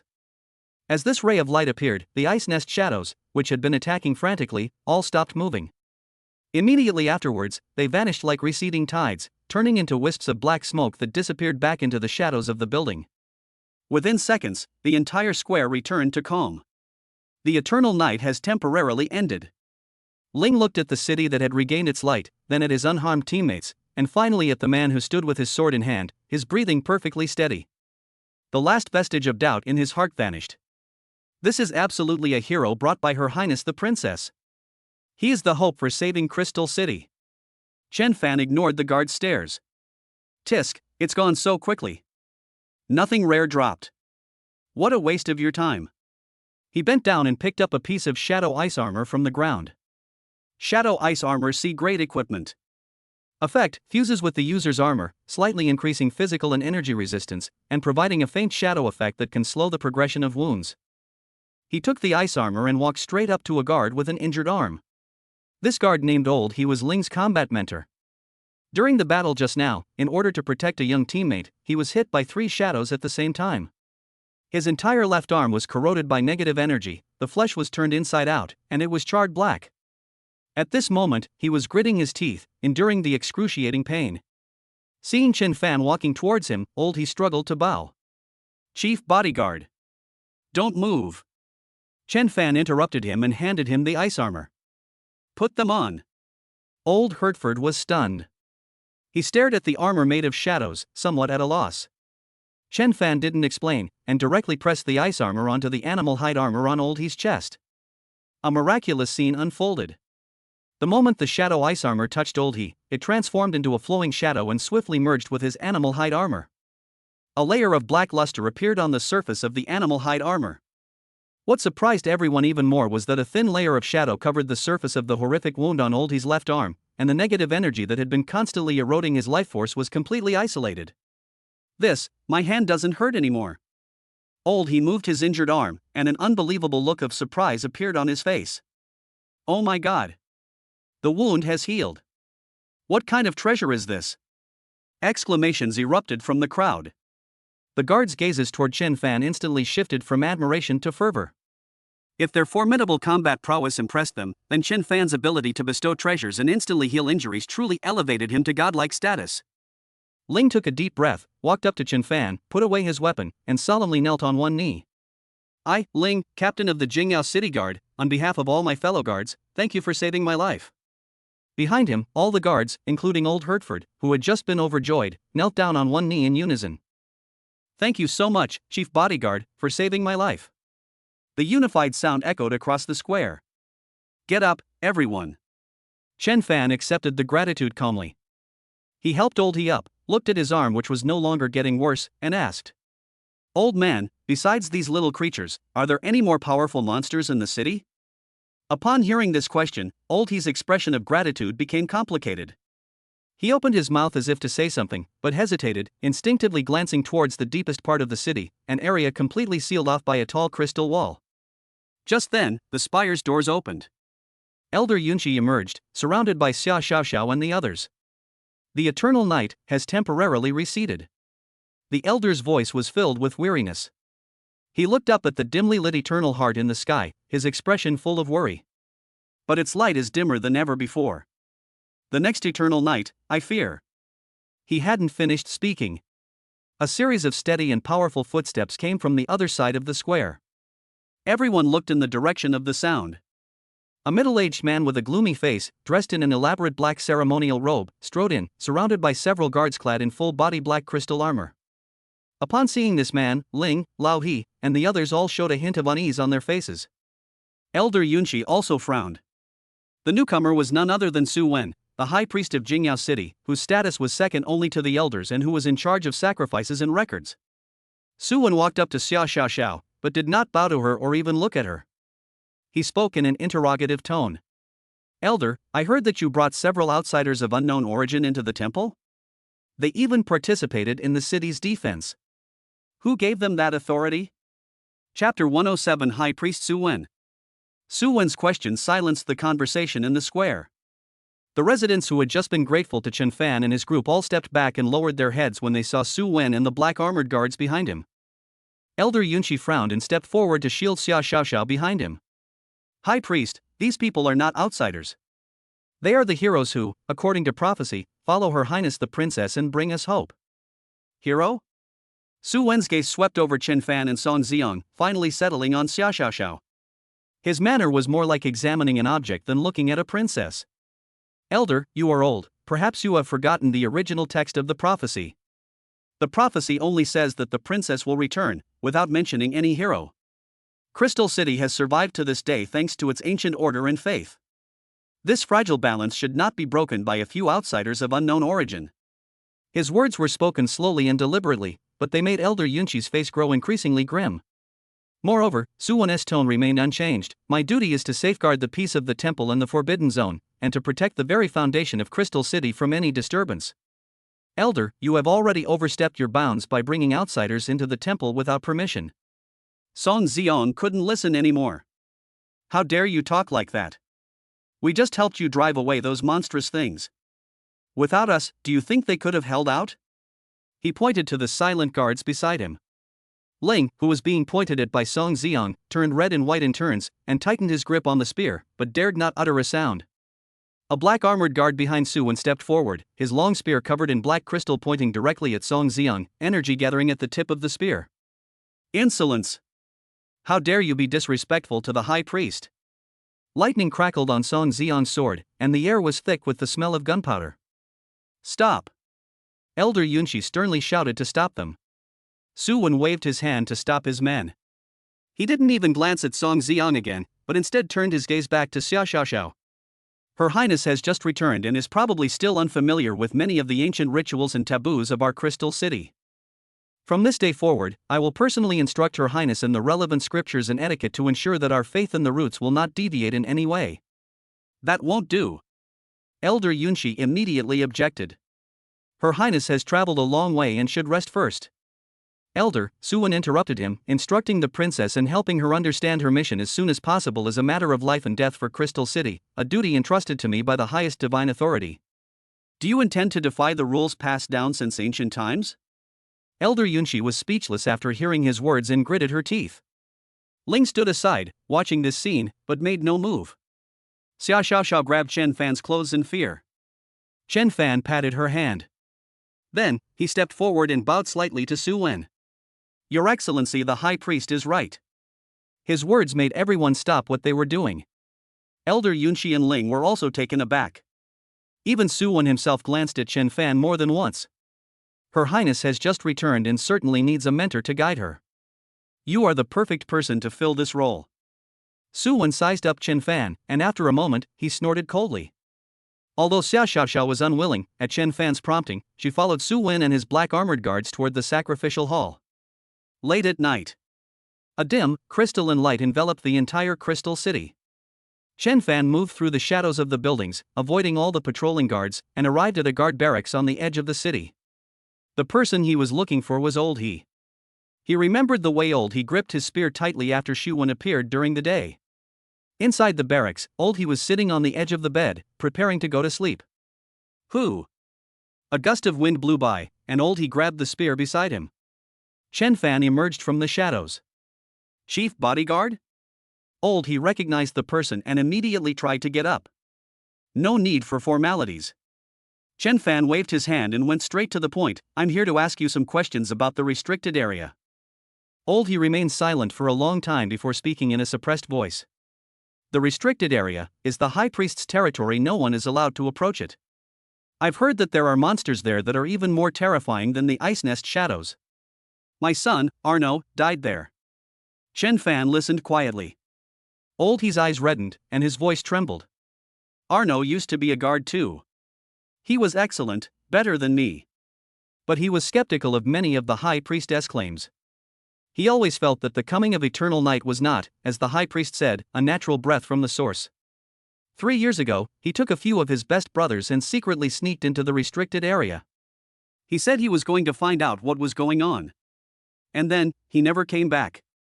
Su Wen announced that they were devoured by monsters in the Forbidden Zone for blaspheming the gods. Not even their bones were left behind. Old He raised his head, his bloodshot eyes fixed on Chen Fan. I don't believe it. Arnold is not a reckless person. He would never do something he's not sure he can handle. His breathing was heavy, and it took him a while to make up his mind. He pulled out a diary wrapped in animal hide from a hidden compartment under the bed. These are things Arno left behind, and I secretly hid them. Old He handed the diary to Chen Fan, his hands trembling. Chen Fan took the diary. It was quite heavy.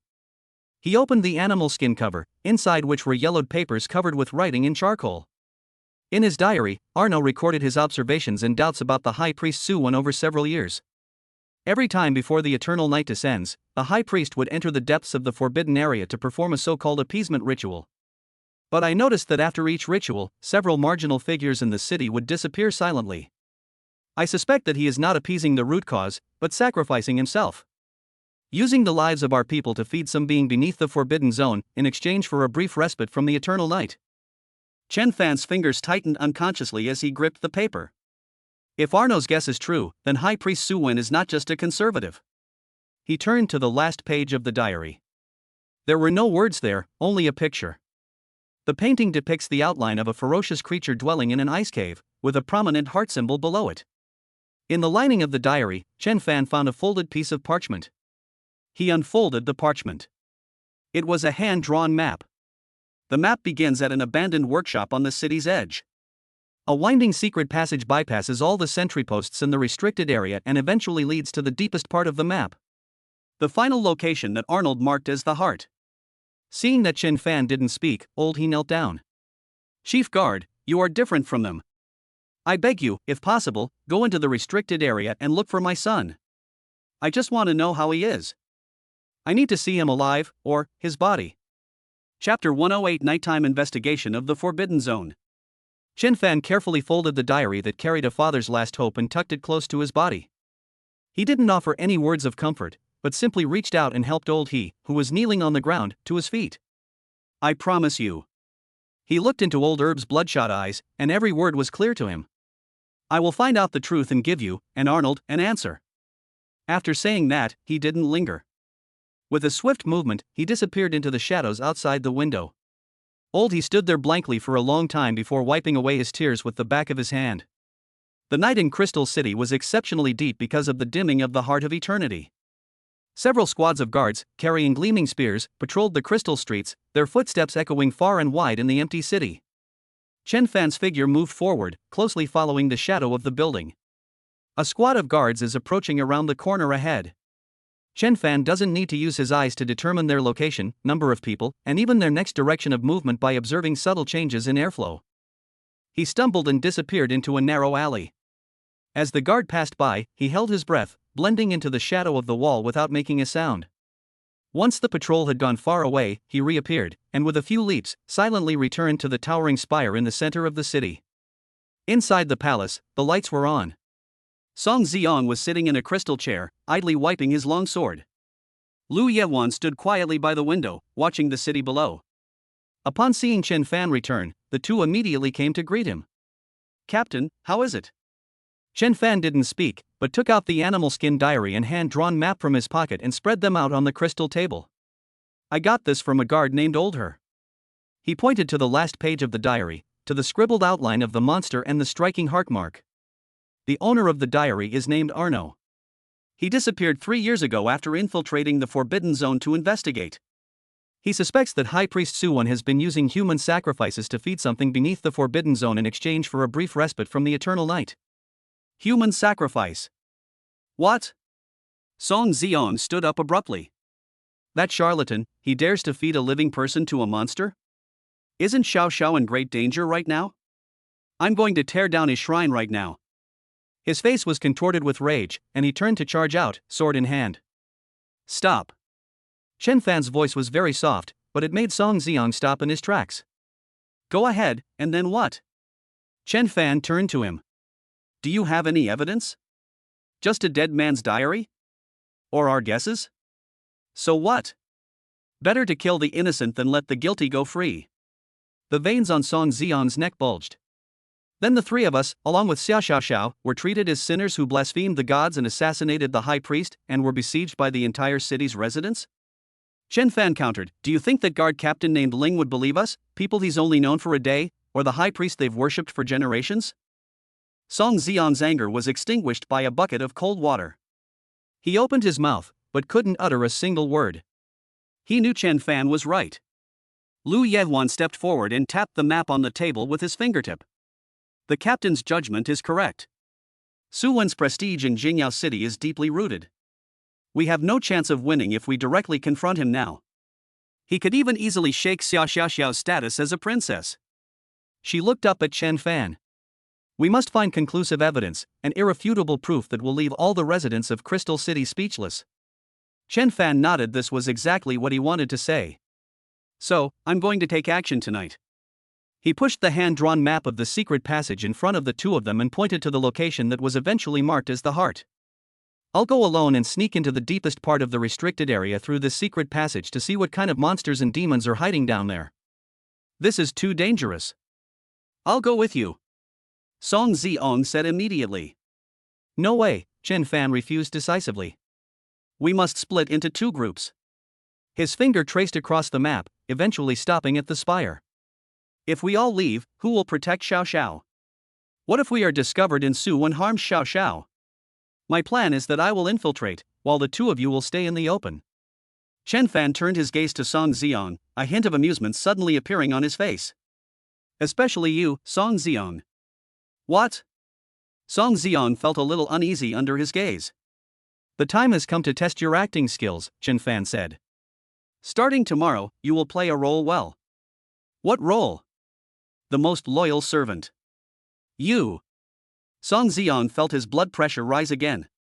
You have to act convincingly, act exaggeratedly, act so that everyone thinks you're a brute who thinks nothing but loyalty to his master.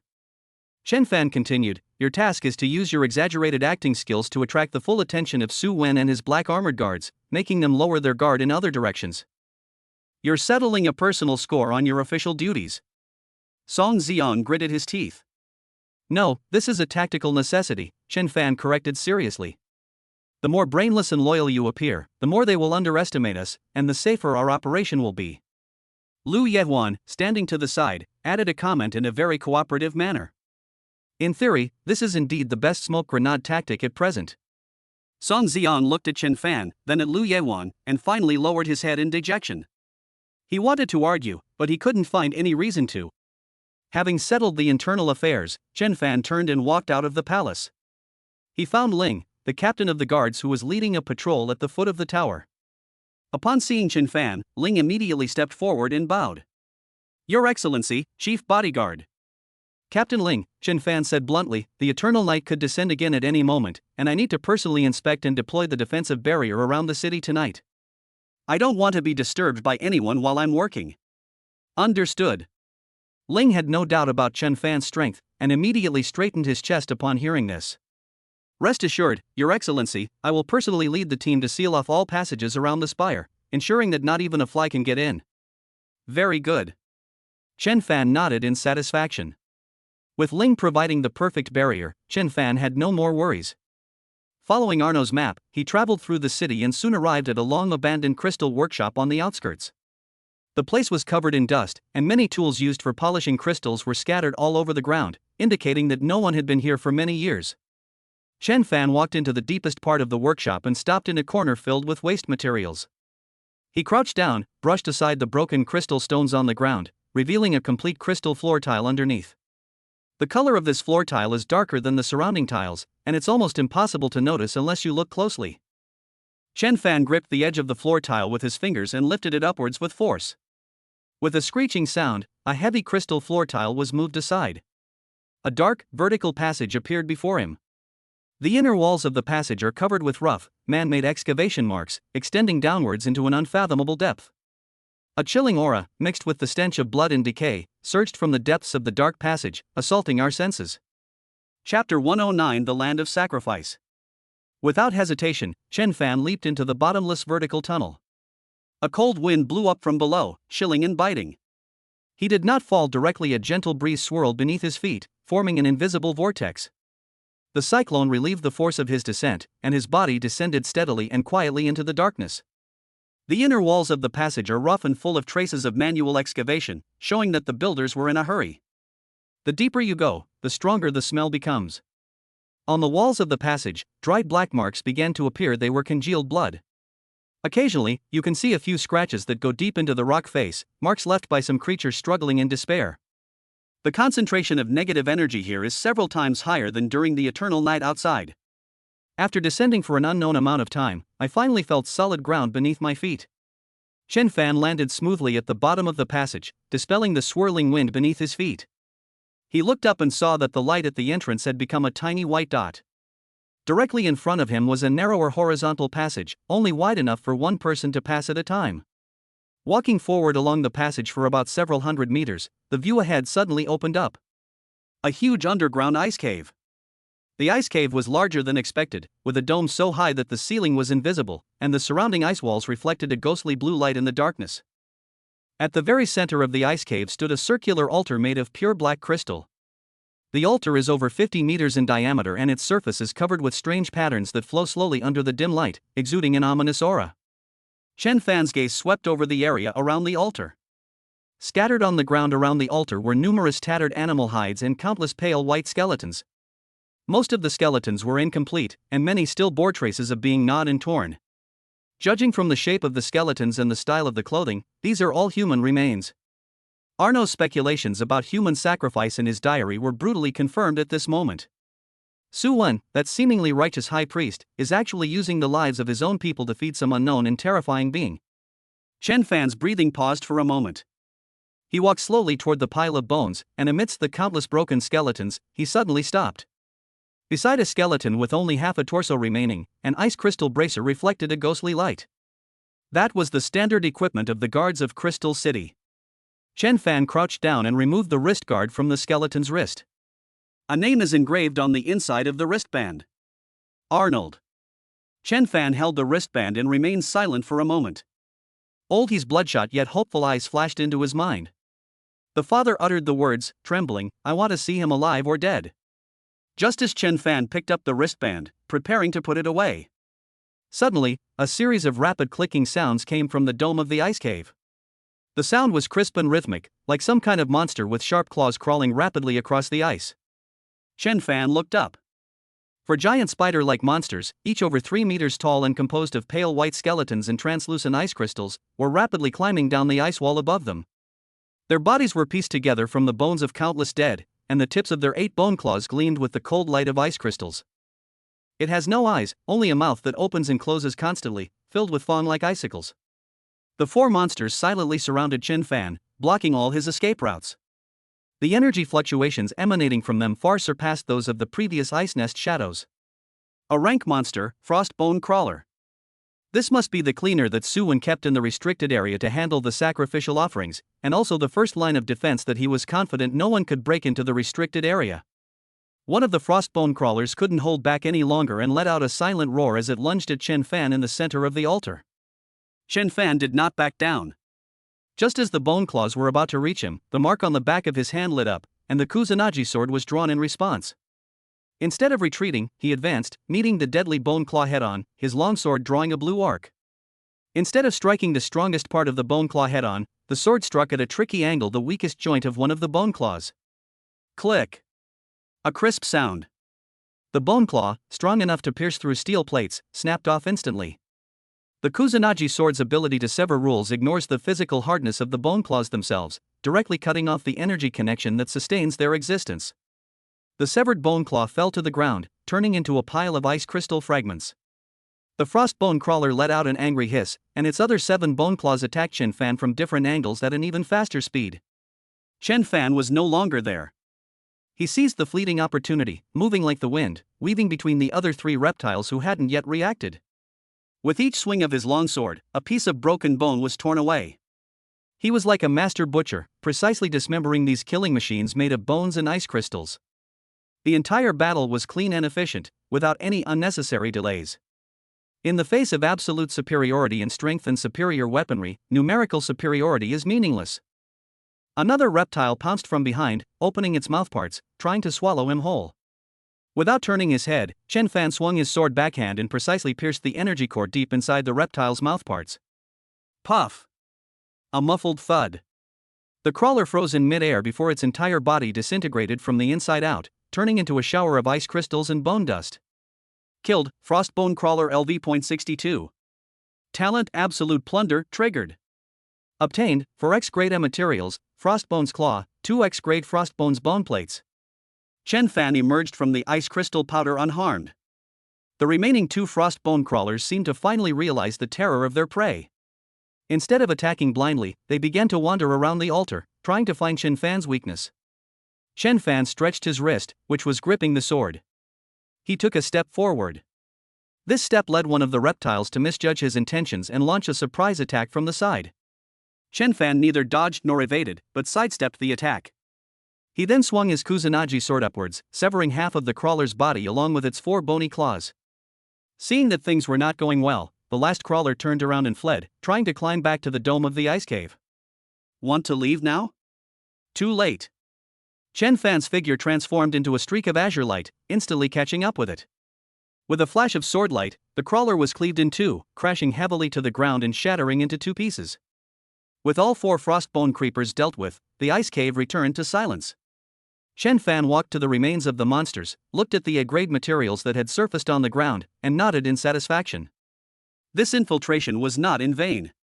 He carefully collected all the spoils and turned his gaze back to the black altar in the center. Now that we've gotten rid of these annoying watchdogs, it's time to get down to business. Chen Fan walked to the edge of the altar and carefully observed the strange patterns on it.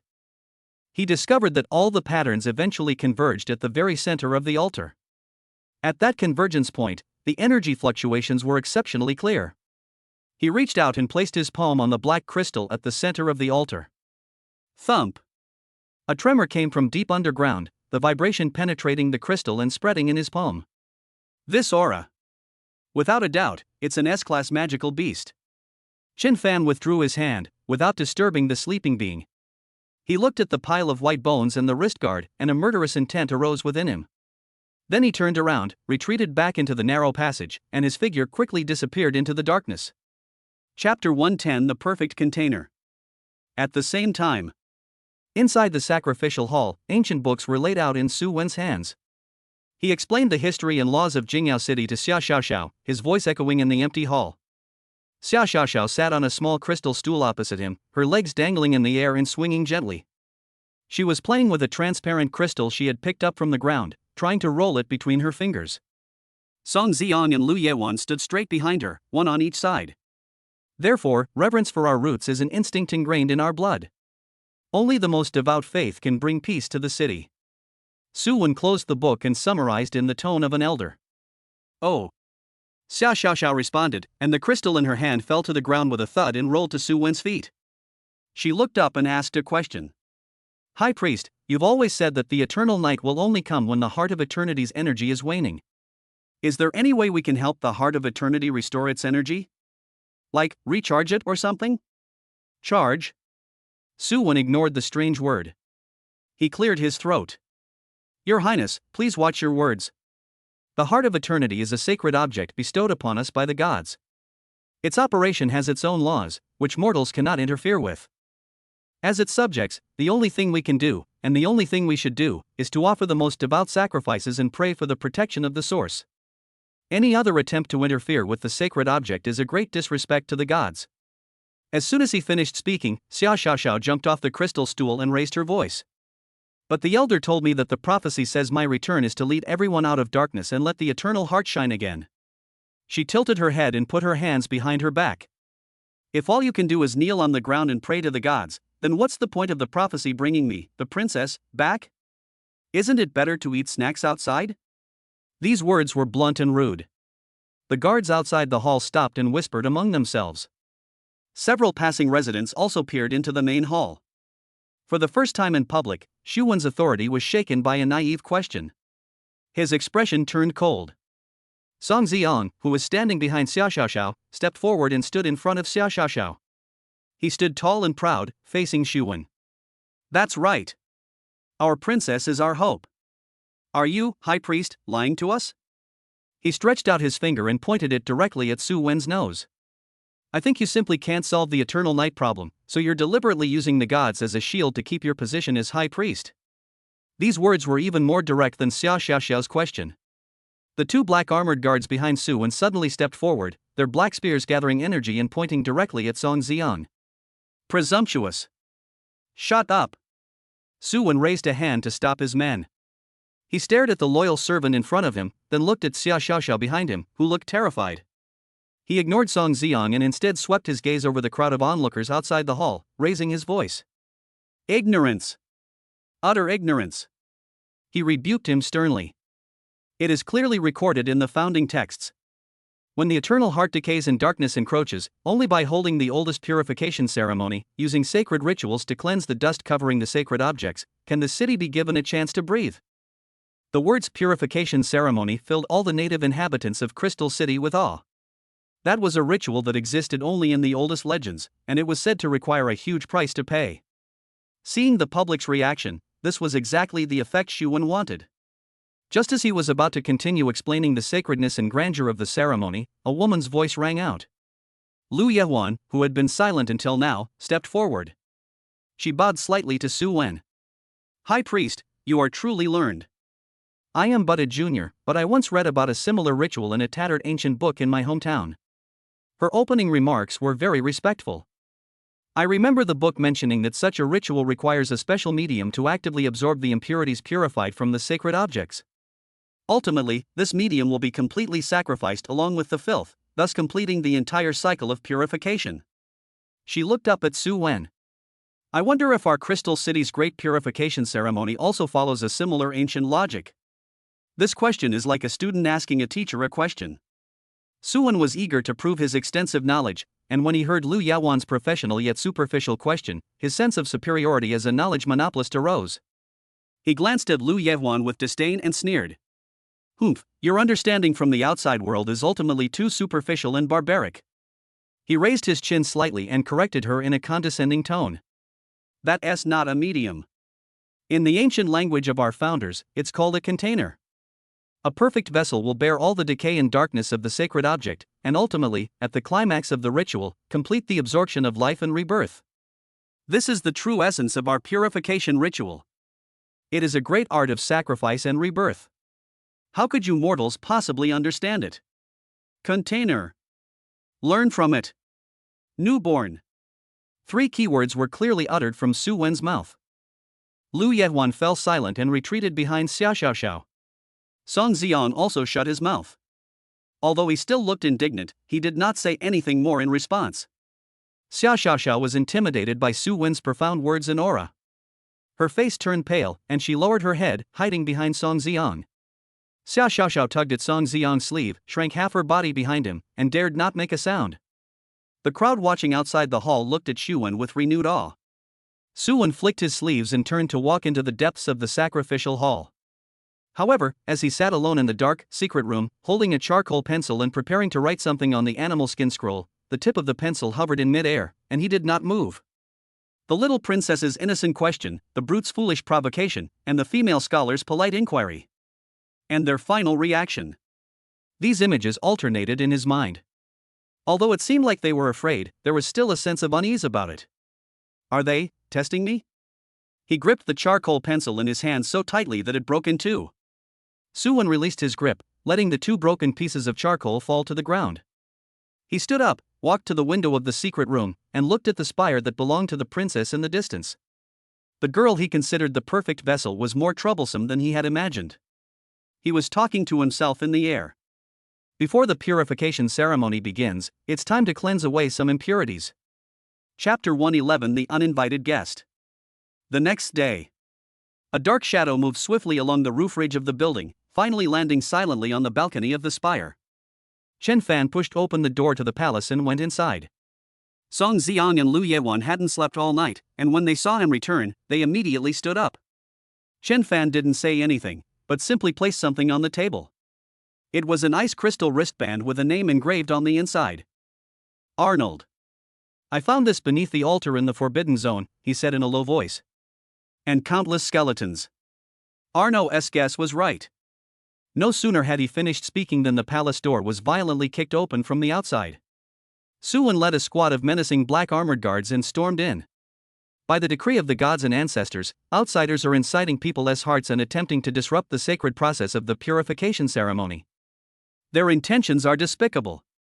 In the name of the High Priest of Crystal City, I hereby declare that, effective immediately, all destabilizing factors shall be eradicated. A series of hurried footsteps came from outside the palace. Elder Yunshi, supported by Ling, rushed over, panting. Su Wen. What are you doing? The elder's voice trembled with anger. Chief Guard Chen and his men saved so many of us in the eternal night. Everyone witnessed their merit.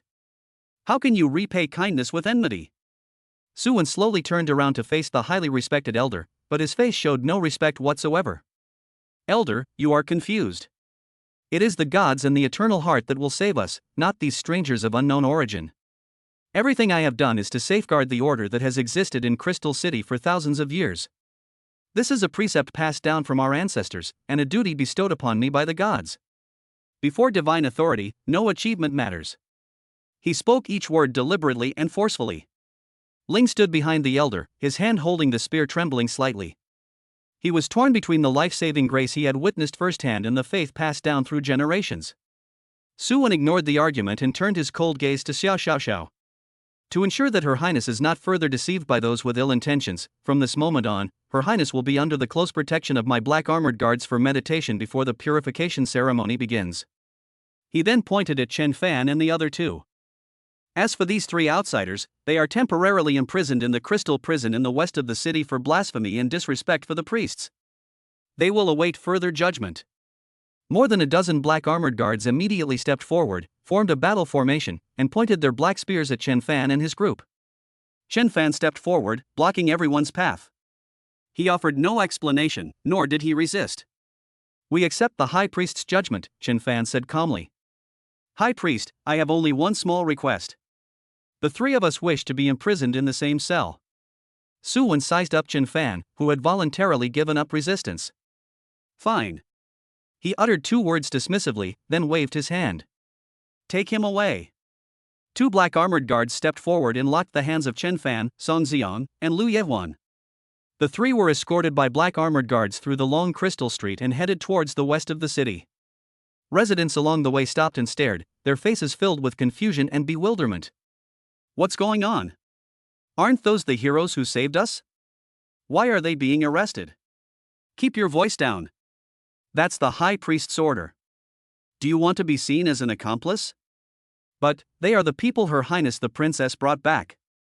The murmurs of the crowd were faint, but under the cold gaze of the black armored guards, they quickly turned into silence and fear.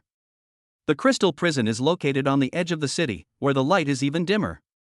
The cell was constructed of solid crystal, and the bars were made of a black crystal that effectively suppressed the flow of energy. The three were locked in the deepest cell. After their shackles were removed, the heavy crystal door slammed shut behind them. Captain, I don't understand, Song Zion finally spoke. Why are we being so passive? Chen Fan leaned against the cold wall and stretched his wrists.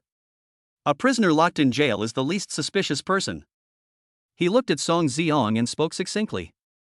That way, Xu Wen will lower his guard, making it easier for me to act. Lu Yehuan added, the captain means we should play alone. On the surface, we are imprisoned and incapacitated, so Xu Wen will naturally lower his guard against us. This way, the captain can act covertly and more easily find out the truth. Song Ziong then understood. Lu Yehuan walked to the solid crystal wall of the cell, reached out and gently touched the cold surface. Captain, I might have a way. Chen Fan and Song Ziong's gazes were both focused on her. I can define that there is a passage in this wall large enough for you to pass through. Lu Yehuan turned around, his expression serious. What's the price? Chen Fan asked the most crucial question directly. Lu Yehuan took out her personal terminal from her pocket. The price is to give it up. Chen Fan looked at her, and after a moment, nodded. Anyway, the terminal is useless here. Okay, but we'll have to wait until tonight to take action. A dark and windy night is good for getting things done. Time quickly passed and it became late at night. The people guarding them were fast asleep. Lu Yehuan no longer hesitated. I define a one-way door that Captain Chen Fan can pass through as existing on this wall. The terminal in her hand gradually became transparent, and finally disappeared completely as if it had never existed. At the same time, the surface of the seemingly indestructible crystal wall in front of her began to ripple like water. A door slowly appeared on the wall. Hurry, it can only last for a very short time, Lu Yehuan urged. Chen Fan didn't delay, he patted Song Ziong on the shoulder. Listen, protect yourself and the prison. If the worst happens, I will allow you to use any means necessary without hesitation. After saying that, he stepped into the ripple-like passage, and his figure instantly disappeared into the wall. After his figure completely disappeared, the door on the wall closed and returned to its original state, as if nothing had happened. Chen Fan's figure, like a wisp of smoke, drifted out of the impregnable crystal prison. Following his memory, he perfectly avoided all the patrols in the city, his figure moving swiftly through the shadows of the buildings. His goal was very clear. Sacrificial Hall. Soon, he arrived silently at the outer perimeter of the sacrificial temple. Unlike its solemnity during the day, the sacrificial hall appears gloomy and oppressive at night. Chen Fan's figure disappeared into the shadow of a tall crystal tree in the backyard. He looked up at a room not far away that was still lit with soft light. Two shadows were clearly reflected in the window. One is Xu Wen. And another one. She was an unusually small child. Chapter 112 Amulet. Chen Fan pressed his body against the crystal tree trunk, adjusted his breathing, and hid himself in the shadows of the tree. Inside the room, the light comes from moonstones embedded in the walls. High Priest Suwon was kneeling on the carpet, his usually gloomy and rigid face now devoid of priestly authority. Standing in front of him was a little girl who was about 5 years old. The girl had 2 pigtails and wore a fur-lined jacket. In Suwon's hand was a newly made amulet. The amulet is simple, woven from red grass stems, with a polished animal tooth strung on it.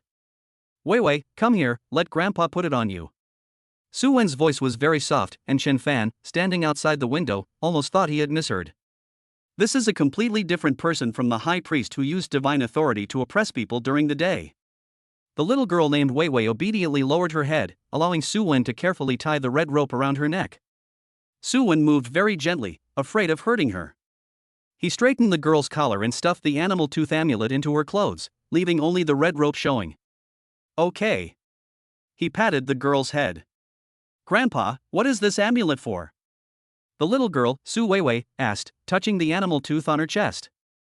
"This," Suwen said, lifting his granddaughter onto his lap and picking up a thick book from the side. "It's for protecting our Weiwei. Weiwei, look, the book says that a long, long time ago, there was a princess as lovely as you in Jingyao City." His voice was neither too loud nor too soft, as if he were telling a bedtime story. Later, the Eternal Heart fell ill, and the city became dark and cold, and many terrifying shadow monsters appeared. Everyone was terrified, but Her Highness the Princess was the bravest. She didn't hide like the others, nor did she think about how to kill the monsters. Su Weiwei listened intently, her small mouth slightly open. The version from Shuwen is completely different from what Elder Yunshi said. Then, what did the princess do? "Princess, she found the king of those shadow monsters and made a pact with him," Suwen said, stroking his granddaughter's hair. "She was willing to stay with that lonely king forever, becoming a part of the darkness. In exchange, the king promised never to let his children out again to frighten everyone. From then on, the city returned to peace. In memory of that princess, everyone called her the guardian of the eternal night." This story uses assimilation to achieve peace. To achieve coexistence through sacrifice. This kind of rhetoric is obviously easier for a 5-year-old child to accept than fighting and killing. "Oh, so the princess went to play with the monster." Su Weiwei yawned, her eyelids starting to droop. "Yes, our Weiwei is so smart." Suwen gently placed her on the small bed covered with animal skins next to him and covered her with a blanket. "Go to sleep. Once you're asleep, you won't be afraid anymore." Su Weiwei quickly fell asleep, her breathing becoming even. Suwen sat by the bed for a long time, watching his granddaughter's sleeping face. After a long while, he stood up, walked to the window, and looked up at the ever-dimming eternal heart in the sky above the city. The light was 3 parts dimmer than during the day. The gentleness on his face was gone, replaced only by weariness. How much longer will it take? A sigh escaped his lips. He turned around, his gaze returning to that sleeping little face. Love still lingered in those cloudy eyes, but it was weighed down by something heavy. "Weiwei, it seems, you'll have to suffer again." His voice was so low that only he could hear it. "Crystal City, I'm here to save it." He recalled the scene that had unfolded in the sacrificial hall during the day.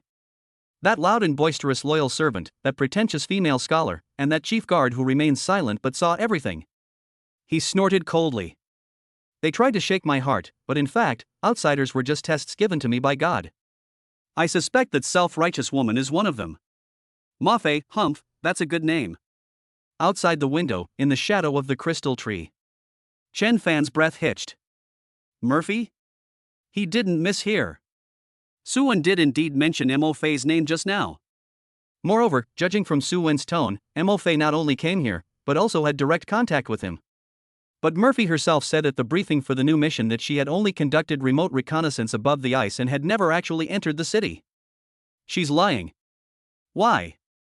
Why would the commander of Dragon Shield, one of China's top S-class superhumans, conceal such crucial information about an S-class mission concerning an unexplored area? Inside the room, Suwen had already turned around and was speaking to the shadow on the wall.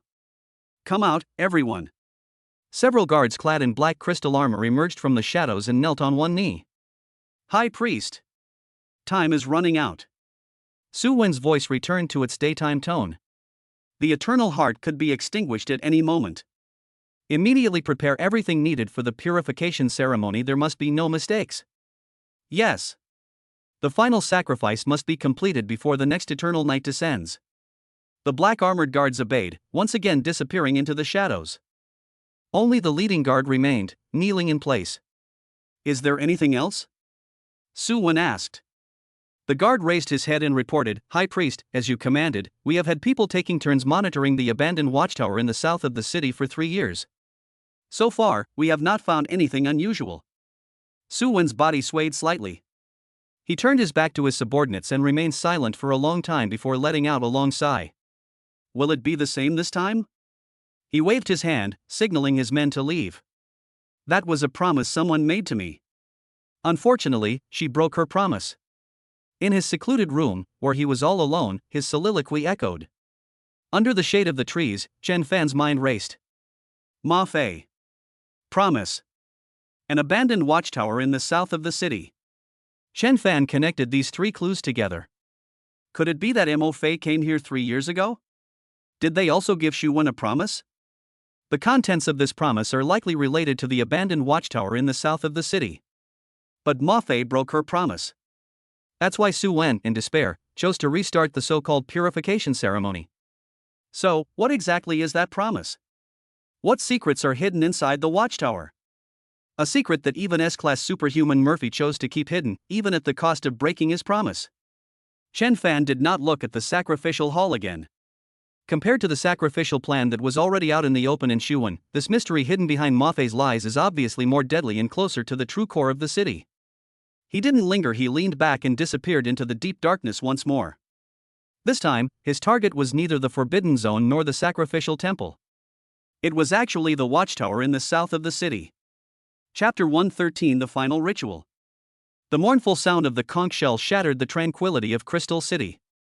The sound pierced through the crystal walls and echoed in the deepest part of the prison. A squad of black armored guards appeared before Song Xiang and his companions, the captain at the head of the squad pounding heavily on the cell door with the end of his spear. By order of the High Priest, I will take you to the square to participate in the purification ceremony. The crystal door opened, and 2 guards stepped forward, holding handcuffs. We were locked up here voluntarily, which doesn't mean you have the right to touch us. Lu Yawan's voice was very soft, but the 2 guards stopped in their tracks.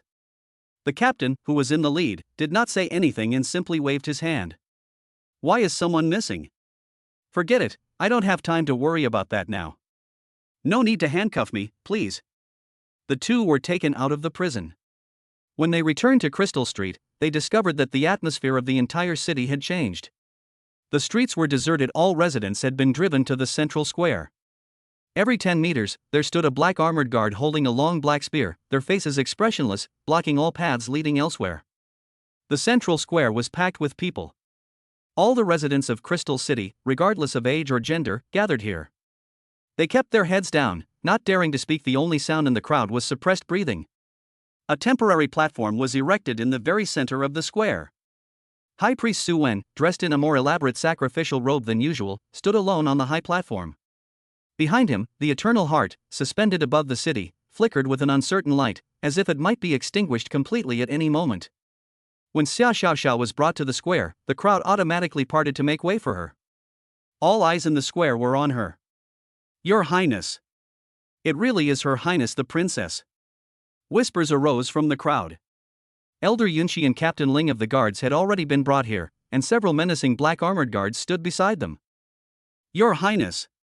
Elder Yunxi rushed forward when she saw Xia Xiaoxiao, but was stopped by the guard's spears. He could only roar at Su Wen on the high platform from a few steps away. Su Wen. Have you gone mad? Why are you holding the festival ahead of schedule? Are you gambling with the future of Crystal City and the lives of everyone for your power? The elder's voice trembled. Chief Bodyguard Chen and his companions are capable. They have the means to help us through this crisis. Why are you locking them up? Su Wen, standing on the high platform, slowly opened his eyes. He didn't even glance at Elder Yunxi, but instead raised his hand and pointed to the Eternal Heart in the sky, which was about to be extinguished. Elder, look up. Look at it, it's about to die. Those external forces you speak of, those so-called heroes, are nothing but a mantis trying to stop a chariot before the might of the gods. This eternal night is unlike any other before. This will be the eternal night that ends everything. A dark abyss that will devour us all. We have no choice but to obey the ancient covenant, hold the most sacred purification ceremony, and exchange our piety and sacrifice for forgiveness from the root. His words made every resident of Crystal City hold their breath. They looked up at the dying crystal, the last glimmer of hope vanishing from their faces, leaving only a deep-seated fear. Elder Yunshi opened his mouth, wanting to say something more, but was completely silenced by Su Wen's next words. Now, I will explain to you the true meaning of the purification ceremony. Xu Wen opened his arms wide, facing the entire city. His voice was filled with fervor. The eternal heart has decayed because, in its millennia of guarding it, it has become tainted with too much filth and sin.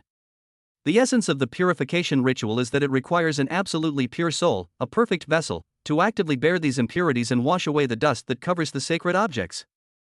Ultimately, this vessel, along with all the darkness, will be sacrificed to the city's root.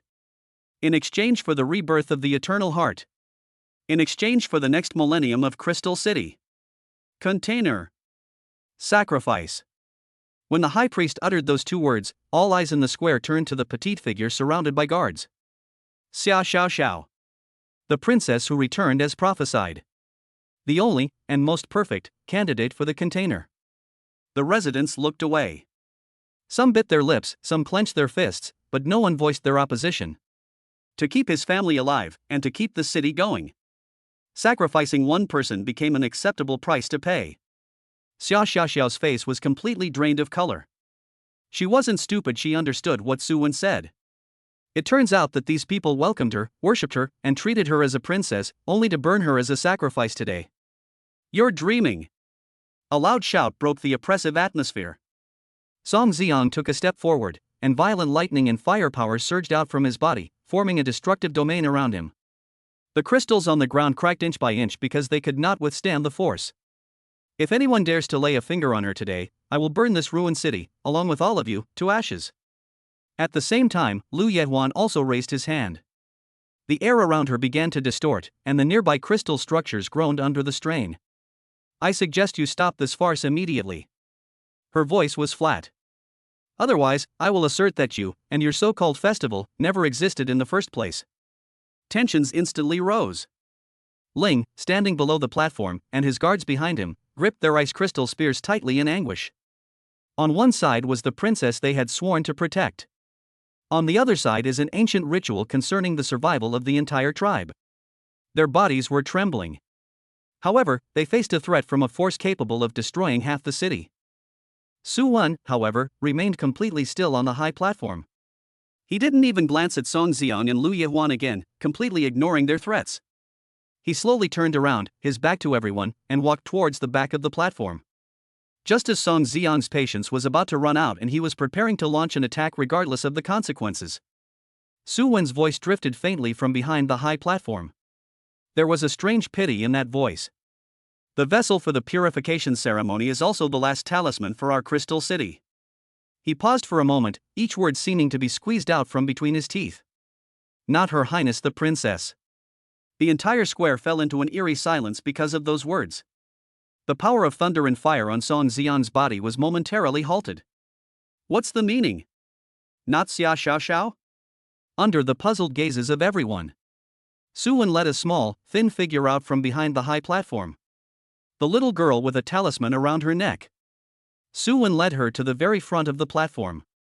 The sacrifice is her. My granddaughter, Su Weiwei. Chapter 114 Mo Fei's message. South of the city, an abandoned watchtower. Chen Fan's figure slid out of the building's shadow and landed at the foot of the tower. He walked around the base of the tower, but there was no one there. This place is so remote that even patrol teams don't come here.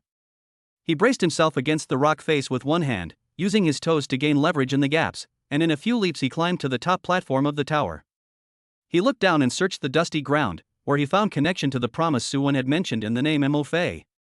From a crack in a stone brick at the edge of the platform, a strange energy fluctuation mingled with the wind. Unlike the surrounding ice elements, it possessed a fixed frequency characteristic of artificial creations.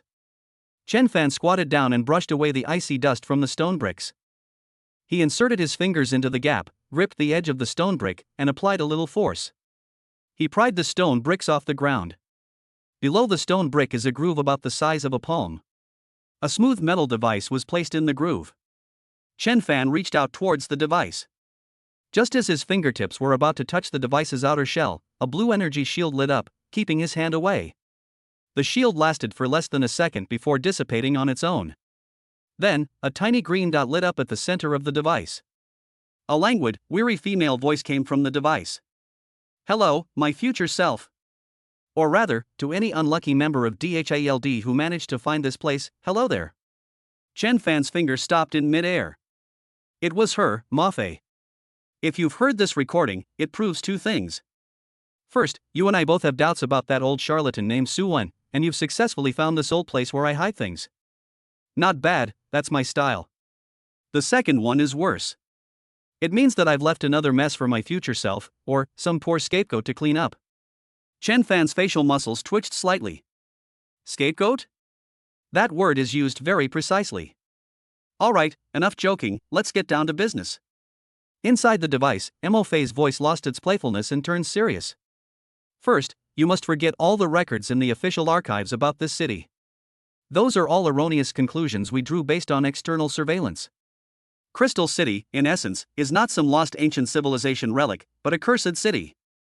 The source of the curse is an S-rank magical beast, the Abyssal Ice Dragon.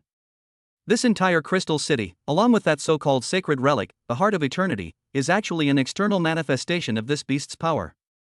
What's more troublesome is the city's operating rules.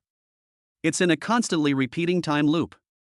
Whenever the Abyssal Ice Dragon awakens from its slumber and is about to completely devour the entire city, what they call the ultimate eternal night, the High Priest Su Wen will trigger a time reset through a sacrifice. He can turn back time in the entire city to a specific point 3 years ago. The price was the life of his own granddaughter, Su Weiwei. Upon hearing this, Chen Fan's breath hitched. The image of the little girl with pigtails flashed through his mind, as did Su Wen's tired face as he told his granddaughter the fairy tale of the princess and the monster. It turns out that wasn't a fairy tale, but a preview. In the entire Crystal City, only Su Wen retains the memories of every cycle. Everyone else, including that seemingly stubborn elder, will reset with time, forget everything, and repeat what happened 3 years ago. Moreover, according to my detection, the flow of time in the city is different from that outside.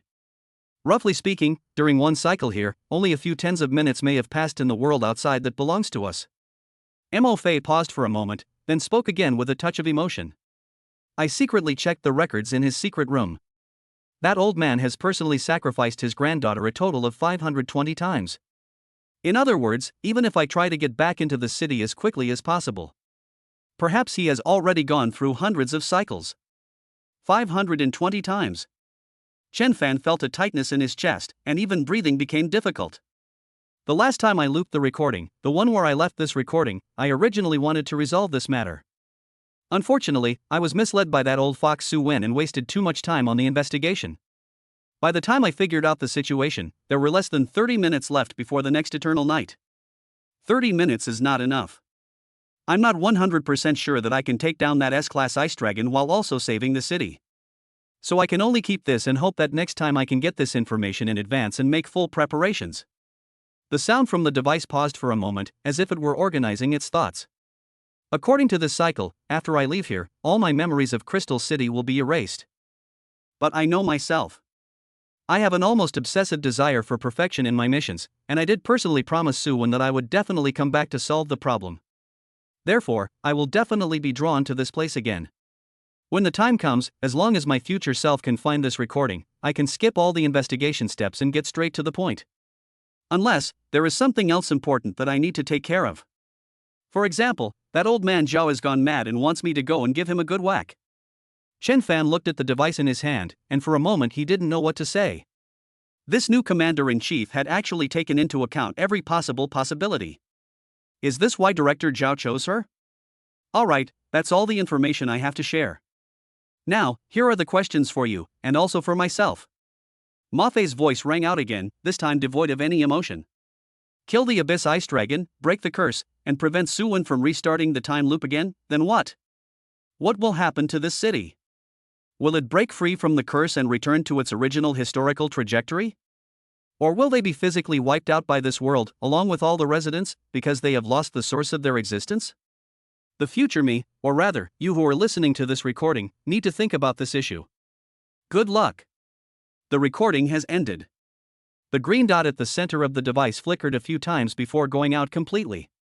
Chen Fan put the metal device into his pocket. He raised his head and looked towards the center of the city. Just then, a torrent of energy shot into the sky from the central square, causing the ground throughout the city to tremble. The final ceremony has begun. The S-class magical beast that has been dormant for 3 years is about to appear. Chapter 115, The Prelude to the End. In the square. At the very front of the platform, High Priest Suwon was leading that small figure step by step toward the area in the center of the platform that was covered with sacrificial runes. Su Weiwei is crying. Her little hands struggled to break free from Suwon's large grasp, her tender cries broken and filled with fear. "Grandpa, I'm scared. Vivi doesn't want to go there, it's dark there."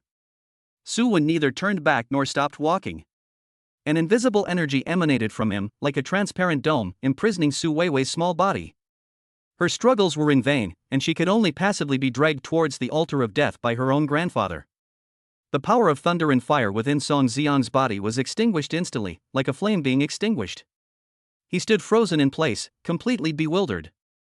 What was happening before his eyes was beyond all the knowledge he had accumulated over the past 20 years. How could someone personally push their own granddaughter to her death? That wasn't an enemy, nor a monster, it was his blood relative. That doesn't make sense. This should never have happened. Stop. Suwon! You beast! Elder Yunqi's mournful roar came from not far away. His aged body burst out with unexpected power as he tried to rush up the platform, but was blocked by 2 black armored guards. The shaft of the spear was held across his chest, preventing him from advancing any further.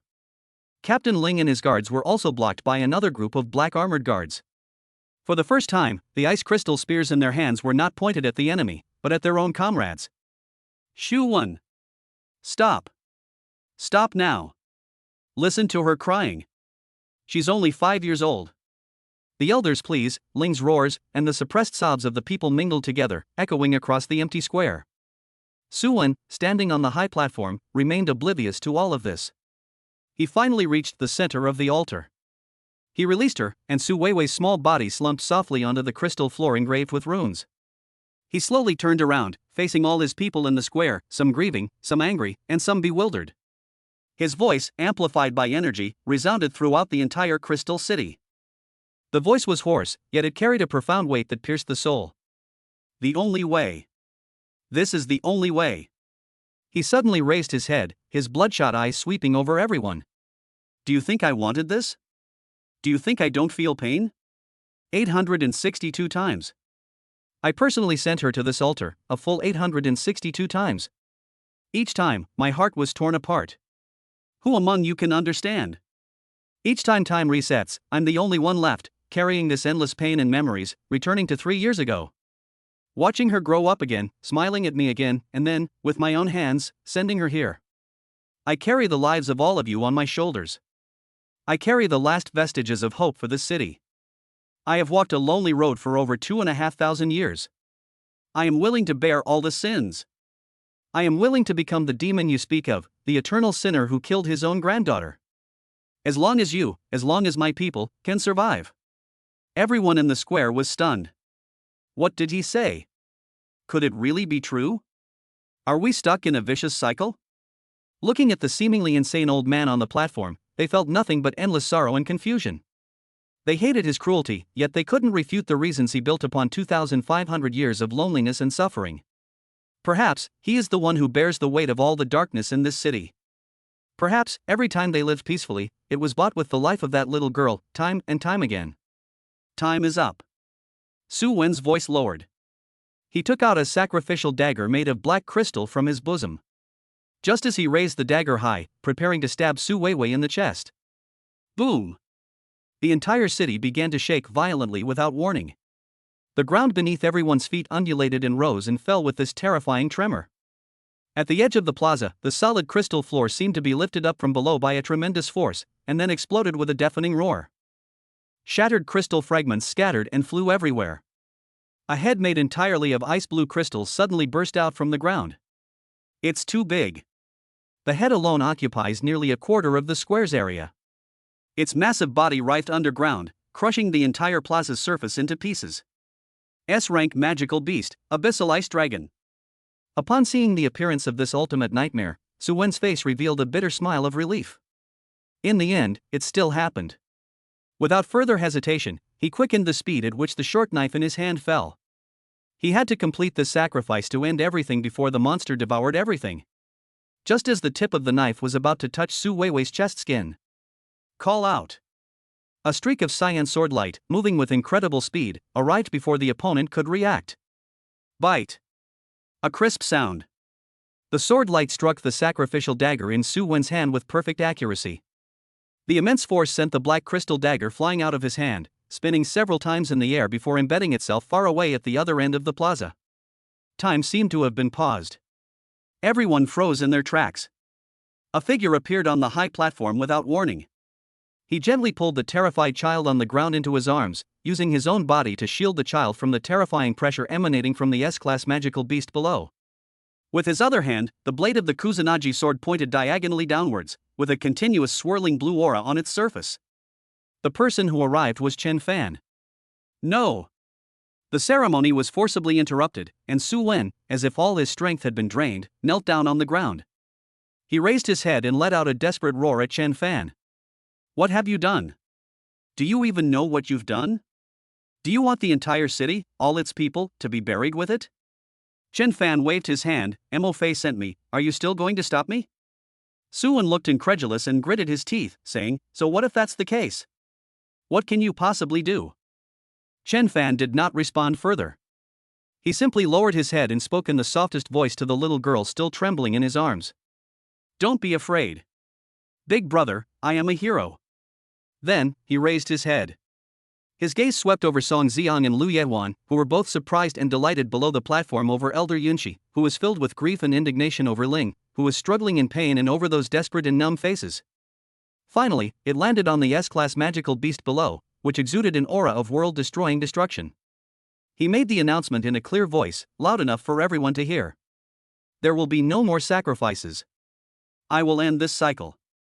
Chapter 116 Heroes Appear, Facing the Abyss Ice Dragon. Chen Fan gave no one in the square any room to think or react. He turned to the side and steadily handed the small body, trembling with fear, to Lu Yehuan.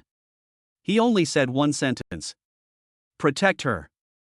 Before he finished speaking, he had already transformed into an arrow released from a bow. A blue wind swirled beneath his feet, his figure leaving a trail of afterimages on the ground as he faced the terrifying behemoth emerging from the abyss. The entire city of Crystal City groaned as the giant beast writhed. It finally squeezed its massive body completely out of the ground. It was a giant sea monster from the depths of a nightmare, frozen for 10,000 years, and then brought back to life. Its body was covered with thick ice crystal shells, each shell the size of a house, and its body occupied almost half of the central square. What's most frightening is its mouth. The skull splits open from the top of the head all the way down to the lower jaw, revealing layers upon layers of constantly regenerating sharp teeth. Below the high platform, High Priest Su Wen knelt on the ground, completely lost in a daze. He stared at the figure rushing headlong into the monster, a figure that seemed as insignificant as an ant in his eyes, his face filled with incomprehensible shock. Madman! He must be crazy. How dare he? That is the root of the city, the ancient deity that sustains the existence of Crystal City, the ultimate existence before which even time must yield. This outsider actually dared to challenge the gods with a mortal body? It's over. It's all over. Su Wen muttered to himself, revealing true despair for the first time in many years. Just as he was on the verge of self-collapse, two other completely different and powerful forces erupted below the platform. Song Xiang let out a roar, no longer suppressing his power. He carried a long sword and followed closely behind Chen Fan, crimson flames and purple lightning intertwining on his body. Lu Yehuan, holding Su Weiwei, retreated to the safest spot at the edge of the square in a few quick movements. She handed the little girl to Elder Yunxi and Ling, who were standing there dumbfounded, but her eyes remained fixed on the center of the battlefield. Little one. The sound of Chen Fan charging forward could be heard from afar. Receive. Xia Xiaoxiao responded crisply. The usual dazed look on her face was gone, replaced by absolute focus in a battle-ready state. She pulled out 7 or 8 multifaceted prisms from her backpack in one go. Without the slightest hesitation, she forcefully threw the prisms into the air. Go! Matrix Photon Trap. The prisms automatically unfolded in mid-air and firmly adhered to the surfaces of the tall buildings surrounding the square. At the center of the prism's mirror, a bright halo began to slowly swirl. This is Dr. Lin Yiming's latest invention, specifically designed to deal with targets that are large and difficult to lock onto with conventional weapons. Just as Xia Xiaoxia was setting up the trap, in the center of the battlefield, the Abyss Ice Dragon finally responded to the tiny insect that was rushing towards it. Its enormous mouth slowly opened. A visible white chill gathered in its mouth. It was not ordinary frost, but an absolute zero breath powerful enough to freeze the space itself. Don't even think about it. Song Xian arrived earlier than others. He leaped high into the air, his long sword gathering all the power of thunder and fire, transforming into a giant energy sword aura over 30 meters long. With a piercing shriek that tore through the air, it crashed head-on into the white breath of death. Boom! Ice and fire, thunder, and frost. Two completely opposite extreme energies collided violently in the center of the square. A violent energy shockwave swept outwards from the point of impact in all directions. The residents of Crystal City were like weeds in a storm in the face of this shockwave. Ling and his guards did their utmost, using their bodies and ice crystal spears to form a fragile defensive line, barely managing to protect the people behind them. They stared at the scene before them, which resembled a battle of gods, their faces turning deathly pale, their worldviews shattered. Are all of the princess's attendants monsters? Under the cover of mist and dust, a figure in blue had already broken through the front lines of the battlefield. Chen Fan's figure was incredibly fast. He used the enormous body of the giant beast as his own running track. His toes used the gaps in the ice crystal shell for leverage, and he ran at high speed along the monster's winding spine toward its head. The Kusanagi sword in his hand sliced across the carapace, leaving a trail of blinding sparks as he searched for the weakest point of energy on the monster's body. The Abyss Ice Dragon clearly sensed the movement of the little insect on its back. Its massive body suddenly shuddered, and then began to roll violently. Whoosh whoosh whoosh. Dozens of ice crystal bone spikes, each over 10 meters long, protruded from the gaps in its carapace and instantly detached from its body, shooting towards the blue figure moving at high speed on its back. The rain of bone spikes covered all of Chen Fan's paths forward and backward, leaving him no way to avoid it. However, Chen Fan had no intention of backing down. His body moved at high speed through the dense forest of bone spurs, each twist and turn, each sidestep, narrowly avoiding the deadly bone spurs. He was like an elf dancing on the edge of a knife, using his extraordinary combat instincts to perform a feat that seemed impossible to ordinary people. Unable to avoid the bone spikes, he swung his longsword. Each sword strike landed on the weakest point of the bone spur, severing it directly in the middle. Now! Xia Xiaoxiao's voice rang out from the edge of the square. She pressed a button on a remote control in her hand. Buzz! The 7 or 8 prisms attached to the surrounding buildings lit up simultaneously. Several beams of light, even more dazzling than the sun, shot out from it, intertwining in mid-air and instantly forming a huge cage of light energy. Just as the Abyss Ice Dragon finished its roll and was preparing to crush the insects on its back with an even more ferocious attack, its entire body was enveloped by this suddenly appearing prison. The light energy cage could not cause it any real harm, but it greatly restricted its range of movement in an instant. Well done! Chen Fan seized this fleeting opportunity. He stopped running, and with a sudden burst of strength from his legs, he leaped high into the air. In mid-air, he gripped his sword with both hands, channeling all his power into the Kusanagi no Tsurugi in his hands. His target was a point on the back of the ice dragon where the energy was most chaotically concentrated. That was the flaw he discovered during his run. Break it! The long sword, carrying immense force, pierced straight down. Put! The indestructible tip of the Kusanagi sword successfully pierced the ice crystal shell that the Abyss Ice Dragon was so proud of, and the entire sword was embedded in its flesh. A completely different vibration traveled from the hilt of the sword to Chen Fan's palm. He could clearly feel that his sword strike had severed some kind of internal energy transmission. The entire underground ice cave shook violently, and ice spikes rained down from the dome, crashing into every corner of the city and causing chaos. The Abyss Ice Dragon raised its head towards the sky, its massive mouth, filled with layers of sharp teeth, opened once more. This time, the air gathering in its mouth was no longer white, frigid air. It was instead a black sphere of energy that devoured light. The black ball spun in its mouth, while the surrounding air collapsed inward. It devoured the surrounding light, air, and even the residual lightning and fire elements from Song Xiang's attack. At the edge of the square, Lu Yewan, who had been watching the battlefield, took a step forward. She raised her hand and spoke clearly, word by word, to the monster. I define a stinging pain, enough to interrupt the S-rank magical beast, the Abyss Ice Dragon, as originating from its weakest point in defense. Chapter 117: The Sword That Cuts Through the Cycle. Lu Yehuan must pay the price for this definition. An unexpected option popped into her mind. She reached out and touched the silver necklace around her neck. The pendant on the necklace is a faded group photo. The photo shows a smiling couple. She didn't know them, but every time she held their hands, she felt a sense of peace. She can afford to pay this price. After she made her choice, the necklace around her neck, along with the photograph she couldn't understand, turned to dust and vanished with the wind. In the center of the distant plaza, the abyssal ice dragon, which was gathering energy, let out a roar. Boom! A cloud of blood mist exploded right above its head. The icy armor of that area, along with the flesh and blood tissue beneath, was erased by an invisible force, leaving a deep, bloody hole. The black energy sphere in the mouth of the abyss ice dragon, which was devouring light, fluctuated and became unstable due to the intense pain. However, as an S-class magical beast, it ignored its own severe injuries and forcibly ejected the out-of-control energy ball towards Chen Fan. The black energy ball burst forth, leaving scorched creases in the space it passed through. You beast! Look this way! Song Zion's roar came. Instead of intercepting the energy ball, he condensed all the lightning and firepower in his body into 3 javelins covered with purple lightning. He bulged his arm muscles and, with all his might, hurled the 3 spears toward the same coordinate. The target was the newly appeared blood hole on the head of the abyss ice dragon. 3 crimson beams of light pierced the unsuspecting weak point.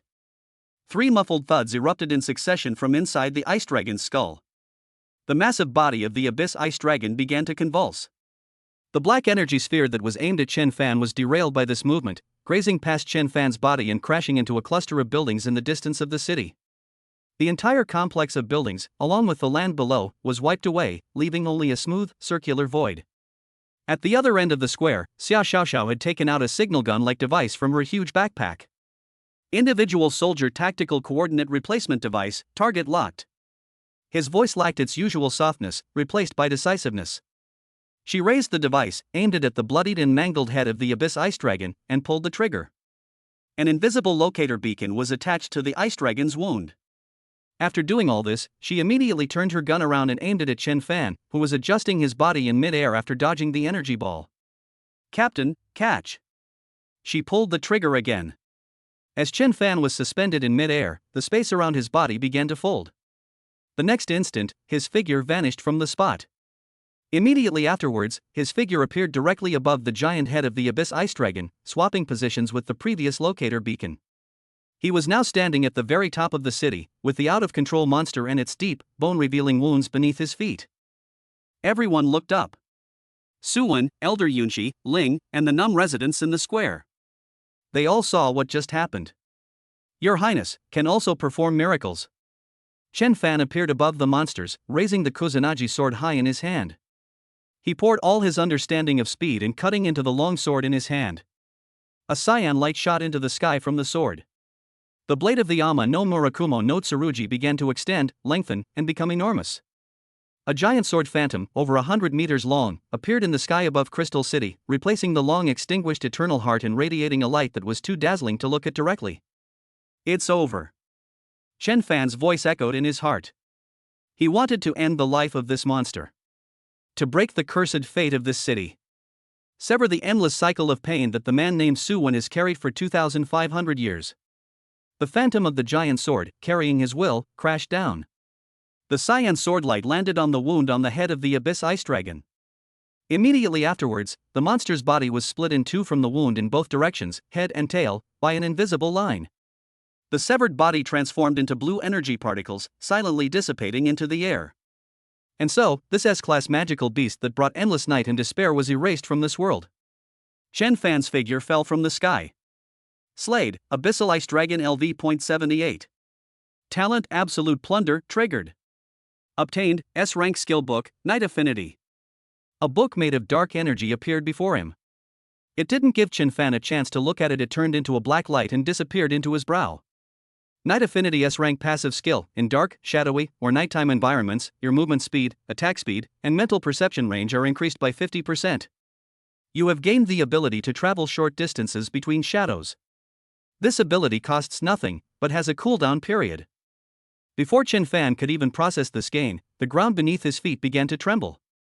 With the dissipation of the Abyss Ice Dragon, the entire Crystal City lost its only support and began to collapse completely. The cracks spread from the center of the square outwards in all directions of the city. The crystal buildings swayed and groaned under the strain, their surfaces covered with cracks. The eternal heart in the sky, which had long lost its light, shattered completely with a crack at this moment, turning into dust and falling down. Below the platform, Suwon stared at the apocalyptic scene, his face drained of color. He collapsed to the ground, his face ashen. In the end, destruction still came. He closed his eyes, waiting for himself and all his people to be buried by the collapsing city. Chen Fan's gaze swept across the city on the verge of destruction. He didn't look at Su Wen, but instead moved swiftly to the crowd at the edge of the square. He found old He, who looked old because of his missing arm, but was still protecting several young people. He placed the blood-stained ice crystal wristband into old He's intact hand. I promised you I would give you an answer. This is it. Old He trembled as he took the wristband that he knew all too well. Looking at the blurry name on the inside of the wristband, 2 lines of tears streamed down her cloudy eyes. He opened his mouth, wanting to say something to express his gratitude, but the collapse of the city stopped at that moment. Everyone stopped what they were doing. The shaking subsided. The spreading cracks stopped widening. A beam of light rose from the depths of the earth beneath their feet, piercing through the shattered crystal and illuminating the face of everyone in the square. Light surged into the crack, the broken parts of the crystal reconnected, and the ground was restored. This is... Elder Yunshi raised his hand. He could see the scenery behind his palm through his skin. His body is becoming transparent. Chapter 118 Vanished Memories. It's not just Elder Yunshi. The bodies of Captain Ling, Old He, and all the residents of Crystal City in the square began to fade, turning into transparent humanoid figures made of light. All the pain, struggle, and numbness on their faces vanished at this moment, replaced by a peace that came after a long wait. They turned around in unison and bowed deeply to the Dawn Squad in the center of the square. Thank you for liberating us. On the high platform, Suwon held his sleeping granddaughter, his body disintegrating into light and shadow. He looked at the child he was dragging toward the altar and kissed her on the forehead. Then, he raised his head and looked at Chen Fan. His expression was complex, a mixture of relief, guilt, and gratitude, but ultimately, only calm remained. Thank you, his voice drifted in the light and shadow, and please thank her for me too. As soon as he finished speaking, he, his granddaughter in his arms, and all the residents in the square turned into swirling specks of light. The points of light did not dissipate, but instead spiraled upwards and merged into a sea of light. Etc. Xia Xiaoxiao reached out, trying to grasp those familiar or unfamiliar specks of light, but her fingertips only passed through nothingness. She couldn't grasp anything. The entire Crystal City, its magnificent crystal buildings, the square that bore witness to both pain and hope, and its rugged streets, all transformed into countless particles flying in the air before their eyes. Deep within the dark ice cave, a cycle that lasted for over 2,500 years, a tragedy spanning 862 life and death experiences, came to an end in an almost gentle way. Finally, all the light converged into one point and then disappeared. There has never been a city here, nor have there ever been those vibrant lives. The city vanished, and a force seized the 4 members of the Dawn Squad. The scene before them began to spin and stretch, and in the midst of the dizziness, their consciousness went blank. Target coordinates area has been reached. Environmental readings, 43 degrees Celsius, wind speed exceeding 40 meters per second, visibility less than 5 meters. Warning, the aircraft's outer shell is rapidly freezing. Immediate return to base is recommended. Chen Fan opened his eyes to the familiar overhead view of the transport plane and the unchanging, desolate snowscape outside the porthole. A slight vibration came from the seat beneath me. The engine was running normally. He was sitting in a seat on the transport plane. How, did I fall asleep? Chen Fan rubbed his temples, his mind feeling a little dizzy. He looked around and saw that Song Xian, Lu Yewan and Xia Xiaoxiao had also woken up one after another, looking around in confusion. Strange. Song Xian stretched his neck. It feels like I had a very long dream. Me too. Xia Xiaoxiao rubbed her head and muttered, I dreamt that I became a princess. And so many people knelt down before me, it was so awesome. As she spoke, she rummaged through her backpack. Song Xian's face darkened, and unpleasant images flashed through his mind. He ground his teeth and said, I dreamed about you too. I even dreamed that I became your servant. It's infuriating. How could I have such a dream? Xia Xiaoxiao took out a bag of potato chips from her backpack, tore open the packaging, and made a crisp sound. She held the potato chips to Song Ziyang's lips and winked, "Servant, would you like some?" "Get out." Song Ziyang slapped her hand away impatiently. Looking at these two clowns, Chen Fan felt that something was off. Their mission wasn't to hunt S-class magical beasts and, incidentally, explore the city beneath the ice, so how did they end up sleeping on the transport plane? Lu Yehuan did not participate in their playful fighting. She simply sat there quietly, her brows furrowed. She reached up and touched her neck. It felt empty. There's an emptiness in my heart, as if something is missing. But what is it? She couldn't remember. Her mind was blank, leaving only this lingering emotion. Just then, the intercom in the cabin beeped, interrupting everyone's thoughts. Morpheus' unique, somewhat lazy voice came from inside. "Dawn, report the current mission progress. There was a violent and unusual burst of energy fluctuations in your area just now, reaching the peak intensity of S level. But it quickly stabilized and eventually disappeared completely. What happened?" Chen Fan picked up the communicator and organized his thoughts. His memory only extends to the time the transport plane reached the far north, and then, he woke up. It looks like a piece has been cut out of the middle part. But the power within his body was reminding him of something. "Commander," Chen Fan replied uncertainly after a moment's thought, "the life signal of the S-rank magical beast has disappeared from all detection devices." He paused, then added something that puzzled him even more. "The specific reason is unknown. Also, I feel that I have broken through LV.60. Requesting to return to base, we need to undergo a full physical examination." He could see the energy flow within his body, which was completely different from before, as if he had broken through some kind of barrier. He really has reached level 60. But he had no recollection of killing anything. There was a few seconds of silence on the other end of the communicator. When Morpheus' voice rang out again, the lazy tone had disappeared, and it sounded much more serious. "Understood. Return to base immediately. Report all the details upon your return. Then, let me see the power you speak of." "Yes." Chen Fan put down the communicator and looked out the window at the rapidly receding snow-capped mountains. That blank period of memory troubled him.